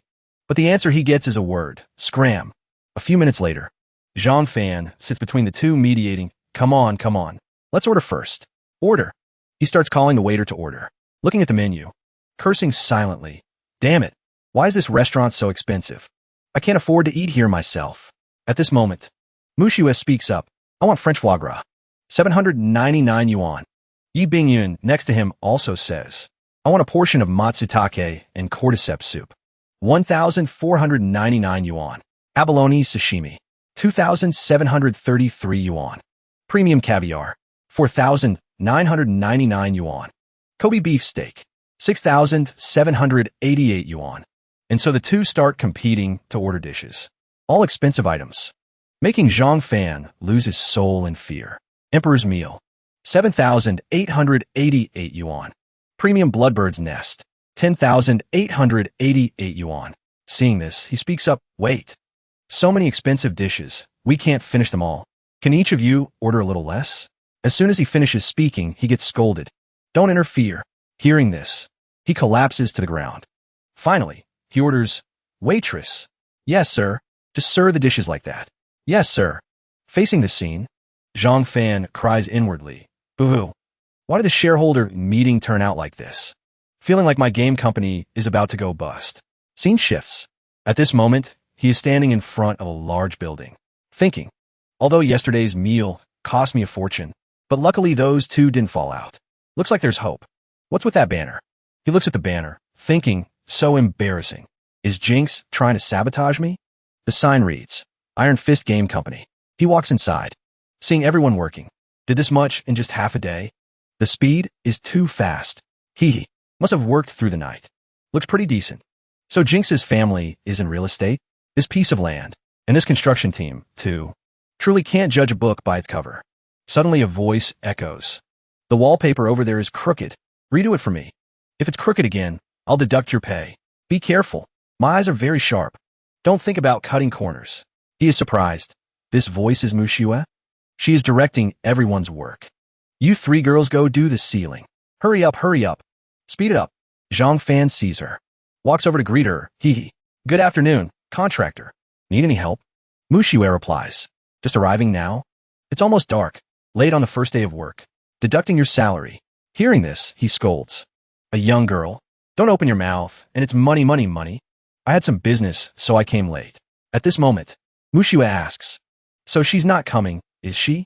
I don't want to see her. Zhang Fan faces this question, answers stammeringly, her? The big star? She said she'll come a bit late. Saying that, she pulls the corner of his shirt warningly. Don't let her come. Hey, do you have any safety awareness? Must wear a helmet when entering a construction site. A moment later, she turns around to look for something. Wait a moment. I'll find one for you. What's your head circumference? 64? Thanks. Such a big head. Hard to find. Got it. Huh. A cute little green hat. After searching for a while, she takes out a tiny green helmet and puts it on Zhang Fan. Realizing he's being teased, he angrily throws the hat on the ground, roaring, damn it. You dare play me? Dare to give me a green hat? Implying being cuckolded. Muxiue giggles saying, sorry, but I did it on purpose. What time is it and you're still playing these silly games? At this moment, Yi Bingyun appears. This is your decoration plan? Cutting corners on materials like this? Seeing her, Muxiue says, Yi Bingyun, what do you mean? Don't stand there making sarcastic remarks. If you're so good, you do it. The decoration cost is 200,000 yuan. Have you seen any new company spend so much money on decoration? Yi Bingyun hears her words, hurriedly shouts, are you mistaken? Only 200,000 yuan. What are you thinking, Qin Muxiue? The company is just starting. It's best to be a bit frugal. You wouldn't understand even if I told you. I am the major shareholder. I agree to spend the money. Spending money recklessly will only bankrupt the company. Yi Bingyun, You think this is your house? I am the one with experience in running a company. A newbie like you should stand aside and watch. Maybe when I'm in a good mood, I'll teach you a few tricks. Facing this situation, Zhang Fan hurriedly finds a place to hide, pretending to open the window, saying, "The weather is really nice today. Yeah, I don't need you to teach me." Mushue says harshly to Yi Bingyun, "Please put away your young miss attitude. Hope you remember, right now you are not standing in the Yi family home. You have no right to point fingers here. Learn well. Don't hold on to that mindset anymore." Okay, hearing this, Yi Bingyun is shaking with anger. Not finished yet. Mushue continues. Remove the title of the Yi family's golden daughter and the star aura the Yi family created for you. What do you have left? Afraid you know nothing. Worthless. Bingyun angrily picks up a brick and roars. Shut up. Seeing this scene, Mushue asks fearfully, "Want to get physical? Doing that means you want to pack up and leave? Just finish speaking." Bingyun throws the brick at her. Mushue also assumes a fighting stance. Come on. Who's afraid of who? At this moment, Zhang Fan flies over to block in front of Mushue, speaking up. "I'm afraid. As long as it doesn't hit the head, probably it will be fine." Thinking that, the brick smashes straight into his head with a smack. Oh no! A loud noise. Zhang Fan falls to the ground unconscious. Done for. Mushue is scared and hurriedly calls an ambulance. Hello? Is this the emergency center? Someone here got their head smashed. Send an ambulance quickly. I'm afraid he's gone crazy. While he lies on the ground thinking, could these be the legendary pig teammates? It's too hard for Zhang Fan to start business. A while later, he is finally bandaged up. Seems the wound is much better. Gue walks by saying, "You are too stupid, letting people smash your head with a brick. Are you really a ghost envoy?" Hearing this, he replies, "I'm a ghost envoy, not one of those muscular hunks. If you're so good, you try it." Zhang Fan. Suddenly a loud shout. Zhang Fan. Zhang Fan. Zhang Fan hides behind Gue in fear, shouting, "Ghost." Gue replies with a disdainful face, "I'm also a ghost." Okay. Elder Qian walks over pointing and saying, "Hey, can you hear me? It's me, young hero. This is the manifestation technique I recently mastered." Seeing Elder Qian, Zhang Fan asks, "Not good. What are you looking for me for? Just finish speaking." Elder Qian kicks the doorframe, then rushes straight in front of Zhang Fan saying, "It's about establishing the game company. Must do it immediately. Very urgent." A while later, Zhang Fan follows behind Gue, thinking while walking. Didn't expect Elder Qian to care so much about my startup. So touched. With Elder Qian's help in the underworld, the company definitely won't worry about lacking staff. Suddenly, a voice ahead says, "Oh, isn't this young hero Zhang Fan? Judge Guo and Yuan Tong." Judge Guo looks at Gue mocking. "Haven't seen you for a few days. Already learned how to summon servants? Huh. Looks not bad, huh?" Zhang Fan replies, not showing any weakness. "You flatter me. Don't know why either. Must be exceptional natural talent. Tried once and learned it immediately." Judge Guo replies with a cold face. "Don't celebrate too early. Summoning servants is just a small matter. There's less than half a month left until the Ghost Envoy Assessment Day. Even if you are a genius, you won't make it in time. Wait until I find your weaknesses. On the assessment day, I will report everything at once. Lord Yama will definitely be very happy. By then, you two can get the hell out of the underworld together." Hearing this, they turn around and leave. Zhang Fan thinks to himself, what? Absolutely cannot let them know about the Book of Life and Death matter. At this moment in the Qian residence, a group of people surround Elder Qian, questioning Zhang Fan's whereabouts. Elder Qian, when do we start making the game? Elder Qian, don't leave, sir. Why hasn't young hero Zhang Fan arrived yet? Didn't he promise us to let's open a game company? Do you think he's tricking us? Probably not. A chore worker probably wouldn't trick people, right? Elder Qian, hurry find him back. Elder Qian, don't run. Such a good project. Wait until development is successful.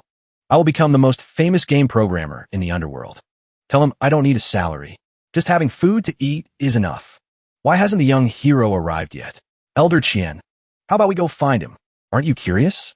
Elder Qian, help. As soon as Elder Qian sees Zhang Fan, he rushes in front of him, hugging him, crying loudly, Zhang Fan, you finally came to save me. Looking at him, Zhang Fan hurriedly asks, Elder Qian, what are you doing? Have some self-respect. At this moment, the group of people from just now surround him asking, young hero Zhang, finally arrived. When do we start? I can't wait anymore. Let me be the general manager of the game development project. Where's the office? I want to go to work. Zhang Fan hurriedly replies. Did Elder Qian call me here for this? Wasted my emotion. I've handed over the game development to Gue and Little Lu. Go discuss with them. I still have something to ask Elder Qian. A while later, they left. Elder Qian finally breathes a sigh of relief. Finally gone. I was about to be annoyed to death by them. Elder Qian. Zhang Fan now recounts meeting Judge Guo and Wentong on the road just now. They said they are investigating. Want to get something on us. Kick us out of the underworld. So about the Book of Life and Death. Elder Qian is startled hearing this. I'm still gathering information on that matter. Can't rush it. The Ghost Envoy matter is still more urgent. How is your cultivation lately? Zhang Fan replies with a cool face. Since having Mrs. Zhang's medicine support, my power has increased very fast. I'll show you. Zhang Fan starts channeling energy after speaking. A boom sound. A light flashes. Elder Qian asks in surprise. This is... At this moment, a turtle appears before Elder Qian's eyes. Elder Qian is so shocked his eyes almost pop out. He shouts loudly, Tortoise?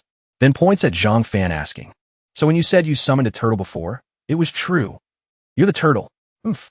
Actually, it says it's a Qilin. Hearing this, Elder Qian holds his head helplessly saying, Only half a month left. Can you really make it for the Ghost Envoy assessment? Miss me, Zhang Fan. Zhang Fan hears this and hurriedly replies, That's right, Elder Qian. I also thought of a treasure that can help me cultivate. This probably won't be a problem. Treasure? I found Li Mubai's spatial gate and brought it back. Li Mubai. That ghost immortal Li Mubai's item? Zhang Fan looks over and speculates. That spatial gate is an item extremely precious. Legend has it that inside the gate is a chaotic land, so spiritual energy won't leak out. Just right for you to use this gate to cultivate spirit herbs or Mrs. Zhang's herbs. Like that, the herbs grown can at least become top-grade herbs.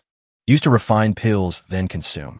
Power will increase greatly, but also can't guarantee smoothly passing the Ghost Envoy assessment. Elder Qian puts his hand on Zhang Fan's shoulder saying, You need to work harder on cultivation. Hope you can make it in time. Zhang Fan also agrees. Yes, Elder Qian. I'm going back to modify the herbs for pill refining. Continue cultivating now. I'll go see how their discussion is going. Just push the door open. A pile of ghosts appeared in front of the door, scaring him. Zhang Fan screams in fear. Ghosts. Hello, boss. Congratulations. Congratulations. A while later, knowing they are his employees, he hurriedly says, You are about to be fired. After work. Mushiwa thinks to herself. Last week Zhang Fan took a brick from me. Wonder if his head is okay? Trying to be a hero, saving the beauty with that physique? Not right. Anyway, he had good intentions. Should treat him to a meal. As thanks. She looks at her watch annoyed, saying, But why's he late again? This damn guy. Suddenly, something rushes past beside her. Zhang Fan driving. Stops in front of her with a panicked face. She asks what's wrong. Something happened at the company? Calling me over here all of a sudden. Looking at him. She blames him with disgust. Are you planning to go to the market looking like this? Nothing happened at the company. I want to treat you to a meal. Hearing this, Zhang Fan asks back in surprise. Treat me to a meal? Did the sun rise in the south? She answers stammeringly. Didn't you block a brick for me last time? Thinking it over. Still should treat you to a meal. Don't think too much. Zhang Fan hears this. Breathes a sigh of relief. Smiling says, Is that so? Scare me to death. I thought something happened at the company. Then get on. I'll take you to eat something good. Mushiwa asks blankly. This vehicle? Don't complain anymore. Hurry, get on. I've never ridden an electric bike before. You drive carefully. Don't worry. I'm an ace driver. Sitting tight? I'm going. Just finish speaking. He zooms off with a whoosh, making her sit behind, hug him tightly in fear. Being active by Mushiwa like this, Zhang Fan is secretly happy inside. This feeling. He really is an ace driver, weaving through small alleys. About to crash. About to crash. Jinx, you move away a bit. Mushiwa sitting behind hugs him tightly, mouth screaming nonstop. Drive properly, or I'll beat you to death. Zhang Fan replies, Got it. Don't move around. While going, suddenly a car drives parallel beside them. Mushiwa looks over and finds it familiar. This car looks so familiar. Inside the car, a white-haired man wearing sunglasses looks out. Mr. Zhou. He sits in the car, continuing to speak. Continue to announce. Temporarily suspend promoting things related to Jianghu. We must evaluate its quality. I want his game to not have a single player. Yes. Zhang Fan. Oh, working already? Miss me? What's wrong? Just entered the shop. A friend of Zhang Fan immediately asks him, Hey, since when did you have a girlfriend? Girlfriend? Cough. He is pointing at Mu Shue sitting beside. Hearing this, Zhang Fan hurriedly reminds, Don't talk nonsense. She's just a colleague in my new company. How are you and Xiaoya? Hearing this, he says dejectedly, Hopeless. If I drank the wrong medicine and talked nonsense, I would have succeeded long ago. Let's just talk about games. Men must prioritize career. Brother. Hearing this, Zhang Fan thinks to himself, Yeah, competing with me? The game I'm preparing to develop is called League of the Strong. Just finished speaking. He opens a new beer bottle. Name sounds impressive. This is a completely new model, utilizing cooperative combat between teammates. He pours beer into Mu Shue's glass. She sees this and hurriedly refuses. Okay. This. He looks at Zhang Fan, laughing loudly, saying, Sounds pretty good. Started research already? Can I see? Don't stand on ceremony. Zhang Fan replies, Of course. The later part is even more exciting. Saying that, the three raise glasses together. Come, cheers. Cheers. Previous second Mu Shue was still shy. Next second, she drank the glass of beer dry. Jinx's alcohol tolerance isn't bad, huh? Couldn't tell. Mu Shue replies, Finished drinking. Okay. Seeing this, Zhang Fan hurriedly asks her, Jinx, are you okay? Come on, let's have another glass. Mu Shue's face is pale. This, were we just now? All right. Summoners can use summon heroes to compete. Awesome. Drink. Just finish speaking. Mu Shue drains another glass. Glass after glass. Just continuing like that. The biggest feature of this game is needing to rely on coordination of operations between members and overall lineup. It needs to test skill casting and team combat. Nice one, brother Fan. Of course. Drink. Zhang Fan is drunk now, starting to babble nonsense. Not only that, the operability of this game is very strong. Experts can freely display all kinds of operations. A comeback with almost no health left. A narrow escape. So exciting it made my blood boil. Let's drink to that. Salary and benefits and such are definitely much better than Manhwa. Of course. Following their rhythm, Mu Shue also raised her glass enthusiastically. Drink. Not going home until we're drunk. Having fun.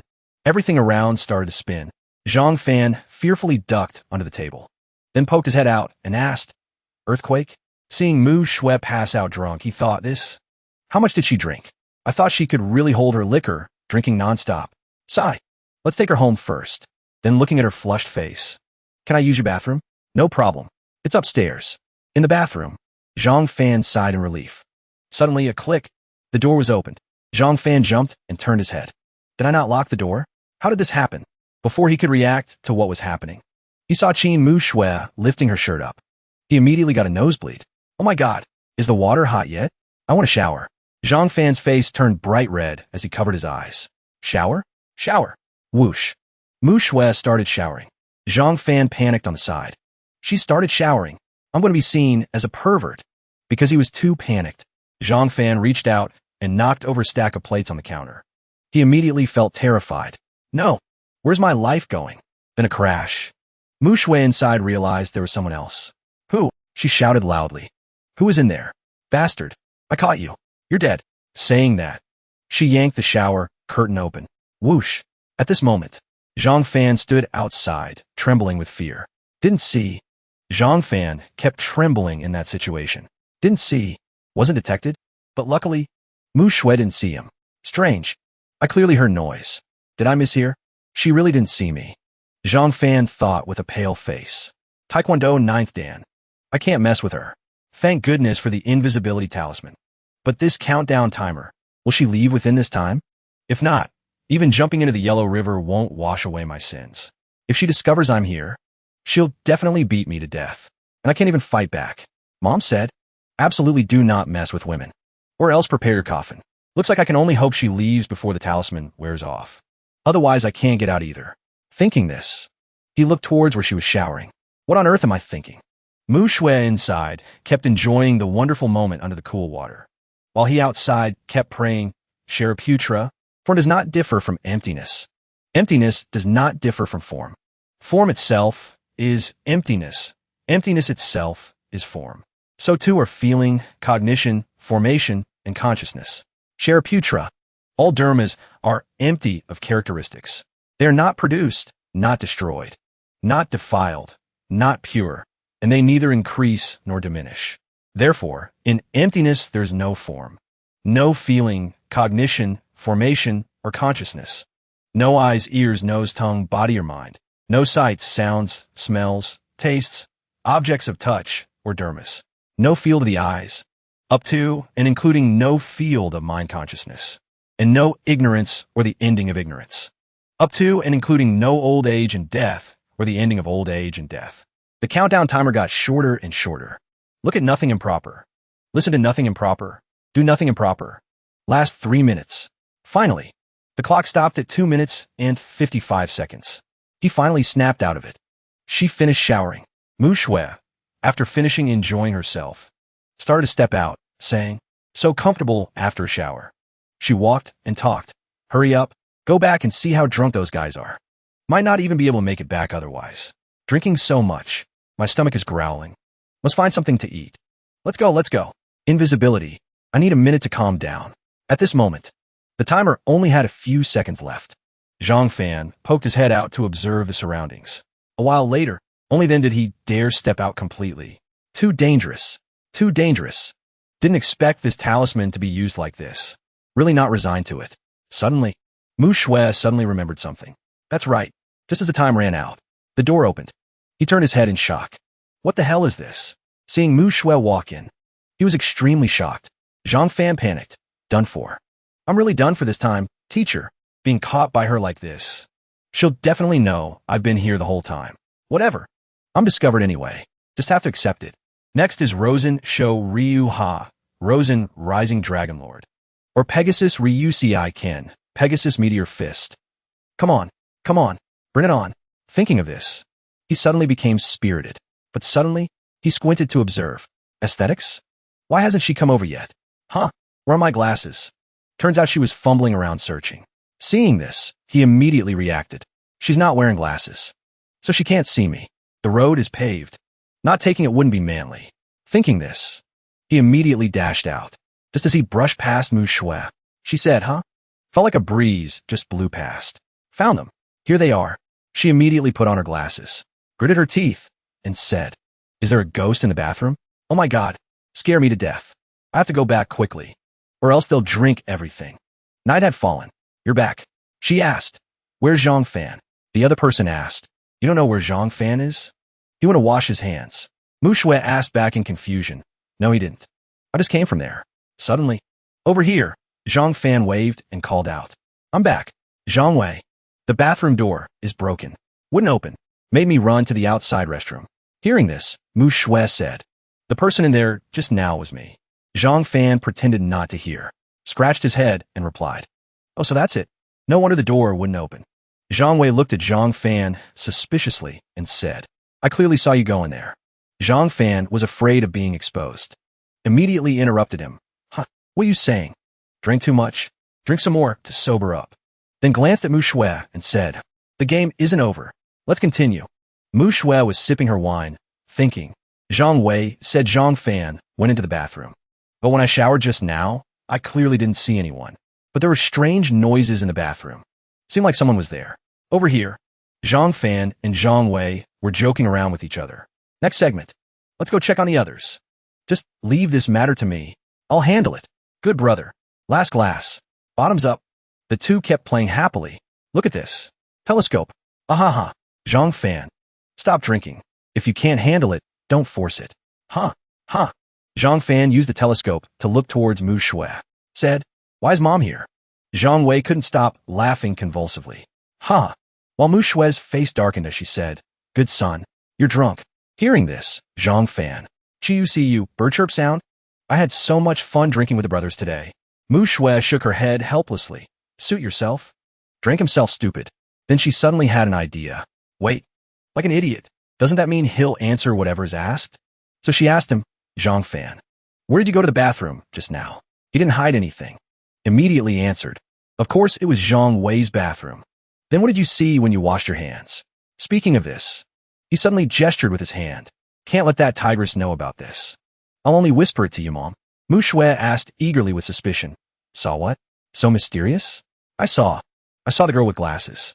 Hearing this, Mu Shui's anger flared up, but she still tried to ask further. What about the girl with glasses? Zhang Fan, drunk as a skunk, started spilling everything. She was showering. Really? So fair. So shy. Finished speaking. She grabbed his hand, yanked it hard. Send him to his death. Zhang Fan fell face first onto the ground. Only then did he sober up. Why are you hitting people? Hitting people? This young lady wants to kill people. Zhang Wei, bring me a knife. At this moment, Mu Shui seemed to turn into a different person, fiercely punishing the pervert Zhang Fan. Zhang Wei stammered in fear. Calm down. Big sis. Someone will die. People around started to make noise. Oof. Mu Shui grabbed his collar and dragged him away. Said, to the small woods over there. He stammered in fear. No, I'm not going. I'm afraid of crowded places. Going or not. Is there a difference? Walk yourself. At this moment, there were already 2 people waiting in the woods. Seeing him, the red-haired guy spoke up. Beauty, stop right there. Come have a few drinks with us, brothers. Such a nice figure. Be smart about it. Mu Shui attacked. One move took down both of them. Annoying as hell. Can't beat her. Run. Oh my god. Before leaving, the red-haired guy didn't forget to signal to Zhang Fan. Buddy. Respect. See you again. Okay. Right here, she said, her whole body erupting with anger. Zhang Fan cried and begged in fear. Don't come over here. We are all civilized people. Can't use violence.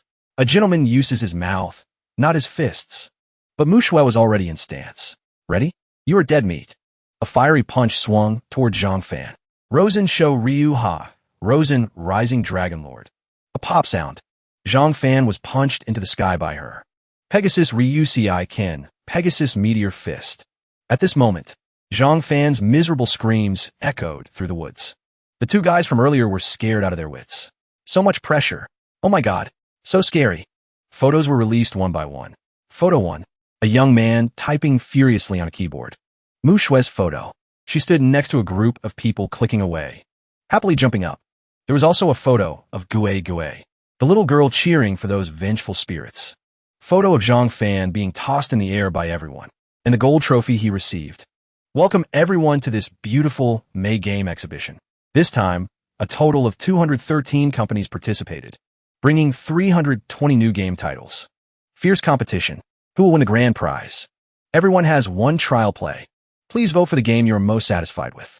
The organizing committee will select the top 3 to advance to the next round based on the voting results. The awards will be presented by the Game Development Fund. Zhang Fan thought smugly. Finally, my turn to show off. This is our latest game. Super fun. League of Kings. Extremely thrilling. Worth owning. I think so too. He rushed to the front of the League of Kings booth and said, Kings. League of Kings. The girl next to him looked at him and said, the name sounds domineering, but looks like it's nothing special. The guy with her also spoke up. By the way, you guys are making an online game. Why set up so many computers? Hearing this, Zhang Fan hurriedly explained. Not an online game, but need a few more computers. Huh. Jianghu scammer. Shenyu masterpiece brings you to the virtual world. Bragging to the sky. The girl next to him spoke up. Wow. It's a famous work by Shang Shi. Let's go play picture of Jianghu. Hurry, or we won't make it. Heard it's very good, so looking forward to it. Zhang Fan stood frozen on the spot. Wait, don't go. You guys haven't tried my game yet. Suddenly, a voice came from behind. With advertising like yours, you want to make games too? Zhou Jinshuan spoke up. See that? This is the power of Shang Shi. Zhang Fan retorted without showing weakness. It's only just started. But the guy continued to sneer. You still want to turn the tables by yourself? Wait for your crushing defeat. Facing this statement, Zhang Fan retorted unflinchingly. We'll just wait and see. The guy put his hand on Zhang Fan's shoulder and patted it a few times. Then said, good luck, although I'm not optimistic about you. At this moment, Mu Shui walked over, touched his hand and said, jerk. Zhang Fan involuntarily shouted. I said, don't touch me. You dummy. She said, the game just launched. The advertising effect won't be that big. Might as well play for them to see. Hearing this, he finally realized. Play for them to see. That's right. No players. We play ourselves. Who want to play? I didn't play enough yesterday. Me. I want to be on Brother Fan's team. My dear Brother Fan. Getting quick. Getting quick. Saying that, he immediately jumped into the game. Watch my moves. People around quickly joined the game too. Faster. Already max speed. Come support quickly. Out of health. Everyone kept clicking their mouse nonstop. The people on the other side seemed about to be crushed, screaming at each other. Screwed. Run.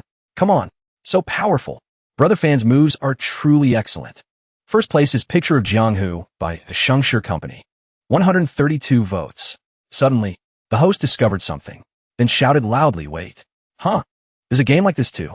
A character in the game was braving a rain of arrows, resisting with all his might. The crowd below kept cheering. Amazing. So amazing. Really good. Let me play next round. Hurry. Hurry. Zhang Fan turned his head and said, it's lively now. Just a moment, and it's so crowded. Quick. Move aside. Suddenly someone pulled him out. Zhang Fan roared in anger. Who are you? I haven't finished fighting yet. The girl revealed a charming look and said, look at me. The crowd below kept screaming. Is that goddess Yu Beibei? This is the goddess Yao Beibei of Picture of Jianghu. Why is she here? Even Zhang Fan was startled upon hearing this. Goddess? Yu Beibei turned her head and said, thank you. Zhang Fan heard this, thought fearfully, what the hell is happening? Scene shifts to the noisy hall. Zhou Zhenxuan was complaining nonstop. Where's the spokesperson? Didn't you say you invited the online game goddess Yao Beibei? Facing this question, the assistant answered very confusedly. She's not answering the phone. She said she arrived at the hall earlier. Immediately, someone ran from afar in a panic to report. Bad news. Yao Beibei said she wants to represent League of Kings. This news was too shocking. Zhou Zhenxuan's face turned pale upon hearing it. League of Kings? The other person didn't hesitate. Confusedly admitted, yes. It's the Quantu game company established not long ago. Hearing this, he frowned in anger, I know. Saying that, Zhou Zhenxuan scratched his head in frustration. Cancel her contract, then go find the legal department. I don't believe she can afford that compensation. Hearing this, the assistant immediately replied, we didn't sign a contract. She only agreed to be the spokesperson because she liked Picture Jianghu. At this point, truly no way out. He also thought helplessly, so heartless, so cruel. At the same time, the loudspeaker in the distance loudly announced the results. All right, now the voting time has ended. The final vote count list is in my hands. The host immediately shouted excitedly. With valuable trial votes from 1232 media personnel, I have the results of this vote. Next, I will announce the top 10. Hearing this, Zhang Fan stood below and quietly judged. There were a lot of trial players this afternoon. Should be in the top 5. Beibei beside him immediately replied. Getting into the top 10 is already very good. She added smugly. I dare guarantee absolutely top 3. Don't look down on this sister's marketing ability. I'm not like someone who only knows how to spend money. Hearing this, Zhang Fan had to give in. Could only force a smile. All right. You're the best. Very quickly, Beibei smiled smugly. Of course. At this moment, the host announced the 6th place. Dream Marshal Soul 2. 36 votes. Zhang Fan heard this. Hesitated a bit. 36 votes is already 6th? Looks like Picture of Jianghu took a lot of votes. Then, the champion position was also gradually mentioned. The host announced consecutively with excitement. 4th place, Word World. Sky Miracle, 50 votes. 3rd place, Paradise. Happy Farm, 55 votes. 2nd place, Online Game, Age of Prosperity, Map of Jianghu, 412 votes. This immediately causes a buzz among the crowd below. What? 2nd place? Did I hear that wrong? Then who is 1st place? Are these votes from the morning? What about the afternoon? Facing this situation, Zhang Fan can only scratch his head and sigh helplessly. Done for. No hope left. League of Kings isn't even in the top 10? Didn't expect to get 0 votes. There were clearly so many players, but just as he feels dejected for a few seconds, an urgent announcement timely rings out. 1st place, League of Kings from Iron Fist Game Company. The number of votes is... This moment stunned Zhang Fan. He cries out in shock. What? 1st place, 413 votes. Zhang Fan immediately gets excited, affirming with a firm tone. Just 1 vote more than Map of Jianghu. We succeeded, as expected. As soon as the host finishes speaking, colleagues in Zhang Fan's company cheer joyfully. Awesome, Brother Fan. It's all thanks to everyone's hard work. 3, 2, long live Brother Fan. As they speak excitedly, they toss him into the air. At the same time, Zhou Zhenxuan standing nearby only snorts coldly, still too green. It's just a small game exhibition, but his assistant reminds him in panic. Boss, you still have to go on stage to receive the award. In response, Zhou Zhenxuan just silently waves his hand to refuse. Such a small award. You go receive it. After speaking, he angrily turns and leaves immediately. The good show is yet to come. I'll make that kid lose everything. Competing with me? A while later, scene shifts to an open space. Zhang Fan, holding his helmet, smirks smugly. Today was so exciting. Just an open beta, and we won first place at the game exhibition. Very fast. He affirms smugly. Seems this game has development potential. Before the official release, must try to improve it. Wait until the official launch. Won't it explode in popularity? Suddenly, from behind, a pair of strange legs slowly approaches. The person presses a gun against Zhang Fan's head, shouting, "Don't move." This makes him pale with fear for a second. Just then, Bei Bei threatens directly. "One move and you die. I'm holding a real gun." Hearing this, Zhang Fan cannot hide his horror, suddenly realizing it's Yao Bei Bei. He frowns and presses, "What do you want?"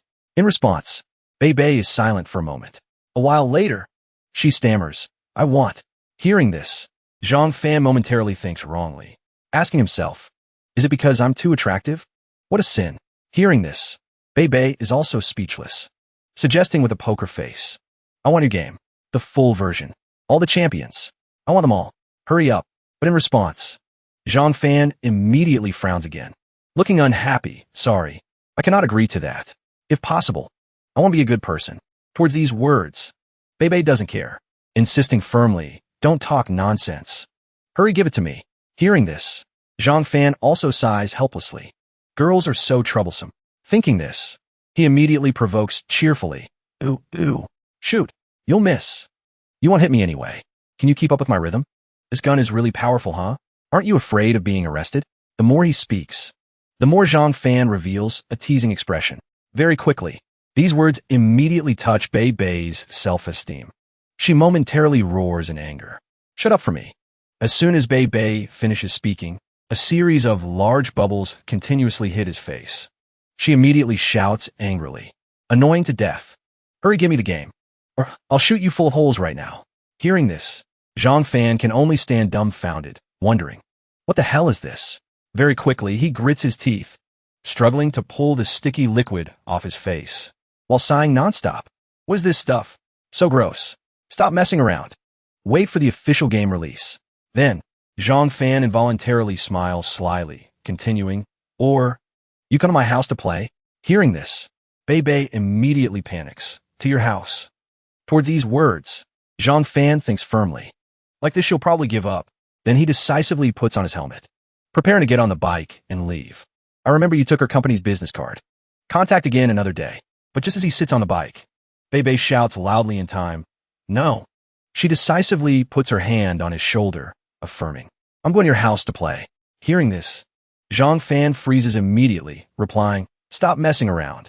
But in response, Bei Bei insists firmly again, "I am very serious." However, she momentarily hesitates a bit, refusing to sit on the scooter. Bei Bei shouts loudly, while looking unhappy. Seeing this, Zhang Fan also doesn't back down, immediately getting annoyed too. "I don't even want to drive you." Saying so, he frowns, pouting bluntly, "If you don't like it, then don't go. Besides, a girl going to my house isn't appropriate either. Please go back." But towards these words, Bei Bei is unexpectedly silent, making Zhang Fan startled immediately. He thinks to himself, "Where is she?" At the same time, he thinks, "Is she afraid I'll eat her?" Running so fast, but not letting him wait long. A loud roar suddenly sounds from afar. Bei Bei appears riding a large displacement motorcycle, immediately urging loudly, "Get on quickly." Toward these words, Zhang Fan is stunned immediately. Seeing this, Bei Bei emphasizes without hesitation, "Get on." Click. Zhang Fan can only helplessly tell himself, "You're good." A while later, on the long road, Zhang Fan constantly gives directions. "Turn left." Sitting on Bei Bei's bike, he screams in terror momentarily. Zhang Fan with a pale face emphasizes, "It's the left." He asks tearfully, "Do you even know how to drive?" In response, Bei Bei smacks her lips, saying smugly, "One go fast, right?" She immediately speeds up, not forgetting to remind, "Sit tight." Just like that, the bike zooms forward, blowing off Zhang Fan's helmet behind. At this moment, he can only scream in his heart, "Help." Zhang Fan immediately curses in annoyance. Damn it. Is this the legendary Fast and Furious? A while later, night has fallen. Scene shifts to a small house. Bei Bei has directly pressed the computer start button. Seeing this, Zhang Fan stands by the side, a moment later asking helplessly, I give up on you. Really coming to my house. Now what do you want to eat? Gue Gue hears this. Immediately praises. Bringing a girl home again? Grown up, huh, little brother? Hairstyle isn't bad. But in response, Bei Bei remains cold. Click. Zhang Fan can only frown helplessly. Then instant noodles okay? Hearing this, Bei Bei is unhappy, immediately shouting loudly. I don't eat that kind of junk food. Please cook me some nourishing porridge. Towards these words, Gue Gue, standing by, also can't stand it. Rushing forward annoyed. Where did this young miss come from? So annoying. We're not serving you. Luckily Zhang Fan stops him in time, gritting his teeth in annoyance. Fine, fine. Finish eating, then hurry back. In a blink, a pot of hot porridge is quickly brought out by him. Looking at the porridge in front, Gue Gue can't help but praise smugly. Got a girlfriend so fast. And looks like she's not bad at games either. But in response, Zhang Fan denies firmly. Don't talk nonsense. She's not my girlfriend. This girl is very dangerous. Hearing this, Gue Gue immediately reveals a weird expression, laughing secretly. At the same time, on the other side, Bei Bei is constantly operating the keyboard. She stares intently at the computer screen, not resting for a second. Suddenly, from afar, Zhang Fan calls out unexpectedly, Hey, porridge is ready. He immediately brings it over solicitously, not forgetting to remind, leaving it here for you. Remember to eat later. It won't taste good cold. Towards these words, Bei Bei is very cold. She only replies coldly. Hearing this, Zhang Fan immediately shows unhappiness. Don't just play. Finish the porridge, then go back. It's not safe late at night. But once again, Bei Bei waves her hand very coldly. Got it. Why do you nag like an old woman? Go somewhere else. Don't disturb my gaming. No choice. Zhang Fan can only turn into a fierce beast, threatening aggressively. Finish eating, then go quickly, or I'll deal with you at midnight. Hearing this, Bei Bei maintains her original attitude, only saying oh. At this point, Zhang Fan is truly mad. He grits his teeth. Speechless, you. Zhang Fan immediately turns and leaves in annoyance, not forgetting to turn back and shout, Cruel brat, dare to freeload at my house and not leave. Hearing this, Bei Bei immediately looks at him unhappily, then asks firmly, Does this person have a problem? Zhang Fan slams the door shut without hesitation. A while later, scene shifts to a spacious room. Zhang Fan is currently snoring loudly. The clock points past 12. Looking at the hour hand, Gue momentarily hesitates. Brother Fan told me to wake him at 9. Which one is number 9? But before thinking much, the distant door is suddenly pushed open. Gue Gue sees this. Can't help wondering, someone entered? When seeing the familiar figure, it realizes in panic it's Yao Bei Bei. Just like that, Bei Bei slowly walks in at this moment, silently looking at the sleeping Zhang Fan for a long time. A moment later, Bei Bei slowly pulls the blanket, making Gue Gue wonder. What does she want to do? It blushes momentarily, wondering. Could it be the legendary that? Immediately, Bei Bei flips the blanket open with a swish. Zhang Fan also wakes up groggily, asking firmly, Tortoise? Huh, what time is it? Bei Bei kicks Zhang Fan off the bed without hesitation, making him wake with a start. Hey. Zhang Fan immediately complains angrily. What do you want to do?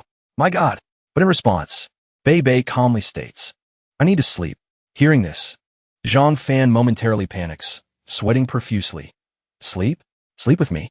He immediately asks firmly. Facing Zhang Fan's extremely embarrassed expression, a small hand immediately grabs a pillow, then it is thrown straight at the boy's face nearby. A female voice rings out. Get out. The girl pulls the blanket over herself, then roars. Only a ghost would sleep with you. Get out quickly. Zhang Fan replies calmly. Even a ghost sleeping with me wouldn't be safe. Then he stands up, pointing straight at the girl's face, scolding. But this is my house. The one who should get out is you. Get the hell back home. But the girl says shamelessly, I don't remember the way home. Zhang Fan immediately asks angrily, Buying sugar? Stop messing around. Pun on don't remember road. It's not appropriate for you to stay here. Get the hell back home. The girl suddenly turns her head away, replying, I have amnesia. Don't even remember who I am. Hearing this, he holds her back, asking, real or fake? The girl says with a disgusted face. What benefit is there in lying to you? Even the name Yao Bei Bei isn't mine. Zhang Fan is stunned. He thinks to himself, still asking what benefit? Lines of text keep appearing in his mind. Scamming food, scamming drink, and scamming sleep. She looks at her hand, saying with a pitiful face, I only know I have a passion for games. I remember it seems while playing games someone took a photo and posted it online. I naturally became some gaming goddess. But why haven't any relatives come to find me? Zhang Fan is stunned, wondering in his heart, game addict plus amnesia? She shouldn't be like this. Then he asks her, so how did you lose your memory? The girl waves her hand saying, I drank a bowl of soup. You definitely won't believe it. How can a bowl of soup make someone lose their memory? But it's the truth. His thoughts immediately become fuzzy. Soup that makes people lose memory? Could it be Mangpa soup? Zhang Fan closes his eyes, thinking, then what about her spiritual power? Spirit eye open. After that, his eyes emit golden light. Scanning once, he tells himself, in confusion, no spiritual power on her body at all. Xiaoxi is even stronger than her. She's just an ordinary girl. The girl speaks up with a worried face. Why aren't you saying anything? Zhang Fan scratches his head thinking. Could she be lying? She just wants to stay here and play games? Then she looks at him probingly saying, see, you don't believe it even if I say it. Zhang Fan thinks to himself, only an idiot would believe. But he still says, you just stay here tonight. Please leave tomorrow. I have to sleep on the sofa. Sound of lights turning off. Zhang Fan hugged a pile of pillows and blankets, sighing inwardly while walking. Wonder if the house will be empty when I wake up? Hard to say. In the quiet darkness, he senses something appearing. Asks, is it you? Little Lu. Then a strange person appears. That person speaks up. Is this lowly one? I have an urgent matter to report to Envoy Zhang. Zhang Fan sees that person. Immediately terrified, he asks with a pale face. Emergency? Situation? Don't tell me something happened to old Qin again? Could it be the Book of Life and Death matter was discovered? Turns out it's the brat Lu. He says with a serious face. The eldest young miss of the Watermoon sect. Miss Shui Si Xian is missing. Lord Yama has transmitted a secret order, ordering all underworld officials in the South City to search with all their might. Whoever provides clues or finds the eldest young miss, Lord Yama promises to grant extra favors. Zhang Fan ponders after hearing this. He says, making such a big deal? What is the background of this Watermoon sect? Lu speaks again. Ghost Farmer sect and Watermoon sect are both large immortal cultivation sects. Our Lord Yama comes from the Ghost Farmer sect, and the Watermoon sect has someone serving as an official in the heavenly court. Hearing this, he wonders, connection? The brat immediately explains.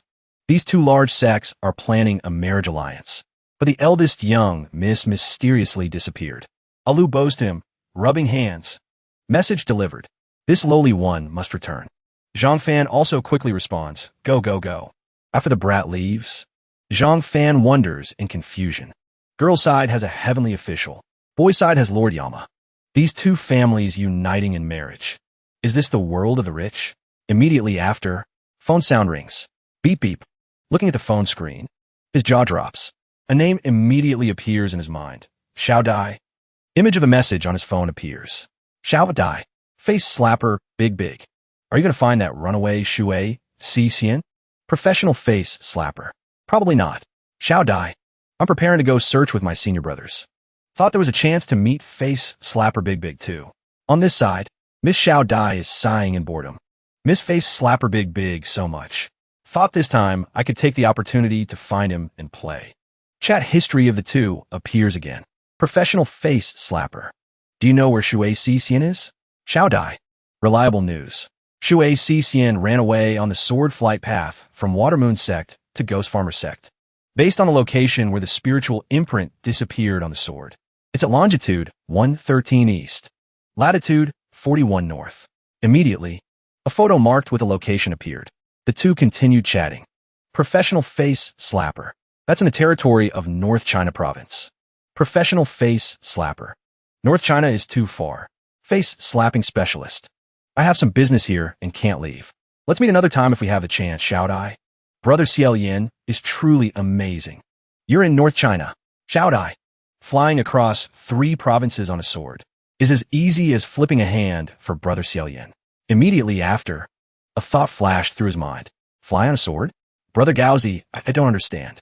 His face darkened. Looking at the phone screen, he said, "It seems the whole world is looking for that young lady." Zhang Fan thought with a solemn expression. North China territory. If that's the case, Yao Beibei cannot possibly be Shui Sushian. He added, furthermore, little Lu didn't sense anything just now either. Could it be just a coincidence? He glanced at her room door suspiciously, said, but if she really drank Grandma Meng's soup and lost her memory, then the spiritual energy on her might also have been concealed by someone. He guessed. Could she have been tricked? Grandma Meng's soup and the concealed spiritual energy were all to hide her away. Little she beside him spoke up. I didn't expect to lose her halfway. It turned to him, nodded in confirmation. Then, an unrealistic fantasy made him excited. If she is Shui Sushian, then we've hit the jackpot. The girl in the room moved. She wrapped herself tightly in the blanket, shivering uncontrollably, so cold. Scene shifts to the next morning. A small hand gently patted his face, calling, hey, wake up. The sun is shining on your butt already. The sound of water splashing came from outside the door. Splash. Zhang Fan slowly opened his eyes and asked, What is it, little she? It whispered in his ear. Does that young lady intend to stay here and not leave? Hearing this, he immediately sat up and asked, She still hasn't left? The turtle said leisurely, No, she's taking a shower. Splash. A while later, the girl walked out. Dry her hair, she said. Go wash the clothes, little Fansy. Hearing this, his face stiffened. Little Fansy? Then she continued calmly. Also, I'm hungry. Go make breakfast quickly. This time Zhang Fan roared in anger. Do you take me for your servant? Wash clothes. Get the hell back to your home. He was really angry now. The girl replied without changing her expression. Didn't I already say it? I lost my memory. I don't know where my home is. She continued, dried her hair leisurely. Besides, it's great here. Good environment. You're not bad either. And there are games to play. I plan to stay here. His voice immediately stammered. Stay here? No way, no way. I'm still single. A lone man and woman living together. How am I supposed to find a girlfriend? Zhang Fan, tears in his eyes, stammered. What do you want to do? Just as he finished speaking, she kissed him on the cheek, then continued. I'm single too. It's fine. I don't mind you. Touching his cheek, he was stunned. Zhang Fan thought to himself, I'm no longer forever alone. At this moment, the girl waved her hand as she walked away, saying, All right, go make breakfast quickly. The porridge you made last night was terrible. Made me hungry all night. Hurry up, little Fansy. He immediately shouted indignantly. No longer forever alone, my ass. Doesn't this make me her servant? Not long after, the two went to the shopping mall together. The girl put her hand on the display case. Eyes sparkling, she said, Little Fansy, I want this. Isn't this the item from that game? It's the Destiny necklace from tomorrow's Parallel Lines. The sales clerk introduced enthusiastically. This is a limited edition for couples. You can find the other necklace through one of them. May I ask if you two are a couple? The girl immediately replied, He is my servant. Almost. Zhang Fan said with an annoyed expression. Are you kidding me? Are you made of titanium alloy? Not buying. The girl put on a pitiful act and said, Can I? Please. On the other hand, she roared angrily again. Don't talk so much. Buy it quickly. Unsurprisingly, a ding sound. Payment successful. Getting the necklace, the girl jumped for joy. Yay. Finally bought it. While he stared blankly at the receipt. This thing cost 5,000 yuan. Clearly scamming children. Just then, the girl turned back and asked, That's right. Let's test the function of this necklace. Then she bid him farewell. Come find me in 10 minutes. Old man Zhang Fan said, Making me play such a childish thing? Then he suddenly turned around and said, Fine, go then. I can't serve this young lady anymore. A while later, her words echoed in his head again. I lost my memory. It's great here. Good environment. You're not bad either. And there are games to play. I plan to stay here. Don't worry. I won't mind you. Zhang Fan frowned, thinking, women are truly troublesome. At this moment, the watch on his hand beeped. Looking at the arrow direction, he wondered, over there, on the girl's side. The watch also beeped. She peeked out from behind a door, thinking, just arriving now? Slow to death. A voice rang out beside her. Long time no see. A young man put on a mask, appearing in ancient costume. Indeed, waiting for a hare by a tree is still very useful. She asked blankly, Who are you? Then she said, Do you want an autograph? The young man was stunned. Autograph? Ignoring his confused look, she hurriedly ran off saying, Wait a moment. I'll go get paper and pen. Seeing her run away, he immediately threw out several talismans, saying, Want to run? Immediately after, A talisman stuck to her clothes with a whoosh. She panicked, thinking, I can't move. He stepped in front of the girl, said, Young miss, it's time to go home. Hearing this, the girl asked back, Do you know me? That's not right. Usually in games, people like this are bad guys. Then a thought flashed in her mind. Oh no. Her cry rang out. Little Fancy. Hearing her call, he thought, This young lady's voice is really loud. Is she afraid I'll abandon her? The young man placed 2 fingers on her forehead and said, Since you are so disobedient, then I have no choice but to use forceful measures. She asked in confusion, What do you want to do? Then he said slowly, Sleep. The girl immediately fell asleep. Zhang Fan held the watch. Aesthetic? Strange. It turned red. Almost there. Whoosh. His gaze became sharp. He turned his head and saw a girl being carried past. Vaguely recognizing it was. Zhang Fan turned his head, thinking, Was it Yao Bei just now? Didn't she tell me to come find her? She was just calling me loudly. He immediately chased after them, shouting, Hey, stop. You kidnapper. The person immediately asked in confusion, Who is he? Carrying the girl, he guessed confusedly. They got to know each other so quickly? Too many people here. Not convenient to use Taoist magic. With a whoosh, he quickly turned into a small alley. Zhang Fan's voice still echoed from behind. Stop right there for me. Then another whoosh. He immediately pulled out several talismans. Seeing this, Zhang Fan was stunned. The surrounding environment suddenly changed. His voice echoed in the air. Fool, ha! You have fallen into my spatial barrier. He thought to himself, Spatial barrier? Su sneered. You brought this on yourself. Even if I kill you, no one will know. Then he began chanting, Wind binding art. Immediately after, countless chains wrapped tightly around his body. Zhang Fan panicked. I'm dead. My whole body is bound. I can't move. He said contemptuously, I thought the one who dared to chase was a cultivator. Unexpectedly, you are no different from a mortal. He was tightly bound by chains. Found he couldn't speak either. Then he asked, Which sex disciple are you exactly? Daring to look down on me? He didn't answer but glared and said, Prepare to die. At this moment, Zhang Fan wondered in surprise. Why didn't the spirit trace necklace block his attack? Immersed in his magic, the young man suddenly discovered. Why is there suddenly a huge force resisting? A clanging sound. The chains turned golden. Not long after, Zhang Fan broke the chains. He glared at the guy, thinking, It seems the power of the spirit trace has been consumed quite a bit. Clang. Must end this battle quickly. At this moment, Zhang Fan also began chanting. Heaven and earth, mysterious and yellow. Universe, vast and wild. A flame appeared at his words. Woo-woo. Land of dry bones. Decaying ghost howl.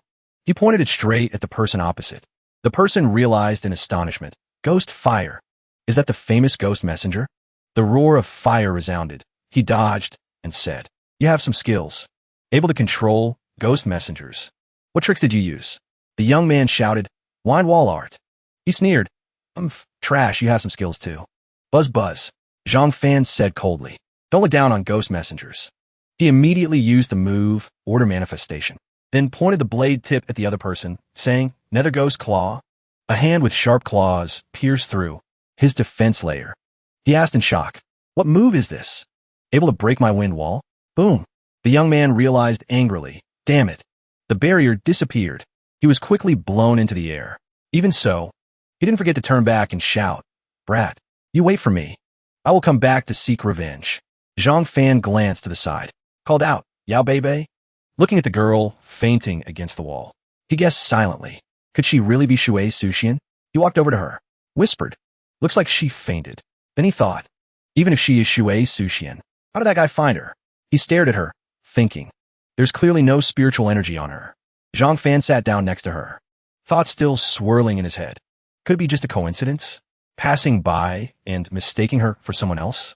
Furthermore, what kind of person is he? Zhang Fan reached out to pick up a fragment on the ground, held it in his hand, mumbled, Clues can only be found from him. Then he said, I must go to the underworld to check the situation immediately. Seen shifts to Ghost City. He found an old gentleman and said, Old gentleman, I want to repair a magical artifact. The old gentleman picked up the bracelet, examined it carefully, and said, The storm bracelet is broken. Young man, you are a disciple of the Sichuan Shu Sword sect, right? Hearing this, Zhang Fan panicked and scratched his head. No, my friend asked me to bring it for repair. He is the disciple of the Sichuan Shu Sword sect. How much is this roughly? How long will it take to repair? The old gentleman replied coldly. 50 taels of spirit stones. Come back later to pick it up. He said obediently, yes. Can only borrow temporarily from old Qian. Then his gaze sharpened as he thought. This aura belongs to a disciple of the Sichuan Shu Sword sect. Why did he kidnap Yao Bei Bei? Could she really be Shui's Suxian? Zhang Fan stood there, thinking constantly. A young girl with amnesia? This condition fits perfectly. But why doesn't she have spiritual energy? Then he sighed softly. Never mind. Better go ask old Qian. Night fell. A young man ran hurriedly to him and said, Young hero, you came just in time. I was looking for you. He replied in surprise. What? Did something happen? He hurriedly reported the news. The treasure of the Ghost Farmer sect has been robbed. Hearing this, he couldn't believe his ears. Asked again what? Then he asked in confusion. So what does this have to do with us? That old Qian immediately stammered this. Then he said thoughtfully, Lord Yama originally came from the Ghost Farmer sect. The treasure of the Ghost Farmer sect is the reincarnation fruit. The reincarnation pill refined from the reincarnation fruit can neutralize Grandma Meng's soup and awaken past life memories. He continued, after Lord Yama successfully cultivates, he must use the ghost immortal body to enter reincarnation and recultivate the ghost path. But entering reincarnation is extremely dangerous. For Lord Yama to cultivate the glazed golden body and become the 3 transformation Yama, it all depends on the reincarnation pill to minimize the risk. Zhang Fan asked again, but what does this have to do with us? He held his head and said, the reincarnation pill can neutralize Grandma Meng's soup. And I lost a page of the life and death book. Don't you see everything is connected? Furthermore, there are rumors outside that it was done by the sect master of the Water Moon sect. He asked curiously, aren't the 2 sides preparing for a marriage alliance? The person immediately replied, the eldest miss of the Water Moon sect has already run away from the marriage. Many people even say it was just a diversion. The Water Moon sect never intended to ally with the Ghost Farmer sect, just finding an excuse to go to the Ghost Farmer sect. His words rang out along with the tragic image of the robbed reincarnation fruit. It is said that all disciples of the Ghost Farmer sect guarding the reincarnation fruit were killed. Blood from the corpses dyed all the medicinal herbs red, submerging the entire garden. Zhang Fan was puzzled. Is this really related to the missing life and death book? Old Qian said with a sorrowful expression. I'm not sure either, but this possibility is not non-existent.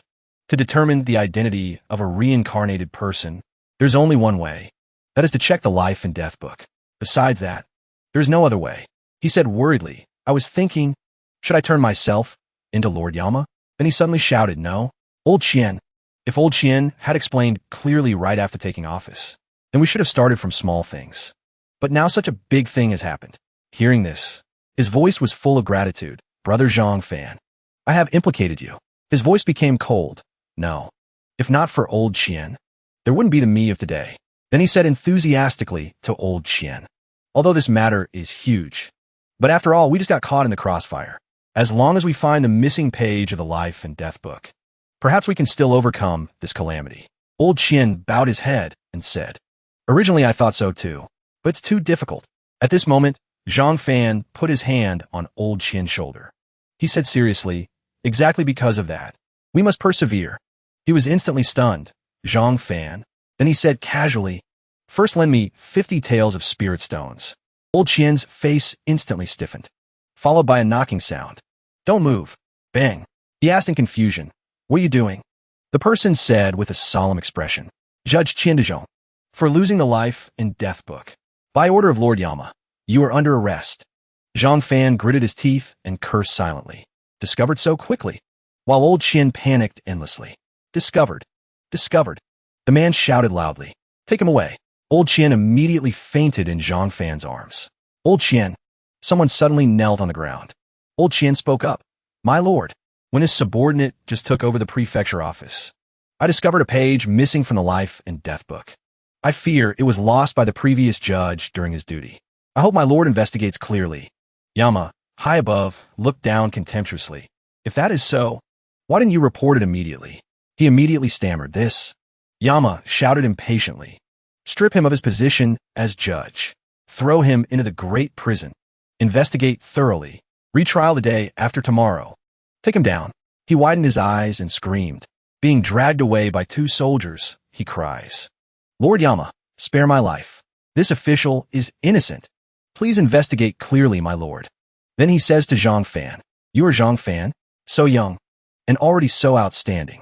He bows respectfully. Is this lowly official? He continues, how about this? As long as you find Shui Si Xian for me, I won't pursue past matters. How about it? His voice stammers. I'm afraid this lowly official is also helpless in this matter. He thinks to himself, now the whole world is looking for Shui Si Xian. Even they can't find her. Where am I supposed to look? Lord Yama interrupts his train of thought. Can't say that. Although you personally can't find her, but you can use your family's power. For example, the person who gave you that high-grade sword talisman. Then he takes out a device from his pocket. Says, this is my personal communicator. If there's any news, contact me immediately. Holding the communicator, Zhang Fan is crying inside. Finished. This time is even more tragic. Can only join the underworld chat group. Dark night as ink. Zhang Fan fiddles with the communicator in his hand, thinking, the mortal realm is so big. Where am I supposed to find someone? Can't look for Xiao Dai every time. But I don't know anyone in this group. What to do now? Suddenly a notification sounds. Ding. Water goes to deep sea without rowing. New info. Shui Si Xian might be in Shanghai. He thinks of Yao Bei Bei, asking himself, could Yao Bei Bei really be Shui Si Xian? He looks at the phone screen in surprise. Message pops up again. Water goes to deep sea without rowing. Don't know if anyone in the group is in Shanghai. He thinks dejectedly. Lurking. Cannot reveal myself. On the other end of the line, Xiao Dai says happily. Big brother wave turning face slapper is in the group. He sees her. Heart aches. Xiao Dai, oh Xiao Dai. He stands amidst a crowd of vengeful souls thinking. They all came to catch Shui Si Xian. All are my competitors. Do I still have to host them?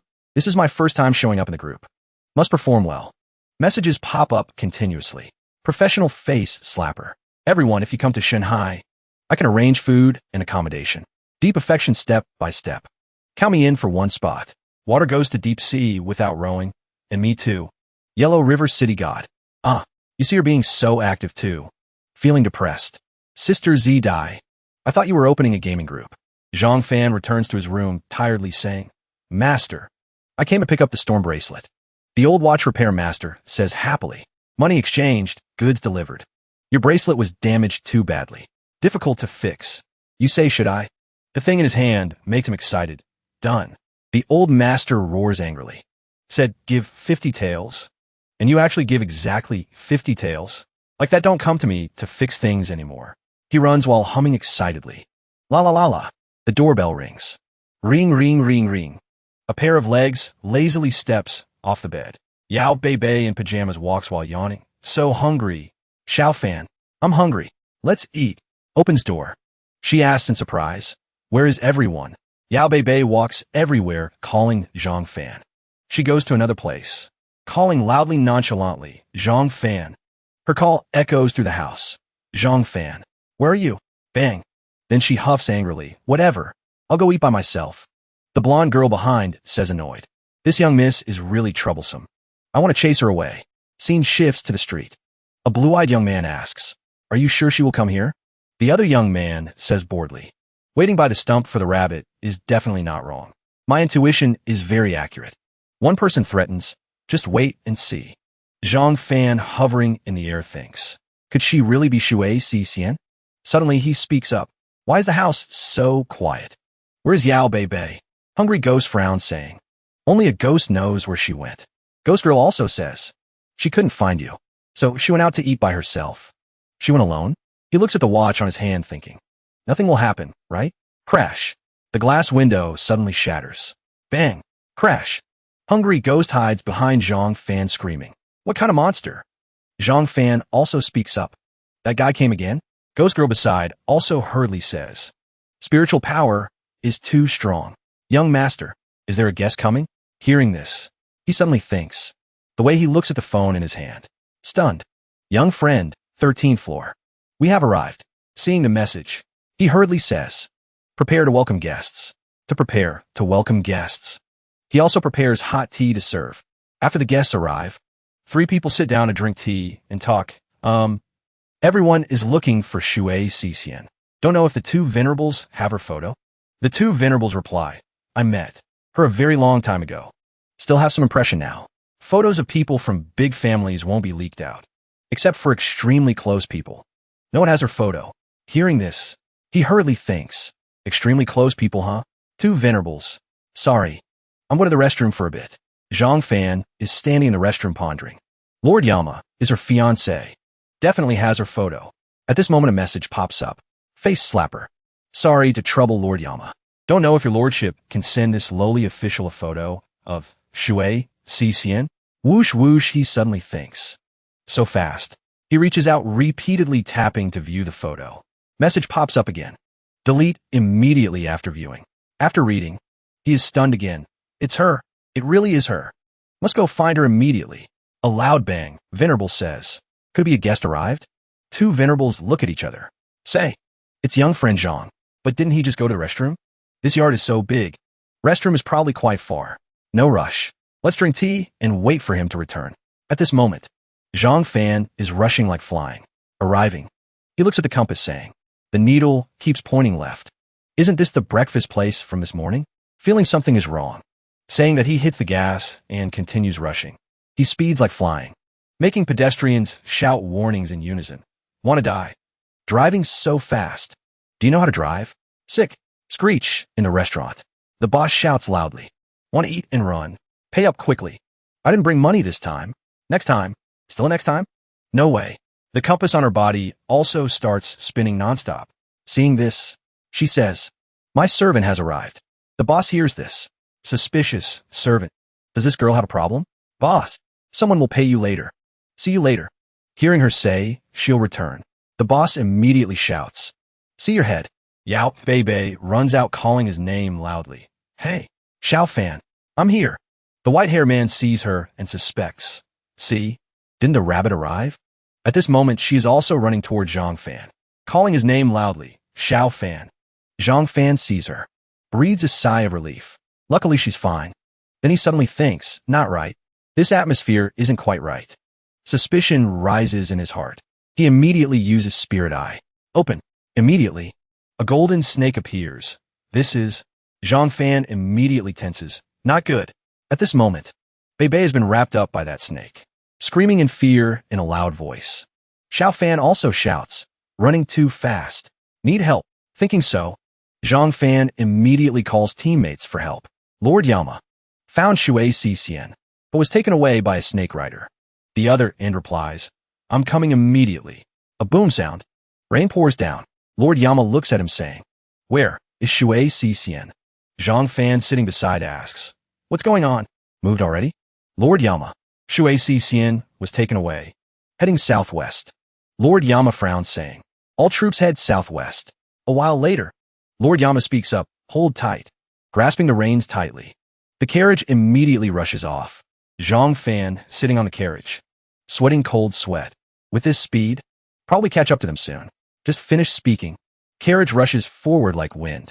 Lord Yama glances at Zhang Fan saying, are you sure the person taken is Shui Cician? He answers without hesitation. Probably not wrong. Looks exactly like the person in the photo Lord Yama gave this lowly official. Hearing this, Lord Yama speaks up, southwest direction. West Sichuan, Shu Sword Sect? Could it really be related to him? Listening for a while, Zhang Fan thinks. Shu Sword Sect? Could it be they had conflict before? Arriving at Shu Sword Sect, Lord Yama turns to say to Zhang Fan, arrived. Chi Yi.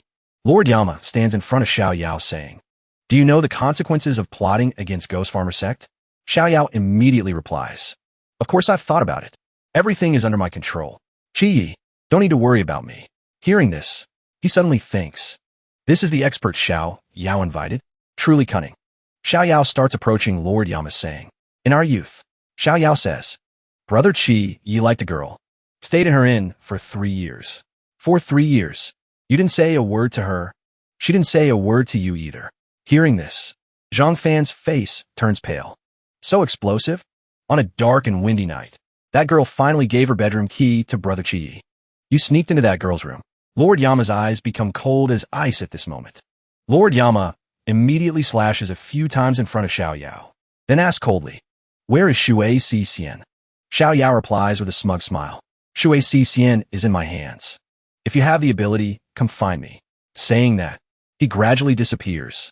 Seeing this, Zhang Fan immediately realizes this is his body double. Lord Yama looks at Zhang Fan with cold eyes, speaking up. Seems Shui Si Xian has been moved. Can you find her?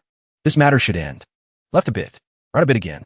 Sitting on the machine, Lord Yama asks Zhang Fan, what magic is this? Zhang Fan doesn't hide it, smiles answering. It's high-tech. Huh. At this moment, a soldier runs over reporting, My lord. Ahead is Ghost Valley. It is a place sealing demons and ghosts. Ghosts cannot enter. Zhang Fan asks back, cannot enter? But Shui Si Xian is in there. The two of us have to go in there. Then do we need to find someone to help? Both Zhang Fan and Lord Yama darken their faces. Lord Yama immediately tightens the reins, instructing Zhang Fan, sit tight, prepare to descend. While rushing at high speed, Zhang Fan's face is pale.